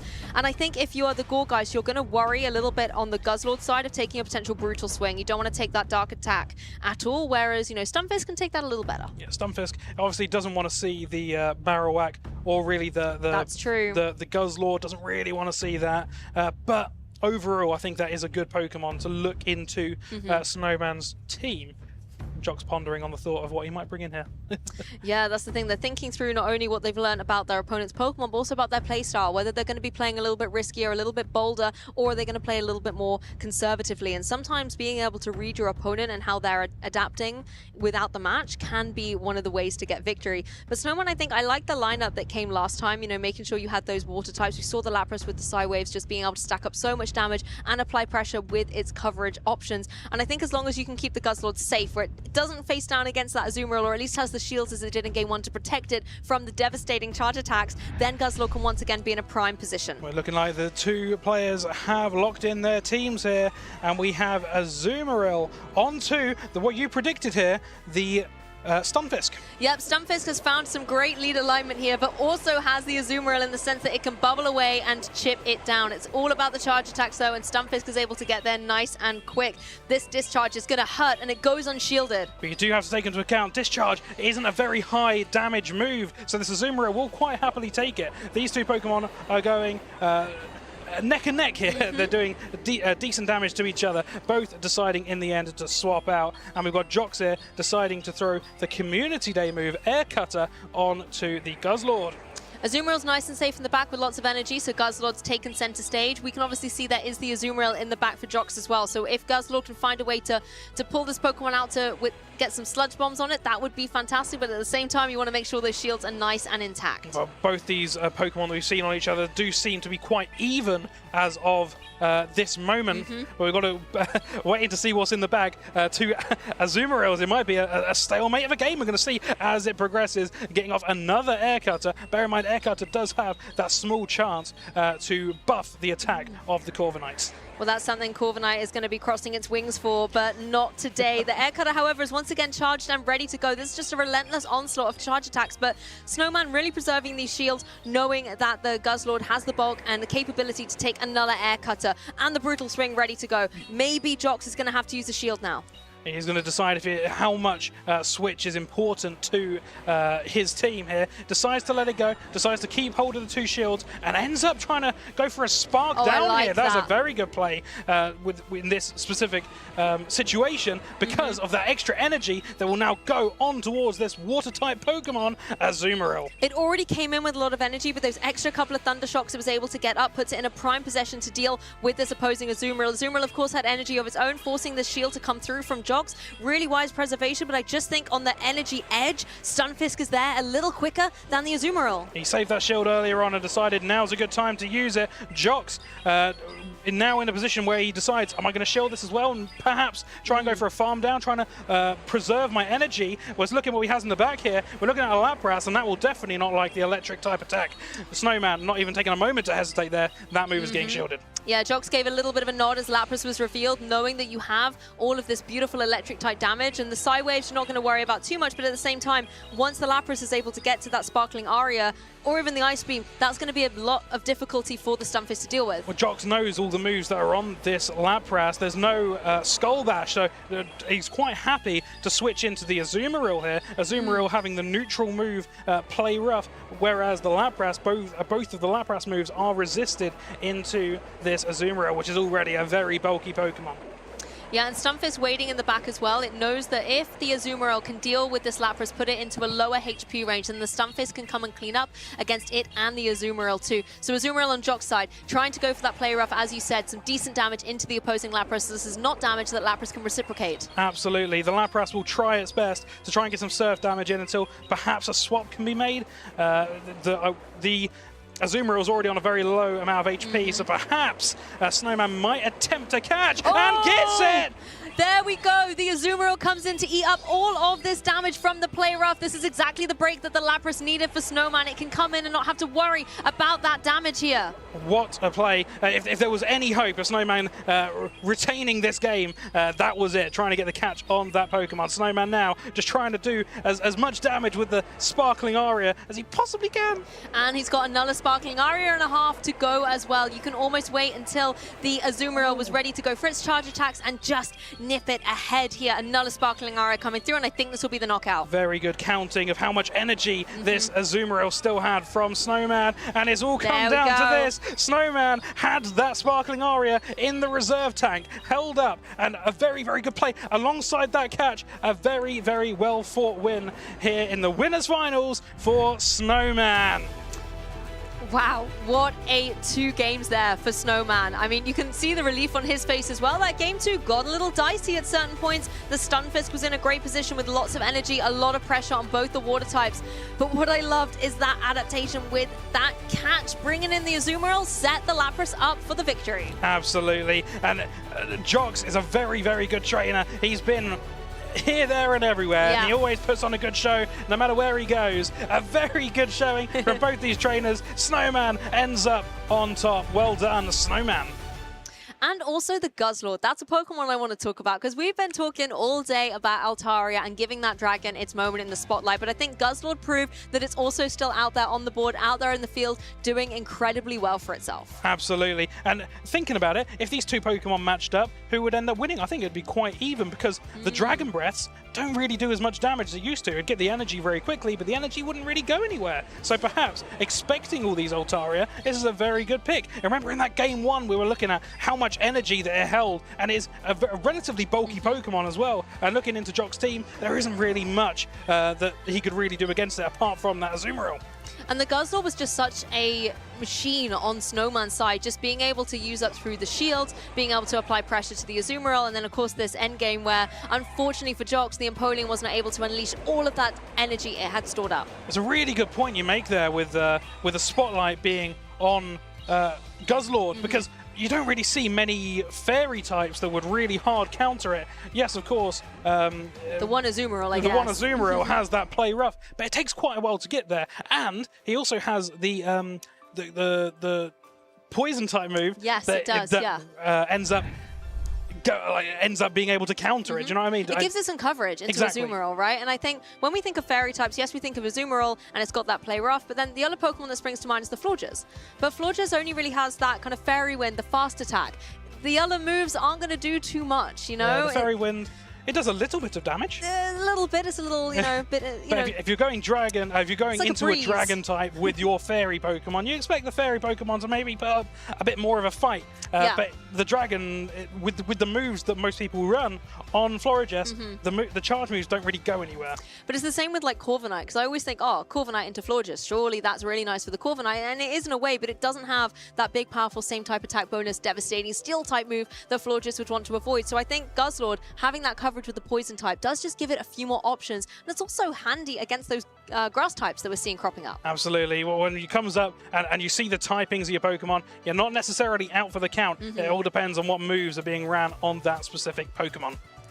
Exactly, and I really like seeing the way a lot of our trainers are taking these very core meta Pokemon. You know, we are seeing Empoleon and Altaria hand in hand, being victorious everywhere, but at the same time, a lot of trainers are also opting for different cores. I mean, C. Leonardo that we saw win earlier did not have either Altaria or Empoleon core on that team at all. There were a few different Pokemon, the Shadow Charjabug, for example. Love to see that. Charjabug was a Pokemon you were talking about actually at the beginning of the day, right? Yes, it was. I do like Charjabug, especially we saw one earlier that was Shadow and it had bright red eyes. Yeah, that was C. Leonardo's one, I believe. Yeah, it was so cool. I really do enjoy that one.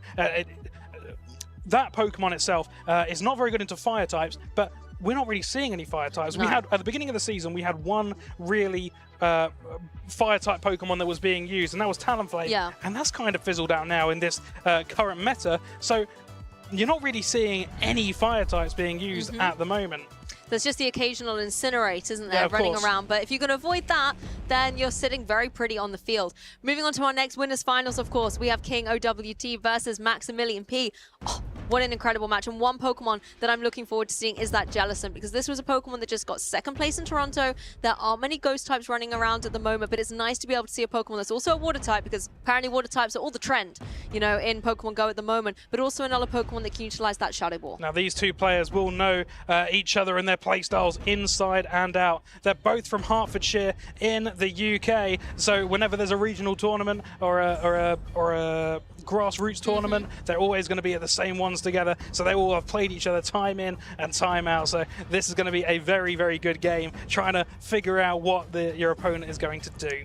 Well, let's dive a little deeper into King OWT's team. Again, a lot of familiar faces. We've got this Empoleon and Altaria core that I'm sure is going to be in a prime position, but you also have that little Ferret. And the reason I want to mention this Pokemon, not only because it is incredibly adorable, but secondly, the Sucker Punch does give you a little bit of utility into Pokemon like the Jellicent. You can deal with the Shadow Annihilate incredibly well because you have that dark typing, as well as having utility with the Trailblaze to deal with the Shadow Marowak or the Jellicent on Maximilian's side. Yeah, Ferret is such a good Pokemon. It gets to those moves so quickly. Yeah. Both Swift, which is the same type attack, boosted move, and Trailblaze, which can boost up your moves, and Sucker Punch itself just does a lot of damage. And we've spoken a lot about how you have coverage moves in Pokemon Go. Well, Steelix on Maximilian's side is one of the perfect examples. It's not running any same type attack bonus moves. It has that Thunderfang for some fast attack pressure, as well as having the coverage of Crunch and Psychic Fangs. Crunch is obviously fantastic into the ghost types that do crop up from time to time, as well as just dealing a good amount of damage. And Psychic Fangs, again, we've seen how much that potentially can deal out. We also have that Wigglytuff on display, another Pokemon that was really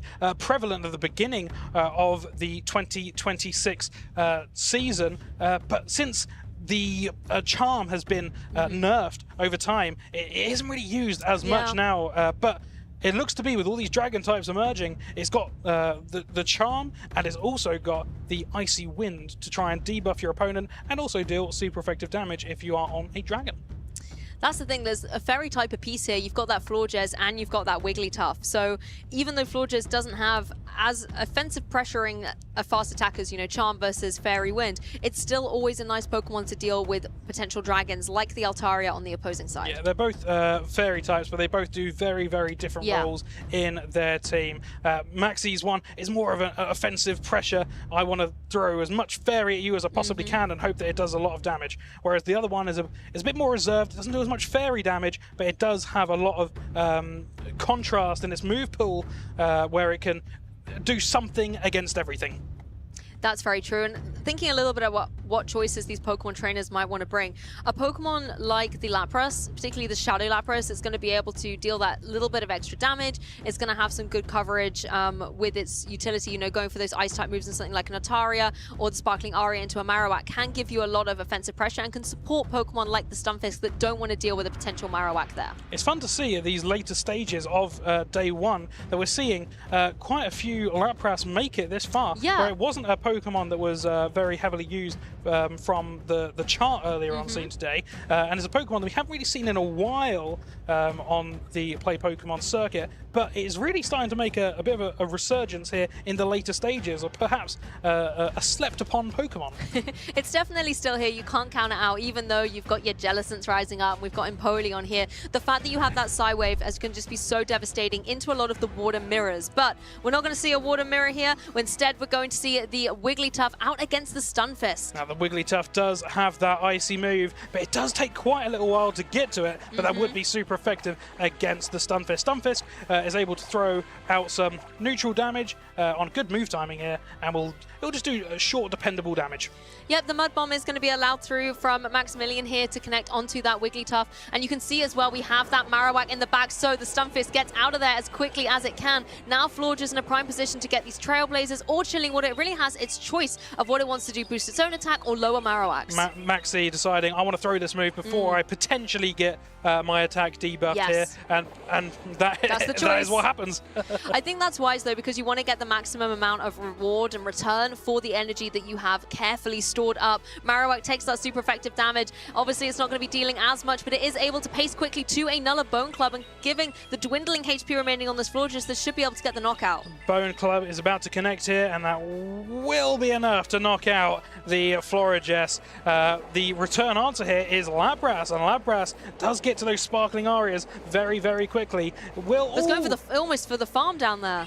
Almost got the farm down. It is unfortunate for King OWT, as this rock slide would have really done a lot of damage, but does decide to shield it just in case. Marowak hanging on right to the last 1 HP to get a little bit of damage and draw out a shield onto that opposing Lapras that's banking all of that beautiful energy as the Stunfisk comes in, does what it wants to do and land this electric type damage onto the Jellicent, but Maximilian has a shield. Well, Maxi P does know what was in the lead for King OWT, so he will have perhaps anticipated this. Now, Stunfisk does do super effective damage into the Jellicent, but it doesn't do super effective damage into the Wigglytuff. So Maxi P decides to bring it in now and go for the devastating Icy Wind. Yep, not only brings it in to eat up potential damage, but also can deal it back with that Icy Wind. Not the biggest damaging move, but obviously has the debuff as well. I think it's kind of the last moment here for the Stunfisk and go for one more Mud Bomb, but it's going to be underwhelming. We're going to see how much damage that does. Not quite enough, but we have a full energy Lapras, which is going to take a hit here from the Swift. Yep, that's the thing. The Swift is going to come through and connect, but Lapras is very happy to take that. He has energy to spare, but you just want to make sure that you're able to utilize it, trying to get the full farm down on the Wigglytuff, and is able to get it. This Lapras just hanging on. Now is trying to get the knockout on the Jellicent, but no, the Jellicent reigns supreme out of the water types. The Jellicent able to farm it down. There was so much energy, but with nowhere to go for the Lapras. We're giving Lapras full praise about how far it's been able to get here in this tournament. But against the Jellicent, another Pokemon that we don't see super often, but it is definitely in and around the meta at this moment in time. It wasn't really able to go anywhere on that. Even if they had the Skull Bash option, it still would have been resisted by the Jellicent. But I really like the way that Maxi was able to play, bringing in that Marowak at the right time, finding its pressure down onto the Stunfisk, as well as very smartly being able to go for that charge attack before it got the chilling water debuff as well from the Florges. So just constantly being aware of like what mechanics can be interrupted with buffs and things like that and debuffs, and just being able to utilize the opportunity potential at its maximum. Absolutely. Maxi P deciding to capitalize on the charm usage of his Wigglytuff, and it ended up working out really well. We weren't quite sure where Wigglytuff had its place in the current meta, but as we see here, it definitely works into some teams. Yeah, for sure. And I think as well, the Jellicent, the way that it was able to come in at the end with all that energy, but critically the HP that had been conserved so nicely from Maxi's side did just give it that advantage. It could just go for a couple of those hexes, and Hex does have a lot of fast attack pressure, particularly if it's able to hit neutrally. It does stack up really, really well. So in an endgame, when the other Pokemon have been whittled down to such low HP, it just was everything that Jellicent needed to clean up the game. Yeah, absolutely. There's two 3-turn Ghost fast moves, not accessible to Jellicent, but there's Hex and there's Astonish, and Astonish does so much damage, and Hex just gets the energy a little bit faster. So there's always something to look out for in terms of these Ghost fast moves, which we were seeing so much of earlier on in the season. But again, things are always changing here in the Pokemon Go meta.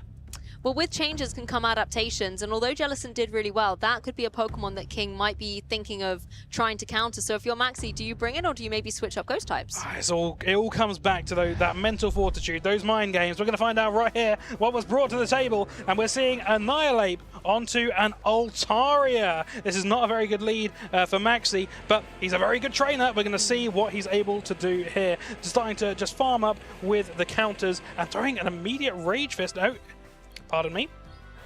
The Altaria got to the move first. It did. It is that beautiful shiny variant as well for style points. Is going to be enraging, I think, this Annihilate a little bit more, that it wasn't quite able to get its charge attack off first in this game too, but the Rage Fist will not be allowed to connect thanks to the shield, but critically, you will get that attack boost still.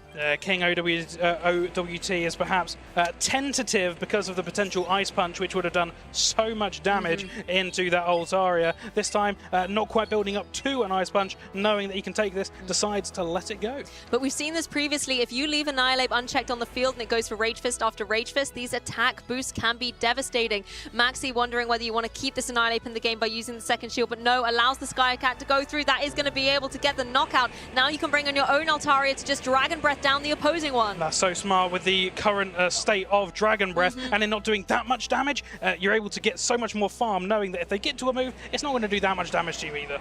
Exactly, and that was just such relentless energy stored up. Now you have the utility to go for the flamethrower, not something I've really seen Altaria go for so far this tournament, but it does give you some coverage into potential steel types here. Oh, that actually hurts a lot into Empoleon. Wow. That did a lot more damage than I thought it would do, considering it is part water type, but it is neutral damage.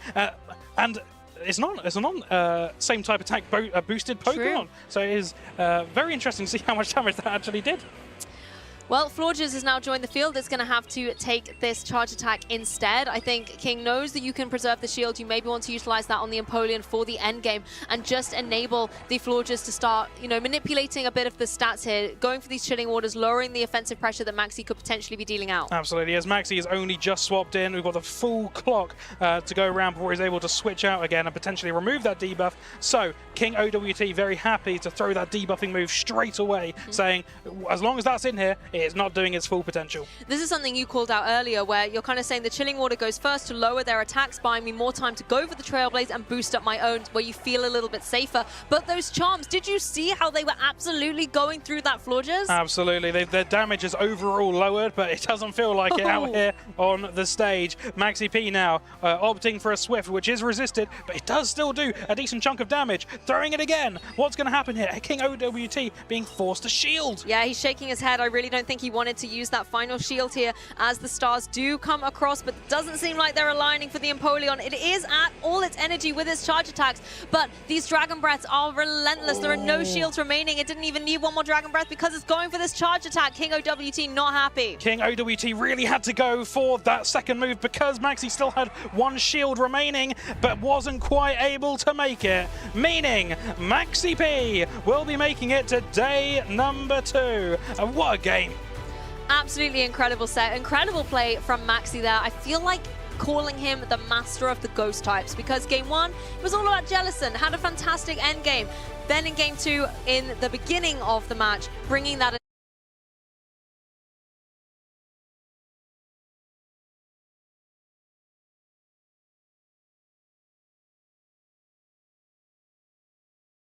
tier even. Oh, oh dear. Well, look, King OWT may have lost that game, but he is not out. It will now go into the losers final, where he's still got an opportunity to make it through into day 2.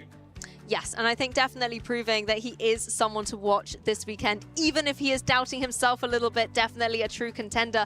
Obviously, King as well, another formidable opponent, still in the competition, has just dropped down to the losers bracket. And if you missed the match, here's a little bit of a replay. We had a battle of the water types in a couple of spots, you know, Jellicent finding its mark down against the Lapras, but really this Jellicent shone so beautifully in game 1. Absolutely, and it was just able to knock out at the end there with 1 Hex. Maxi P really put in a good show.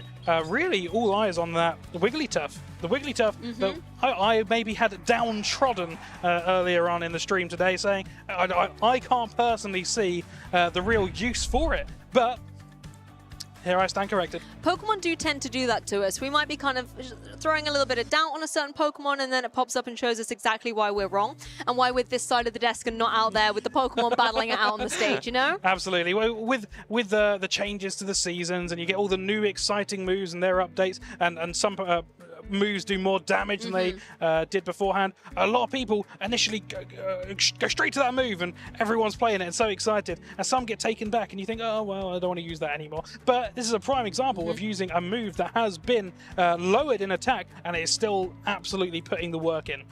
I think as well, one thing I'll take away from this match is the way that energy was utilized throughout as well. Not only being able to get it stored up nice and quickly with those fast attacks, but critically being able to bank it in the back. You know, getting it all up at the beginning, maybe you're not going to be able to unleash it onto a Pokemon for an impact that's going to get you that win condition, but putting it in the back to bring out later can seal up a match, particularly once those precious shields have gone. And I feel like Maxi did a really good job of getting the shields away from King so that all of that energy that was in the back could then be utilized correctly. Absolutely, and as these two players are very local to each other, they know each other very well, and they know all their strategies, so perhaps using slightly different strategies than they would have used in previous tournaments, just to try and get in the head of the opposition.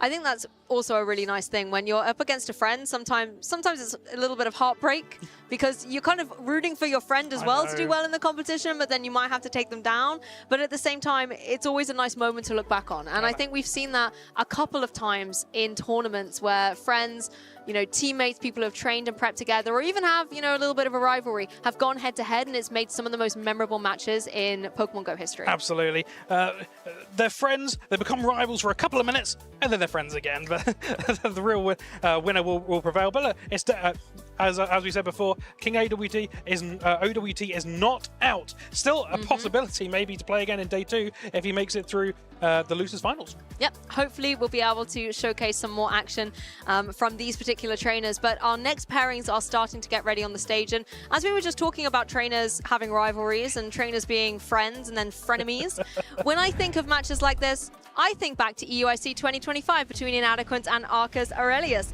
when they were battling it out. Arceus had a little bit of a difficult game too. And Inadequate completely did not let him get away with that. Absolutely stormed through to the victory. So this is a redemption match for Arceus Aurelius. Now, when we think about powerhouses playing against each other, this is definitely a game that would come to mind, maybe in the forefront of your mind when you think about two players that are definitely very well versed in the game. They know what they're doing. Very interested looking at Inadequate's team here. Well, I mean, the first Pokemon, it's no surprise. Inadequate is a trainer who's been around the block or two, and he's very well known for having Giratina at his side. Even when Giratina is not meta, and, you know, he'll say, I'm not able to make it work, he finds a way. I am telling you, there is nothing this man cannot do without Giratina. However, that does not make him invincible, because Arceus Aurelius is also an incredible trainer, a regional champion in his own right, and it's going to be a hot competition between the two of them. But it's not just that. We're talking about Talonflame not being used anymore. He's got Talonflame, he's got Guzzlord, which isn't used that much, he's got Clefable, a fairy type that we've seen it once already on stream today, but we're talking about fairy types that are being absent.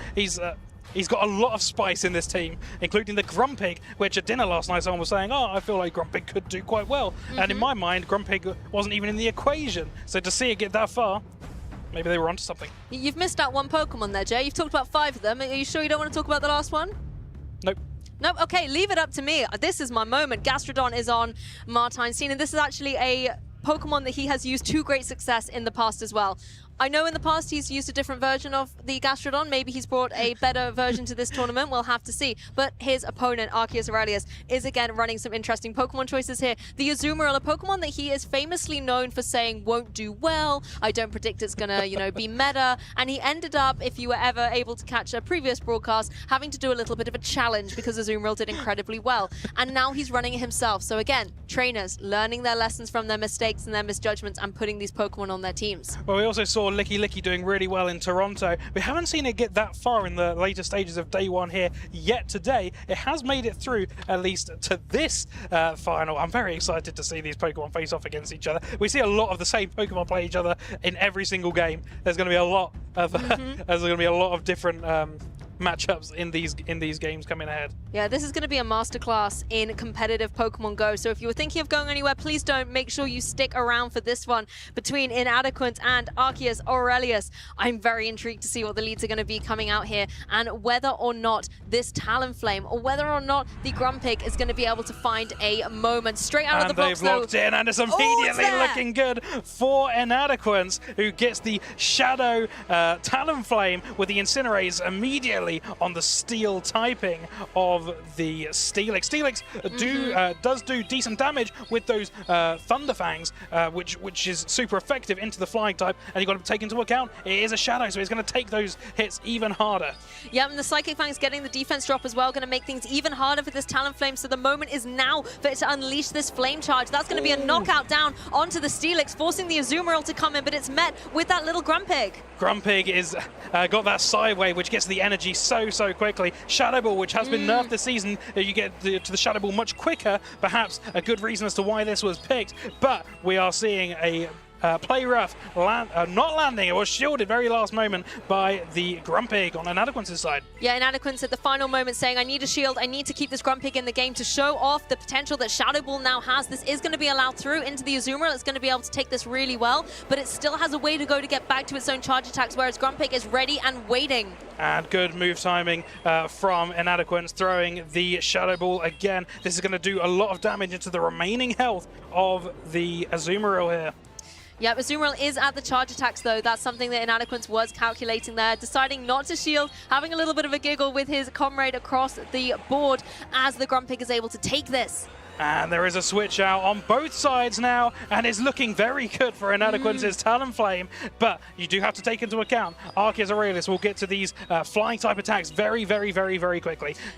This is one of the strengths of Corviknight, the sand attacks enabling it to get to these air cutters very quickly indeed. But of course, Talonflame had all of that energy. It wants to get these fire type damages onto the Corviknight, and if it can't do that, it wants to use up the shields. Arceus Aurelius does still have those 2 shields remaining, but it's gonna, it's very close going down to the wire, but he does decide, I need to throw this move before Inadequate gets to another fire type move, trying to preserve that last shield for a rainy day, perhaps. Yeah, I think he might have needed 2 Incinerates there, so it was going to be a tall order for the Talonflame. Let's now bring in the Clefable? I was going to say Clefairy. I know that's not the right word. It's a little bigger. Clefable out here on the field as the air cutter is going to be able to connect down. Well, you were talking about earlier about how Corviknight isn't actually as good into the fairy types as you may be led to believe, as it has got that steel typing. However, because Corviknight hasn't got a steel type move, the moves aren't doing that much damage into the Clefable. And the Clefable can kind of just sit there. The Fairy Winds aren't doing too much either, but potential Meteor Mashes are going to keep chipping away, and all damage is damage at the end of the day. Clefable is switching out, though, with all of that energy critically banked as the Psy Waves come through, trying to finish against this Azumarill. Is Inadequate's going to be able to do it? They both drop at the same time. He really tried to save that energy, just try and get down with the fast moves, and then it would have been enough to throw onto the Clefable. But wait. Yeah, Clefable is going to be able to go for this Meteor Mash down into the opposing Corviknight. Is it going to be enough? Oh my goodness. Yes! Takes it from the sky with a steel type move of its very own. That's not something you see every day, Jay. 2 opportunities there from Inadequate. He really tried to get that farm down towards the end. They both ended up knocking each other out. They both had a move. It would have been enough to knock out the remaining Pokemon on the other side. But because they simultaneously knocked out, it all came down to a 1-on-1 at the end of the game. And it was just in the favor of Inadequate. I don't know how he keeps doing this. That was such a race to the finish there. I feel like they both just go all of their charge attacks, and it was like, no, who's going to be the first to farm down with these fast attacks? And as it turned out, they did it in unison.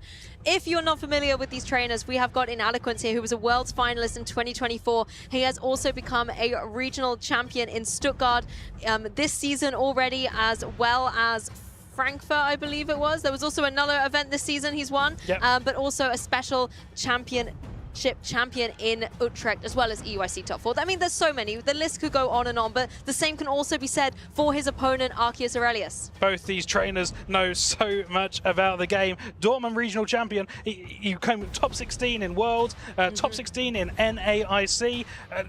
Wow, these two players have definitely got to very high places in the past and probably don't want to be facing up against each other right now.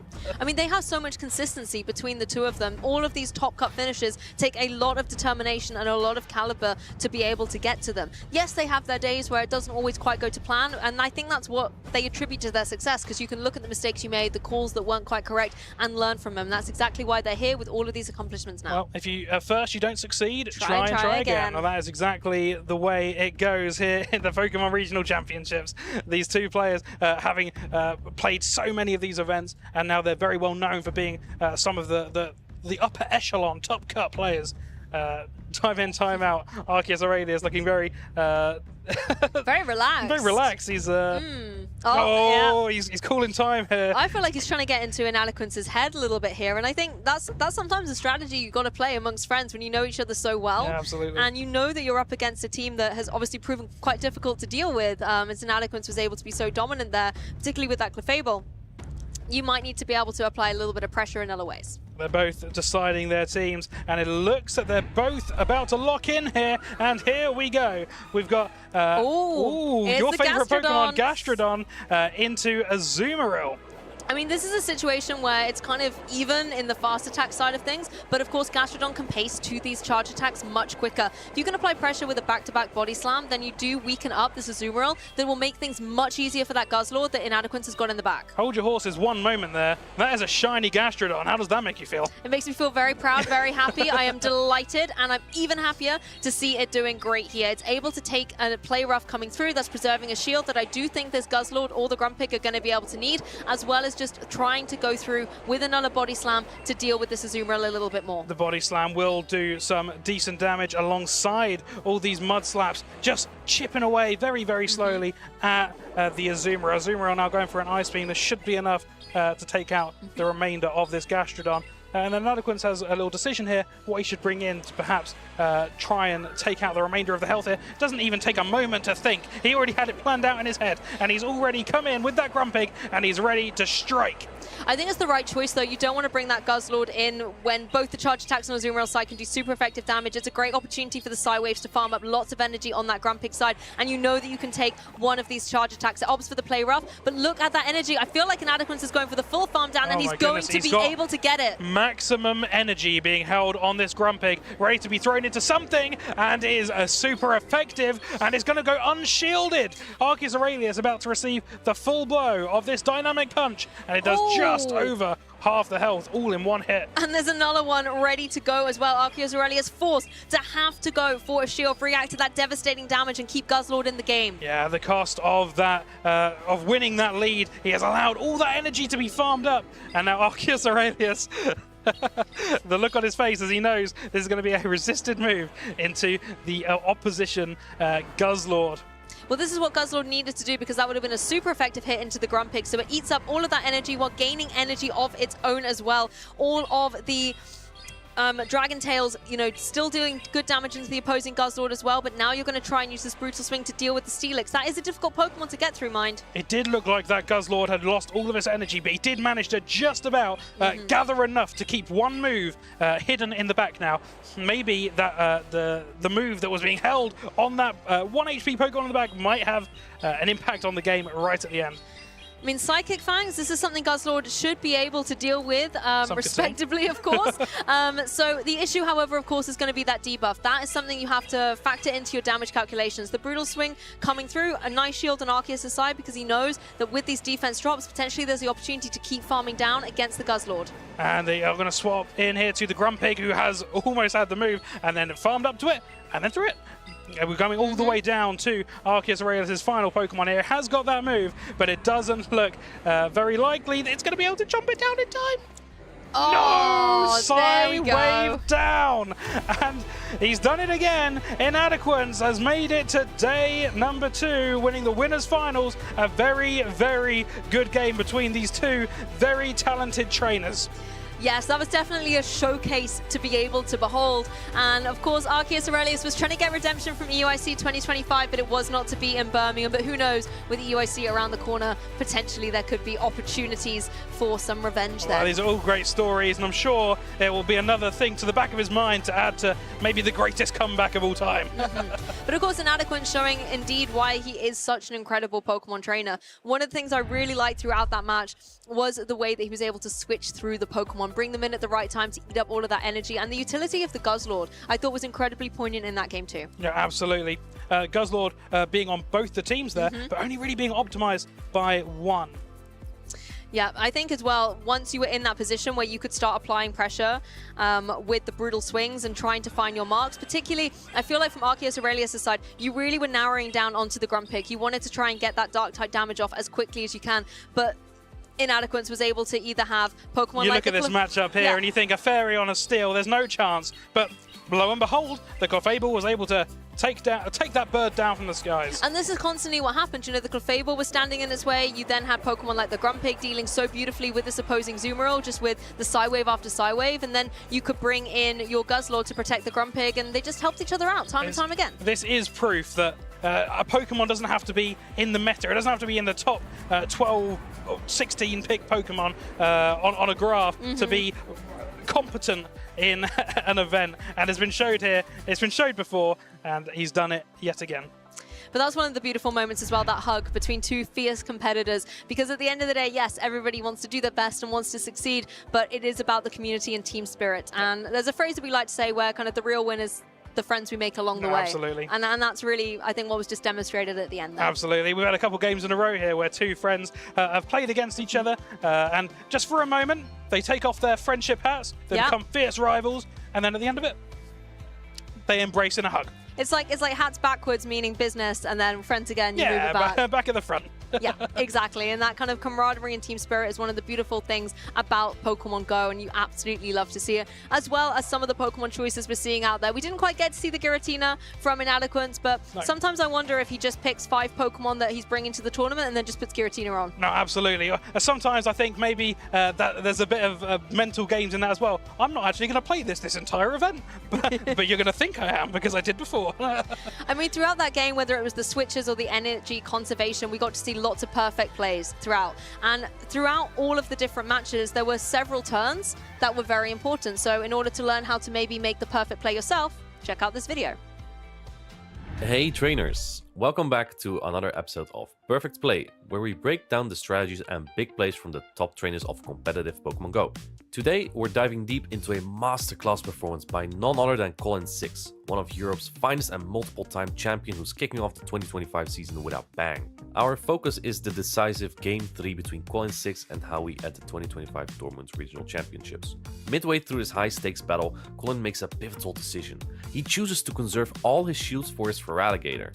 His Ariados in the back has virtually no play against Howie's Talonflame. Colin knows he must avoid this unfavorable matchup at all costs. As the battle progresses, Feraligatr takes on Howie's bulky Azumarill, and in comes Malamar wielding the dangerous Psywave fast attack. This is where Colin needs to think fast. Feraligatr lacks the bulk to withstand multiple Psywaves, and he must knock out Malamar immediately. However, doing so would leave Feraligatr with very low HP and no energy, almost defenseless against the awaiting Talonflame. The odds are stacking against him. But this is where Colin's expertise comes into play. Recognizing the mechanics, he executes a sequence that can only be described as sheer brilliance. Colin's deep understanding of game mechanics and lightning-fast reflexes comes in handy here. He attacks 4 times with the Shadow Claw from Feraligatr, then catches the damage from the second Incinerate on the Clodsire. Clodsire faints, but Feraligatr avoided the damage and it's still on the field.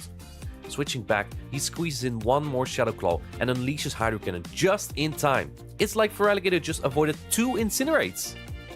To better understand this perfect play, let's view the battle as a timeline. In Pokemon Go PvP, each turn lasts half a second. Shadow Claw is a 2-turn, 1 second, fast attack, while Incinerate is a 5-turn, 2.5 seconds, fast attack. The damage of a fast attack is applied at the end of these durations. Do you see where I'm going with this? Here's the math. 4 Shadow Claws take 8 turns, and 2 Incinerates take 10 turns. This timing gap allows Colin to switch to Clodsire just before the Incinerate damage lands, effectively absorbing it on the Clodsire instead of the Feraligatr. Moreover, since 1 Shadow Claw is 2 turns and 1 Incinerate is 5 turns, Feraligatr can sneak in a Shadow Claw and then launch Hydro Cannon before Talonflame's next Incinerate hits. Feraligatr literally said, "I'm not done with you just yet, Talonflame." This play allowed Feraligatr to avoid 2 Incinerates of damage and get to the charge that Colin 6 needed to win this game. With this play, he showed not just quick reflexes, but also his deep understanding of the game's underlying mechanics. Turn durations, fast attack timing, energy gains, and switch mechanics. Let's take a look at this one more time. 4 Shadow Claws. Catches the second Incinerate on Clodsire. Swaps back in Feraligatr to reach the Hydro Cannon. Wins the game. Incredible. The decision making of Colin 6 under pressure is a neat display of high-level competitive play. He assessed the situation, calculated the exact timing needed, and executed flawlessly, all in real time. Wow. This was a very high-level play from Colin 6 that required fast thinking and decision making that even the best amongst us could learn from. Do you think you have what it takes to become a Pokemon Go master? Check out Pokemon.com/compete to find out more.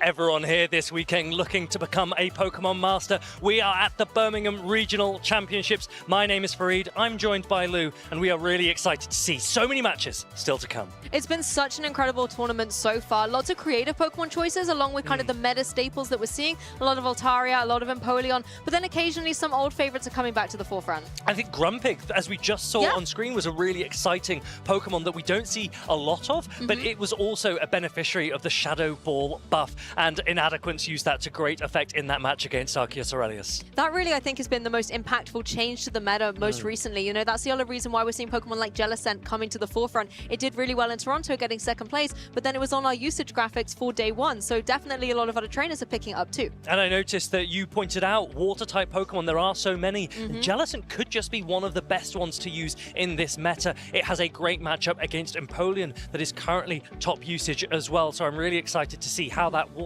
Ghost-type fares as we progress through the rest of day one and then eventually into day two here this weekend. I always think it's interesting as you go from day one to day two where the Pokemon graphic does change because we're seeing a lot of normal type Pokemon out there at the moment, and so these ghost types that trainers maybe have brought to be a little bit of a counter towards that, are they then going to be more dominant on the day two usage graphic, I wonder? One of the really exciting things to watch is the different compositions of teams that we're seeing here this weekend. There are so many cores. I think the most popular one we know is the Empoleon and Altaria core, but a lot of players will already be thinking about the ways that they want to adapt, the core breakers that they want to bring as well. And there's so much option in this Precious Paths meta. So many Pokemon are viable. So many Pokemon have really unique or efficient movesets, and I think there is so much scope for innovation this season. It's very inspiring, and I think a lot of the Pokemon choices out there are inspiring trainers to try new teams or maybe pick up the game for the very first time. And you know, this is only one event of many, so if you want to maybe get involved with your next event, you can register with RK9. You can check out what events are happening, and you can either come along and spectate, maybe get a feel for it, soak up some of the incredible electric energy that is here in the venue, or you can maybe try your hand at competing yourself. And next month is a great opportunity to spectate some of the best action across the region. The European International Championships in London will feature many of the best, and as an international championship, it'll also be a massive event with so much to do behind the scenes as well. It's definitely one you don't want to miss. If you just love Pokemon, then it's the best event for you because there's the side of it. Yeah, I mean, that's why we're here, right? But if it's Pokemon Go, Pokemon trading card game, Pokemon video game, or just, you know, your favorite Pokemon, you want to go have a little look, see what's happening in the venue. There's so much that you can do, so do come along to these events, and who knows, it could be the start of your very own Pokemon journey. And let's remember, this is a big year for Pokemon. Yes. We're into the 30th anniversary for Pokemon, so international championships, especially the European International Championships, will be a great showcase of some very special events. And our reigning European International international champion Padaman is at this very tournament. We've been able to showcase him previously in the broadcast, and hopefully we'll be able to see more action from him tomorrow. But right now, our next feature match is ready. And we've got so many players that have had success in the past, but we've also got more new names, players that have a lot of experience, but perhaps haven't seen the screen as much as players like Pataman. On the left here, you see Saad Munir. He's up against Fazberry, and these are players that grassroots players will be aware of, but they haven't yet had their time to shine when it comes to top 8s and maybe even medals. Birmingham this weekend could be the opportunity to change that. That's indeed where history can be made. And Saad Munir is going to be up against Fazberry, also running a very interesting team with some of our staples that we're seeing a lot at the moment, the Empoleon, the Marowak, the Lapras, of course, but then bringing that Shadow Talonflame back into action. I love to see that Pokemon back on our center stage. We saw it in that previous match in Adequance versus Arceus Aurelius, just as a reminder of how oppressive the Shadow Incinerate damage can be. Yes. And Fazberry on the other side, Fazberry also with that Shadow Kanto Marek, Saad Munir on the other side with the Shadow Sizzle that has to avoid the Shadow Talonflame. So a lot of mind games at play here, and these players plan and plot their course through this upcoming best of 3 match. That's the thing, if you can get the alignment right and catch that Shadow Scissor with any type of flame, then it is going to be so devastating. But our trainers know what they want to lock in. Let's jump straight into it. We've got a Corviknight versus Talonflame. The match is in the air. This is a great lead for that Shadow Talonflame. Incinerate damage doing a ton, and Saad Munir is going to get a 1 sand attack before going aggressively into the Shadow Kanto Marowak, and the Bone Club is reached but not being thrown because it would be resisted by the Shadow Talonflame. Shadow Talonflame looks like it's going to flame charge and potentially incinerate the entire way through this matchup, and that could be massive for Fazberry. This is the thing for the Marowak, you know, the Bone Clubs, the Mud Slaps, they're not doing anything to the Talonflame. It's all about the Rock Slides. So here was a bait, and Fazberry falls for it, uses up that shield. Well, lots of players will use a swap as a safe swap to try and sponge some of the damage from a negative lead, but Fazberry will be saying to himself, I'm sorry, but Shadow Kanto Marowak is not an answer to Talonflame. And look at that 2 shield investment, but you'll definitely get those shields back because the energy boosted on that Talonflame isn't even actually going to get thrown. Saad Munir comes in with the Guzzlord, and Fazberry's actually going to bank the energy and come in with his Lapras. You got to bear that in mind for later. Instead, Lapras is going to be a good contender into this Guzzlord. We know that it has the utility to do huge damage if it was carrying the Ice Beam, but instead this one is running that Skull Bush and Sparkling Aria, but Sparkling Aria can definitely do some work too.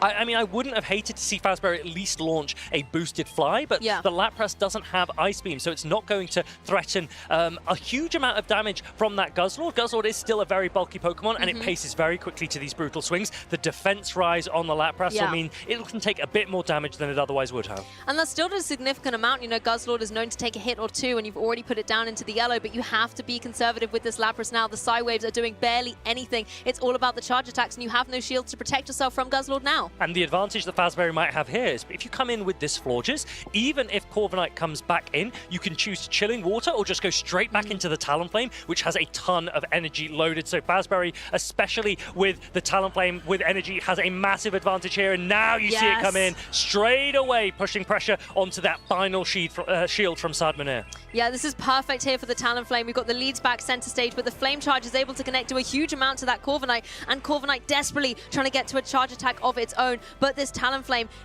was desperately trying to pace to it. It's not going to be able to, and all those shields are gone. An Air Cutter might not be enough to knock out this Talonflame, which means Corviknight will be the one that goes down. And it looks like Fazberry has a fly already. The shield has to go up from Saad Munir, but what is he possibly going to do against essentially a full health Florges in the back? Fazberry piloting that Shadow Talonflame to absolute superbness. Florges just comes in, a couple of Fairy Winds, gets it to its charge attacks, and it's going to be able to go for this Chilling Water, get the knockout, and secure up game 1 for Fazberry. Really, really strong display from Fazberry on the right side of your screen there. Florges with very, very little to do. A really strong start to this best of 3 match. 1 more win needed for Fazberry in the winners finals of this Group H. Yeah, Florges actually didn't do a huge amount there in that particular match, but being able to have that Fairy Wind pressure to just chip away at the Guzzlord did give it some potential for pressure. I think critically, being able to have that Talonflame in prime position, all that energy conserved, bringing it in at the end to unleash onto the Corviknight is where Fazberry was able to swing momentum humongously into their favor. And we have seen a little bit of Fazberry before in the Championship Series. One of his best showings was last season, right at the end in Bologna 2025, where he came 9th, and he actually used a Talonflame and a Lapras in that event as well. This time, he's managed to upgrade that Fire Flying type Pokemon to the Shadow variant, and he is doing absolutely brilliantly with it so far. But then again, maybe Pokemon that you're comfortable with, you know, Talonflame and Lapras are Pokemon that have a lot of versatility out there, and you could see the expertise with that Talonflame coming forward. I feel like if you're Fazberry's side, that isn't necessarily a means to shake up what teams you brought, but if you're Sabmanier, do you see any adjustments? I think he needs to do something different to basically manage this Shadow Talonflame that he didn't really account for in that game #1. Now, Sabmanier, again, he's a player that you might recognize the name of, but he actually hasn't competed in the Championship Series in a very long time. He played in Birmingham and EUIC last season, but didn't do any other events. So he's back here in Birmingham. We might see him again in EUIC, but it means that he has fewer tournaments. He really wants to make the most of the ones that he does compete in. Yes, exactly. Every tournament can matter with those championship points with that run to the World Championships, if that is indeed your end goal. I think as well, the Marowak really struggled in that game 1 against the Talonflame, which is not something I was expecting to say, but the Incinerate just going the whole way through meant the Marowak was not a successful option for it. So Sabmanier has to find a way to deal with that Talonflame, just like you said. Yeah, Fazberry might actually opt to drop the Shadow Talonflame. It's put so much pressure into that game 1. He might expect Sabmanier to over-account for it, and so there could be the opportunity to adjust. Let's find out. We see a Shadow Sizzle on our left against Empoleon on the right. That is a good lead for the Empoleon that double resists the bullet punches. The Shadow Kanto Marowak comes out, and it's a little bit of a late swap by Fazberry into this Lapras. Yes, of course, Marowak able to get lots of energy up here now. It's going to be able to apply pressure with the Rock Slide coming through. A good shield there, because that would have done a lot of super effective damage. Yep, a wise defensive play here and allowing these Sparkling Arias to get stacked up as well. And now you see each of the Sideways coming through. Fazberry throwing the Sparkling Aria just before the Shadow Kanto Marowak reaches the next Rock Slide. It will go shielded. Sabmanier wants to perhaps get shields down so he can start putting a lot more pressure on in the end game. Yeah, but of course now Marowak has to go for that shield. It is that Shadow variant as well. Defensively is a little bit weaker and would have to take super effective damage from the Sparkling Aura. So a nice defensive play, keeping all of that energy still in the game. Going for another Rock Slide again. This will threaten a knockout from Lapras. If Fazberry does not shield this, then alignment will be on the side of Sabmanier. A shield does go up, and now Lapras is pacing with Psywave, and Sparkling Aria will shine. Sabmanier forced to throw a Bone Club instead, but this isn't super effective. Lapras is a bulky Pokemon. It should be able to just hang on. And just hang on, it does indeed. On a slither of HP, able to lock in that Sparkling Aria and remove the Marowak from the game. So really nicely played there by Fazberry, despite the late swap with the Lapras, correctly shielding 2 Rock Slides and maintaining the alignment. Shadow Sizzle comes back in, and Polion has a slight energy head start, and so Sabmanier might look to catch, but it's not quick enough. Hydro Cannon will do a massive amount of damage to this very squishy Steel Bug type. Yep, all the shields have been utilized so well on Sad's side, so there's no utility to be able to protect. Guzzlord comes in, Florges comes in. Florges in a great position to go for these Fairy Winds, and critically now Sabmanier knows there is no Talonflame in the back. The Sizzle is going to be very happy when it rejoins the field. Sludge Bomb available to the Guzzlord, and shields are down, but Sludge Bomb won't be enough, and Florges is going to start ramping up so that these Fairy Winds are doing big chunks of damage in the meantime. This is super effective though. It will do a massive amount of damage on the Florges, but it's not like you can then put the Florges into a range where you can Dragon Tail down anyway. Yes, exactly. The fast attacks aren't going to be able to do enough to Florges, and it does take Guzzlord a little minute to be able to get to those charge attacks, and Florges is one step ahead with this Chilling Water. Yeah, may as well have gone for a Trailblaze, but going for the Chilling Water instead. It's going to be enough to knock out. Florges is still there, and Shadow Sizzle gets the farm down, but I don't think it's going to quite have enough to reach the Trailblaze, but you need the Trailblaze if you want a chance. And Empoleon, Metal Sounds down, and Fazberry puts his name into day 2 here at the Birmingham Regional Championships. What an endgame there, coming through with that Empoleon, going for those Metal Sounds, being able to clutch out the victory. I think coming into that game too, you know, you saw the Shadow Scissor and then no Talonflame, and you're like, Sabmanier has an advantage here. You know, doesn't have to worry about Talonflame. It's going to make things a little bit easier for the Scissor, particularly when Florges is in the back. But Fazberry able to work around that, have some great utility, and take this set 2-0. I think that was really smartly and very, very composed there that we saw from Fazberry. So really, really huge round of applause to him as he gets into day 2. A quite stacked tournament. We've got so many brilliant players players here in Birmingham. So he'll be very, very pleased that his day one, he can put his feet up and rest and prepare for day 2 tomorrow. That's got to be a good feeling as well when you're still in that winner's side of the bracket and you already know you've locked in tomorrow. You're going to be here showcasing more Pokemon action and getting step by step closer and closer to potentially becoming champion. It's really interesting, the mental mechanics that are at play. As a player, when you're going to these tournaments, and you need to think about the ways that you account and adjust for the fact that there's sometimes hours to wait between games, particularly if you drop down into the loser side of the bracket. A lot of the games that we've seen earlier in the day are from groups that start very early in the morning. How does that adjust and address the way that you prepare the night before? What about when you're starting later in the day? Do you lie in? Do you come in a little bit later and take advantage? Or do you wake up early, watch the streams, watch the matches, see what everyone else is using and how they're getting on? There's so much at play in also the way that you approach each of these tournaments. It certainly is, and in case you missed it, we have a little bit of a replay from this match from Savania and Fazberry, where Fazberry was able to be victorious 2-0. I mean, this was always an interesting pair down. The Fairy wins just stacking up constantly, particularly if a Trailblaze went through and you got the attack boost. Florges was actually able to really hold its own. I think it's a really interesting decision that players are looking to make with their Guzzlord. Do you run Sludge Bomb so that you can hit back against the Fairies, or do you accept, as happened here, that Florges is almost always beating Guzzlord, and so Dragon Claw could be an option? We saw Arceus Aurelius running Dragon Claw earlier today. We saw a few players in Toronto also opting for Dragon Claw over Sludge Bomb. I think it was Doonbug that was one of those players, and some of these players basically saying, look, I'm more likely to face an Altaria simply because it's higher usage. I'm likely to lose against Florges anyway, and I don't want to be in that matchup, so I'd rather have that heavier hitting Dragon Claw since the Dragon Claw adjustment a while ago. And I don't think it's necessarily the incorrect play, but I do think it makes it riskier, and you have to account for the rest of your team, because now you cannot afford to be up against a Fairy as a Guzzlord without Sludge Bomb. It does make it difficult for sure, and I think looking at the move options that our trainers are opting for, with Lapras, for example, we're seeing a lot of trainers run Ice Beam, because you have these dragons out there. You've got Guzzlord, you've got the Altaria, for example, and it also gives you a nice little bit of grass coverage. But Fazberry was running Skull Bush on his Lapras. Why do you think that was? What advantage does it give it? Maybe he didn't have enough elite TMs. That genuinely could be a reason that players consider alternative movesets. But in my opinion, with the prevalence of Altaria, and given that we're in open team sheets, to not have Ice Beam in this meta, it's a decision. Yeah. And he must have reasoning behind it. But right now, for me personally, I think I would still opt for the Ice Beam. I think the opportunities to land super effective ice pressure with same type attack bonus, bearing in mind Lapras is both water and ice, is definitely why that's the popular choice. Skull Bash guarantees a defense increase. And that perhaps could be something that he was considering. And he was pairing it with that Shadow Talonflame. Shadow Talonflame often doesn't want to be against water-type Pokemon. And Lapras, if it's used as an answer to, let's say, an Azumarill, has a much better matchup when it has Skull Bash. So that could have played into his reasoning.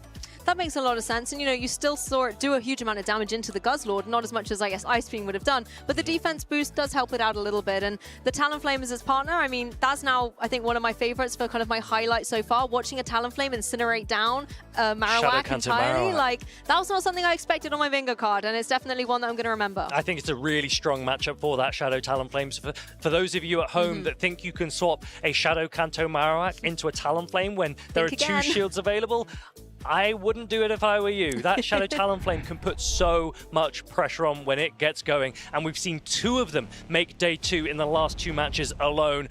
There are no Shadow Talonflame, however, on this matchup. We've got Koning Lionheart up against Limefang in the Group A Losers Finals. Tell us a little bit about Koning Lionheart. Well, we did get to see Koning Lionheart earlier on against Padaman. Unfortunately, was not victorious in that match and has found himself here in the Losers Finals, but has a very interesting team composition. We've spoken a lot about different, you know, flying Pokemon, the Corviknight, Altaria, so on and so forth. But here we've got the Galarian Moltres, a Pokemon that can apply a lot of pressure with that fast attack Sucker Punch. We've seen how well Furret can utilize that, for example. And the Galarian Moltres has that same type attack bonus on it, so it's dealing even more damage. Yes, and Koning Lionheart is a player that once upon a time had no idea what he was doing. Self-proclaimed, he said, I am starting out, yes. And yet, here he is. He was in the winners' finals. He went down to Pataman, but he is looking to put his name into day number 2, and he will give anything to get there. He's brought Galarian Moltres, a Pokemon that we've seen a lot of previously, but not so much recently. And he's pairing it with some other very familiar faces. Double Water with the Empoleon and the Azumarill. And Wigglytuff is another Pokemon that so many players have used to great success in the past. Yes, he's definitely a trainer still carving out his Pokemon journey, has had a lot of success, but still hasn't been able to reach the heights that he wants to strive for, but is working consistently towards them. The opponent, however, Lime Fang. Really looking forward to seeing how this team comes together. Again, we've got some of our classic faces here. We've got the Empoleon, Corviknight, Lapras, and critically again, we've got the Guzzlord pair with Empoleon this time, not the Altaria. And for those of you unfamiliar with Lime Fang's game, he is a player that has played in 2 previous Liverpool events. He played last year in Birmingham. He's back, but also this season he played in Frankfurt. So perhaps this is the opportunity to really see some momentum in his Play Pokemon Championship Series career. And he's got a pretty strong team, a pretty meta team that he's coming in with. So everything could be on the line as he looks to make his first day 2. That's the thing, history can be made as you're in these tournaments. Both these trainers, I think, really trying to get their big accomplishments on the board, and everything can still happen. Of course, being on the loser side of the bracket, though, it's you have to stay consistent, you have to keep winning to keep that dream alive. So let's take one more look at the Pokemon on either side here. Empoleon, we know, is top usage today in day 1 of Birmingham Regional Championships, but there are no Altaria. 2 different flyers, one Galarian Moltres for Koning Lionheart, one Corviknight for Lime Fang. Corviknight probably the more popular at the moment since it received Air Cutter with the potential boost and the great pacing, as well as access to Payback for heavy dark type damage. Corviknight has a reasonable matchup against quite a lot of the meta, but I wouldn't say it's particularly dominant against a lot of them either. So it's more of a neutral Pokemon, which is probably not what you'd expect from a steel flying type that has 11 resistances. That's true. It does have a lot of flexibility and durability out there on the field. And I often see Corviknight's in a situation where it's either forcing opponents to have to go for shields because it just keeps going charge attack after charge attack, or it's able to utilize themselves, farm up lots of energy, and just put your opponent on a Pokemon deficit. Now, it's Florges that's really standing out to me from Lime Fang's team. It has great play into the Univern Stunfisk, Azumarill, Shadow Cantomatic, Galarian Moltres, and neutral play into the Wigglytuff as well. As long as it can avoid the Empoleon, Florges could get a lot of value. I wouldn't be surprised if we see Florges from Lime Fang, and I think that Koning Lionheart really needs to think about Empoleon to come in this match as an answer to it. Let's get underway. We've got game number 1. Hey, you said Florges would be there, and guess what? It's center stage, and it's found a good lead down against this opposing Galarian Moltres. The Sucker Punch is not going to be very effective, but the Fairy One's on the other hand going to be dealing some damage. And this is interesting. Koning Lionheart is staying in with the Galarian Moltres. I really liked Lime Fang didn't throw straight away as he reached the Chilling Water, just in case Koning Lionheart was going for an immediate catch, going to throw the Chilling Water anyway before the Galarian Moltres gets to its Brave Bird, and now it's going to throw it. And if Lime Fang shields this, Koning Lionheart really needs to get out of this matchup. Well, let's see if the shield's utilized. Yes, at the very last second, Brave Bird not going to be able to connect, and of course, Galarian Moltres has to switch out of there. Now, Lime Fang puts his hand to his face as if he made a mistake, because yes, he could have used a Trailblaze on the Azumarill, but honestly, I don't think this is a bad position to be in. You've retained the Florges for the Galarian Moltres in the back, and your Guzzlord is avoiding that Azumarill. So Corviknight has a neutral matchup here, and he probably really wants to get an Air Cutter boost sooner rather than later, because Payback is resisted by the Fairy typing of Azumarill. Well, there you go. The attack boost has come through. Corviknight gets it very early doors, and once again, it can be relentless with these Air Cutters. It's already been able to land one. Can it land a second one? Yes, Koning Lionheart letting it go through, keeping those shields protected. And the nice thing here for Lime Fang as well is that the Corviknight gets to avoid the Galarian Moltres, which resists both Sand Attack and Payback. So in terms of alignment alone, I think Lime Fang is in a good position in this game number 1. Yes, and it's able to take that Ice Beam incredibly well too. Air Cutter's already primed, maybe just waiting for Azumarill to slowly pace up to its charge attacks before it unleashes it, and here it goes. And if Lime Fang can reach one more Air Cutter, that could threaten a knockout, but the timers are up, so there could be an aggressive swap from Koning Lionheart. It's not going to happen, and I love this. Letting the Corviknight get as low as possible, minimizing the farm that is available, and Koning Lionheart's going to put up a shield. He wants to protect the Azumarill and get some value. Yeah, wants to keep the energy that is stored up onto that Azumarill, particularly quickly as the Florges has just joined the field, you can go for this play rough, just try and get some damage on the board. It's going to be let through. Honestly, I don't hate that Limefang didn't throw an attack, wants to preserve it, knows that he can hold on, and he's going to bank up to more energy, but can you actually get the Fairy Wind down? Yes! No! It goes down too! All of that energy wasted on the Florges. Guzzlord's going to have to take its place. Oh, Limefang loses all of the energy on that Florges, goes for the aggressive farm down, and it wasn't quite able to do it, and now Guzzlord has 2 to play against the Empoleon with Metal Sound and forced to throw Drill Plate because Hydro Cannon would be resisted. Can Guzzlord hold its own against both of these Pokemon? The thing is, the Empoleon's able to pace so quickly to these charge attacks, and you still have the shield on Koenig Lionheart side. So if you utilize this correctly, you can keep Empoleon in the game and get the edge on the Guzzlord. Limefang has to overfarm here because that Galarian Moltres has a little bit of energy. So he's leading for that brutal swing, but if he did, that could have been a dangerous play. The Galarian Moltres, I don't think is very far off another fly. I can't remember exactly how much energy, so Koenig Lionheart's going to find out, and it is still a little while away. Remember that brutal swing's resisted. There it is, and it looks like Guzzlord is throwing, but the problem is that the Galarian Moltres has an attack stored, and the Guzzlord might lose charge attack priority here. It's going to be charge attack priority. Guzzlord wins it. That is massive information, not just for the players, but for everyone watching Limefang. That Guzzlord has some attack on it. Yeah, that's exactly what Limefang needed to keep contention against the opposing Galarian Moltres here. Empoleon in, but what's that? Guzzlord once again going for its charge attack, being able to go for this brutal swing, getting some damage on the board, getting the KOs. That Guzzlord has been incredible in this match. Really well played by Limefang, and I think Koenig Lionheart thought that he might have the victory once the Galarian Moltres had reached the fly. But the thing is, when you're using Pokemon like Guzzlord, Pokemon like Galarian Moltres that often you might trade for, you can't necessarily guarantee that they have PvP optimal spreads where you have low attack and high defense and HP, and Limefang on this occasion using a Guzzlord with enough attack to win charge attack priority against the Galarian Moltres of Koenig Lionheart and sealing out the victory in that game number 1. I mean, there were a few twists and turns towards the end of that game 1. The Florges, for example, had all of that beautiful energy banked, but it was trying desperately to get the farm down onto Koenig Lionheart's side of the field, but just to devastation that it also went down simultaneously. In that type of situation, Fareed, why would you want to farm down so much, considering you already had so much energy? Why would you not just pick a charge attack and go for it? So Limefang had the tricky situation where Koenig Lionheart still had a shield, which means that in order to take out that Galarian Moltres, you have to throw 2 attacks into it. But you also need to account for the fact that Empoleon is right in front of you, trying to take you out at the same time. If you throw too early into the Empoleon, then you will never reach 2 attacks against the Galarian Moltres. If you throw too late into the Empoleon takes you out. And so it was a really tricky situation for Limefang. Koenig Lionheart aggressively pivoted back into the Galarian Moltres, but didn't quite have as much energy as he wanted. And then Limefang, with that attack-weighted Guzzlord, came out on top.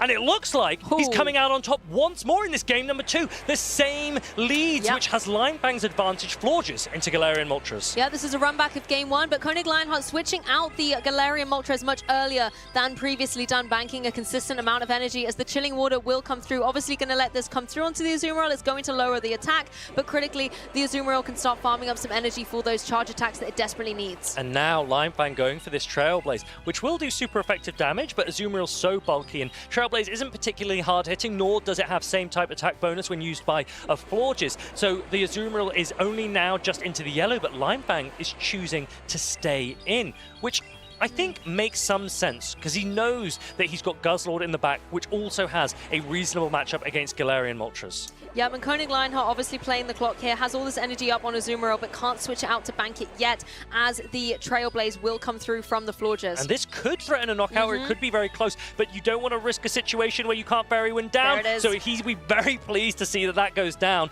And now you can definitely take a fast attack from both the Empoleon and the Galarian Moltres, so you could reach a second charge attack immediately after throwing that first one against the Azumarill to knock it out. Yep, and it's going to be the Galarian Moltres coming in for Koenig Lionheart, keeping the Azumarill, keeping the Empoleon in the back for that Guzzlord to deal with.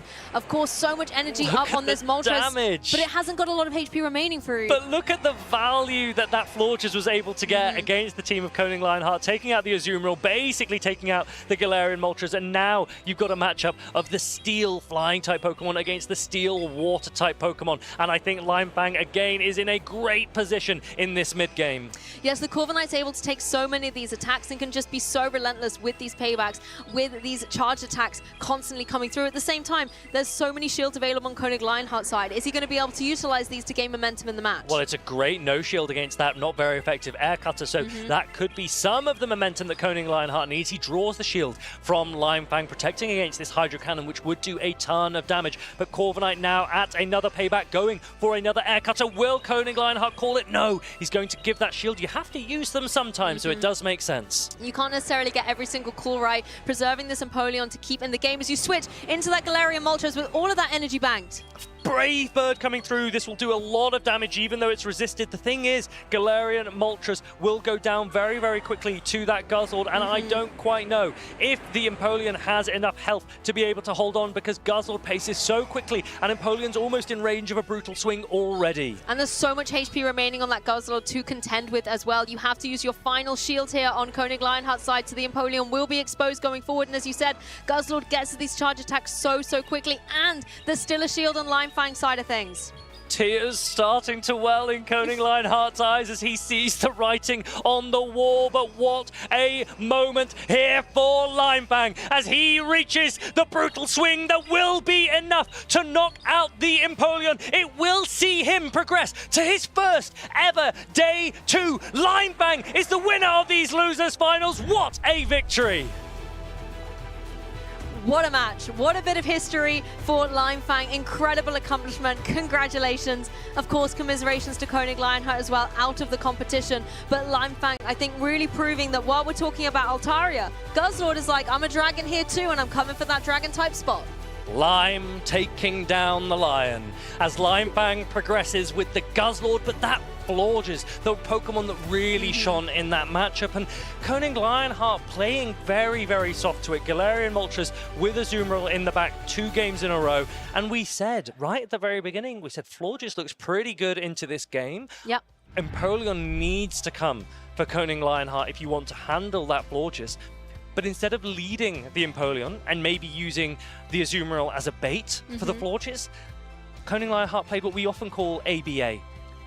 And not even a soft ABA, because it wasn't like the Azumarill was in the lead, but again, it's a very difficult situation because Florges with Shield is able to just protect itself, ramp up, or debuff the opponent. It makes that Pokemon a really solid pick, and Limefang will be absolutely thrilled that his Florges has helped him get into Day 2 here in Birmingham. Florges just has so much coverage. You know, the Fairy Winds being so strong into Pokemon like the Guzzlord, particularly after a Trailblaze and getting its attack boosted up, then suddenly Fairy Wind becomes a little bit more of a force to be reckoned with as well. Even if it's not doing super effective damage, it stacks up and up and up. And then you just have your choice. Do you want to go for the Chilling Water and kind of make your opponent go a little bit slower pace of play, or do you want to ramp things up your side? All the options, all the utility just paved the way for success. And particularly when it's up against a Pokemon like Guzzlord, we saw what a boosted Fairy Wind damage starts to do to Guzzlord, and so I think Florges, do you know which Pokemon it reminds me of? Do tell me. It was Ariados last year when a lot of players were using it with Lunge and Trailblaze, both reached similarly after 5 seconds, and you had the opportunity to boost yourself or debuff your opponent. And Florges, the gameplay and the style is very similar, but this time with that fairy typing, and it's really good to see Koenig Lionheart with that round of applause for his opponent, the mark of respect for some brilliant games played there. But both of these players should be very, very proud of their tournaments. Limefang obviously gets the opportunity to continue end of the road now for Koenig Lionheart. Exactly, and I feel like although Florges was obviously the superstar there as well, just Guzzlord being able to get those brutal swings off time and time again, having that shield protected as well at the end of that game too, just meant that there was so much utility for Guzzlord to shine. Guzzlord, a great Pokemon, and I think it's one that, even though it's not making top usage, has definitely been a standout as one of the more popular core breakers. Yeah. I wouldn't say it's necessarily a spicy pick because we are seeing a lot of it, but it does seem to be the case that not as many players are using it compared to Pokemon like Altaria. I think the irony for such a big and kind of shadowy Pokemon in a way, it's in Altaria's shadow. You know, it's in the sky being like, I'm #1, literally on the Useless Forge, tied with that Empoleon as well. But so you'd say that Altaria is almost like soaring ahead and Guzzlord is somewhat just in the dark? yes, Well, I would. There you go. Yeah, you couldn't write it better, Fareed. That's fantastic. I think we might see quite a few Guzzlord in day number 2. I'm really interested to see what usage we get when we have the opportunity to look at that tomorrow morning. But these players don't need to worry about tomorrow because today could be key. Sir Corey up against Colin 6. And fun fact for Sir Corey is that he's actually played this matchup already today and he won. Not only this matchup, literally the opposing trainer with Colin. Like, for Colin, this is the opportunity for redemption, for revenge, to stay in the competition.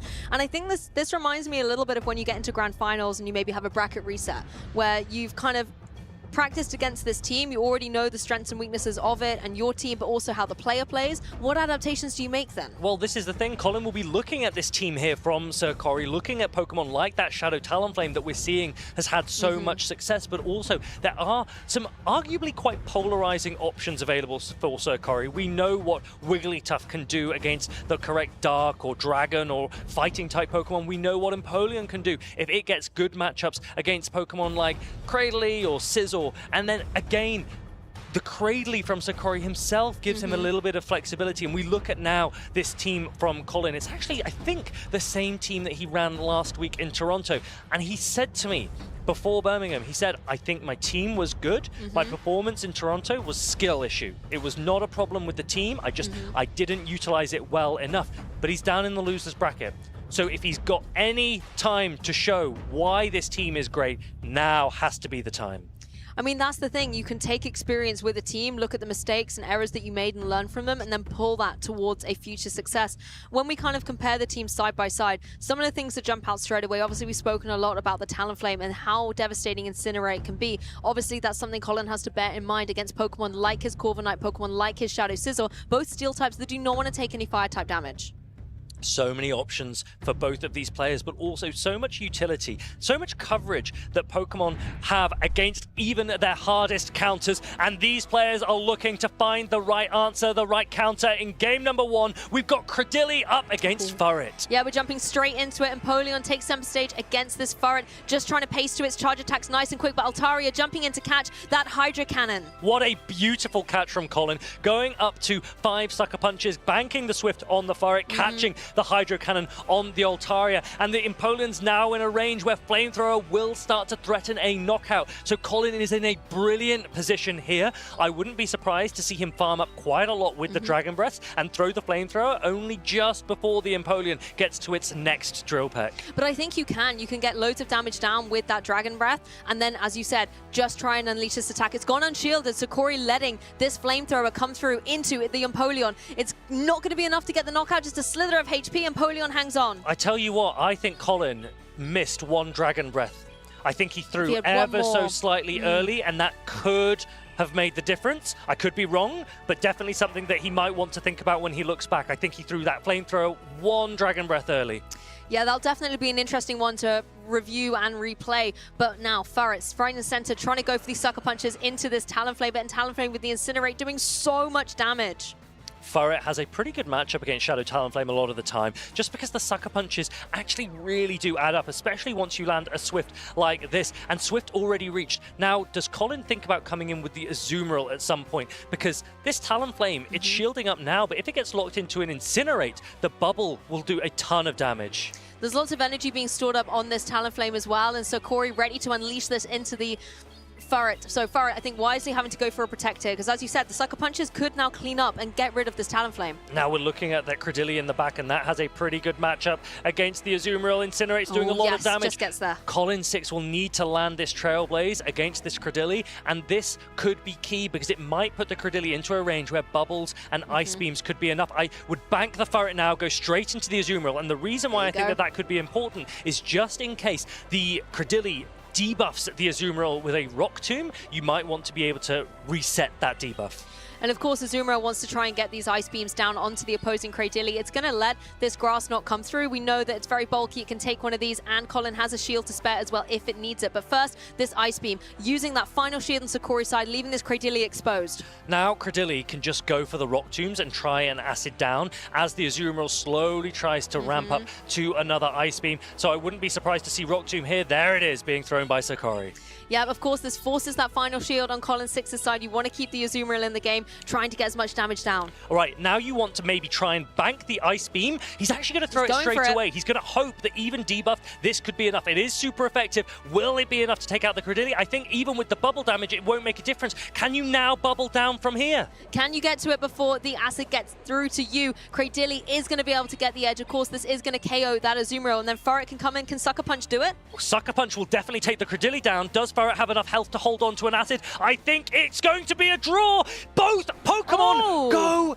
down. Look at that. Sakori from the jaws of defeat manages to get a tie. And I think Colin maybe really needs to question, was Ice Beam thrown whilst debuffed against the Cradily the right play? Should you have banked that energy, gone into the Furret to get the damage, and then thrown the Ice Beam completely undebuffed, right? At its normal level of power, which would have definitely been enough to take out the Cradily. Because that's the thing, when you switch out, you reset the debuff, but you keep all of that precious energy as well. So you could have been able to bring it back to get that damage on the board. Critically as well, there was also that turn you mentioned with the Dragon Breath. Maybe going for the Flamethrower, just one Dragon Breath too early. If you'd gone for one more, then unleashed that charge attack, you could have got the knockout. It can be really, really tricky in those moments, because if you're half a second late, you lose charge attack priority, and that's massive for the game. And so sometimes it is safer to throw a little bit early, and just perhaps unfortunately for Colin there, the damage wasn't quite enough to take out the Empoleon. The Dragon Breath wasn't able to then knock out the Empoleon afterwards before the Drill Peck landed, and that Drill Peck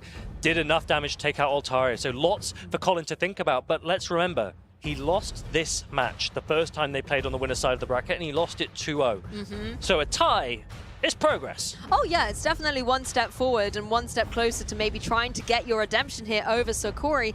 But at the same time, these split-second decisions can make or break a winner. And this is what we're starting to see emerge as we're getting towards the later stages of our day one competition. The best of the best are still in this, and it's going to come down to the coin flips, the instincts, the judgments that they make to be able to establish themselves as the top contenders. And we also know that these players are friends. They know each other very well, and that might play into some of the decisions that they make as they compete against each other on stage here in the losers finals of Group B. If you are just joining us, we are here at the Birmingham Regional Championships. We played so many games already today, so many matches, and as we get to these closing stages, the winners finals of all of the groups have been settled. It's the losers finals that are still fighting to try and put their names into day two. And Colin 6 and Sakori, even though they may be friends, will not let up in this match. And game one ended in a very spectacular tie towards the end, so we're kind of able to reset our minds here and process forward to the next game. Do you feel like in this particular match there's going to be too many adaptations on either side, or are they going to run back the same thing? The thing is, I think that both of them have relatively neutral teams, and there is a sensible amount of energy management, and it's not necessarily all about the lead. There is one lead matchup that Sakori definitely doesn't want to see, and that's the Shadow Sizzle into either his Cradily or his Wigglytuff. So the question is, can he avoid that?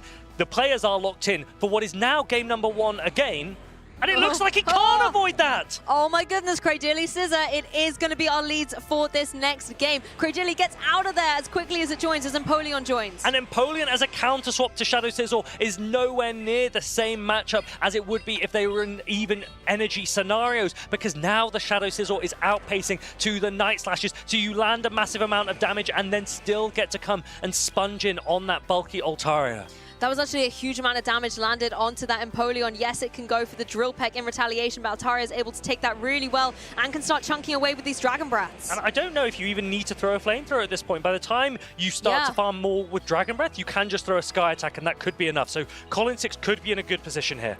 Although Empoleon's very quick to get to those Hydro Cannons, it'll be very interesting how closely you can farm it down with these Dragon Breaths. So much energy going up on Altaria's side. Much better from Colin Six as he maximizes his Dragon Breath energy before throwing the Sky Attack. It will be enough to knock out, even though it's not very effective against the Empoleon. And now you get an opportunity to reach another attack against this Cradilli. So Colin Six farming up once more, Dragon Breaths coming through, and now Sky Attack just before the Altaria gets acid down. Yeah, Cradilli wants to spend as much time on the field not against that Scissor as possible, so Corey does have that Talonflame in the back of Pokemon Prime to deal with it, so Cradilli has to deal with the other contenders now. And I'm really glad to see Colin not go into his Shadow Sizzle too aggressively, because we can see the Shadow Talonflame coming in, and Colin Six is going to get straight out of there with the Furret. Furret now needs to get rid of this Shadow Talonflame, because Shadow Talonflame landing one Incinerate on that Shadow Sizzle will do a massive amount of damage, but also there's something interesting to consider here, because Cradilli cannot farm down a Shadow Sizzle. It has to throw Rock Tombs. So perhaps you actually could take one Incinerate and then just still hold on to all of the acids, but I don't think that's something that Colin wants to think about or risk just yet. Let's play these shield scenarios out, and Furret can start to put a lot of pressure on the Talonflame in the meantime. Yeah, this reminds me a little bit of the previous game. Furret putting in a lot of work with these Sucker Punches, but the Incinerates, even though they're slow coming through, they're hitting very hard into this adorable little Pokemon, and all the energy ready up on the Talonflame side.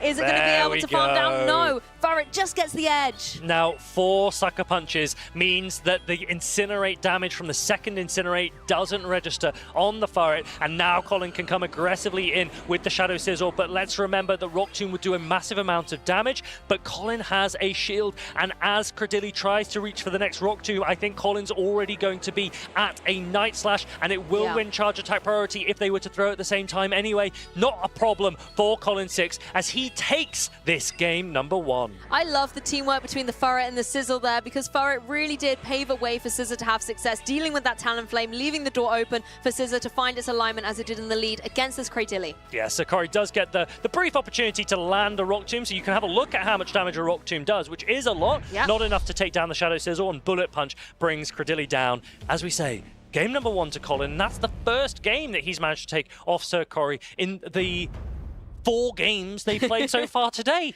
Yes, of course, Sakari did knock Colin down into the losers bracket earlier today in this tournament, so now it's a little bit of a grudge match between them. But again, the more times you play against each other, the more information, the more options you get to kind of test out and see what works. And Colin, it looks like, is really adapting and learning as he goes.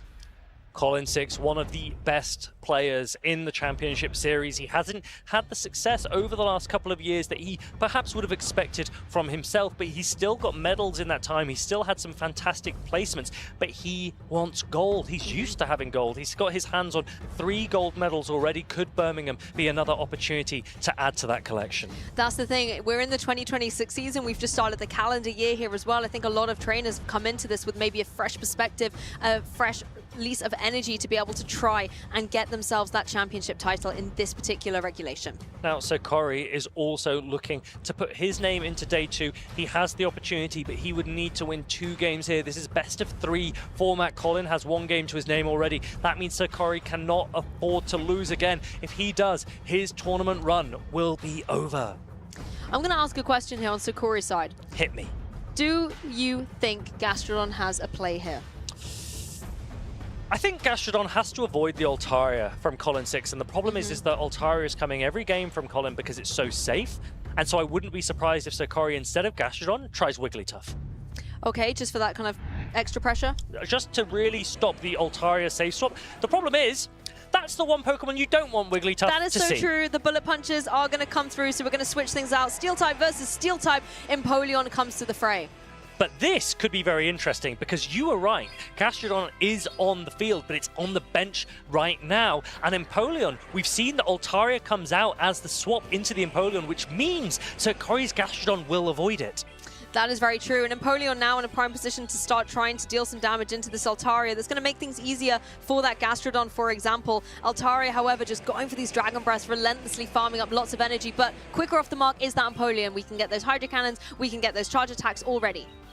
Empoleon is doing a lot of damage to this Altaria, but before it's going to be able to throw any more charge attacks, Colin 6 will likely throw the Sky Attack exactly as we saw in that previous game, and that also means that he might have the opportunity to land another Sky Attack against the Wigglytuff. I don't think Charm is going to be enough to take down the Altaria in one fast attack, which means, can you reach another one? Yes, you can. Yep, you needed 2 charms to be able to get the Altaria out of the sky, and it's got another one of these attacks ready to go. The Sky Attack will land onto the Wigglytuff, do a very respectable amount of damage, putting it into a vulnerable spot. But Gastrodon coming in to replace what was the Scissor, and now Furret with that Trailblaze. That's something Gastrodon has to watch out for. And that is a Gastrodon with Earth Power instead of Water Pulse, which is a little bit slower to reach, but you're going for Body Slams anyway, especially in a 2-shield scenario where the Mud Slaps add up. So Colin is going to shield a potential Earth Power, but he definitely expects this to be a Body Slam. I feel like this is a turn now where these trainers are just going to try burning through some shields, baiting that potential Trailblaze, forcing that shield to come through on Sakori's side. At the same time, the Body Slams will stack up against Furret, maybe forcing shields on that side. And the thing is, unlike Credilli, which had the opportunity to throw a Rock Tomb into the Shadow Sizzle in the endgame, Wigglytuff cannot hit Shadow Sizzle. So Colin is in a fantastic position in this mid-game. Furret putting in so much pressure against the Gastrodon, and if you shield this Body Slam, the switch timers will be up. So Colin just needs to make sure he avoids a catch, but the Gastrodon might just throw another Body Slam straight away. He's actually going to throw a Mud Slap first, and that allows the Furret to reach a Swift, and this now puts Shadow Sizzle really in the driving seat for the endgame. Yep, Gastrodon does go down, and now Wigglytuff has to come back in, but we know that Shadow Scissor is there for Colin 6. The Bullet Punch is just going right through this Pokemon, even allowing it to go for a charge attack, as Scissor can clean up the game. Yeah, resisted Night Slash just for fun against this Wigglytuff, as Colin 6 wins the series 2-0, and he progresses into day 2 here at the Birmingham Regional Championships. That's how you get your revenge, Colin 6, able to take down the trainer that put him into the losers bracket, but at the end of the day, a battle between friends is always a good memory to have, particularly at a weekend like this. Really well played from both of these trainers, and I think anyone getting to this stage of the tournament should be really, really proud. These are difficult events to play when you've got to these stages. Yes. And to have your composure, especially with the pressure of being on stage against a player as strong as Colin.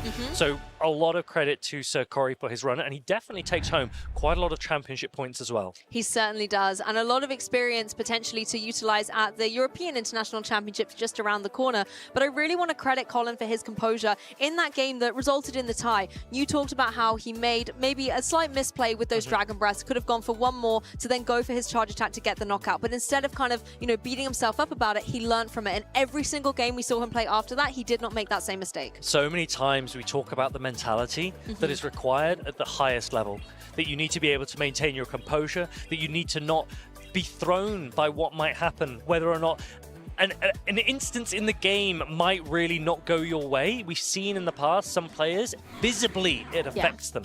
Colin 6, famously one of the players that will react almost not at all to what happens in front of him. So calm, so composed, and now he gets to put a smile on his face because all of that has been rewarded. He makes his way into day 2. It might be on the loser side of the bracket, but there is no reason why he needs to lose any other matches. He could go all the way from here, and I'm sure he'll be practicing tonight so that he gives himself the best chance of doing so.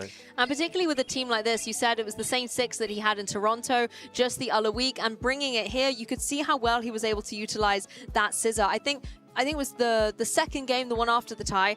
The one thing that I was a little worried about was seeing the Talonflame on the opposing side, knowing that Colin had the scissor, and I was like, hey, if the alignment doesn't go your way, it's going to be very, very difficult. He was able to preserve it really well, using that little Furret to get rid of the Talonflame to allow scissors to shine, and then in that final game, the same way that you were able to have that scissor find its alignment on the Wigglytuff. I really think the way he used that Pokemon with the teamwork on that side really enabled him this victory. And I think a lot of the Pokemon that Colin was using there are Pokemon he's very familiar with. Yeah. Because it's not just Toronto where he used this team. He also used many of these Pokemon on the event before that in Stuttgart. In that event, he had a Spidops. He's since let that one go, and he's made some adjustments here. But otherwise, he must be so used to playing these matchups. He must be so meticulously aware of each of the different intricacies and the different ways in which to use Furret and Altaria as a safe swap as he did.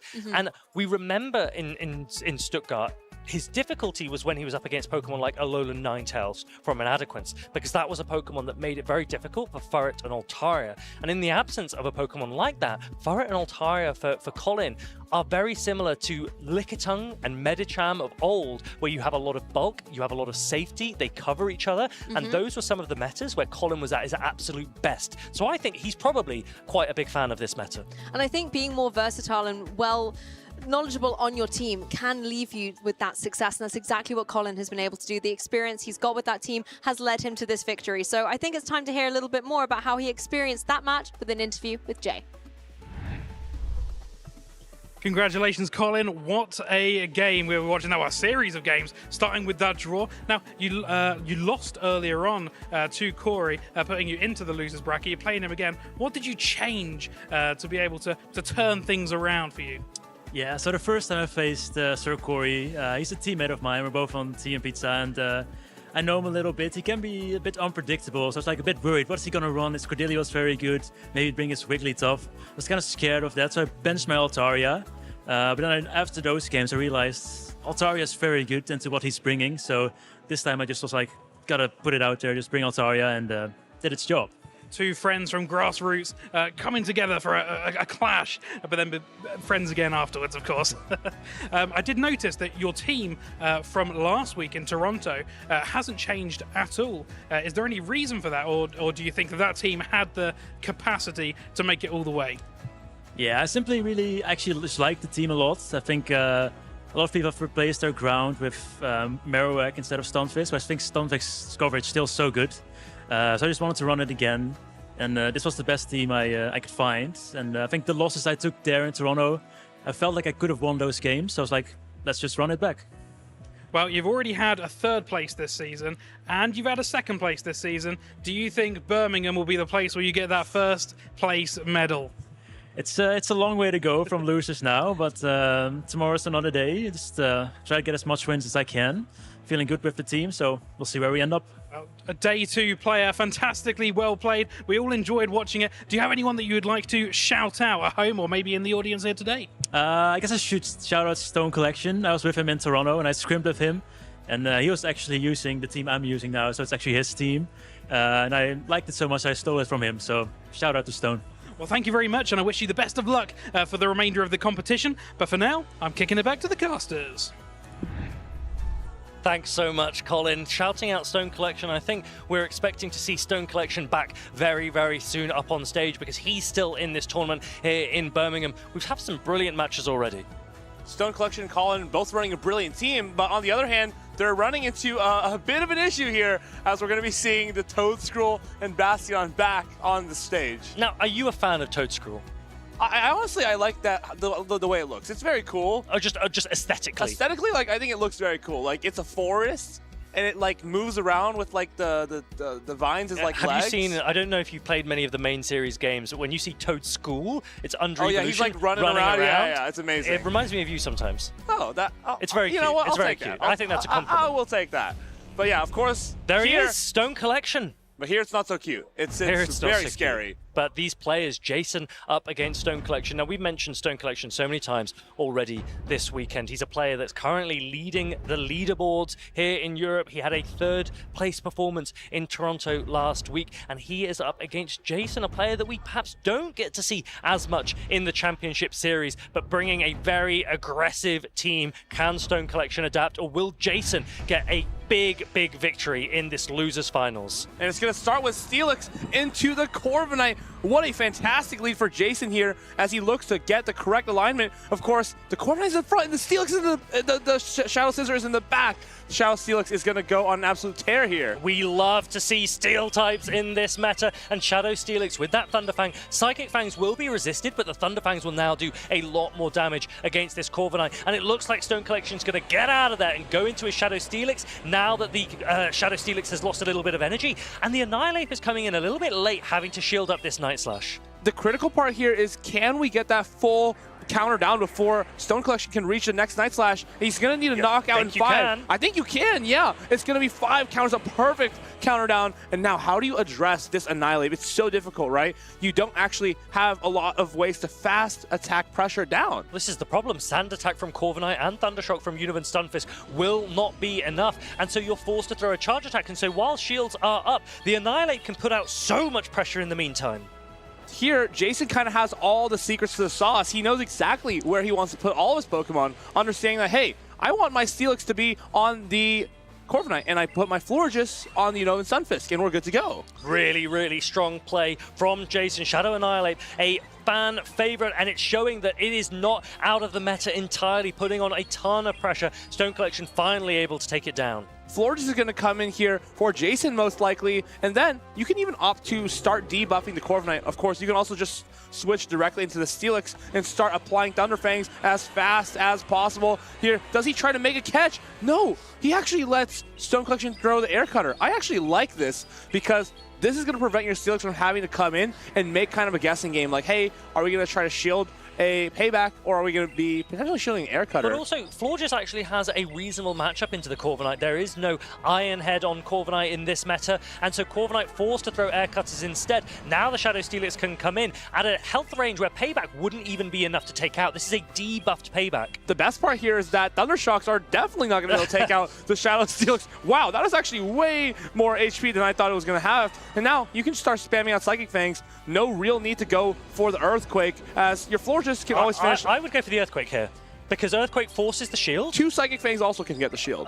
2 Psychic Fangs wouldn't be enough to knock out. Then you can Fairy Wind down with the Florges. I think the Florges just needs to have an attack available, because it's got Trailblaze. Fair enough. And so Earthquake just forces the shield to get to the knockout. And given your Body Slam advice earlier, Eric, I think Earthquake's the right play here. To reiterate, the Body Slam was for the first one. The second one, I would never bait there. You would never. I would never. I am beyond. I am above that, of course. Well, Jason doesn't want to take those risks. I think Earthquake was the right play. He seems to have agreed. He gets that knockout, and game number 1 is his up against Stone Collection in these losers finals. And it's so tricky playing from behind against this team, right? Because then you feel like you're the one who has to maybe make the read, and it's possible that you even RPS yourself, right? Get yourself the wrong alignment on accident because you overthought the situation.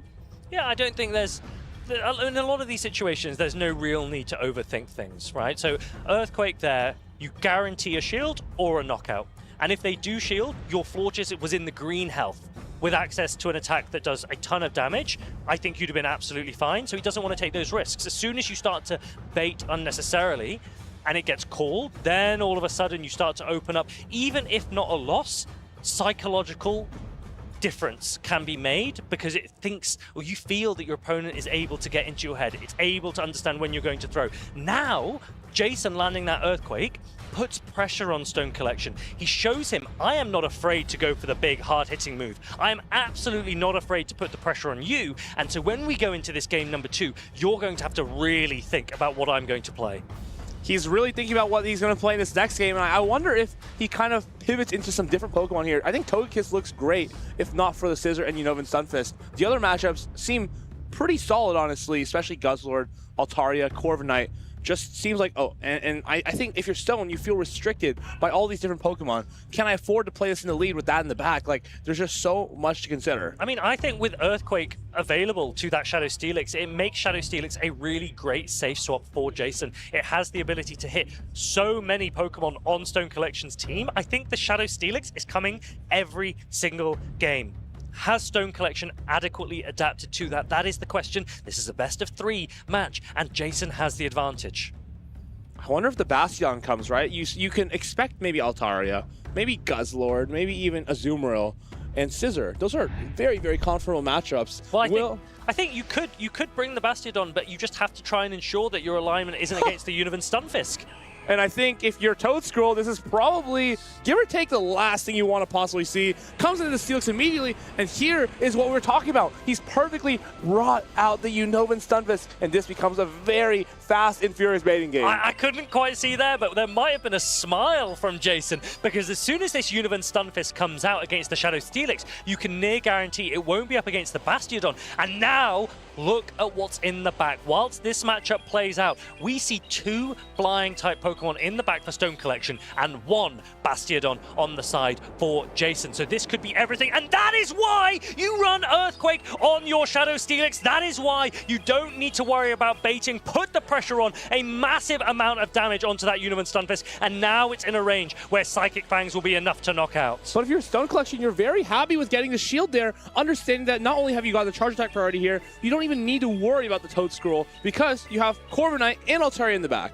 Okay, but I guess keeping the advantage here for Shadow Steelix is not half bad against one of its worst matchups in this game, because as soon as this Univan Stunfisk goes down, Bastiodon potentially can shine. So I think that's the priority for Jason here. So yes, the Altaria can come through. Yes, it can get a great farm down. But what's it going to do against a Bastiodon?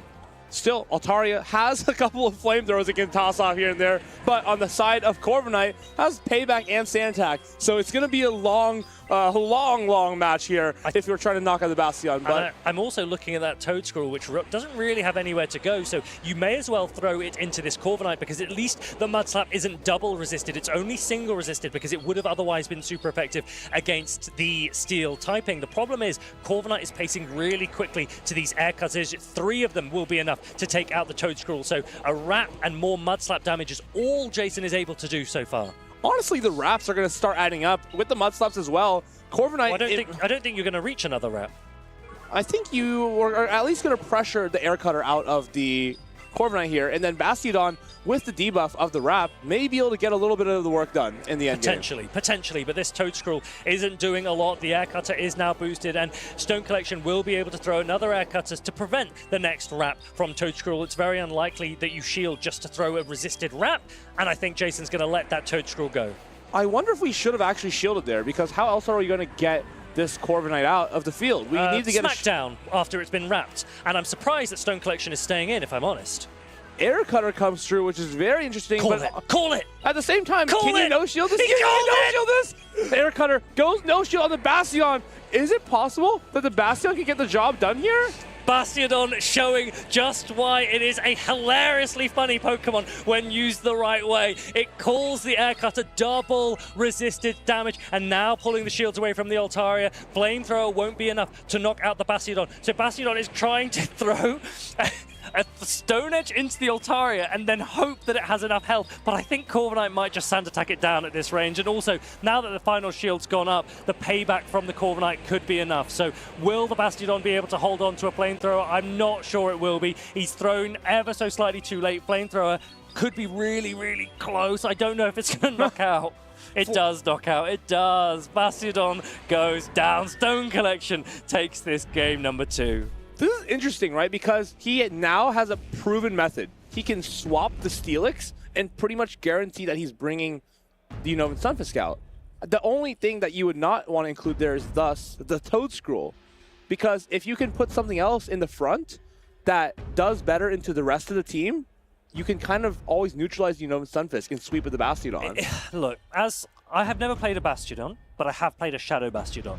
Well, you know, so many of the same tactics, and I would personally say that once you've tried it like that and it didn't work, drop it.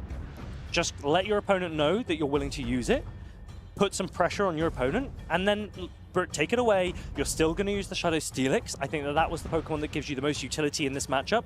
I think Toad Scroll was very underwhelming there. I think it's really, really hard for Toad Scroll to get value against Stone Collection's there's only one team. target, right? Exactly. It's that Uniman Stunfisk, which in one way, you know that it's coming, but in another way, why not just use your Florges? That also has a positive matchup against the Univan Stunfisk, that has much better play into the Guzzlord, Altaria, Azumarill, and even the Corviknight. So I would personally stick with the Shadow Steelix and Florges core.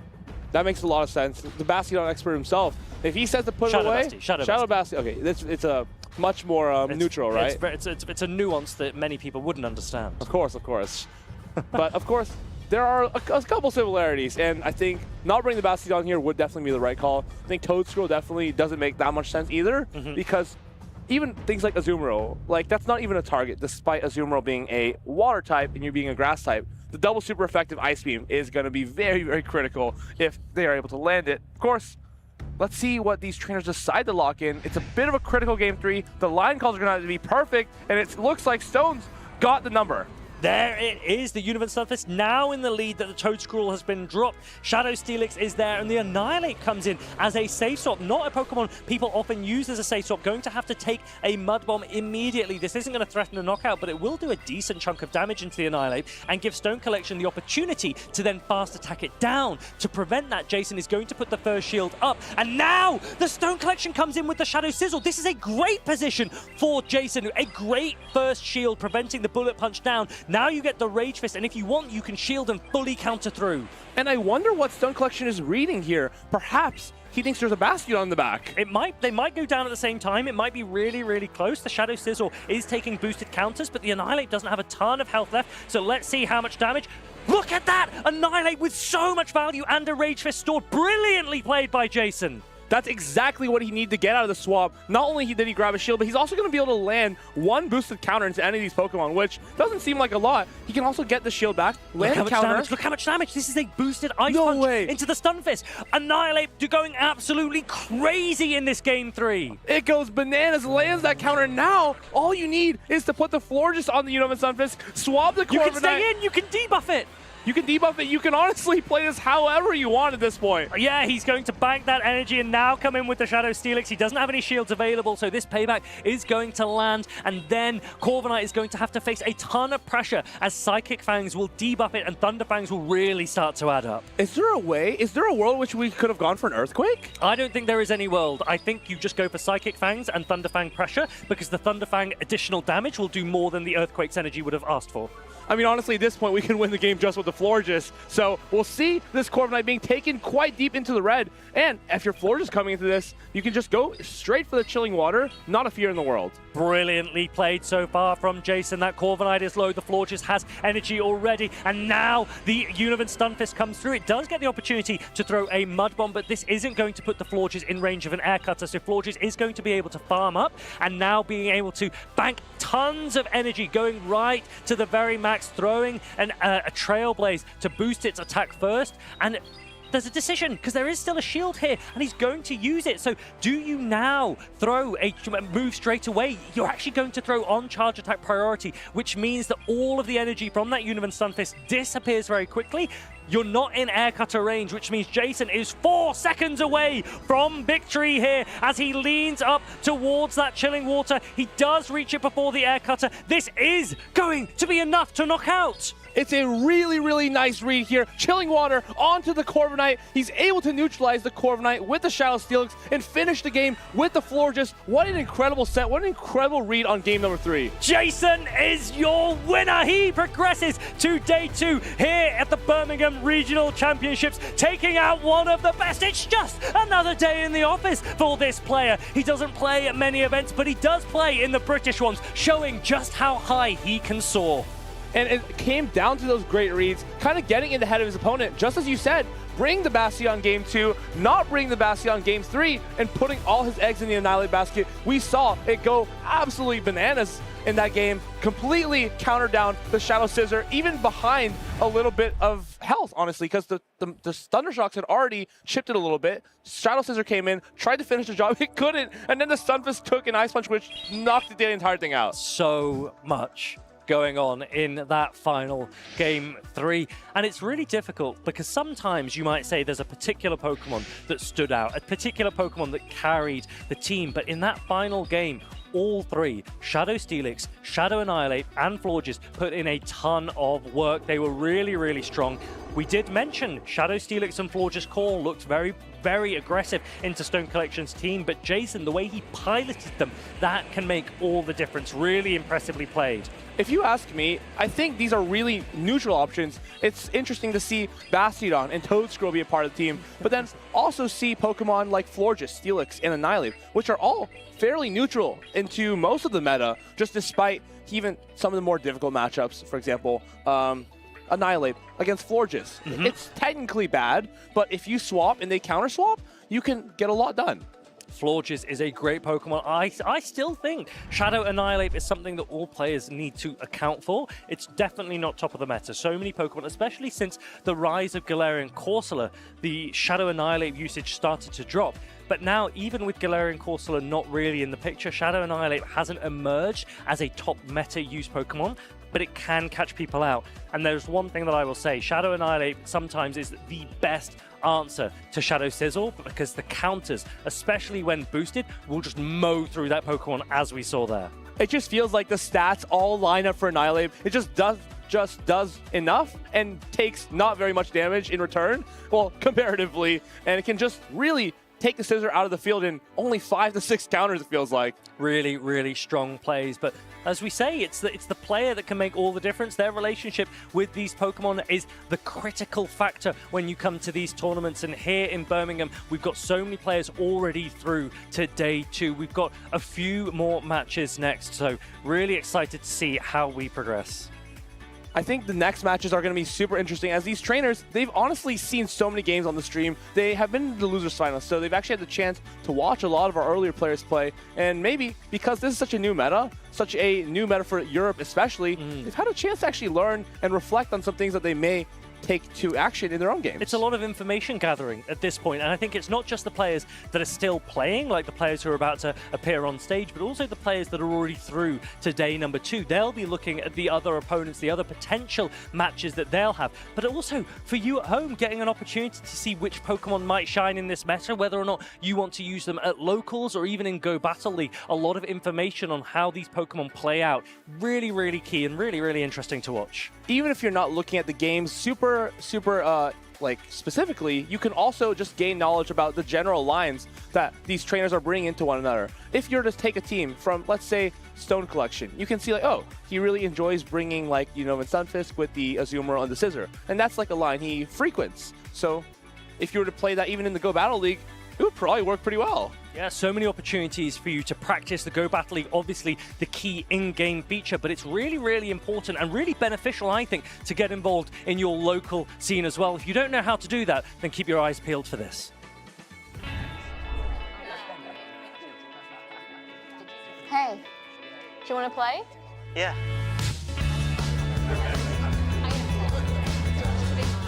Nice. One shot? Wait, that card, yeah.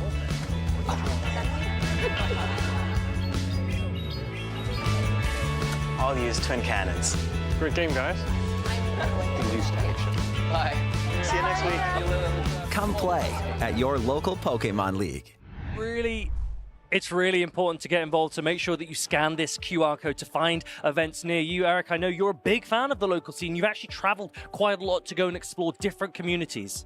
Yeah, especially when in Europe, you can just take the train and go to a lot of different cities where they host cups, challenges, not only for Pokemon Go, but also for the trading card game. And if you even want to get involved in these regional championships, you don't even need to play in the main event. You can just come as a spectator, and we even have local events just at these venues in themselves. There are challenges on Saturday and cups on Sunday. So a lot of nice opportunities, but of course, these trainers are focused on making it to day number 2 and staying in the main tournament. And a lot of these players here in Birmingham are friends because of local scenes. Last year's winner of Birmingham, Icelandic Lapras, knows so many of the other British players here in Birmingham. He won last year. He's still in the tournament. We're about to see him up on stage very, very soon. But he will tell you the local scene is really, really important. It's a great opportunity to get involved, particularly at the beginning of your Pokemon Championship Series journey, but also when you are an expert, a legend, when you've been playing the game for years and years. It's still a great place to showcase and to practice all of your Pokemon plays.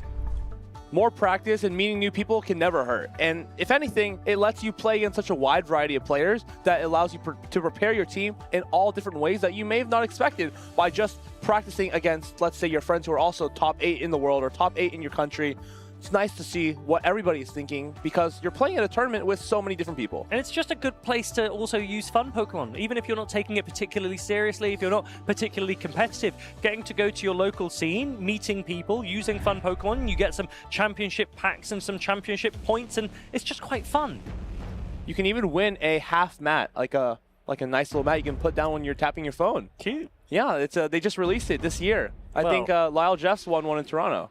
Well, Lyle Jeff's a very talented player, and we've got two very talented players up on stage. We've got Chris on the left up against Icelandic Lapras that we just mentioned on the right. Two very accomplished, very experienced players. Icelandic Lapras has a gold medal to his name, but he probably wants to continue to build onto his accolades. He probably hasn't had as much success as he knows he could have. It's maybe still early doors in terms of his career. Chris, another player with lots of success, but he might also be craving those medals. But it's the losers final of this group that they have to get through first. And it's going to be Altari into Altari to kick us off here. It's a pretty neutral lead, but let's take a look deeper into the backlines, where, of course, looks like that Marowak is actually going to be quite safe for Chris. He now has the opportunity to swap it onto the Empoleon, but does he opt to take a charge attack here first? Altaria and Empoleon have been much the story of this meta, and here we see them on screen again. A relatively neutral matchup now that Altaria has access to Flamethrower, and Drill Peck has been buffed, meaning it does a little bit more damage into that Dragon Flying type Pokemon. He comes into Corbin actually trying to catch that Drill Peck, which I honestly like. Maybe he feels that this is a lure out for a potential Unova Stunfisk in the back, and he was afraid of swapping the Marowak in there, giving up shields, and then aligning his Corviknight to a Ufisk in the back. My only apprehension with this as a counter swap is that you're still forced to lean up towards that payback, and in doing so, you're taking a lot of damage onto that Empoleon, onto that Corviknight, sorry, from this Empoleon Hydro Cannon landing there. It does a ton of damage, and now you reach this payback, correctly throwing into the Altaria. Payback is going to land on this Altari for heavy-hitting neutral damage. Now, what is he able to pivot into after this? I think you come into your own Altari again, launch those Sky Attacks. You have so much energy. Take advantage of that and kind of sweep the backline with the Kanto Marowak. And look at that. Chris going right up to the maximum amount of energy on his Altaria before he throws. He's playing this meticulously. He's trying to get as much value as he can out of his Pokemon. He's going to throw again before Icelandic Lapras is able to reach a Sky Attack of his own. It looks like he's going for a little bit of an undercharge, but I don't think he really wants or needs it in practice. So he does take out the opposing Altaria, and now Icelandic comes in with that Jellicent to be met by the Shadow Kanto Marowak. This is actually a very close matchup, despite Jellicent doing a super effective surf damage to the Kanto Marowak. Marowak just has such oppressive Mud Slap damage that's very neutral into the Jellicent, and behind this one Mud Slap, it's going to be quite an issue for him to actually be able to land a Bone Club on the Jellicent eventually. Well, this is the thing. Jellicent actually paces so quickly to those surfs, so it actually has a really good matchup into this Shadow Kanto Marowak, but Shadow Kanto Marowak needs to be aggressive if you want to make the most out of it, so I'm not surprised to see Chris play in this manner. And because the shields are going up, the switch timers are going down, so let's remember that there might be the opportunity to catch or switch very quickly, and he's actually going to make that catch onto the Empoleon. He's going to sacrifice his Empoleon to try and make the most of Jellicent. I think he recognizes that if I can get the energy away from the Marowak, this Jellicent is able to just bully through here, get the surfs off. They both try to wait the turn, and actually the surf is not launched onto the Altari. It's a Shadow Ball that's thrown instead. A really nice patient play from both players, but it's going to result in Icelandic Lapras landing this neutral Shadow Ball and having the surf loaded for the Marowak. Look at that play from Jellicent. Really superb from Icelandic Lapras, showing the world that he still absolutely has everything in the gas tank, and taking down this Shadow Kanto Marowak to win game number 1.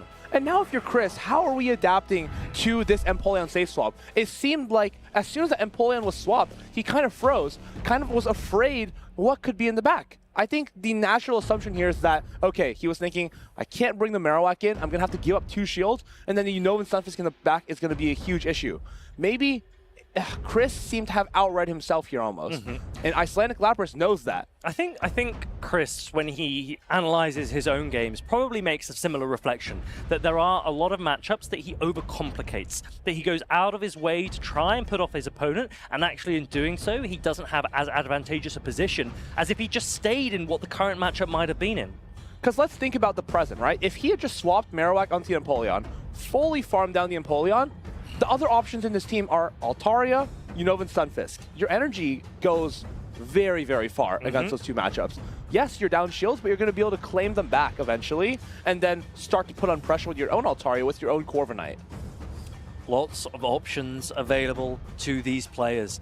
and they both look relatively relaxed, having a little bit of a conversation between these two games. But Chris is the one who is in the backseat at the moment because he is one game down. We are still in a best-of-3 format here at the Birmingham Regional Championships, so Chris will need to win 2 games if he wants to progress to day 2. This is the losers finals of Group D, and Icelandic Lapras is a monumentous opponent to go up against. This is kind of a make it or break it for Chris, right? Icelandic Lapras already has solidified his position in Pokemon Go history, already has that regional championship win, but Chris has made so many top 8s this season. He's looking to finally break out, get not only a medal, which he has, but get that regional championship win under his belt. It's going to start from the losers finals, but with a long road ahead, any trainer can do it who's still in the tournament. Now, we've seen Jellison there from Icelandic Lapras going to great success, and there is a Licky Licky on the side of Chris. So is it going to be a question of whether that normal type Pokemon needs to make an appearance, or are there other ways that Chris should handle the Jellison pressure?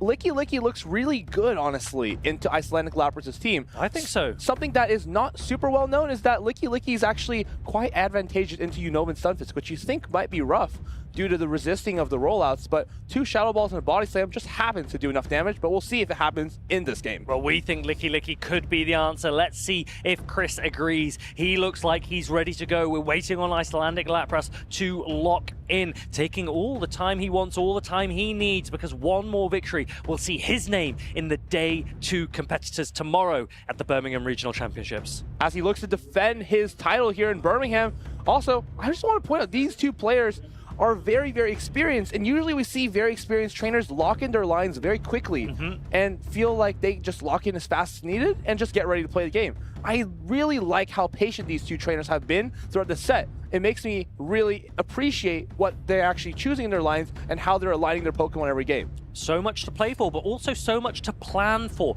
Every time you make a particular lead, you want to think about what your options are based on the opposing lead that happens as soon as that match starts. So players wanting to take their time is completely understandable. The players, however, now look ready. Let's get things underway for game number 2.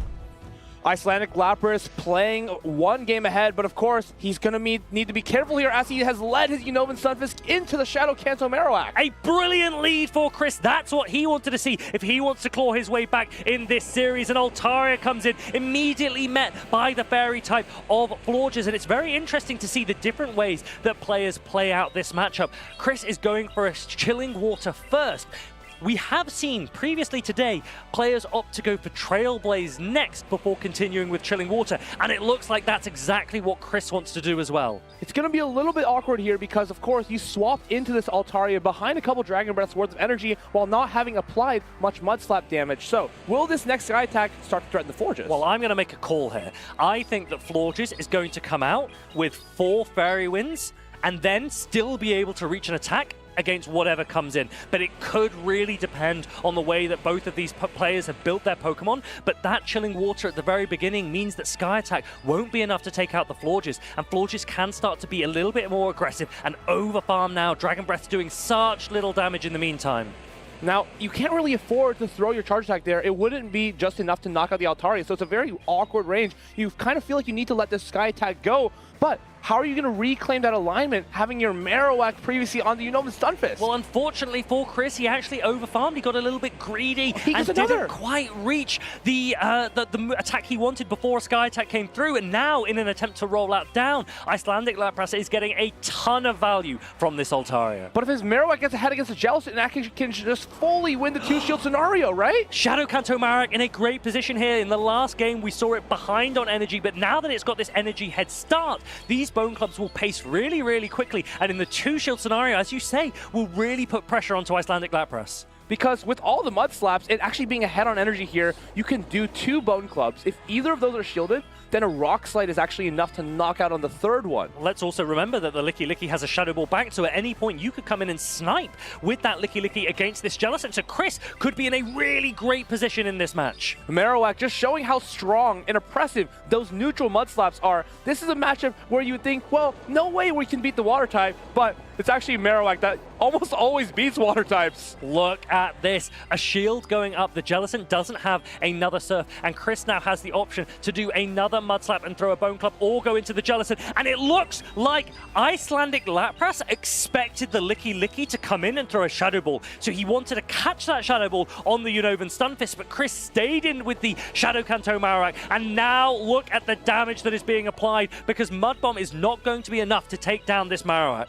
Honestly, it's a very aggressive read, and I like it. You have to be able to willing to pull all the stops here, especially when you're just one game away from winning and going into day number 2. It's going to be that Shadow Ball though from the Licky Licky that takes this Unova Stunfisk into 2 health range, where you get a perfect rollout down. I love Licky Licky. Look at that pressure, throwing Shadow Ball now on charge attack priority, and it looks like Icelandic Lapras is going to just take up a little bit of time. Double resisted into the Licky Licky. Not very much damage into it. Let's see how much damage Licky Licky can give back in return. I just think this might be enough to knock out this Jellicent. Super effective Shadow Ball, non-same type attack bonus, but still a very hard-hitting charge attack, and it's going to take the series to a Game 3. What a competitive set this has been so far for Reed. And it was noted at the beginning of this match that Licky Licky looked really strong for Chris into this matchup against Icelandic Lapras, and I think it really just showed there just how strong it can be. The Shadow Kanto Marowak and the Licky Licky together cover so much of Icelandic Lapras' team, and I think that he will now need to be the one to make a strong adjustment if he wants to take down that core. There's definitely ways to overcome the Licky Licky, such as the Furret. It's just a simple way to neutralize it. If you can get a Trailblaze and a Swift onto the Licky Licky, you're as good as gold there. Well, I think that's why the Florges is also a brilliant pick from Chris. It was able to counter the Altaria, although he did misplace slightly and didn't quite throw the attack to take down the Altaria. It's also a reasonable answer into the Furret. So does Chris stick with those 3, perhaps in a different order this time? But you could also use the Altaria doing the same thing, luring out the Florges, and then this time sticking the Furret in the back. Your opponent may make the similar read that, oh, maybe it's what I saw last game, but instead it's the Furret. Catch your opponent off guard. It's game number 3. It's time to make it or break. It's time to make aggressive reads, and it's time to lock in, as these trainers have so much to play for to make day 2. I think you could be exactly right. Maybe Furret is the play for Icelandic Lapras, but will he feel the same as we do? Will he lock in that Jellicent one more time and risk being up against the Licky Licky, or will he make a big adjustment? Because his idea here was he would swap the Altaria and lure out the Licky Licky and free up the Jellicent, but Chris made the perfect read, had the exact backline that he was looking for, the exact backline he was looking to respond to, and it's going to be the Marowak into the Jellicent now. In an even situation, this is fantastic for Jellicent. Yeah, Jellicent with the higher attack stat means it will win charge attack priority, and they both pace very quickly to these attacks, but Surf will do a huge amount of damage if it lands, and Icelandic Lapras is wasting absolutely no time, throwing his first Surf immediately. And this is a little bit scary for Chris as we look at the backlines here, and Empoleon is going to be so strong into both the Licky Licky and that Florges. Well, so I think you need to bring the Licky Licky in to bait out. You need to start baiting out. You cannot afford to let this Marowak go down. But then Florges could be really good in the back, but we can recognize that because we have the advantage of seeing the backlines, and it looks like Icelandic Lapras is the one this time to break the mold. He switches out in an attempt to catch a Bone Club and instead is met by a super effective Rock Slide. He's going to have to really think as to how he wants to navigate around this Shadow Kanto Marowak now that it's stored some energy and Altaria is being met by Florges. I noticed that Chris did a couple of mud slaps, kind of thinking about what he needed to respond with. It didn't seem like he had an exact read of this backline, and maybe that's going to be an issue here as these 2 Sky Attacks are going to be reached before this gets taken down. Well, I think he basically wanted to have some energy parity with the Jellicent that exited the lead matchup, and he knows that the Florges is able to hold on to 2 Sky Attacks. He probably knows that Florges isn't needed too much, so he's going to actually bank 2 attacks and now throw a Chilling Water, one to take out the Altaria, and one to either do super effective damage against the Jellicent or guarantee a debuff even if resisted. I wonder if this would be a angle to come in even with Jellicent, right? Oh, he comes in with Empoleon, reveals his entire life 3, but it's a Chilling Water.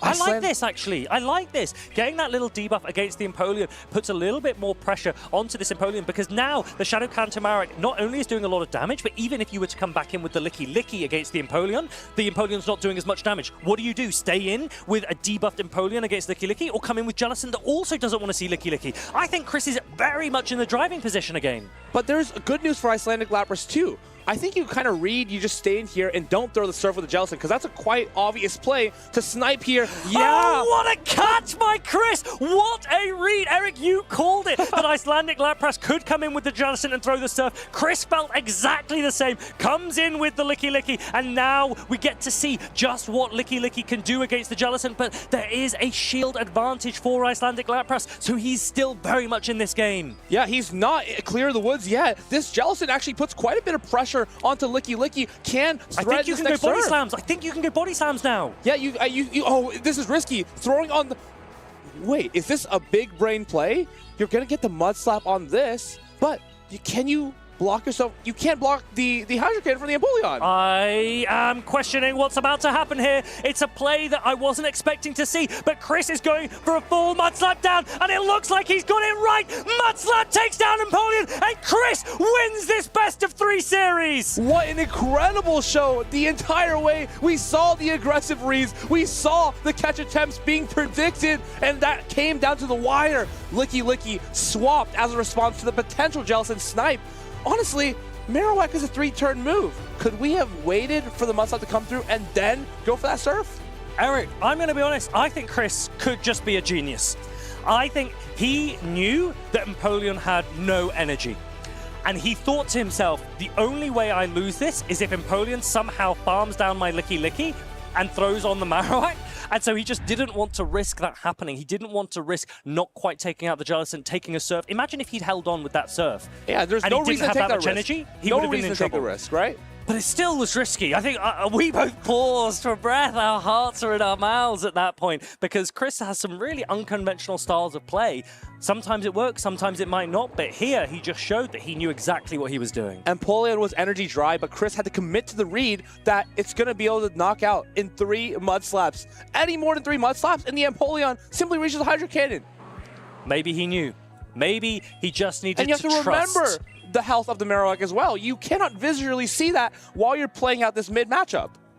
Superbly played by Chris in these group losers finals. And Icelandic Lapras, unfortunately, his tournament is over, and he was so close, but so many brilliant plays by both of these players. That catch could have been absolutely critical, preserving the Shadow Kanto Marowak so that it could put all of that mud slap pressure onto the Empoleon in the end game. Really, really brilliantly executed. Yeah, I wonder if we could have stayed in with the Empoleon, predicting the Licky Licky to come in, and then doing a ton of metal sounds, basically banking up 2 charge attacks, coming with the Licky Licky, throwing the surf, then Hydro Cannon on the Licky Licky, and then Hydro Cannon on the Marowak in the back. Lots of opportunities for these players to reflect, but what matters is what happens in the moment, and Chris made the most of that moment as he progresses to day 2 here in Birmingham. What a absolute, I mean, that was a photo finish at the end, pretty much. It really was. The perfect, just complete sacrifice of his Licky Licky and saying, I only need to worry about the Marowak here. I only need to focus on these 3 mud slaps. If it goes down to these 3 mud slaps, we are good to go. I mean, I still think that probably the Licky Licky could have just taken out the Jellicent and had enough health. Energy and health. That it would have also taken out the Empoleon, but maybe he wanted a photo finish with that Shadow Kanto Marowak, as you say. They're trying to put on a show, and honestly, they are doing a fantastic job of it. He succeeded. It's absolute cinema here in Birmingham, and we have some absolutely fantastic matches coming up as well. We're going to see so many more interesting Pokemon. We're going to see Pokemon like the Gourgeist here from both trainers. What do you think? I love that, but both of these players are familiar faces as well. We've got Jox on the left against Nezabethan on the right. These are players that have been in this game, especially grassroots, but also the Pokemon Championship Series for years and years and years, and they have had to fight and claw their way through the loser side of the bracket to make it to their group losers finals. And now it's Jox running the Gourgeist, running the Guzzlord. It's such an interesting core to see, but honestly, they cover each other quite well. Guzzlord weak to fairies and then weak to steel types, and Gourgeist covers those bases perfectly. I really like Gourgeist as a Pokemon and as a pick in this meta, but there are a lot of Pokemon that it absolutely has to avoid. What's going to be interesting, and what I perhaps didn't expect to see, is a Gourgeist mirror matchup, because then there's a big question not only of charge attack priority, but also of the potential Seed Bomb baits. while that's interesting, the most important thing to take note of is we don't actually know, from our perspective, what size the Gourgeist are. They're actually... I don't know if that's the most important That is thing. important, because the XL Gourgeist and the XXL Gourgeist do genuinely different things. They have different bulk points against Pokemon like Furt, for example, which actually just changes the dynamics of those matchups in and out of the Championship Series. And we may see them in the lead against one another. The XL one will always win Charge Attack priority, because it just has slightly higher attack stats. Well, it depends on how you train it. Of course. Right? It does depend on how you train. But I agree with you to the extent that they were both using, let's say, rank 1s, i.e. the highest possible stat product that you can get for each version of the Gourgeist, yes. But you don't know what they're using, because Gourgeist can be a really peculiar Pokemon. It does have a lot of nuances with its stat spread, but at the moment, the players probably won't be considering that, because there's so much other information on screen that they have to take into account. And one of the Pokemon that I absolutely love to see from Nezabethan is that Walrein. I've mentioned Shadow Celio earlier today. Walrein, the evolution of Celio, with Powder Snow, Icicle Spear that was recently buffed as well, and then access to Earthquake. Earthquake is such a strong charge attack. It basically gives Walrein play as an ice type into Empoleon, which all the other ice types, well, I guess other than Titan, your favorite, some pretty solid play, honestly. And even into Azumarill, just feels better to have at least somewhat of a neutral, hard-hitting attack that we can just throw at the Azumarill and not be fully resisted. So many things for these players to consider, and so much on the line at this stage of the tournament. Nezabethan up against Jox in the losers finals. The winner will progress to day 2 here in Birmingham. The loser has their tournament end. And there's going to be risks that both of these trainers need to take here. Gourgeist is so, it feels so like hit or miss against some of these teams, but we'll see if they can find the targets they're looking for. It's going to be Walrein into the Corviknight, and I think this is a pretty neutral matchup, but slightly favored towards Walrein. I think it's nice for Walrein because Powder Snow has recently been buffed. Icicle Spear has recently been buffed as well, and you start to see that the pressure that Walrein will be able to put on, even with just 2 Icicle Spears, can really start to threaten that Corviknight's health. The thing here is, it's a bit scary as the Walrein because you're playing into a lead of a one-turn fast attack user, meaning that your Icicle Spears are always at risk of being caught. And when you think about what the opponent has, Empoleon, Azumarill, both of which are brought to this game, those can be very punishing if they are able to catch your Icicle Spear. Well, you say that, but actually Nezabethan has accounted for that. If you catch onto an Azumarill, it's going to be met by an Empoleon. If you catch onto an Empoleon, it's going to be met by an Annihilate. So I think Nezabethan has actually thought about that exact issue and accounted for it perfectly.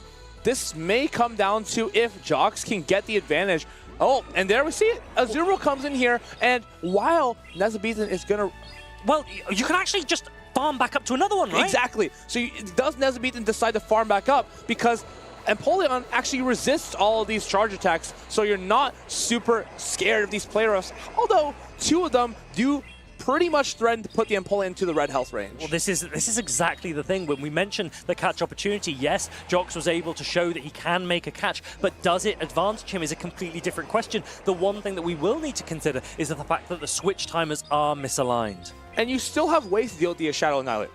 You have Drill Pecks potentially on the Empoleon. You have Air Cutter on the Corviknight, so you're not completely out of this just yet, but Annihilate still looks so strong in the back. And let's remember that Annihilate has a shield extra. It's true. 2 shield Shadow Annihilate into Pokemon that don't resist counter, and I think it could put in a lot of work in this endgame. Now the Corviknight comes back in, forced to throw the whole of the payback if it wants to take out this Empoleon. And honestly, if you're Nezabethan, you just come in with the Annihilate here and start countering all the way down. You need to shield only once. There was a phrase that you used to use when Annihilate was at its top, and that's just bam, bam, bam. Yeah, all you do is come in, bam, bam, bam. I think you only need to shield once, and this is going to be a clean farm down. I saw him reach for the catch there, but I don't think you need the catch. You don't need You're happy here getting the energy. It's Annihilate's time to shine, but it is important for Jox to at least get 1 shield away from it. But now, what do? You've got an Azumarill in the red, an Empoleon that is about to get absolutely mauled by these counters, and Nezabethan is charging up to 2 Rage Fists. He's actually not even going to bother throwing throwing one of them, and I love that because he knows that I'm going to have to shield the Drill Peck anyway, so I would rather just fully counter down this Empoleon, and if I have to, I can double Rage Fist into the Azumarill, but for some reason he's going to go into the Empoleon instead. I think he knows that he's in a great position here. That's kind of a cool play, right? Because if it gets shielded, you actually can counter down in one instead of two. So just the small things here. You do have the Azumarill throwing the player off, but of course, Empoleon should have the HP to completely Metal Sound the Azumarill down. But he didn't throw the Rage Fist into the... Oh, it's a wall ring, not the... But he didn't throw the Rage Fist. He had the Rage Fist and he didn't throw it.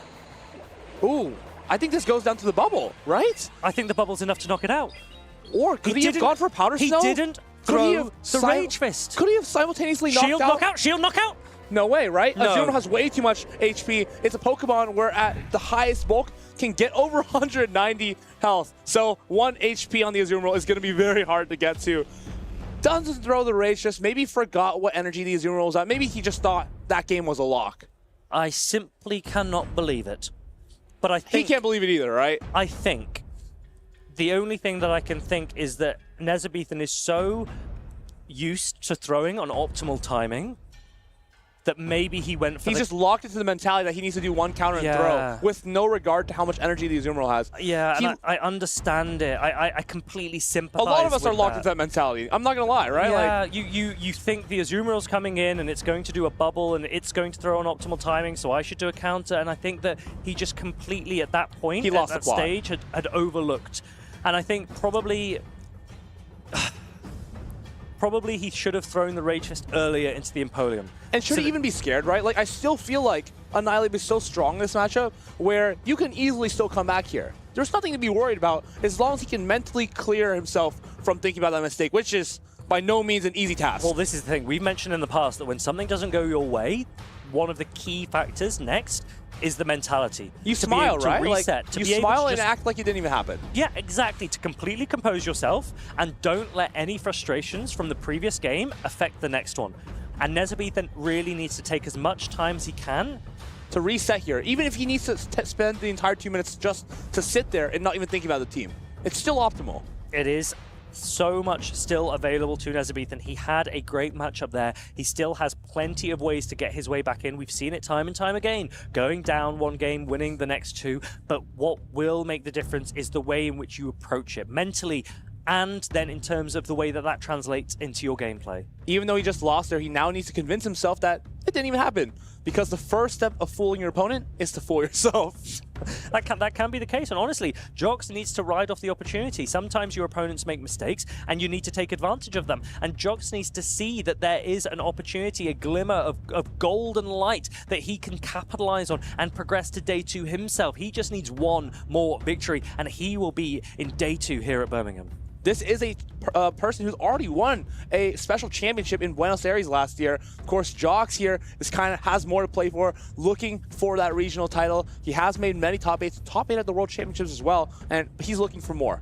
Both these trainers, though, a lot to play for. Yeah, both of these players, they want championship points, they want championship prizes, they want to put their names in the travel award placements.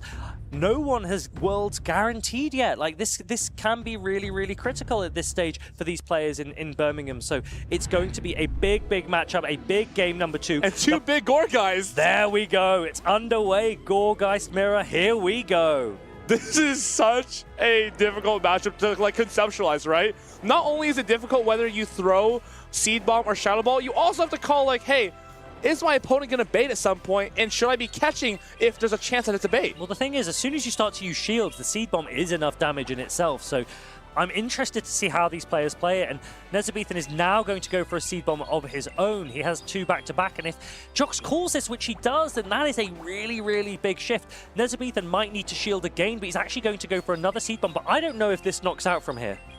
It should be barely not enough, but let's take a look. Seed Bomb onto the Gourgeist. It's not enough, and it looks like Jox is going to be able to take both shields from Nezabethan here. I think you have to let the Gourgeist go, surely, at this point.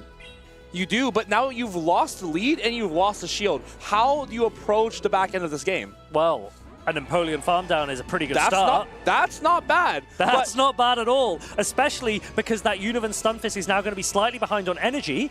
if you can get some damage against this Union Stunfisk or start to get shields down, Wall Rain with Earthquake shields down is pretty good. I wonder if you need... Your win condition here is getting the Mud Bomb caught onto your Wall Rain, and it's a discharge being thrown. That's a great...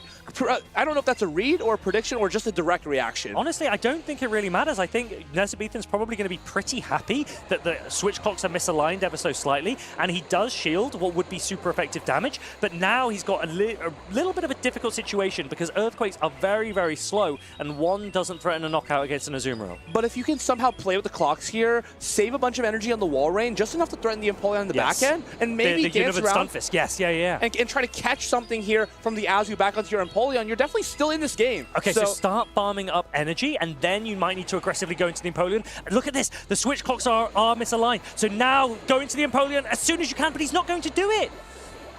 I think this is a good read. I think throwing the Earthquake isn't so bad here, as we can throw this Earthquake here, but this makes it so that Jox is more pressure to throw his attack, right? He's getting lower, and he goes for the direct catch, not waiting to turn, and now it's going to be Unova Stunfisk coming onto this Empoleon.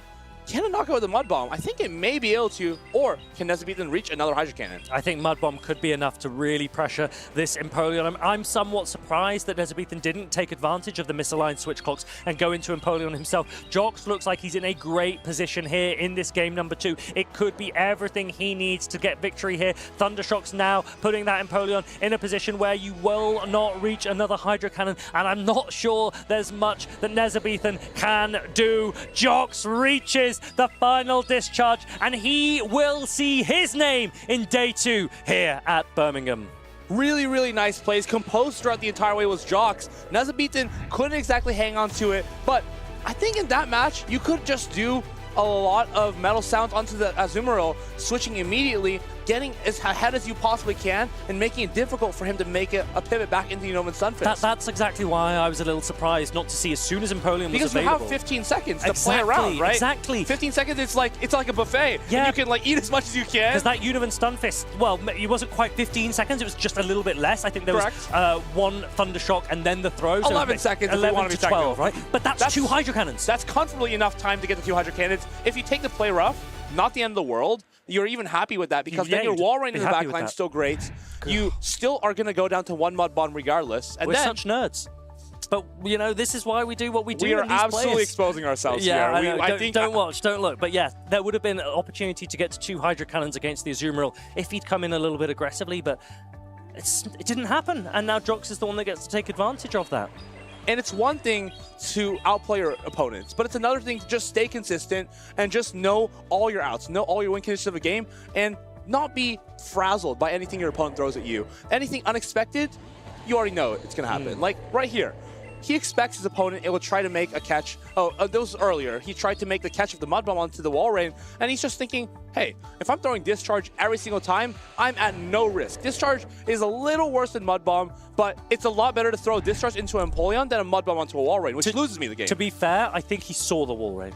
I do think he had the opportunity to see it. It's interesting, because if he saw it, he would... I would think you would never throw a move at all. You would just pivot. Some players, they see and they go, I have super effective damage, time to throw it. But I often see that as a crutch for a lot of players, right? Maybe. Where you're not immediately able to react to the swap, so you throw a charge attack as kind of a buffer. Like, okay, well, I don't actually know what to do. Let me give myself 10 to 11 seconds to think about what to pivot into.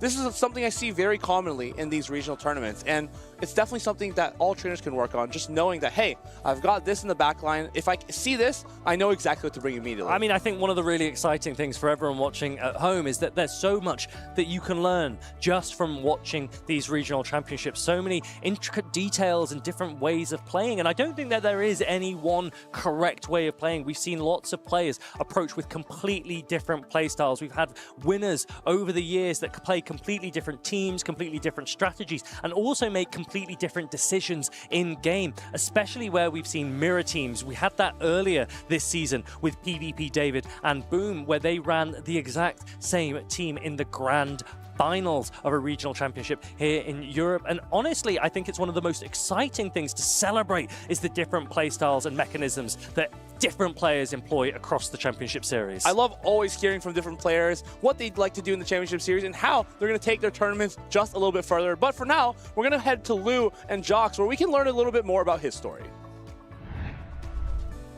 Thank you so much, casters. I am joined by Jox, a trainer who has just booked their spot in day 2 at the Birmingham Regional Championships. How are you feeling? Congratulations. Thank you. To be honest, I felt like I got away with robbery right there. Neza kind of threw game 1. He had it in the bag, and I made a good call game 2 that gave me a lot of advantage. So yeah, sometimes that's just how the ball rolls, right? I feel like I got to winners finals after a long time not being there, and I felt like I let myself down a bit. I didn't really play to my strengths. So happy to still make it today too. I mean, at the end of the day, that's Pokemon, and even if your opponent gives you a window of opportunity, you still have to find a way to go through it. So talk us through the end game of that game 1. What sort of happened, and how were you able to take advantage and win the match?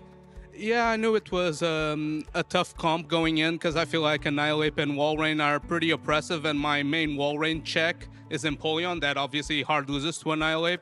And even Azu, even though it technically has a positive matchup into both, can't really handle both of them at once. It just gets overloaded.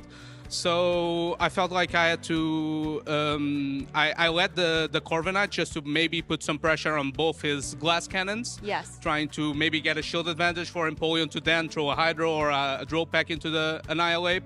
Didn't pan out that way. Neza played that very well, but unfortunately just maybe lost count of my Azu energy that I managed to overfarm, and I got that KOing play rough, and Azu was just thick enough, let's say, to hold on to that Powder Snowdown.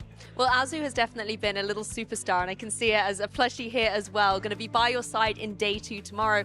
Focusing on game 2, I mean, you started tremendously well. You called all of those seed bombs, not using your shields. Did that give you a lot of momentum for the rest of that match?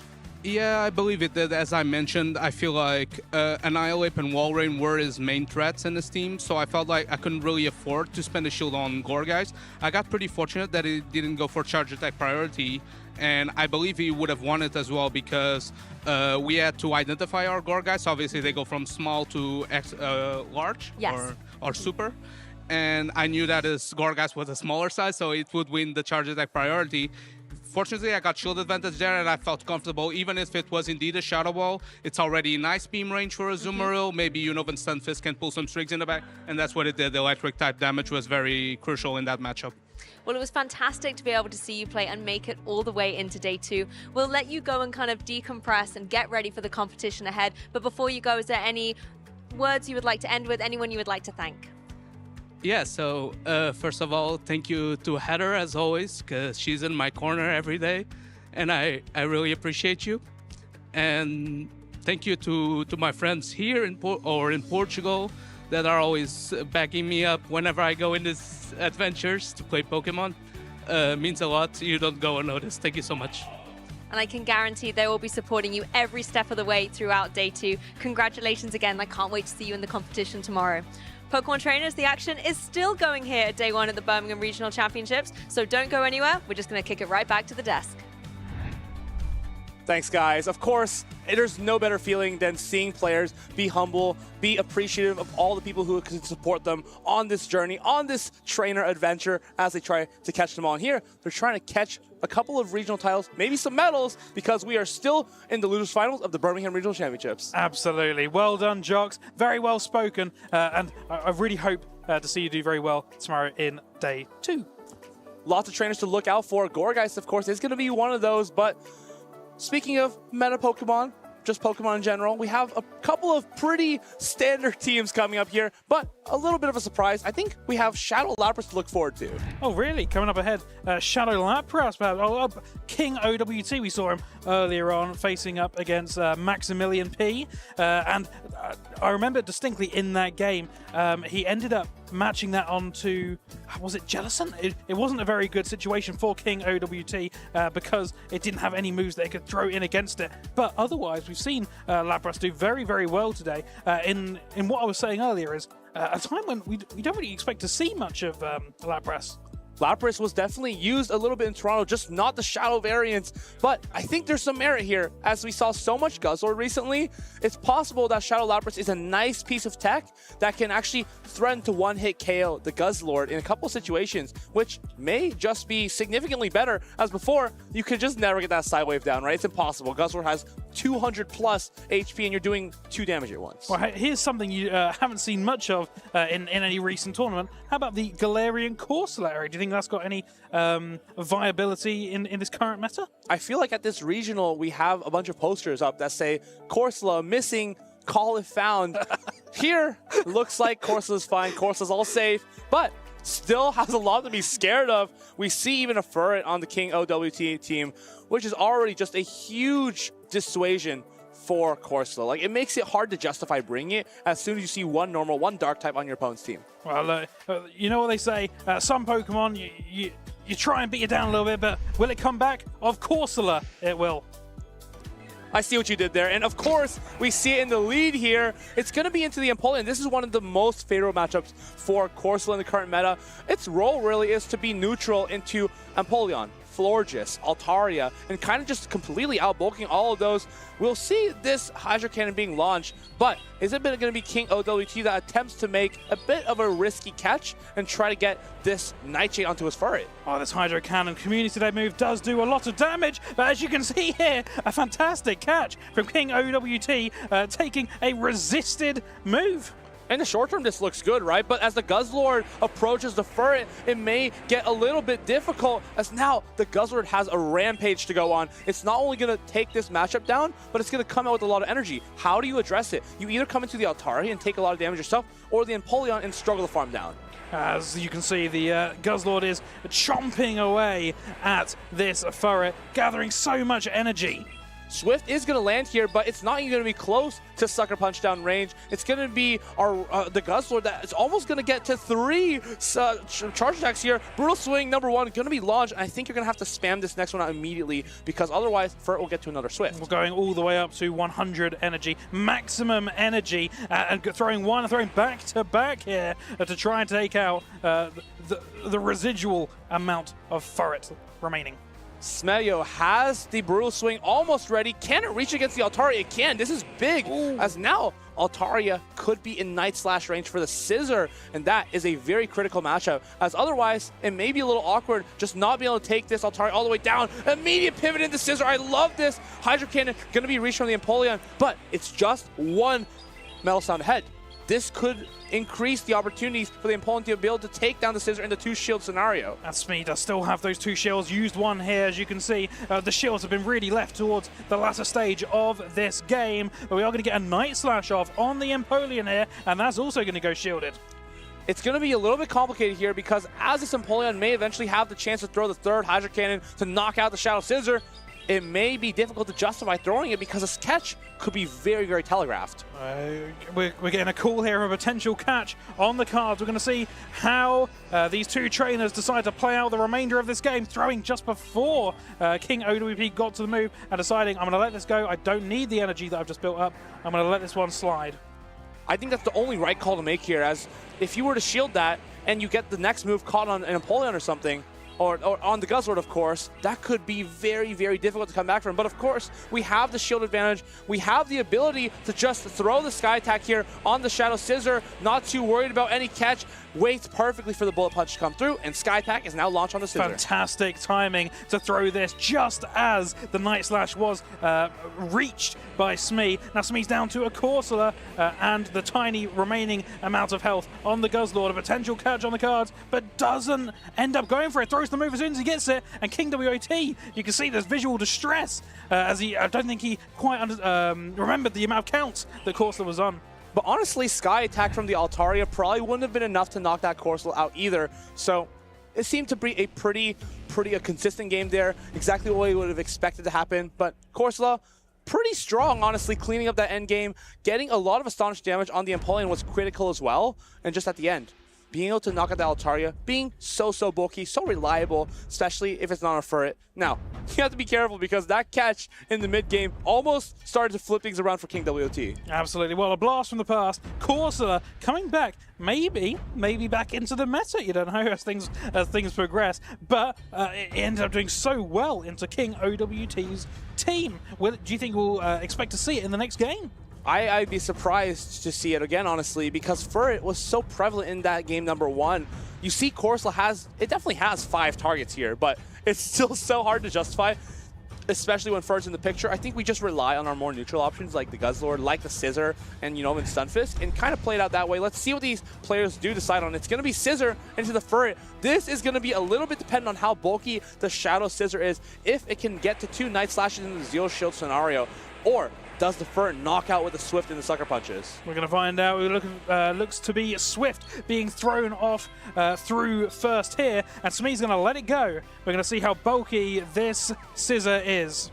Goes for the Trailblaze, actually, which is a bit of an interesting play, as if this goes shielded, it may not be guaranteed that you can get to another charge attack. It's going to be very, very close, but Smee decides I'm just going to let that one go now. We're going to swap straight into the Corviknight. Corviknight into Altaria now. Corviknight into Altaria, it's a pretty neutral matchup when you really think about it.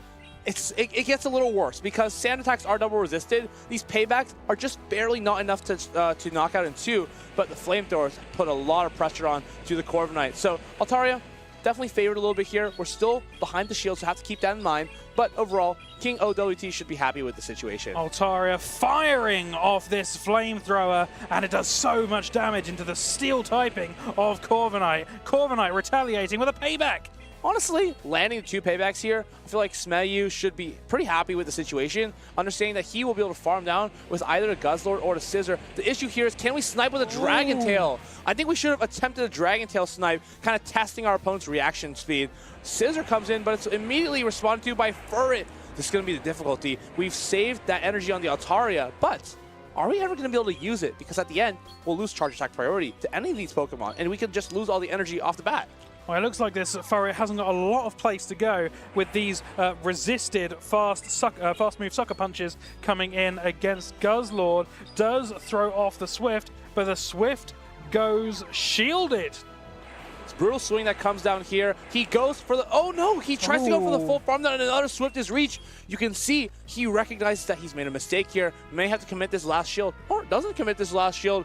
I don't know how you're going to approach the Empoleon now, as all your Pokemon just don't have enough HP. Throws another Brutal Swing, and I think this will be the Empoleon cleanup show here. Empoleon cleanup on aisle number 7. Let's get in here and Metal Sound this Guzzlord all the way down. It may be too little too late for this Guzzlord to be able to get anything off. He does have a lot of energy remaining on this Guzzlord, but I don't think it's going to be enough to take out the residual health on this very, very healthy Empoleon.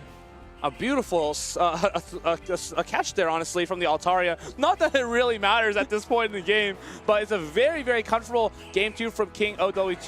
The first one, it seemed a little bit difficult, kind of like dancing in and out of that Corsola, having to deal with the Shadow Scissor as well, but now, seeing like he's very confident in just playing his Empoleon again, his Altaria, understanding that's one of the best cores in the game, and he has nothing to worry about. What a game. Well, that's game point number 2 given out is 1 apiece now between King, OWT, and Smee Yu. I'm really, really excited to see which of these trainers will be able to make it through to day 2. Going into decisive game number 3 here. Who do you think the key Pokemon on either side were in this game?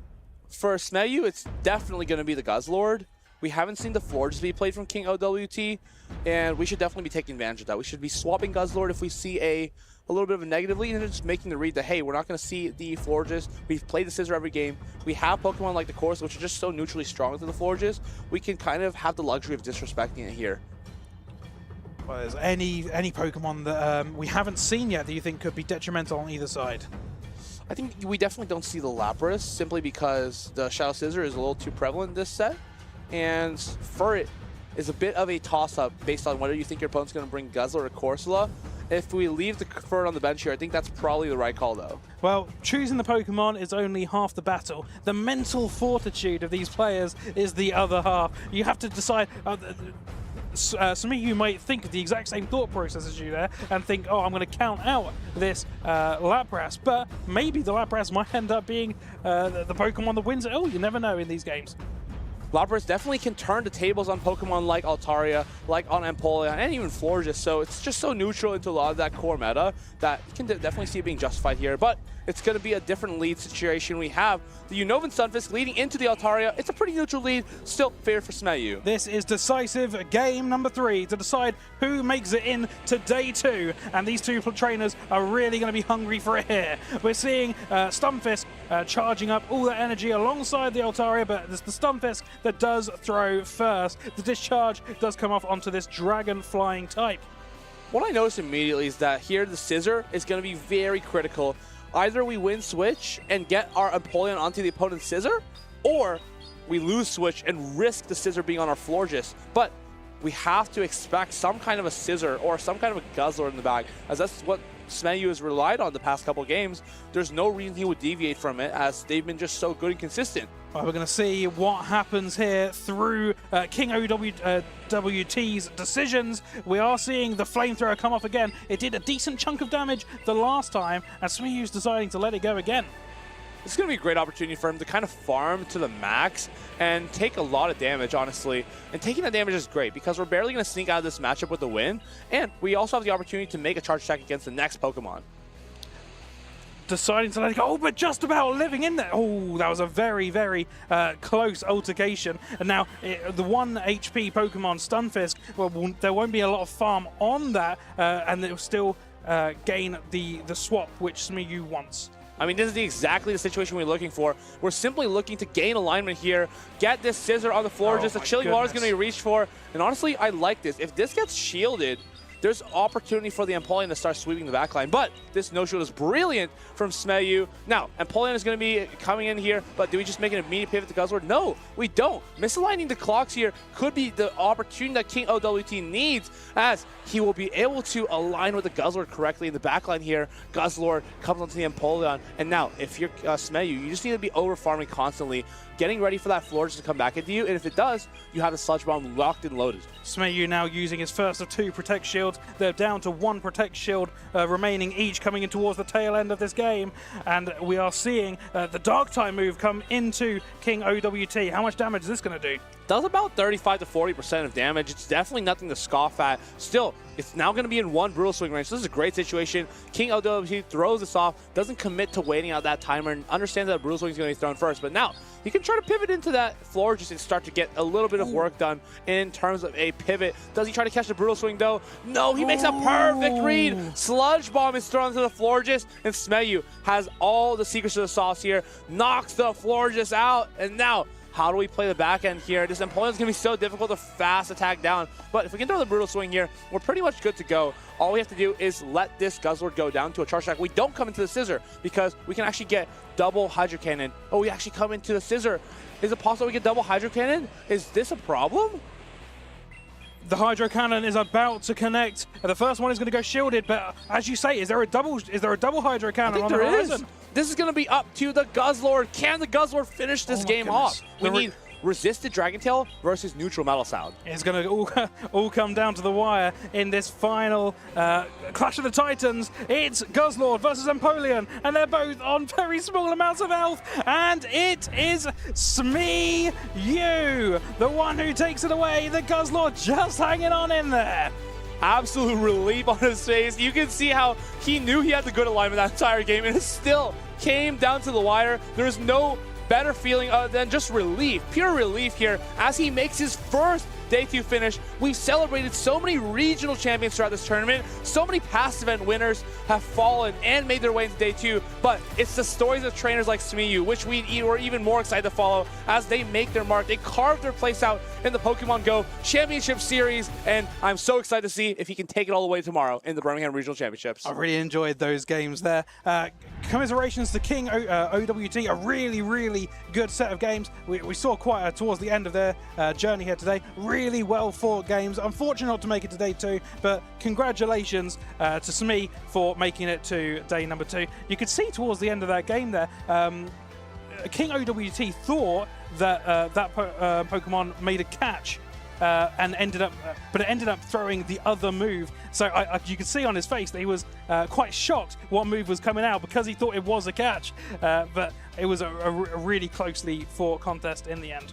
These are just predictions on top of predictions. So when like you predict something, that's fine. But when you need to predict the prediction of a prediction, all of a sudden the plot has been lost.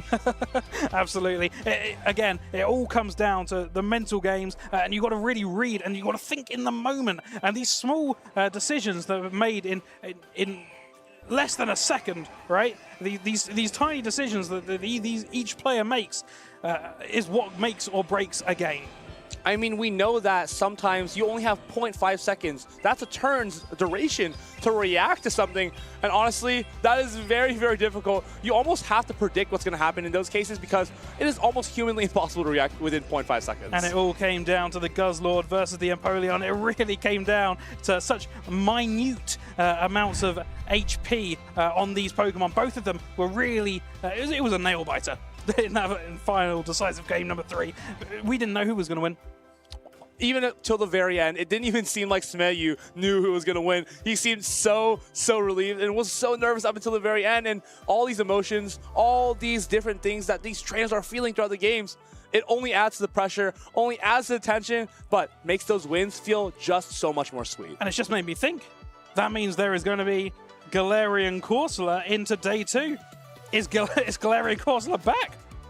I mean, if you're looking at ghost types strictly, there's only 2 that are even remotely viable. There's like Galarian Corsola, Jellicent, which we've seen significantly more of, actually incomparably more of. But it still looks like there's a couple of options out there that trainers can utilize. Just seems like Jellicent's a little bit better. Having that Surf, which is, yes, a little bit more neutral into the normal types, still not great. But Corsola's Power Gem does feel underwhelming at times. What doesn't feel underwhelming, though, is the Gourgeist. We saw it absolutely tear apart games earlier, but on the other hand, has to watch out. There's a Bastiodon, Serperior, and a Feraligatr on the other hand from 89 Breed. This is a trainer actually who is very committed to Serperior, very committed to Feraligatr, and he's played these Pokemon in a lot of his tournaments, almost all of his tournaments in the last couple of years, and always plays only the tournaments here in Great Britain. I actually had the chance to play against him at EUIC last year. Very, very friendly guy, and I'm glad to see him making it so far in his home country. What I really enjoy is when trainers bring the same Pokemon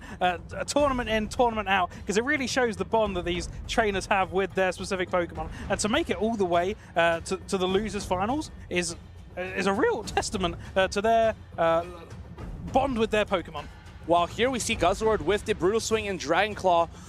It's a very interesting choice, honestly, because you completely get walled by fairies like Azumarill. I want to say 89 Breed's Serperior is most likely on Leaf Tornado. I remember that was very, very diabolical against me last year, but we'll have to see if that actually ends up being the case. Gourgeist, of course, we don't know the actual size of the Gourgeist. I can only assume by looking at it that it's an XXL, so it's a super Gourgeist, but we'll just have to see how it plays out on the field. I know the XL Gourgeist has a bulk point against the Furret, but we do see a Furret actually, so we may be able to derive that information from just watching the game. Very exciting to see Gourgeist in general. We've seen so much of it in the later stage of this tournament, which is rather exciting because it's not something really we've seen in tournaments before. It was actually buffed in the Precious Past season, but just hasn't seen much love until now. And yes, there's that Serperior on the Leaf Tornado, a signature from this trainer, but it's going to be that Feraligatr that I want to watch out for as well, because, and the Talonflame, hold on, there's a lot of things going on here. First, we have normal Annihilate with Ice Punch instead of Close Combat. We have Feraligatr with Crunch instead of Ice Beam, and we have Talonflame with Flame Charge in Brave Bird. Expect the unexpected here, Eric. To have got this far, something is going right. No, absolutely something's going right. Sometimes your opponent won't read the team sheet entirely, and one of these moves will just completely throw you off. I love Brave Bird. Don't talk to me with my Dartrix, I'll tell you that.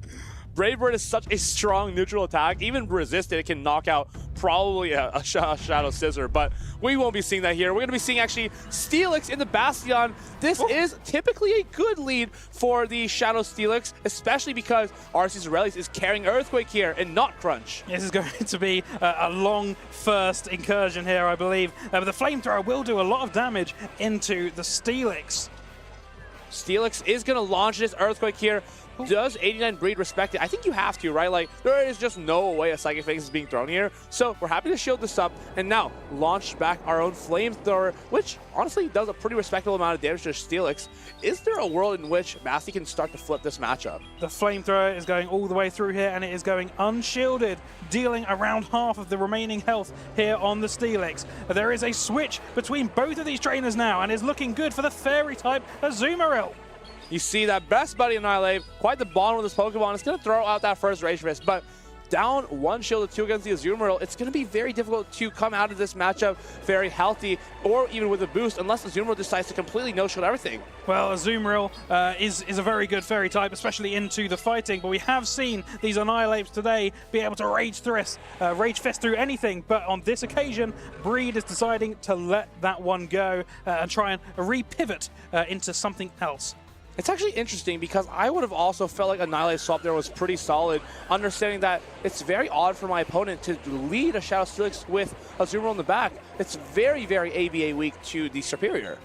Now going for the Frenzy Plant, the Community Day move. Could have gone for the Leaf Tornado, but because he's just swapped in, he doesn't want that potential debuff on his Superior.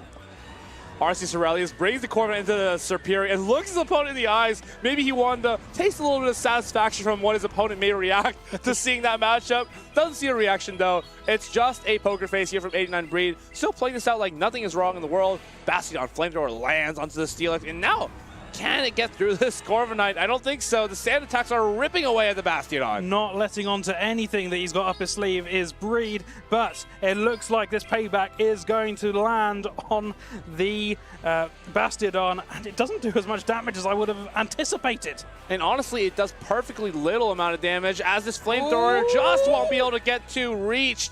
Oh my goodness, Superior now is going to be in a little bit of a rust position, but Corviknight, this is everything it wants to see and more. I don't think there's a better matchup for Corviknight in the entire world. No, absolutely. Because of the double or the triple grass type attacks, there isn't really anything that this poor grassy snake will be able to do. It's so interesting, right? Because it feels like Superior is a bit polarizing to this matchup. You have great matchups into Azumarill, into Licky, into Shadow Steelix, but Gourgeist, Guzzlord, and Corviknight literally resist all of your moves, start to finish. So always interesting to see how trainers decide to like take those risks and play with their favorites. I know Superior is one of his favorites, but wow, this was quite difficult. Arceus Aurelius celebrating a little there, pretty pleased with getting the correct alignment against the Bastion. It's always a good feeling. Who Absolutely. When you feel like when you've got the correct alignment and you feel like you read a team to perfection, there is no better feeling, really, is there? Bastion is going to be something that Arceus Aurelius should honestly expect, though, as he has Gourgeist, Azumarill, Licky, and Guzzlord, which just strictly lose to the Bastion, honestly. And while we have Corviknight for a bit of pressure on that sand attack in Steelix, it's not like those can completely run free either. Flamethrower may be a non-stab attack, but it still hits pretty hard for something like a Bastion. Absolutely. Arceus Aurelius having read that team incredibly well in the first round, but now is when the two trainers have to really have a think about what the opposition is going to bring. Arceus Aurelius won that game after a really good read. Will he bring the same team again? He may be thinking, what will Breed bring now that he lost that first round? Perhaps he's going to change his team up entirely. How will I adapt to that? These two trainers have to really think about what they're going to bring in this second game. I mean, honestly, if you put your Bastion in the right place and your Superior in the other, like, you're probably, like, good to go. At the same time, I wonder if you commit to the Talonflame. You know there's an Azumarill, you know there's a Licky Tongue, and and there's a Guzzlord, but at the same time, it's so good in the Gourgeist, Steelix, and, like, Corviknight. So, a lot of moving parts, honestly. A lot of risks that can be taken, but ultimately, we have to see which trainers take which risks. It's going to be Arceus Aurelius looking to secure his way into day 2. He's the one who is able to make more aggressive reads here, take more aggressive risks, because he's not playing off the back foot. Absolutely. And I love seeing the as we were talking about before, the Superior. It may be one of the favorite Pokemon for Breed, and he's brought it to so many tournaments before. I'm really excited to see if he is going to be bringing it here.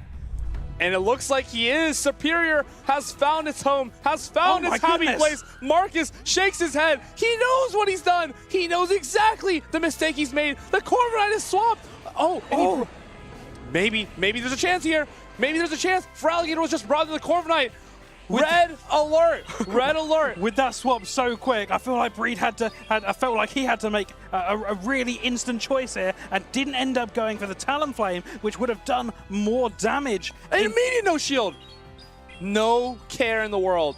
Just happy to let it go, knowing that he's already gone to shield, and this has just gone from almost an okay neutral matchup to, oh no, we're in a lot of trouble here. Deciding to shield the second one that comes through. Air Cutter will not be doing any damage to this for Alligator. For Alligator, building up a little bit of energy here, and attempts to go to throw the move, but the Air Cutter does make its way through just in the nick of time. Breed decides, I'm going to shield this one, maybe gather a little bit more energy, but there is a swap here on the side of Arceus Aurelius. He makes the pivot into the Azumarill, and it's going to be hit immediately with a Leaf Tornado. I love this bold play. Can it get the double debuff? 50% chance. Leaf Tornado, it's able to secure the 50% chance. Double debuff from the Azumarill. Ice Beam about to be landing on Superior, and now won't it be enough to two-shot the Azumarill? Oh, the Superior. Oh my goodness. What? That does nothing! Oh my now, goodness. Frenzy Plant can be comfortably reached. You can overfarm to your heart's content. Frenzy Plant just gonna throw it off, not worried about timing. This should be maybe enough to knock out, or maybe just by 1 HP. Almost missed some bubbles there, getting a little silly, but we're able to take that knockout eventually. Corviknight comes back in now. What is the next? Oh my goodness. The Leaf Tornado is an opportunity for another debuff. This is a love of the gameplay. Let's see it, trainers. Leaf Tornado onto the Corviknight. Doesn't get the double debuff. No. But comes to the Talonflame. Now met with the Steelix. I think this is starting to look amazing for Breed. You have 200 cannons loaded on that for Alligator. If you're able to get the shield here, simply throw into the Steelix, throw it into the Corviknight, and move over to game 3. Oh my goodness. Ice in the veins from Breed. He has not let anything on with his poker face, and Arceus Aurelius is still trying to fight back. And we're going to see a Psychic Fangs here, which will lower the attack of the opposition. I wonder if we can actually get to another flame charge here. No, it's just going to fall, but still, that Steelix is so low on health. You're happy to come in with the Superior. Doesn't get the Vine Whip through. Don't think that is a huge game change here, but that Feraligatr in the back has way too much energy. Arceus Aurelius shakes his head. He knows the mistake he's made. He knows exactly. Oh, a perfect charge attack priority swapping and then throwing the 100 cannon. It's absolutely perfect play here from 89 Breed. Wow, what an absolute amazing call to throw that 100 cannon onto the Corviknight. The plays executed by 89 Breed in this game have been pinpoint perfection, bringing in a Pokemon that isn't really very good into most of the Pokemon on his opponent's team, but finding the one target in the lead. It's all gone swimmingly for Breed and ends up tying it up to 1 apiece, and we're going into decisive game number 3 in the losers finals here. There are no good Pokemon. There are no bad Pokemon. There are only your favorites, and when you trust in your favorites, they trust in you. That's how you win games. You trust your Superior to get the Leaf Tornado debuff. He absolutely, really believed. That was a game changer. No, exactly. He believed in his Pokemon, and it absolutely worked out for him. Oh my goodness. I'm really interested to see, do you think he'll bring it into all 3 games, the Superior? I think we have to put the Superior away. I think Arceus Aurelius is now very much needing to respect the Superior. And we also saw him almost lock in a line earlier that had the Corviknight, the Gourgeist, and the Guzzlord. Had he locked in that line, the Superior would have been pretty much, it would have been a 2v3, like off the bat. Yeah, there would be absolutely nowhere in the team for this Superior to go at all. So we're going to see what is Arceus Aurelius going to potentially bring. Is he going to expect it into game 3? Or is he going to these mind games are really what you have to be looking at here. I think you could possibly stick the Superior in the back and kind of like hope that you get the alignment on something like the Azumarill. Both trainers are still switching up their lines. They're still making calls. They're making reads, adjustments, all of the above. What will our trainers lock in here? I think it's going to be a very interesting lead for 89 Breed here, as he has just led his Annihilate into the Gourgeist. Oh my goodness. The Gourgeist getting the energy so quickly with the Incinerates. Incinerates doing so much damage as well. It's a same type attack boosted move, so it doesn't do as much damage as it potentially could, but it does so much anyway going into this Annihilate. This Guzzlord is looking very scary in the back. You have your Talonflame, but there's no Fly available. You have your Superior as well, but there's no Aerial Ace available. We've got the Shadow Ball being fired off in towards the Annihilate now, and Annihilate potentially respecting the move, but absolutely should not have. The Shadow Ball ends up knocking out the first Pokemon here on the side of Breed. And now, has Arceus Aurelius opened the door for the Superior? Do you throw this Flame Charge and then make a run into the Superior? I am not qualified to say what Breed will do in this game. Breed has been playing so well. I'm really excited to see what he does here. Here it is, the Superior in towards probably the only Pokemon where it would be quite good in this matchup. It's found the target, there's no doubt about that. But do we reach for the Leaf Tornado as we've done time and time again? Or is it time to stop messing around and go straight for the Frenzy Plant? He's not messing around here. It's Frenzy Plant time. The Community Day move that does so much damage. We've seen it time and time again in all these tournaments. Frenzy Plant. Oh, and it does a lot of damage. Now, Psychic Fangs doesn't do a whole lot back to the Superior. And as you bring in this Guzzlord, you have to think, like, honestly, Frenzy Plant is resisted. But it's still not a joke of a move here. We can go for the Frenzy Plant here. Can we get 2 Frenzy Plants and somehow land a Brave Bird? Is there a world in which that's even possible?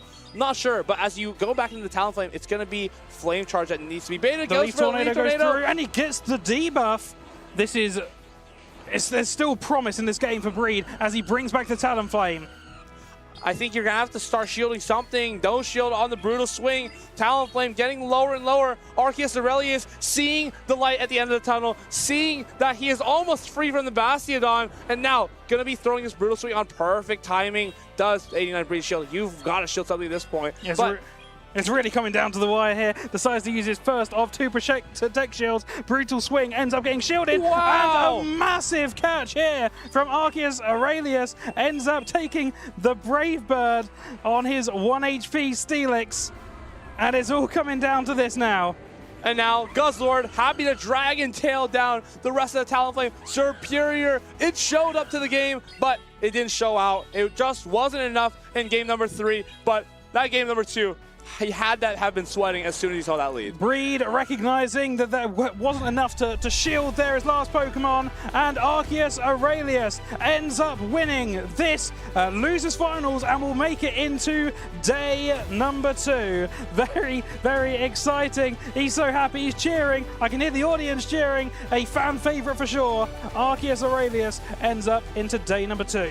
Arceus Aurelius always gives us the emotions, wears his emotions on his sleeve, and of course, he's so happy just to be here, honestly. Win or lose, he's always such a fun one to talk to, fun one to interview, but of course, he has won the tournament in Dortmund over 2 years ago at this point, and now he's looking to get a second regional title. He's talked about wanting to do good in these next couple of tournaments as he just wants to get back to his prime and get a couple of wins under his belt. But it's going to be a difficult path, especially for the losers bracket. Especially going to day 2 for the losers bracket is always a very tall task. But if anyone can do it, it's someone who's already won a tournament before. Absolutely. He knows what it takes to make it to the top cut. It was such a good game. I want to go back to game number 2 here. Breed's win when he had that perfect alignment. What an absolute fantastic game. I tell you what, commiserations to Breed. Really well played in that second game. Arceus Aurelius comes out the winner in the end. It's just so funny that people are like still using Superior.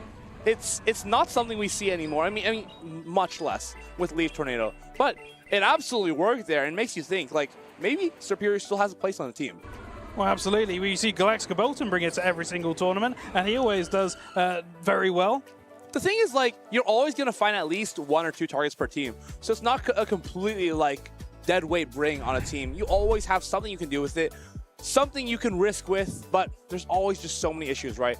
Talonflame, there's Corviknight, there's Guzzlord, there's... honestly, the list I could list for years. Well, you could list for years. But some of those Pokemon you don't expect to see as much. Guzzlord, you don't expect to see so much of it as we have seen this tournament. Talonflame, realistically, we haven't seen many fire types at all. Only at these later stage where we're seeing these people make it to the winners and losers finals. We're starting to see more of these Talonflame that initially we weren't really seeing at the beginning of the day. It's flapping its wings and it's flying high into the meta. Maybe not with Brave Bird, and maybe not the normal Talonflame, but still, it has a lot of niches that it covers. Basically just hard walling things like the Corviknight, the Shadow Scissor. It just seems so dominant there. Like, it's hard to wrong someone for wanting to, like, take those risks, bring those Talonflames. But of course, neither of these trainers have brought them in this game. they're relying on their own Pokemon, their own favorites. Saad Munir is running the team I ran in Toronto last week, while MW22 has Annihilate in Wigglytuff. I'll tell you what, I've really been enjoying the Wigglytuff usage in Birmingham here this weekend. Earlier on, I was really not giving it the credit that it was potentially due, but we watched Maxi P end up doing so well with it. So I'm really interested to see if it can do the same job here in this game. If I'm being honest with you, this team here, I know a thing or two about it, but it's going to really struggle against Shadow Annihilate. I was lucky to not face very many, if actually I didn't face any, but you're going to need to rely on Azumarill and Corviknight to kind of put in a shift. Marowak as its best neutralizer, but it's going to be a very, very tall task as that Wigglytuff is standing tall as well. Guzzlord, going to be very, very hard to bring in this set if I'm going to be honest here. Guzzlord completely walled by the Wigglytuff, I guess Sludge Bomb, and Annihilate's not great, but this frees up the Furret a lot on the side of MW22. Furret seems to be walled by Pokemon like Corviknight, but honestly, it's pretty good in the two-shield scenario. Annihilate does seem to be the core Outbreak fighter that we were perhaps missing last week. The outbreak of all these normal-type Pokemon in Toronto that were all doing so very well. Perhaps people have been watching that and saying, someone needs to stop all these normal types. Who's it going to be? Well, look through all the fighters. Annihilate seems to be the one that has come up trumps here. Annihilate's just always been the best fighter in the recent years, just taking over the role of Meta Champ, essentially. Anytime you need a fighter, like, you kind of just, your mind kind of immediately goes to Annihilate. You won't, Primeape is in some conversations, so is Pangoro, but Annihilate is always the prime, well, I guess the pun doesn't work because it's Annihilate, not Primeape, but besides the point, we have Shadow Scissor, which it's going to be hard to bring here, but it seems like one of your only and best options against Wigglytuff. Something to note is that Wigglytuff is actually quite neutral in the Corviknight thanks to Icy Wind and thanks to Sand Attacks doing almost no damage. Azumarill is looking really good for Saad Munir as well.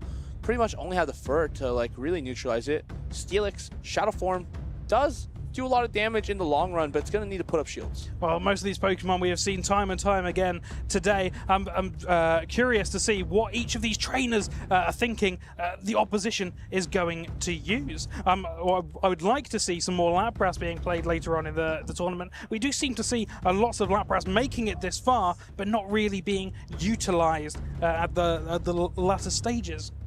I think Lapras is honestly pretty sick in this matchup. Initially, it like seems a little bit weak because there's Furret, there's Shadow Steelix, there's Shadow Annihilate, but honestly, you have enough play in most of those matchups. I think Lapras can win the zeros against Zero Shield scenario against most of the Pokemon here, including Furret, Shadow Steelix, and even Annihilate.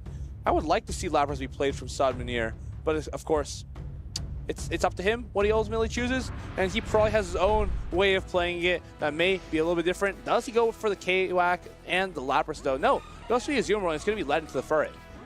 Azumarill into the Furret here. This definitely it's very neutral, isn't it? With the grass-type move Trailblaze, it does end up packing a punch and then some when it does get the second one off. More and more damage dealt each and every time. But on the other hand, it's got those sucker punches, the Dark-type move, which is resisted by the Azumarill. I'm glad I noticed this earlier, right? Because Guzzlord doesn't look so great for Saad, so Furret is going to shine because that's probably its worst matchup out of this entire team. As we boost up the Furret, as we boost up these Trailblades, we're going to start threatening everything with sucker punches, especially his Corviknight here.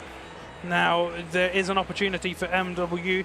He does end up throwing the Swift. Could have switched out there and maybe tried to find a better matchup for the Corviknight, but does end up throwing the resisted Swift. I'm not sure how I feel about this since now it's still not in payback range. You're going to need a payback and an air cutter. I would have preferred to see that energy, that Swift being saved for the later game, which would have been really impactful. Trailblaze onto the Azumarill, the Marowak is going to be a lot more impactful on the overall game. But here, it's still not a terrible situation. We have the payback ready to go. And depending on the health of Saad Munir's Corviknight, he actually wins charge attack priority there. Ended up getting in just before MW. I don't know if it was charge attack priority, but we're going to see very shortly. Ends up living it. Well, it was charge attack priority.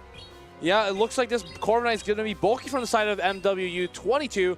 Payback, does it land onto this Corviknight? Yes, it does huge neutral damage. Now Azumarill comes in. We're able to reach the air cutter, so it's a bit of a parting gift from the Corviknight.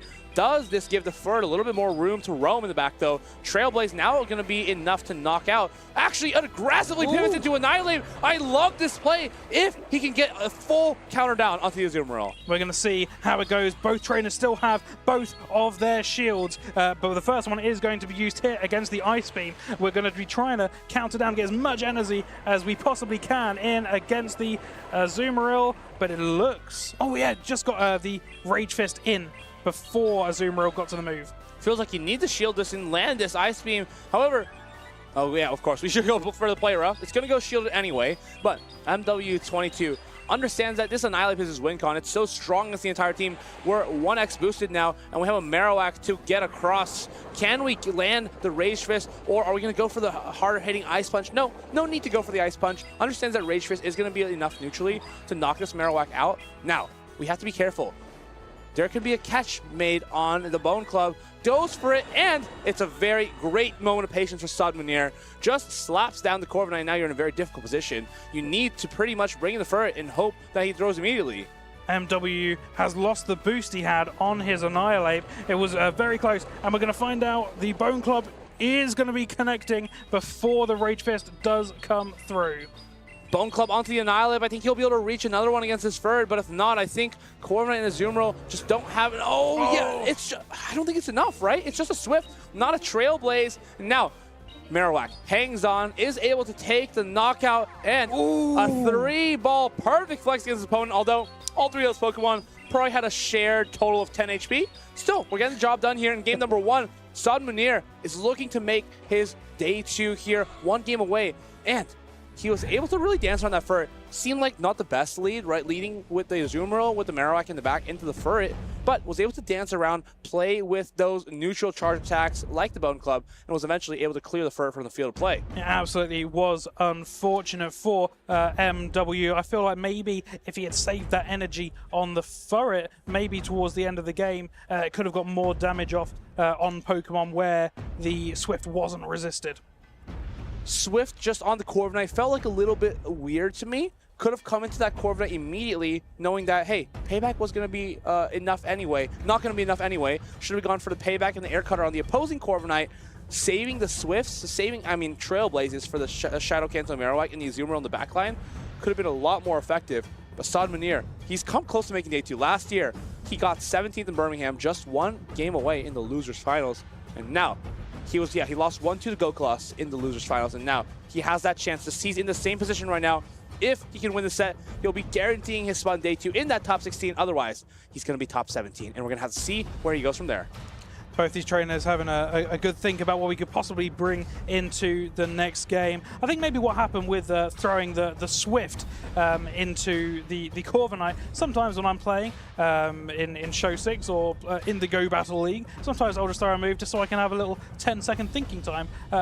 What do I want to swap in now? What do I want to potentially go for during this game? Sometimes you just need that moment break just to analyze what's happened so far and just get a move off and just have a think, what can I do going forward from this point? While a lot of trainers do use throwing a charge attack as a bit of a crutch, it's a bit of a moment, a gap to think about what they need to do next. The best trainers I've noticed always know what to anticipate and have the swap immediately ready as soon as they see a Pokemon being pivoted in from their opponent. Don't need to create that gap for themselves, if not necessarily, because we don't want to mess up the switch clocks if we don't absolutely have to. No, absolutely not. The switch clocks are pivotal in these games. We have seen the switch clocks have gone down a couple times in the last couple years to make the game a little bit more fluid. More fluid, yeah. You could dance around with your Pokemon a little bit to try and make your matchups benefit you. But it is all making the decision-making a lot faster. You really have to have a proper think about all the Pokemon that you're using and what your opponent could potentially have in the back line. These trainers, honestly, if you're Saad Munir, you have a little bit less to think about every game at least, because you understand that MWU22 always has a Shadow Annihilate on his line. So you're not piecing together a line of 3 for your opponent, rather you're piecing together just 1 or 2 Pokemon and figuring out what pairs well with the Annihilate for my opponent. Maybe that's the Corviknight, maybe that's the Ferret, but I can expect to see Annihilate and Corviknight both from MW22 if I'm Saad. On the other hand, I think Corviknight also looks great from the side of Saad, and so does Shadow Scissor.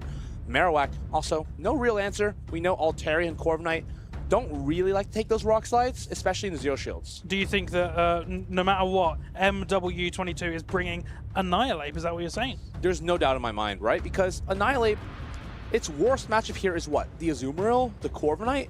In the two-shield scenario, it really, really wrecks both of them. Just with how much damage you can ramp up with the counters. I think Sod's best bet is just to lose the one-shield scenario with the Shadow Kanto Marowak, apply as many Blood Slaps as you can, and try to farm down with the Azumarill. That's probably the best you can do. And honestly, that's not so bad. Now, sometimes in these games, it is better to lose a matchup and then get the farm on something which resists the moves of that Pokemon, just to try and get a big energy advantage going into the rest of the game. So I do think that is a very good decision that you've made. Understanding when to shield and what not to shield is so critical, right? If you're MW22, you have a little bit more agency in that, as you know that your shields are best spent on the Shadow Annihilate. But for Sod, how are we going to justify shields being used in the early game, maybe against the Altaria or against the Steelix? How do we justify using shields there when we know we need to be saving them for the Annihilate? Absolutely. Now, from MW22's perspective, now, he's brought the Wigglytuff in, which has got him this far to the losers finals of Group H. Do you think that Wigglytuff has anywhere to play in this? It's a bit risky because you look at the other side and you have a look at the Shadow Scissor, which would do such high damage, but there's a high risk and there's also a high reward. What if it ends up landing on the Gastrodon? Do you think you could see either of those two Pokemon appearing on the Sad Munir's team? It seems difficult to justify the Shadow Scissor if you're Sad Munir, especially because you have like pretty difficult matchups in Shadow Steelix, in Corviknight, in Annihilate as well. We've seen Annihilate into Scissor many times today, and every time the Annihilate is smiling, boosted, and has energy to its name. Wigglytuff, therefore, becomes a little bit more justified, but it basically rides on the fact that can we read a Guzzlord on Sad Munir's team? Maybe not, because Guzzlord's not that great against Annihilate. Maybe we just have to commit to our Fur and our Annihilate and our Corviknight. I like the line from MW22. I think we could play it a little bit differently, especially with the Fur in the lead. And knowing when our opponent pivots to Corviknight, we farm a ton with our Fur, and then boom, we go into our own Corviknight. Well, based on what we've seen in these losers finals games and these winners finals games, we've seen so much up until now of the Altaria and the Empoleon core. At the beginning of the day, it felt like on the usage chart, they were both the exact same. But coming towards the end here, I feel like we're seeing a lot more of the Altaria than the Empoleon. What are your thoughts on that one? Altaria has just been so consistent, right?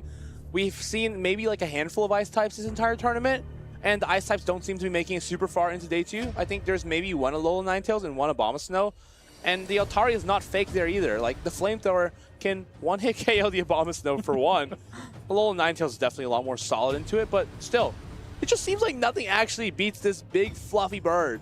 No, absolutely not. And with its addition of Flamethrower, was it this season or the last season? It was last season, yeah. Last season. Ever since that has come into fruition, and he's got that coverage because of the Dragon Breath and the Dragon typing. He's really scared of Steel types. But to have that coverage now, and we've seen it earlier on today, even against an Empoleon, which is it wasn't a Shadow Empoleon, it was a regular Empoleon, and it did so much damage, and we were all very shocked. It's not a same type attack bonus, but it did so much damage, and I feel like the ability to have that coverage really has made this Pokemon into one of the strongest in the current meta. When you think about Pokemon, you're always like, what does this coverage do for me? What can actually resist all my charge attacks, my fast attacks? And if you really think about it, Altaria is resisted by absolutely nothing in this meta. There is nothing that is fully safe from Altaria's fast attacks or all the charge attacks. And chat, correct me if I'm wrong there, but what in this meta can fully wall off Altaria? Well, in my mind, I was just thinking, well, surely an ice type, but then it's just hit me in my mind. What? Surely a steel type, right? Surely a steel type. But the fire, it just covers against all of that. It just covers against all of the possible resisted Pokemon. Don't think anything is going to be able to resist all of those things, but Altaria overall, such a solid pick here. As this match gets reviewed, we just want to make sure our trainers have a pretty fair experience here. Of course, there's no pressure. Always, it's okay to submit a review, and our judges, our great judge team, is able to help determine whether their review should be pushed through or not, because of course, we want all our trainers to have the best shot, have the most fair chance at taking their chances into Day 2 of the Birmingham Regional Championships. Yeah, it's taken a little bit of time here just to work out if last game is exactly how it was meant to be, or if anything has to be changed. Also, the trainers have to take a little bit of time to lock in their teams for the next game. You've got this far in the tournament. You're in the losers finals. You need that opportunity to make it into Day 2, and both these trainers really have to take that time to do so. Always being meticulous, always taking the time that you feel like you need in these tournaments is so key, right? It's not great to feel rushed, and it's not great to rush yourself. Always examine the teams of your opponents. There's only 6 possible Pokemon that they can bring. So you can maybe rule 1 or 2 of them out. Think about it as a multiple choice test. You can rule 1 or 2 of them out just because they simply don't make sense. And then you're kind of in between 4, and all of a sudden, you only need to select 3 of those 4 that you expect to see in the game. And all of a sudden, it's not so much of a guessing game as it is to making a prediction, making a smart read, an analysis of what you're expecting to see on your opponent's team. Well, we're thinking about Pokemon that could beat Altaria.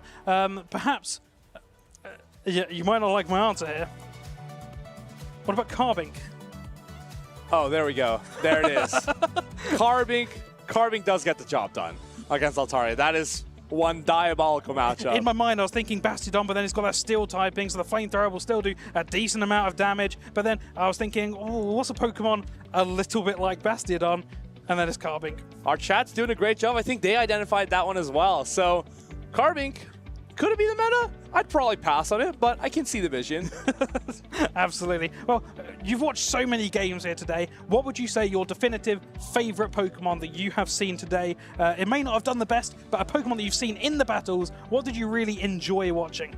My favorite has always been Guzzlord. I think Guzzlord really shines right now with so many teams with, as we see here, Lapras, Corviknight. So many one-turn fast attacks where you can perfectly catch on the Guzzlord, sneak through the Dragon Tail, because when you get that Dragon Tail through and the next Pokemon comes in to maybe counter you, you can do a brutal swing in 2 Dragon Tails. That just feels so fantastic, and Guzzlord is so punishing when you can get it in the right place, and it can often sweep many teams, create advantages for you, Sludge Bomb Fairies.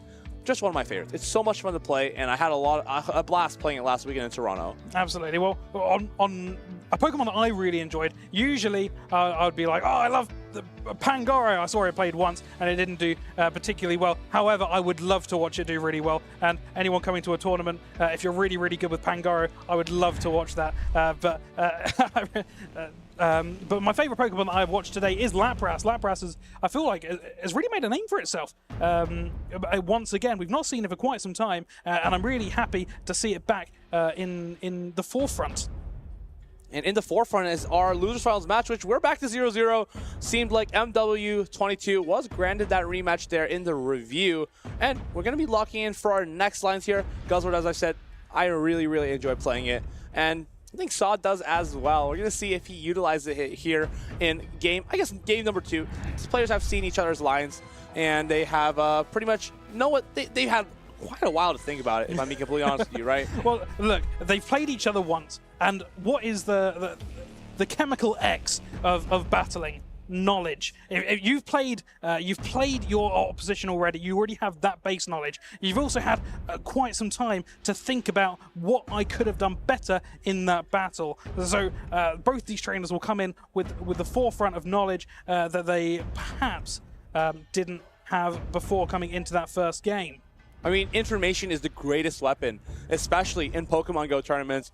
And it's nice to see all these trainers kind of adapting, switching up their lineups, and just getting a good feel of what they need to be bringing every game.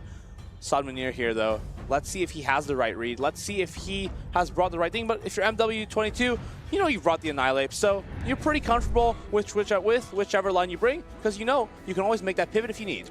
And that's the exact 3 that I expected. They've had their time to think, and here we are. We've got Guzzlord into Furret. Which is the more likely to come out the winner of this interaction? This is interesting that we're throwing here instead of pivoting directly into the Annihilate. I wonder if we just wait for the Guzzlord to start throwing all of its energy and then we make an immediate and aggressive swap into Annihilate. Well, as you predicted before, Annihilate has been brought into this match. We've got Guzzlord throwing the Brutal Swing into Furret here, and Furret quite happily firms it. Now, this can be a little bit awkward if you're Sod, right? Because if you are caught throwing a Dragon Tail and the Annihilate can counter you down in 2, it can be a perfect snipe setup, but doesn't look like he's going to opt for it. Double Brutal Swing is reached. This is going to be very awkward now, as if this Brutal Swing knocks out, you're going to have to take a Brutal Swing on your next Pokemon, whichever that is. Well, it was a risky play. Would one counter have been enough in that moment? You would only need a knockout in 2, right? Because you would get stuck in the Dragon Tail, and you can't actually throw the move if it's 3+1 turns. Oh, well, very astute observation. We have a Brutal Swing being landed here on the Annihilate, and now the Scissor comes in. Scissor being met by Corviknight, but the Night Slash has already been hit and is going to be landing on this Corviknight. Shadow Scissor, I mean, it's taken a bit of a counter damage from the Annihilate, so it's going to be perfect for this Corviknight to be able to get this Air Cutter down. Can it get it down before the Night Slash? It does, and now will be able to threaten a pretty close knockout. I think Scissor, depending on the HP of it, can barely hang on here, so it'll be able to reach this next Night Slash. It does! That's perfect for Sadmanier. It was a really good move time from MW to throw it just before this Night Slash was reached by the Shadow Scissor, but the Night Slash ends up being shielded here, and it will come down to a farm down and some energy being held on the Corviknight. Now it's going to be paybacks galore. MW22 doesn't go for the bait, straight for the payback, and it's going to be immediately shielded by Sod. That's a great shield call. No Air Cutter baits here. And now, how do you address the rest of this Corviknight? I feel like it's too healthy. It's Corviknight versus Corviknight, an iron battle of the sky, and payback has been reached by MW. Sadmanier says, I am not having any of this. I am not reading that essay. I'm going to shield this up because that is going to be a hard-hitting move. Wait, I wonder if you kind of let this Corviknight go and commit to the Annihilate. Is there a way you can actually win this game now? Well, we have already mentioned earlier, it ain't over till it's over. The payback has landed, and we're back into the Corviknight. Now, there are no shields remaining on the side of Sadmanier, so all these will be connecting. The Rage Fist, the first one, does go through. There is still a shield on the side of MW, but this will be enough to knock out. So who's going to get to the next move first? That is what it comes down to. Here's the Air Cutter coming down. Another Air Cutter is going to be reached. Just going to throw it off as soon as possible. There's game number 1 in favor of Sadmanier. It's a very clean set. Pretty much just trying to predict that Annihilate, understanding that, hey, if we see in the lead, we are in a lot of trouble. But if we can catch it on the back with a Corviknight, maybe chip it a little bit with a Scissor, we're in a absolute world of joy. Well, you wouldn't be in a world of trouble if you saw it in the lead. You could do a little bit of dancing. You could try your best to try and switch out and then win the swap and end up having it back in your favor. It's always a risky play. It's always risky to be playing against Wigglytuff and Annihilate teams. That's kind of what makes them so punishing, right? One wrong line call, one wrong read, and all of a sudden, you're playing a game number 3. Of course, MW22 has a lot of room to recover here. He does still have an opportunity to come back here. Understanding that his Annihilate is so strong, maybe, just maybe, is there a chance where you just completely pivot off the Annihilate and go hard after the Corviknight with the Shadow Steelix? Well, it's anyone's game here. Sadmanier 1-0 up in this set in the losers finals, and we're going to find out if MW is going to be able to come back into this game. Can he wiggle his way back into this game is the real question. You really like Wigglytuff. Does he like Wigglytuff? Last game we saw double steals, so I probably wouldn't be super convinced, but maybe he is. Corviknight, though, going to be really strong from MW22. As you see, again, Saw just doesn't really have a check for Corviknight, doesn't really have a check for Annihilate, so you almost have to expect those guaranteed every single game. Well, the only thing I expect is the unexpected. Are we going to see Wiggly into Sadmanier? No, it's Corviknight Mirror. It's Corviknight Mirror in the lead. It is anyone's game here, and between these two, we'll find out who wins charge attack priority. If you're Sod, you feel like this is the best case, right? Because you like seeing the Corviknight here. You know the rest of your team's weak to it, but at the same time, you need your Corviknight for your opponents. Annihilate. Very interesting that both these teams have opted for an ABA steel line. I mean, there's a steel in the front and in the back. Marowak, though, is probably going to be the possible aggressor. As soon as these two paybacks are landed, I could definitely see Saad Munir making a hard pivot, an aggressive pivot into his Kanto Marowak, getting an energy advantage so that I can better take on the Annihilate. But that Shadow Steelix is very, very menacing in the back, just as long as it doesn't connect with that Marowak. The payback has been hit from Saad Munir, and MW deciding, I'm going to let this one go, perhaps trying to get the energy somewhere. Oh, just about lives that move and it gets the payback off himself. This is anyone's game. Now, I think MW22 pivots into Annihilate immediately, and Saad pivots into his Marowak immediately. Ooh. Let's see if that's the case. No, it's actually Scissor going to be pivoting in, and now this is going to be a bit of an issue, as the Scissor will get completely farmed down by the Annihilate. This is a very, very nice situation for the Annihilate to be in. Just taking one shield here and should be able to counter it down before Scissor makes it to the next move. Honestly, this is okay. We put into one Mudslap range. This is fantastic. All we have to do is bring the Marowak, sneak the Mudslap, and then it's going to be Shadow, Kanto Marowak aligned against the Shadow Steelix. Saad Munir, he doesn't look very confident here. He looks almost frustrated, but he's about to be absolutely celebrating when he sees this Corviknight brought in. He's confused for a second, but then he sees the Steelix. You can see the smile. You can see the relief on his face. Absolutely. MW man. ending up with that Steel type in the back, which has been completely counteracted by the Marowak. Marowak taking a victory lap here, and this will be enough to take Saad Munir into day number 2. Taking down that Steelix. Yes, it is. Fantastic finish there. Saad Munir taking it into day number 2. A very good run into what is a very formidable opposition in MW22. Wow. I mean, Annihilate, as I said, is a very, very difficult obstacle to overcome. But with the perfect ways of aligning your Corviknight into the opponent's Corviknight, kind of getting your Marowak onto the Annihilate, like I talked about, being able to neutralize it completely, we could pretty much put all the pieces into play and finally shore up that Annihilate and free up the rest of our Pokemon. Well, you said earlier on that Annihilate was definitely going to be an issue for Saad Munir, but at the end of the day, it did end up being the case where the time was taken and they had enough time to have a think about what it would take to beat that Annihilate, and ended up happening in the end for Saad Munir. He found the perfect recipe, because even though Scissor and Marowak technically do lose to the Annihilate in most of the longer shield scenarios, due to Annihilate, of course, boosting, it's enough where you can pretty much neutralize the Annihilate even if it's a losing matchup. We saw the Shadow Scissor pretty much put the Annihilate at, honestly, that was extremely low health, pretty much one Mudslap range. And as soon as you did that, you were good to go. And it was such a good line read in that second game to have that Marowak held in the back, to use both your Steel types first, maybe a bit of a risk, but it ended up just where it needed to be. Saad Munir taking it just far enough, just a little further than he did last year, and that's what we love to see. Trainers making those improvements year over year, and just seeing if they can push themselves a little bit further in these Championship Series games. And now he is in contention for not only making it top 8, but he is still in it to win the entire regional. Absolutely, and everyone starts somewhere. Someone might come today that has been to their first ever event, and it's so exciting that they might not do very well on their very first attempt, but they might come back next year and end up doing a little bit better. And these small progressions that really make the storyline of seeing these trainers so exciting. It's nice to see people break out of their local scenes, break out of winning local cups, local challenges, to making top 8s at these regional championships, even international level events. And the reality is, a lot of these trainers are local to the United Kingdom.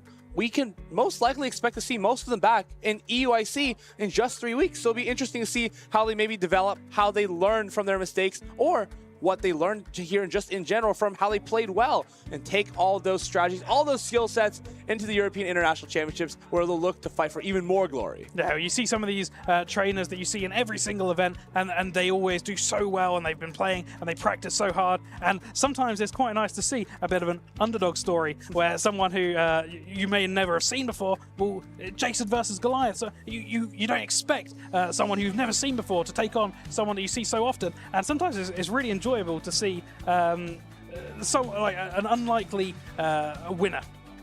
It's always nice to see that, especially in Toronto last weekend. We had DHC United kind of taking it out of nowhere, his third tournament of his life. There are trainers who've played 30, 40, even more tournaments and have never won a regional championship. So to be able to do that in just 3, That is absolutely impressive and kind of comes to show that anyone with the right preparation, with the right support from your friends, your teammates, people who are cheering you on, it could be anyone's game. Yep. Well, thank you very much. Don't go anywhere. We're going to have a brief outro, and then we're going to go into the end. It's going to be the KO. He won the whole thing, and now he comes to London and won the whole thing. Another day. Here we go, which is it into the Flutter Band, and it is going to be enough. The race will level up. Come on, take it all the way you're in. Here we go. Look, all the pieces are We know you're European international champion. He's going to win this dream. Oh, sweep in the grand finals. Bubble damage coming through, still tapping, some clapping. Let's give it up. 10 seconds left on the clock, but there's just no time. Overlord moves to the middle, and Luminosity Gaming's gonna stop them. What you got? Yeah, they already know. You got your sights set on victory road. Show 'em what you got. Yeah, they already know. You got your sights set on victory road. Put your hands up. Put your hands.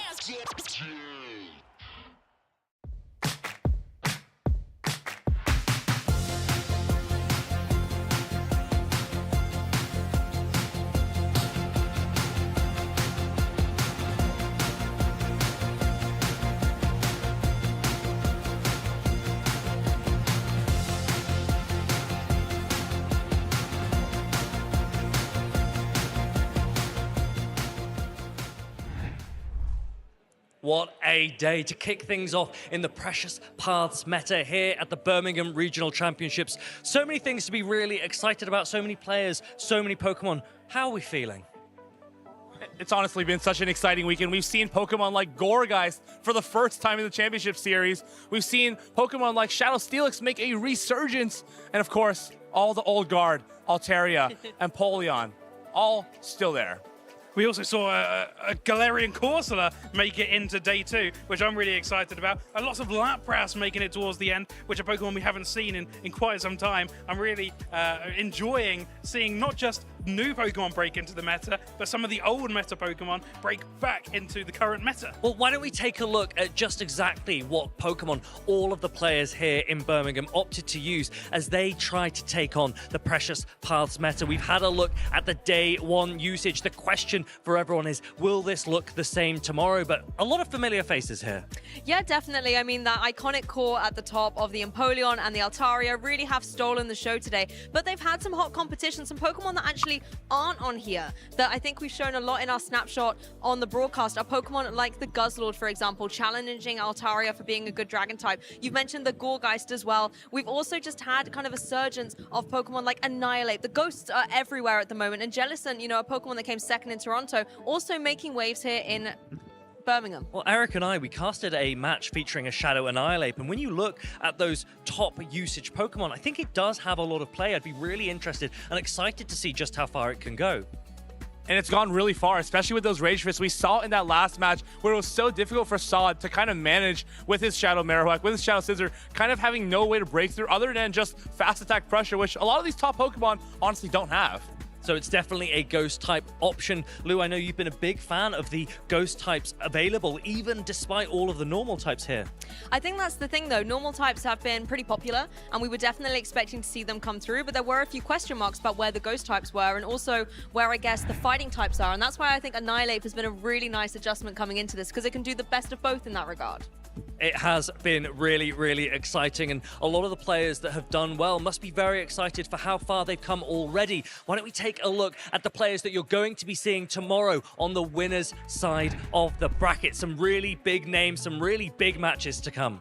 Yeah, on the winners' side, we've got Pato Man and Inadequance. We've got Aero Bubble versus Snowman. We've got Leonardo versus Fazberry. Tonton Batouche versus Maximilian P. And these are players, we've watched all their battles today. They're so exciting, all their Pokemon that they're bringing into day number 2. This is the winner's side. There's a couple of matches there where players have played against each other already. We remember earlier this season, Pataman versus Inadequance, and in that match, Inadequance and his Shadow Talonflame came out on top.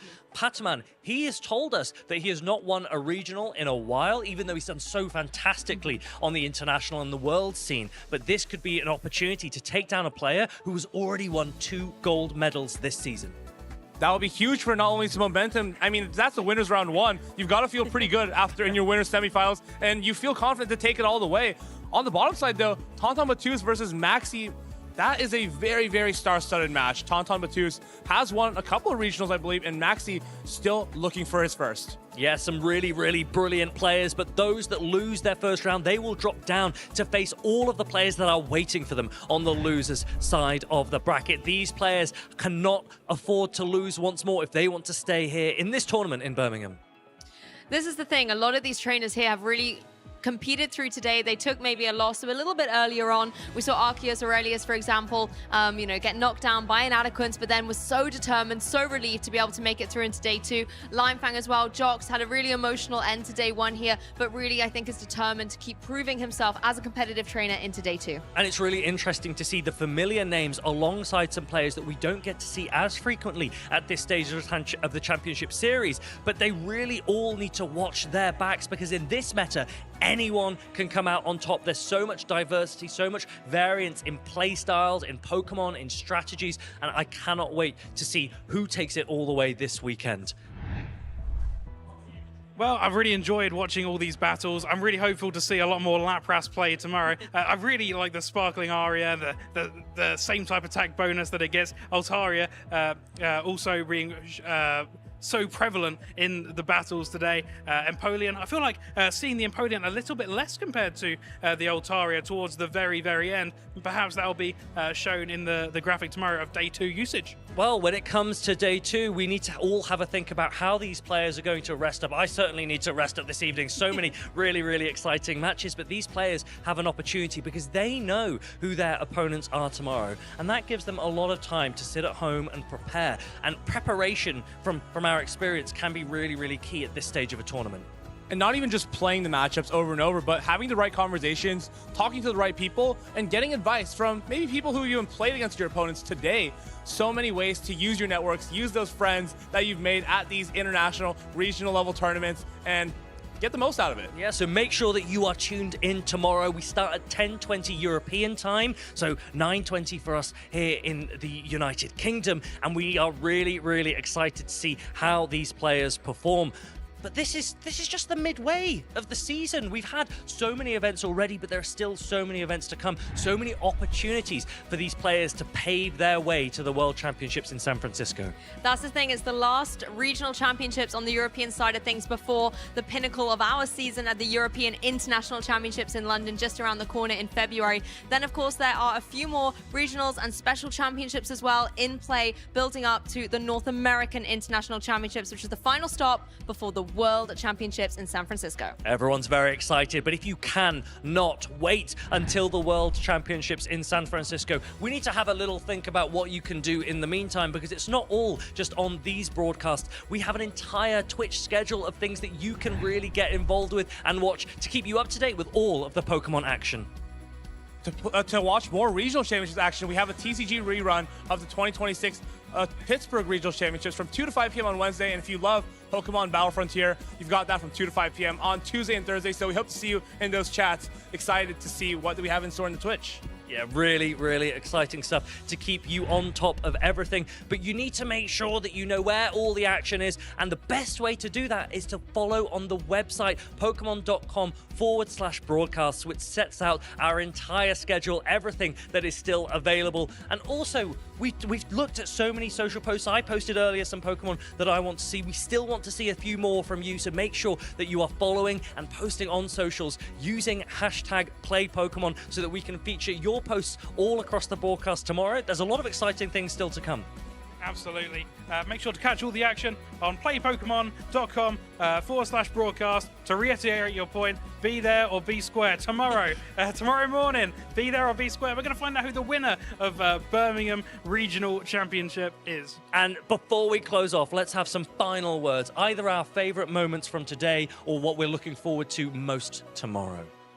I'm looking forward to seeing Padaman play. I think that comes as no surprise. I'm always cheering for him, and particularly tomorrow, opening with that match against Inadequance. That's going to be a tough way for him to start day 2, but if he can do that, he can do anything, maybe even win this thing. I personally love a spice pick. I'd love to see how far Wigglytuff gets and also Lapras. I've really enjoyed watching these two Pokemon specifically and how far they've got when they weren't in the original meta top 12 usage of day one. So I'm really keen to see where they will get and how far they will get here tomorrow. And of course, we had players like Tauntaun Battus use like Shallow Dragonite and Clefable all on one team. So I'm really curious to see how far you can take it with that. Those are, I think we've really overloaded the Spice Rack with those. Really took it even maybe a little too far. But maybe you can take it all the way tomorrow. We'll see. Well, we cannot wait to see because that might be it for today, but it is not all for this weekend. So make sure to tune in bright and early. We cannot wait to see you there.